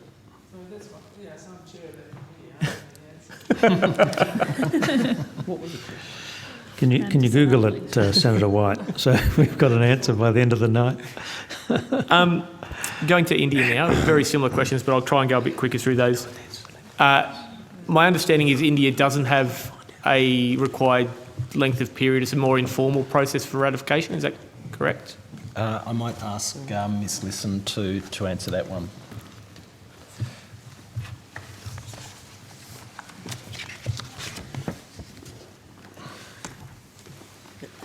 Thanks, Senator. Francis Lisson, Chief Negotiator for the India CECA negotiations. Well done. Yes, India doesn't have a formal process requiring parliamentary approval in order to sign off on the ECTA agreement. Okay. On those required legislation pieces we're talking about in that last question and others, are they drafted? Are we ready to go if this all goes very quickly? Yes. They're all right. So what steps would India take to ratify it? Is it just a sign-off or at ministerial level? I think it has to go a bit higher than that, but it's a sign-off by the highest authority in order to as a treaty to go through their system. I actually discussed this topic with Minister Goyal, who's the Trade Minister, and I think if I've got it right, it's a cabinet decision. So the cabinet would then approve it. Somebody can correct me if I'm wrong on that, but I think so. Unlike our process, which requires to take it to Parliament for treaties to be approved, I think under the Indian system, which is obviously a very similar system, Westminster system to us, it only requires the cabinet to do a sign-off, and for that reason, I think the Indians think that it will be a quicker and smoother and easier process for them to get it approved. Okay. Is there a high degree of confidence that India might happen before the end of the year than UK is? One, obviously we want both. We want to do what we can, but is there a high degree of confidence? Actually, when I think about that, it's perfectly possible that the Indian agreement gets approved before the UK agreement. I hadn't actually contemplated that, but I think you could be right there, Senator Cadell. Every dog has his day. There you go. Yeah. Okay, thank you very much. Now, if I could move on, hopefully, to the proposed EU free trade agreement. Good thing. I'll ask the lead negotiator, Alison Burrows, to come forward. You're very privileged, Senator Cadell. You're actually talking to the person who's actually negotiating that agreement. Yeah, I'm intimidated, thanks. And doing a very fine job on behalf of Australia, I might add. Yeah. Sorry? You keep going. Which agreement are we referring to here? EU. Yeah. Is that okay? Yeah. That's all right. It's probably the way you said it. We were just trying to work out what you actually said. Sorry. Proceed. The right person came to the table. Has the department's negotiating mandate been changed with the change of government for this agreement? We have Alison Burrows, Chief Negotiator, EU FTA. Welcome. We had a negotiating mandate dating back to 2017 for the launch of the free trade agreement negotiations. We have put to ministers the plan for the EU free trade agreement since the election. You've put it to them, but... They gave us a mandate to Yep. continue the negotiations. Oh, yes. no changes? We know more about the free trade agreement than we did before we launched it. So there are some elements where we are looking again at the negotiations, and that there are elements that we didn't envisage before we launched in 2017. With sensitivities come, I ask what has been added or removed, or... I might leave this to the Minister and Tim, but I don't believe I'm authorised to say what the specific mandate is for a free trade agreement negotiation. Yeah, but I mean, I think that the mandate continues much the same as when the negotiation started.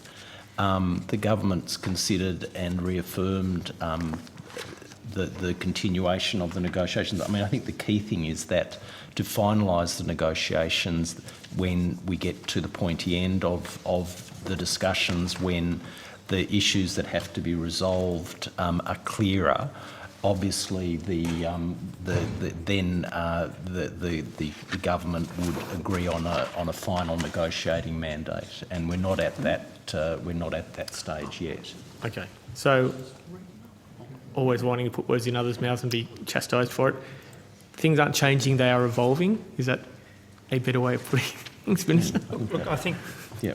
And I don't want to labour this point, but obviously one aspect of the negotiations that has changed is that, I'll express it as gently as I can, we are more forward-leading on the climate change issue, and I think that's been welcomed by our European colleagues. Certainly every discussion I've had with them, they've appreciated that. Look, we want to get an agreement with the EU. We realise that's part of our, very fundamental part of our, expansion of trading partners. There had been a hiccup, let's say, with the issue of climate change and also the submarine contract. We've put that behind us now, and it's all blue skies. Okay. Would you please, Ms Burrows, be able to give an update? I think there's some negotiations in mid-October. He says Senator, tentatively. that's correct. There was a week-long negotiating round in Brussels, 17th to the 21st of October. We went to Brussels. It was the first in-person round that we'd had since before the outbreak of COVID. We'd had numerous virtual rounds in between. Before the round, we exchanged revised offers on services and investment and on goods. We had already exchanged revised government procurement offers in February. At the round, we discussed those revised offers. All of them are good. None of them are good enough to finish, and that goes both ways. We also discussed the treaty text of the free trade agreement, the numerous chapters in the agreement. Some of them are closed, roughly a third, but there are a number where there's still a lot of work to do. We made progress across the board, including in some of the most difficult chapters, and we really did see good progress across the week, but it also reminds us there's a lot of work still to do. Okay. You said a third of the chapters were closed. That wasn't there. That was prior to that meeting. No. Oh no, we had done some chapters before the round, and then we did some more at the round. You closed some chapters at that round? We closed some chapters at the round. Do you know how many? We closed 2 at the round. And how many were closed prior? And so that's about 10 are closed now. Okay. We, I think more importantly, a large number of the other chapters we brought much closer to conclusion, so that thing of which ones are being closed is not the only metric by which we look at it. Yeah, 100%. What is the status there of the revised offer on agricultural goods access, specifically sugar, beef and sheep meat? So the EU has told us that in their negotiations they will not give us the final offers on what they call sensitive products, beef, sheep meat, sugar, dairy and rice, until the end of the negotiations, until we're well and truly into the end game. So although we know what sort of coverage they intend on a large range of products, large range of agricultural products, and we're seeking improvements on it, so, you know, lesser tariffs, quicker eliminations, at the same time, we still have to work towards that end game where we will work with them on those, what they call the 5 sensitive products. However, those products are never far from our minds, and our whole strategy in the negotiations is about trying to get the most on those products which we know are really critical to our agricultural industry. Okay. Would you be able to answer, just going back 2 minutes, what chapters are closed? Are you able to tell us those? I would have to consult the EU as to whether I could say, but a number of the ones that are closed, it's available on the DFAT website, Okay. which ones that we've said that we've closed. Okay. On beef specifically, I don't think EU's ever closed a free trade agreement that ends up at full liberalisation that almost every other FTA we've done. Do you think that'll be the same position here? Do you think we'll get to full liberalisation, or are we going to fall short on that one? From the information available to me, I believe that, and that is based on all the other free trade agreements which the EU has done, they have left quotas in place on very sensitive agricultural products. It would seem to me likely that the end result will be a tariff rate quota on beef. Has Australia ever closed a FTA that hasn't entered in full liberalisation prior to this? Senator, the answer to that is yes. Okay. There are a number of trade agreements which we've closed where at the end of the transition period certain products are still subject to quotas. Sorry. For beef, we have on beef, in some of our FTAs there are still bilateral safeguards at the end of the transition period so that a higher tariff rate can be quoted. But there are quotas left on a range of products in a number of our other free trade agreements. Thank you very much. Passion close to the Minister, I believe, in my heart, on some GIs, around Prosecco especially. I'll start there where we're going. Prosecco? Yeah, where we're going. I'd like some Prosecco. Yeah, where we're going. Stunning. Riesling. So, are you proposing that we adjourn shortly, Senator Cadell? Because I agree with that. 20 minutes and I can have it here. Spagliato? We've got Parmesan, Feta, Prosecco. We're going Virettal. We're going processed, not regional. Are there any other areas where we should be concerned down that path on that sort of thing? The EU gave us a list of around 400 geographical indications. Yep. So that is for food and for spirits. We published the lists of the GIs which they asked us to protect back in 2019. Sorry, I might have to check that. But anyway, a few years ago we published that list so everyone could see it.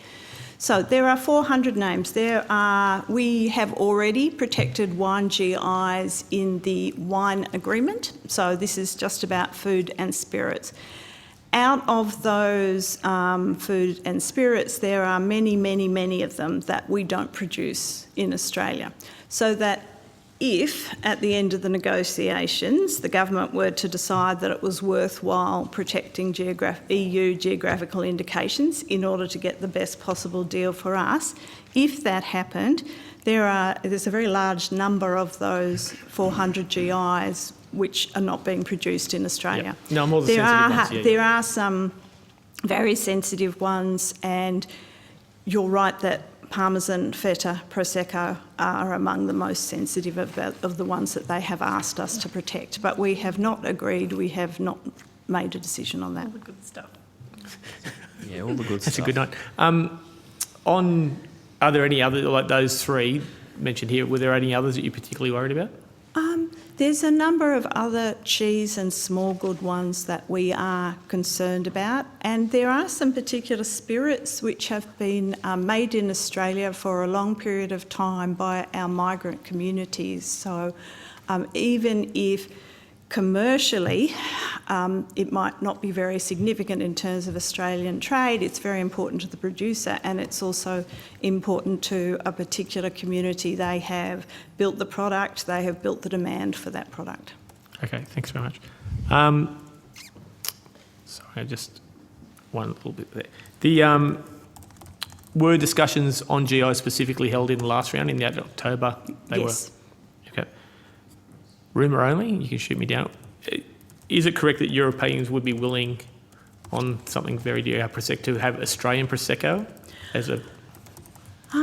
It's not clear to us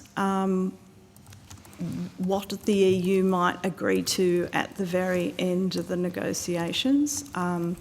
When you think that they are going to talk to us about sensitive agricultural products access at the very end, we will also be talking about geographical indications at the very, very end of the negotiations. It is not clear to us that they would agree to, so it will not be just like a simple agreement to say, yes, you can use Australian Prosecco. That would be a negotiated outcome, and it would be a negotiated compromise for each product, not just something which they'd say, no, it's fine for all 400, just call them Australian, whatever it is. Okay. No sign that the good minister will have to change from his 2017 Shiraz? That's not on the list? Well, luckily, we have a wine agreement in place, so we're not negotiating on those. And look, just for clarification, there is a reason though why we're negotiating on Prosecco, or why they've asked us about Prosecco, and it's because at the time of the wine agreement, it was regarded as a grape variety. Yep. Okay. Interesting. I think it still is. Tasmania will argue that. Have you briefed the relevant agricultural sectors on the outcomes of the last rounds? And if so, what peak bodies, what groups? I would have to take on notice what groups we have specifically briefed since the last round as a group of negotiators, as opposed to the ones that I have spoken to myself. I have spoken, for example, with Dairy Australia and with Meat and Livestock Australia, but I would have to take on notice every group that the whole team has spoken to. So MLA have been? Yeah. The interesting, 12 months ago I was in the UK and I met with the Agriculture Minister entirely out of it. And I think the hold-up in the UC was bone-in, bone-out carcass weight. Are those the sorts of things you get stuck on in these? Absolutely. Yeah, okay. How's the negotiation on the procedural rules for bilateral safeguard measures? How is it? In terms of the negotiations on safeguards and what we call the remedies chapters, a lot of it is tied to market access. So the things that we have not yet been able to resolve are tied to market access, so that we are saying that if there's already a quota, then you don't need a safeguard, for example. We are, so in a way, it's a proxy for some of the market access negotiations. Okay. Are you seeing any signs that EU will take a more liberalised view approach or use this as a backdoor for some sort of other protection, backdoor protection mechanism? It's that is part of the core negotiation on market access, which is not yet at the end. Thank you, ma'am. Given the EU is seeking to diversify access to critical minerals, and would you provide some detail about any elements of the energy and resources chapter? What is the EU seeking specifically? What are they, and what initiatives are we looking to include? Senator, in terms of the energy and resources chapter, the EU is seeking some of the same things as we are, which is talking about supply chains, talking about cooperation, how do we work together in the energy and critical minerals situation which we find ourselves in. However, the EU has also asked us to do some things which we have never done before in a free trade agreement, including having disciplines on pricing mechanisms. So these are ones that they have strongly asked for, and we are strongly, robustly negotiating on. Okay, thank you. On the TSD chapter, is it seeking reference to sustainable food systems? The sustainable food systems is a different chapter which the EU proposed to us relatively late in the negotiations. It was designed by them to mirror their farm to fork regulations. Yep. But as we began discussing that chapter, it became clear that we share a lot of the objectives that the EU has on sustainability, and we have been using the chapter negotiation as a way of reinforcing just how high our standards are and all the traceability mechanisms that we have in place. So have we agreed on a definition then of the sustainable food system, or we're still working on that? Still working on it. Okay, thank you. Are the Europeans seeking to impose any EU requirements on Australia's food production, or is that what you're talking about there, that we're aligning that? In terms, they are not using the FTA to nominate particular standards in terms of food and asking us to meet them. It's what we talk about more in the FTA is cooperation and dialogue on those sorts of issues, and also how we can work together in international organisations. We do have different approaches when it comes to some food standards, but for us this has been a good opportunity to reinforce just how high our own standards are. Okay, thanks. And given that's not yet finalised, previous answer, we haven't agreed to make our TSD commitments legally binding because that's not yet finalised. We haven't locked in anything like that at this stage. We haven't agreed to that. Okay. Minister, you might want to come on this on future if we haven't got there. Has Australia agreed, or are we considering the trade sanctions provisions in dispute settlement chapter that was agreed in New Zealand? So the EU put a proposal to us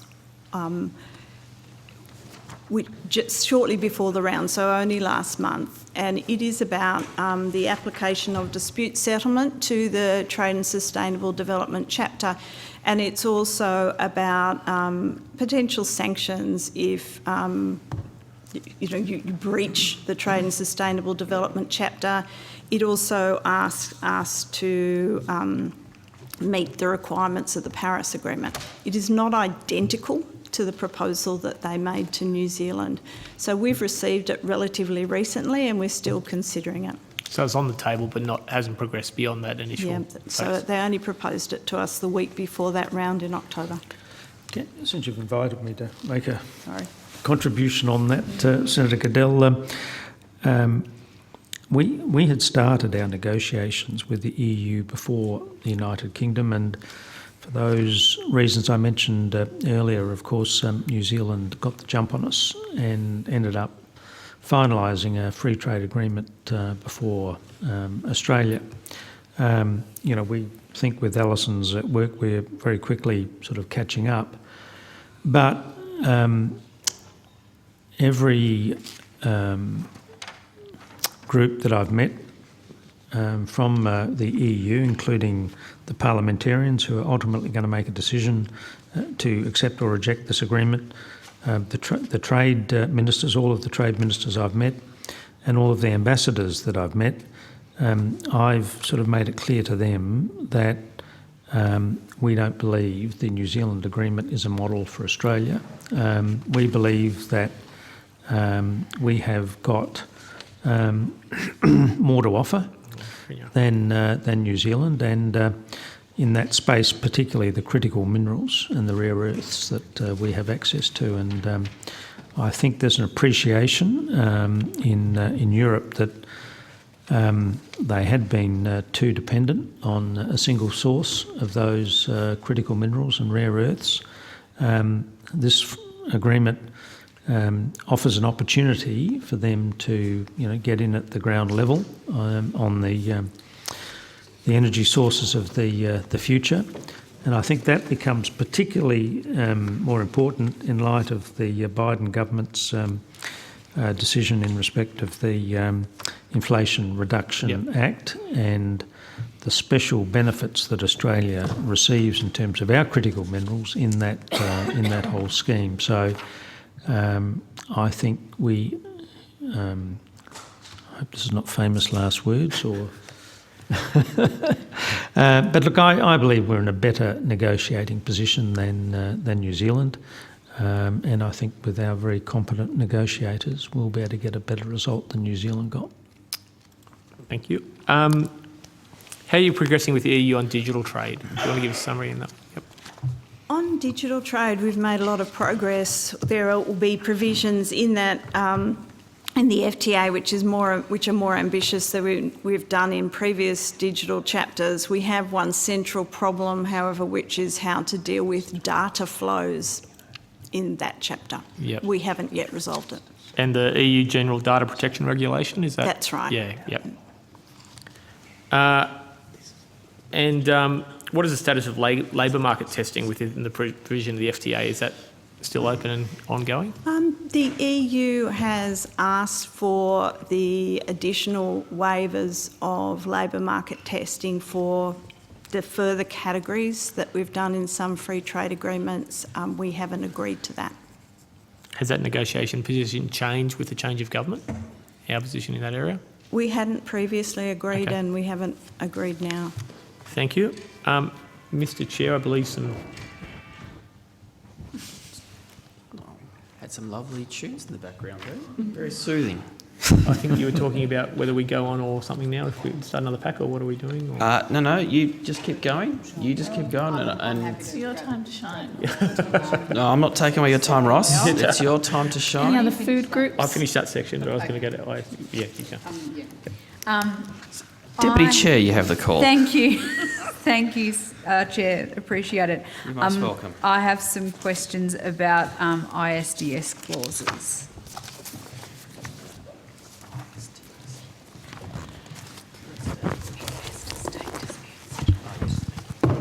Mr Kenner will be able to answer your questions, Senator. Right.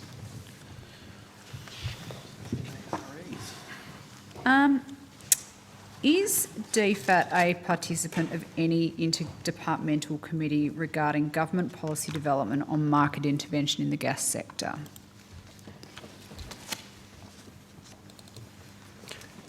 Yes, we are. What's the nature of that involvement?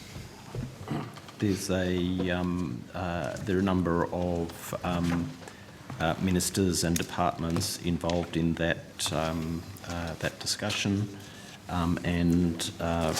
We have a role within our portfolio constraints of advising on various issues related to global energy prices, also in looking at various options, things like the trade and investment, legal related issues. So that's our role, and other departments obviously within their own areas of competency are involved in those discussions. And speaking of those legal related issues, has DFAT had any discussions with other agencies around ISDS clauses? Senator Jonathan Kenner, the Office of International Law in Attorney General's Department and the Trade Law Division have provided legal advice to assist some of the policy considerations around these issues. Mm-hmm. And they've provided that advice to your department? DQ. To what? Who, sorry? To Department of Climate Change, Energy, Environment and Water. Right. And I think given your answer, I know how you'll answer this next one. Has DFAT provided any advice regarding the application of ISDS clauses to any government action to place price caps or implement a windfall tax on gas extraction? Senator, the advice that I referred to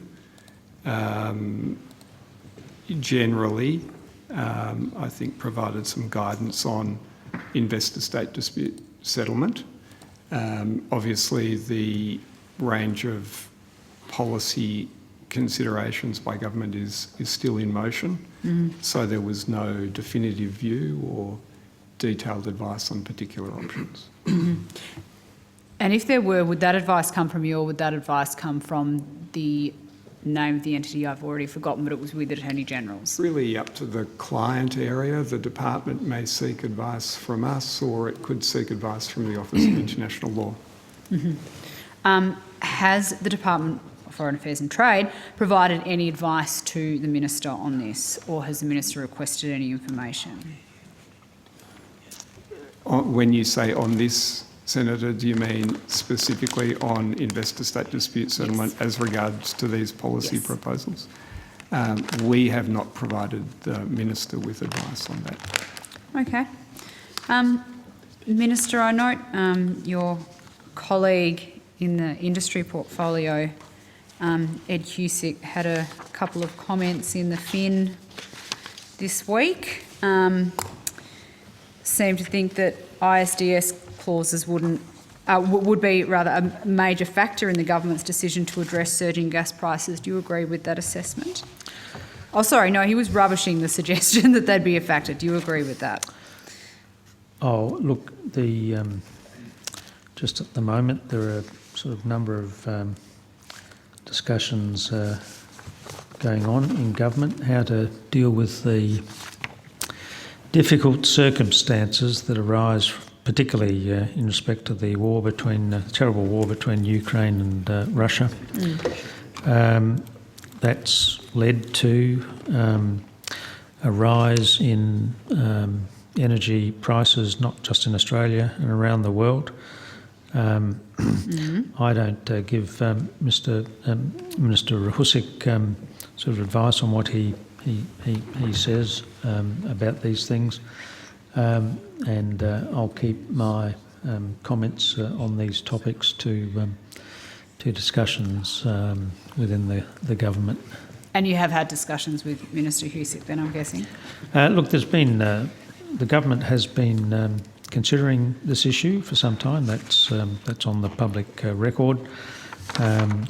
It's not going to be my intention to air those issues publicly here, but except to say the issue of high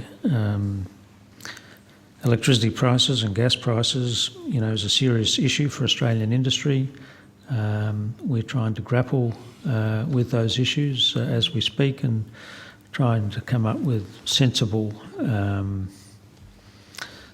proposals that deal with this issue and, try and ease the cost of living on Australian consumers. On the issue of gas market intervention, has any company raised the possible impact of using an ISDS clause in one of our FTAs with you or with the department? Nobody's raised that with me, Senator. Okay. So, Minister, do ISDS clauses pose any risk to the introduction and implementation of price caps or windfall tax on gas companies? Look, as I said, there are discussions going on within the government about all these issues. I'm participating in some of those discussions, and I'd like to continue to participate in those discussions until a sensible outcome is made to these issues. They're difficult issues. Had you won the last election, you'd have had to deal with them. There's a range of issues that need to be considered, and in the careful and cautious way in which this government has started, we'll continue to work through the issues so that we come up with sensible long-term solutions for Australia. So do you think they pose any risk? Look, I'm having discussions with my colleagues about the issue. We need to work through these very difficult issues. We need to come up with sensible solutions, and I'm participating in that process, and I'll continue to do it in the hope that we can come up with some long-term sensible solutions that help push down the price of electricity for Australian consumers. And just so I understand the interaction with what you've just said and what Mr Yen and Mr Kenner were saying earlier, have you asked DFAT for advice on this issue in particular? I haven't personally asked DFAT for that advice, but DFAT are one of the government instrumentalities that are part of the process that are considering all of the issues that relate to energy prices and how we might assist Australian consumers in reducing what would appear to be significant increases in electricity costs over the next 2 years. The Treasurer, I think to his credit, was very forthcoming in the budget about releasing predictions as to what's going to happen with energy prices, and we're currently working through those important issues as we speak.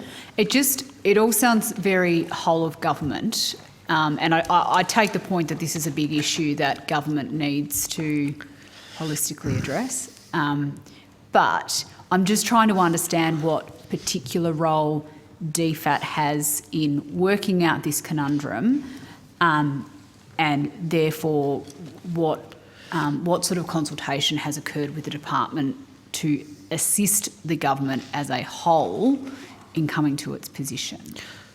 Well, DFAT are an important part of the government. They're an important part of this this process. We're not about to go into detail about what sort of advice the DFAT are providing to the government, except to say that, as always, it's professional and accurate. You know, they'll continue as the government continues to look at these issues. They'll continue to provide assistance to the rest of those departments that are engaged in this process as to how we get to resolve this difficult issue. In this same... Deputy Chair, could I just of interrupt course. you for 2 seconds? You may, Chair. That's your prerogative. Just for the benefit of for the others in the room, just to let you know that we will, I know it is 9 o'clock, but the Deputy Chair and I have just had a discussion that we will push ahead with the intent of trying to finish by 9:30. So just so people are aware as to why we're not breaking at 9 o'clock. Sorry, Deputy Chair, to interrupt your flow. That's all right, Chair. Deputy Chair, Ms Stiliano might have some additional advice that she can provide to you to give you some assistance. My next few questions were still for you, Minister. Oh, okay. Sure. I was reading this Fin article today, like I said, quoting Mr Husick back at you, and it says that next week you will be detailing the Albanese government's new approach on the ISDS clauses. Can we expect that to be the same as the Labor Party's current national platform on this?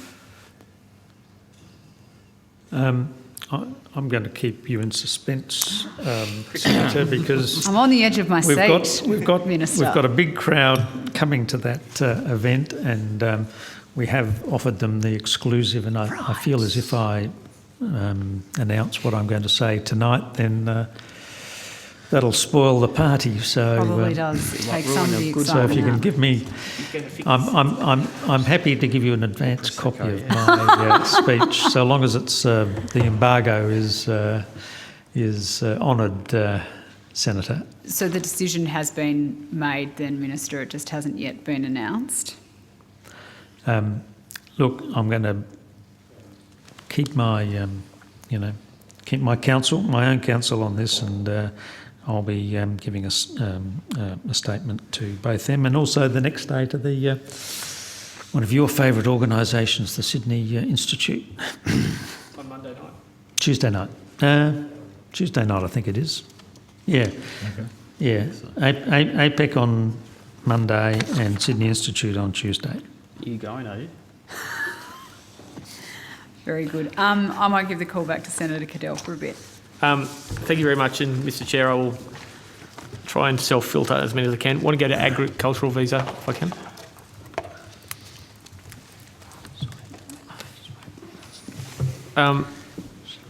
Minister, I guess you would be experiencing the need for agricultural workers as much as anyone, or have in your past. Given the ag sector is estimated to be over 170,000 workers short, have we sought any advice, including modelling, on the impact that this could have on Australia's agricultural sector? You want me to answer that? Or I'm happy for anyone. Somebody who's... Monica would be well placed Yes. to answer. Yep. Hi, I'm Danielle Heineke. I'm the First Assistant Secretary for the Pacific Integration and Economic Division. In terms of this was discussed at the Department of Agriculture hearing earlier in the week. I think what they gave to that committee was that ABARES didn't have an up-to-date advice on the number. They were asked about 172,000 as being the shortage. They did say that that was broader than agriculture. Right. What I can say is, with the government's commitment to bring the AAV into the palm, we have got 31,500 workers in Australia at the moment under the palm scheme. And Is that broader than agriculture too? Is that everywhere? It is, but 95% are in agriculture. Mm-hmm. And by that I mean include meat processing in that sector as well. I guess my concern is 31,500 is only a mere 141,000 short of the number they say. Do we think that the palm can deliver 172,000 workers? Sorry, Senator, just to confirm, what was discussed earlier in the week at the agriculture hearings. Yep. For clarity, the Rural, Regional and Transport Committee. Yep. That committee was that there was a question about whether 172,000 was the shortage. Yes. And that was put to ABARES. And the answer from that committee was they didn't have clarity on the number. That covered a much broader number than agriculture. The number that we've been given from organisations like Australian Fresh Produce Alliance is there was a shortage of about 10,000. That was about 6 months ago. We've brought in over 10,000 workers since June to meet those shortages. So 172 broad across the entire economy. So everyone we get needs to go to ag. What I'd like to say is that number, what ABARES said earlier in the week is they didn't have clarity on the gap in the agriculture workforce numbers. So what we've brought in responds to requests from employers that have joined the palm scheme, and that's over 10,000 since June. But that's only employers who have joined the palm scheme, Yes. isn't it? Right. There's sometimes a higher skill set. A lot of these got palm scheme workers going into meatworks, things like that, not actually in fields operating machinery, different stuff. So there's a lot of employers not joining the palm scheme. Would that be safe? So, as you would know, Senator, there's lots of ways that people can bring skilled and unskilled workers into Australia. Through the palm scheme, they tend to be from skills level 3 to 5 under the ANSCO codes. There's obviously a lot of other awards that Home Affairs can speak to where workers can be brought in at higher skills level, including in the meat and horticulture sector. Okay. In the absence of ABARES having figure otherwise, is it not reasonable to listen to the entire ag sector, National Farmers Federation, State Farmer Federation, and accept their number of 170,000?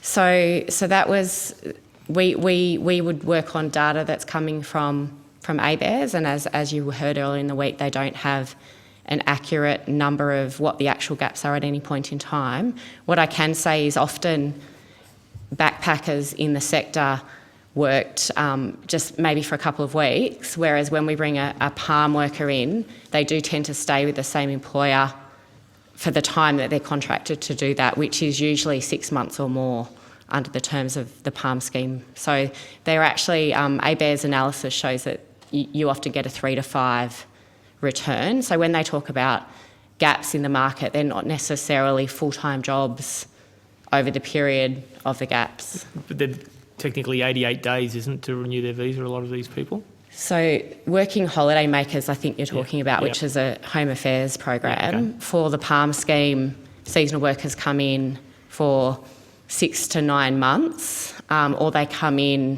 from a 1 to 4 year visa under the longer stream, which does include the agriculture sector. Okay. What communication was given to your other departments similar in Southeast Asia about the axing of the agricultural visa? Senator, we were discussing negotiating with a number of countries on the agriculture visa. We only concluded one before the election, and that was with Vietnam. And as the government has said, we are honouring the MOU with Vietnam, and we're completing those implementation arrangements with Vietnam, but not under the agriculture visa. We're delivering that through a separate agreement with Vietnam. We were negotiating with a number of other countries, and those countries have been communicated with that visa no longer exists. But there will be a specific one for Vietnam under a different framework? We're negotiating the details of that with Vietnam at the moment. There was some talk in the development of the Australian-India Economic Cooperation and Trade Agreement that there wasn't formally in the document, but there was some correspondence offering a similar visa to Vietnam in that. Is that the case? I'll have to... Welcome back. Listen to come back. Yeah.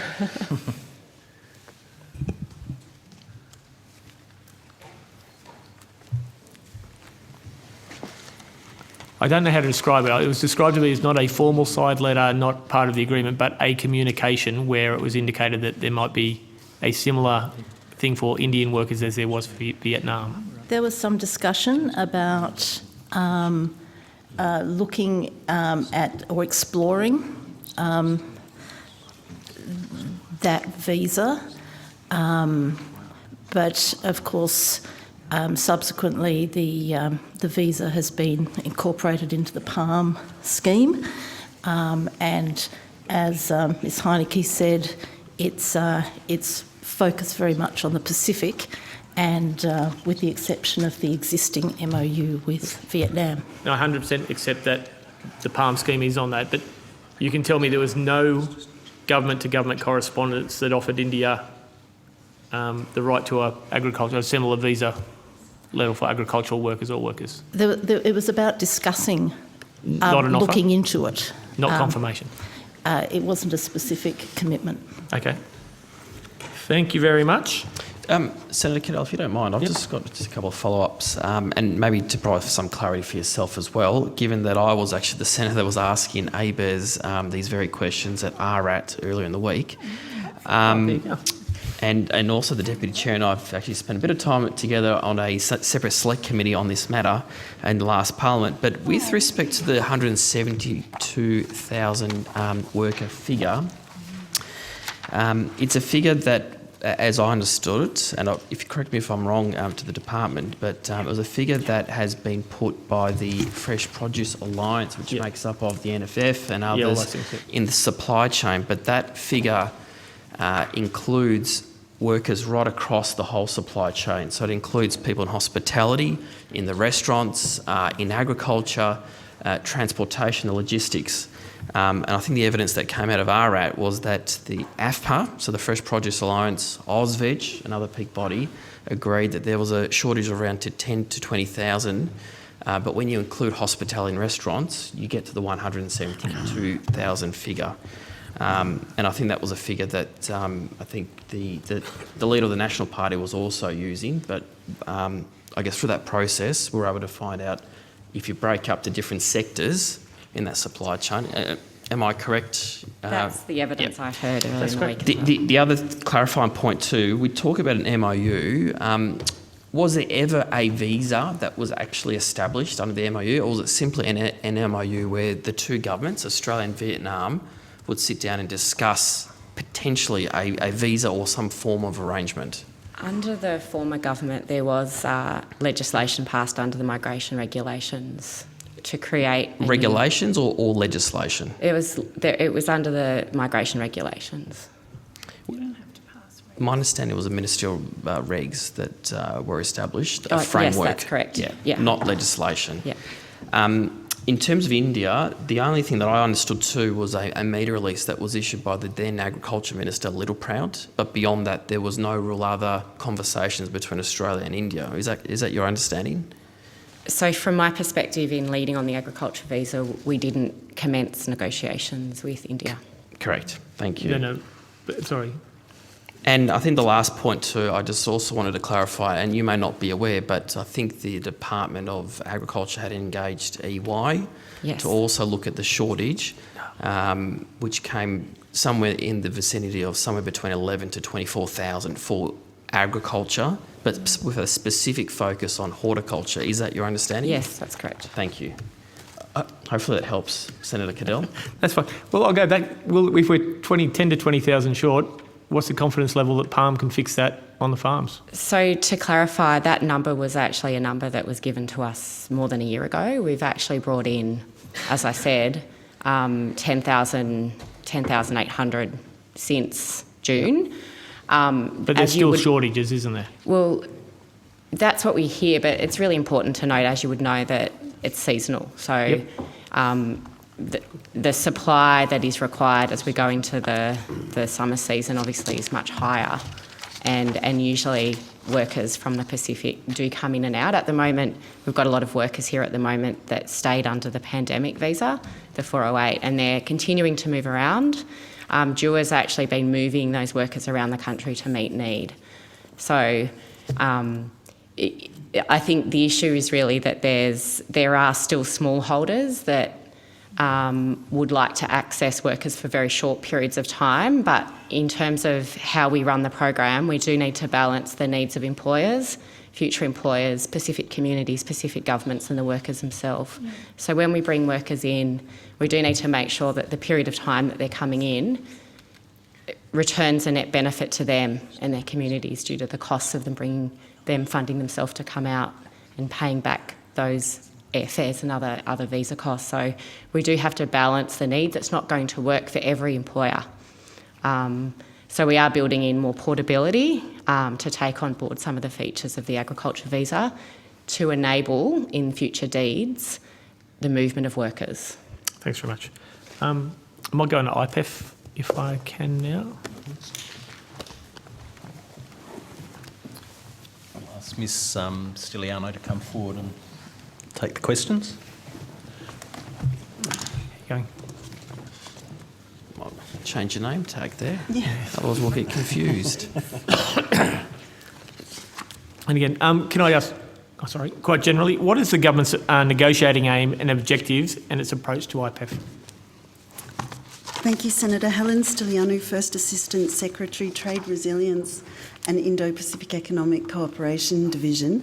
The government's objectives here are multiple. We're looking to take forward an innovative and inclusive new regional negotiation which incorporates an important group of countries, as the Minister has said.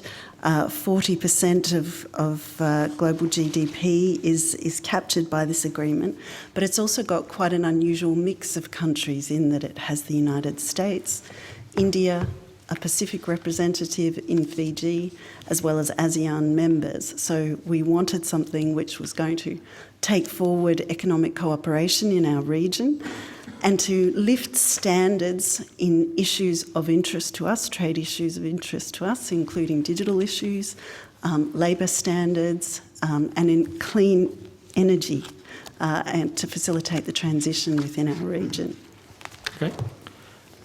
Is there a document that outlines this approach and everything?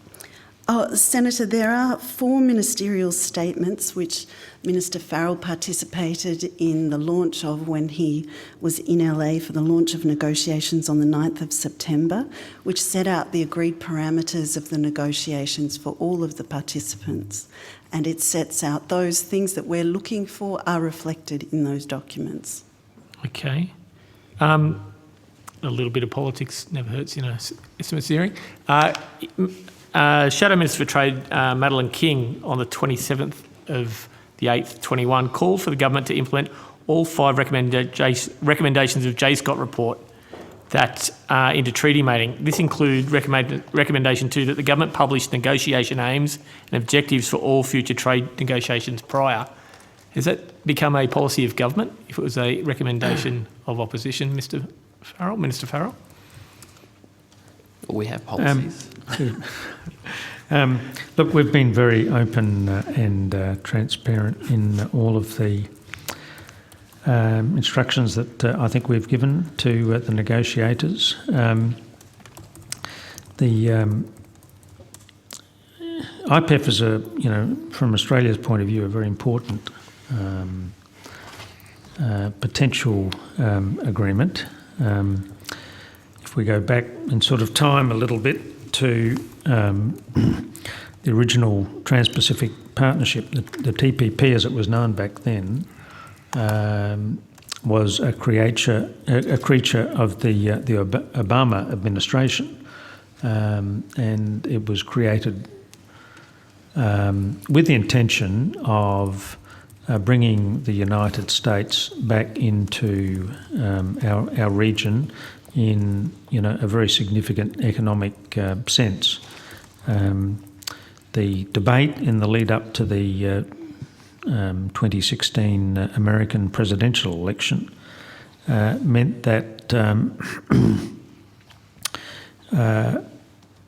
it was no longer possible for either major political party in the United States, either Republicans or the Democrats, to enter or continue with that agreement. And so when President Trump became president, he withdrew from that agreement.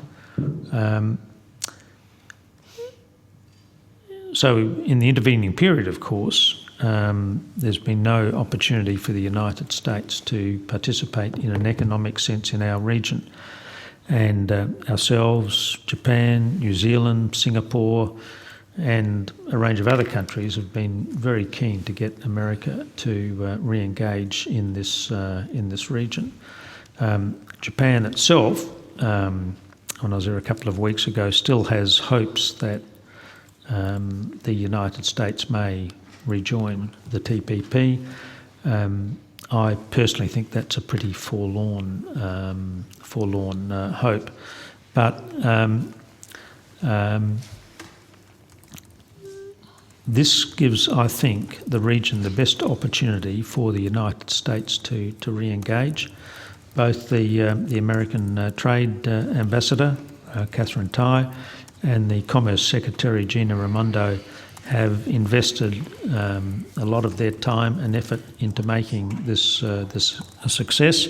And of course, as Helen has just pointed out, we're very actively involved, not only in the general meetings that have taken place, but I think we're inviting all of the other countries to come to Australia. Is it in December?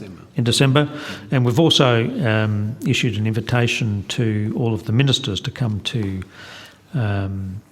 Australia next year for the next round of the negotiations. I've heard they're very interested in coming to Adelaide. Any particular venue? Well, we can find one, I'm sure. No, it'll be the convention centre, I'm sure. But the short answer to your question, and I have gone into some detail sort of in the lead up to that, because I think if we can successfully negotiate this agreement, it'll be one of the most significant political and economic documents for our region, and give the United States the opportunity to re-engage in the region, which the Biden administration wants to do. We want to be as transparent as we can in how those negotiations go, and on the other hand, we don't want to prejudice confidential discussions that might be taking place. We obviously, have an ambition to be as transparent as we can. That does include us communicating with all of the sort of interested groups, the business groups, the union groups, but more particularly the opposition. And I've good people. They are excellent people. I can't dispute that, Senator Cadell, to try and ensure that there are no surprises in any of these agreements, that everybody knows what's going on, And I think in that respect, we are meeting the ambitions of that very fine former shadow minister in this area, Minister King. And I'm sure that our negotiators will continue to provide updates so that we are seen as being transparent, but on the other hand, we get to the point of being able to be a trusted partner in the negotiations, and we get good results for Australia. Thank you, Minister. In the undertaking that we were going to try, I have 6 more questions. I'll try and get them through quick. I know that on the DFAT website you've called for submissions. How many have been received to date, if you know, and will they be made public? I'll have to take that on notice, Senator. I don't know how many we've received to date, and whether or not they'll be made public will be contingent on what the particular contributor says.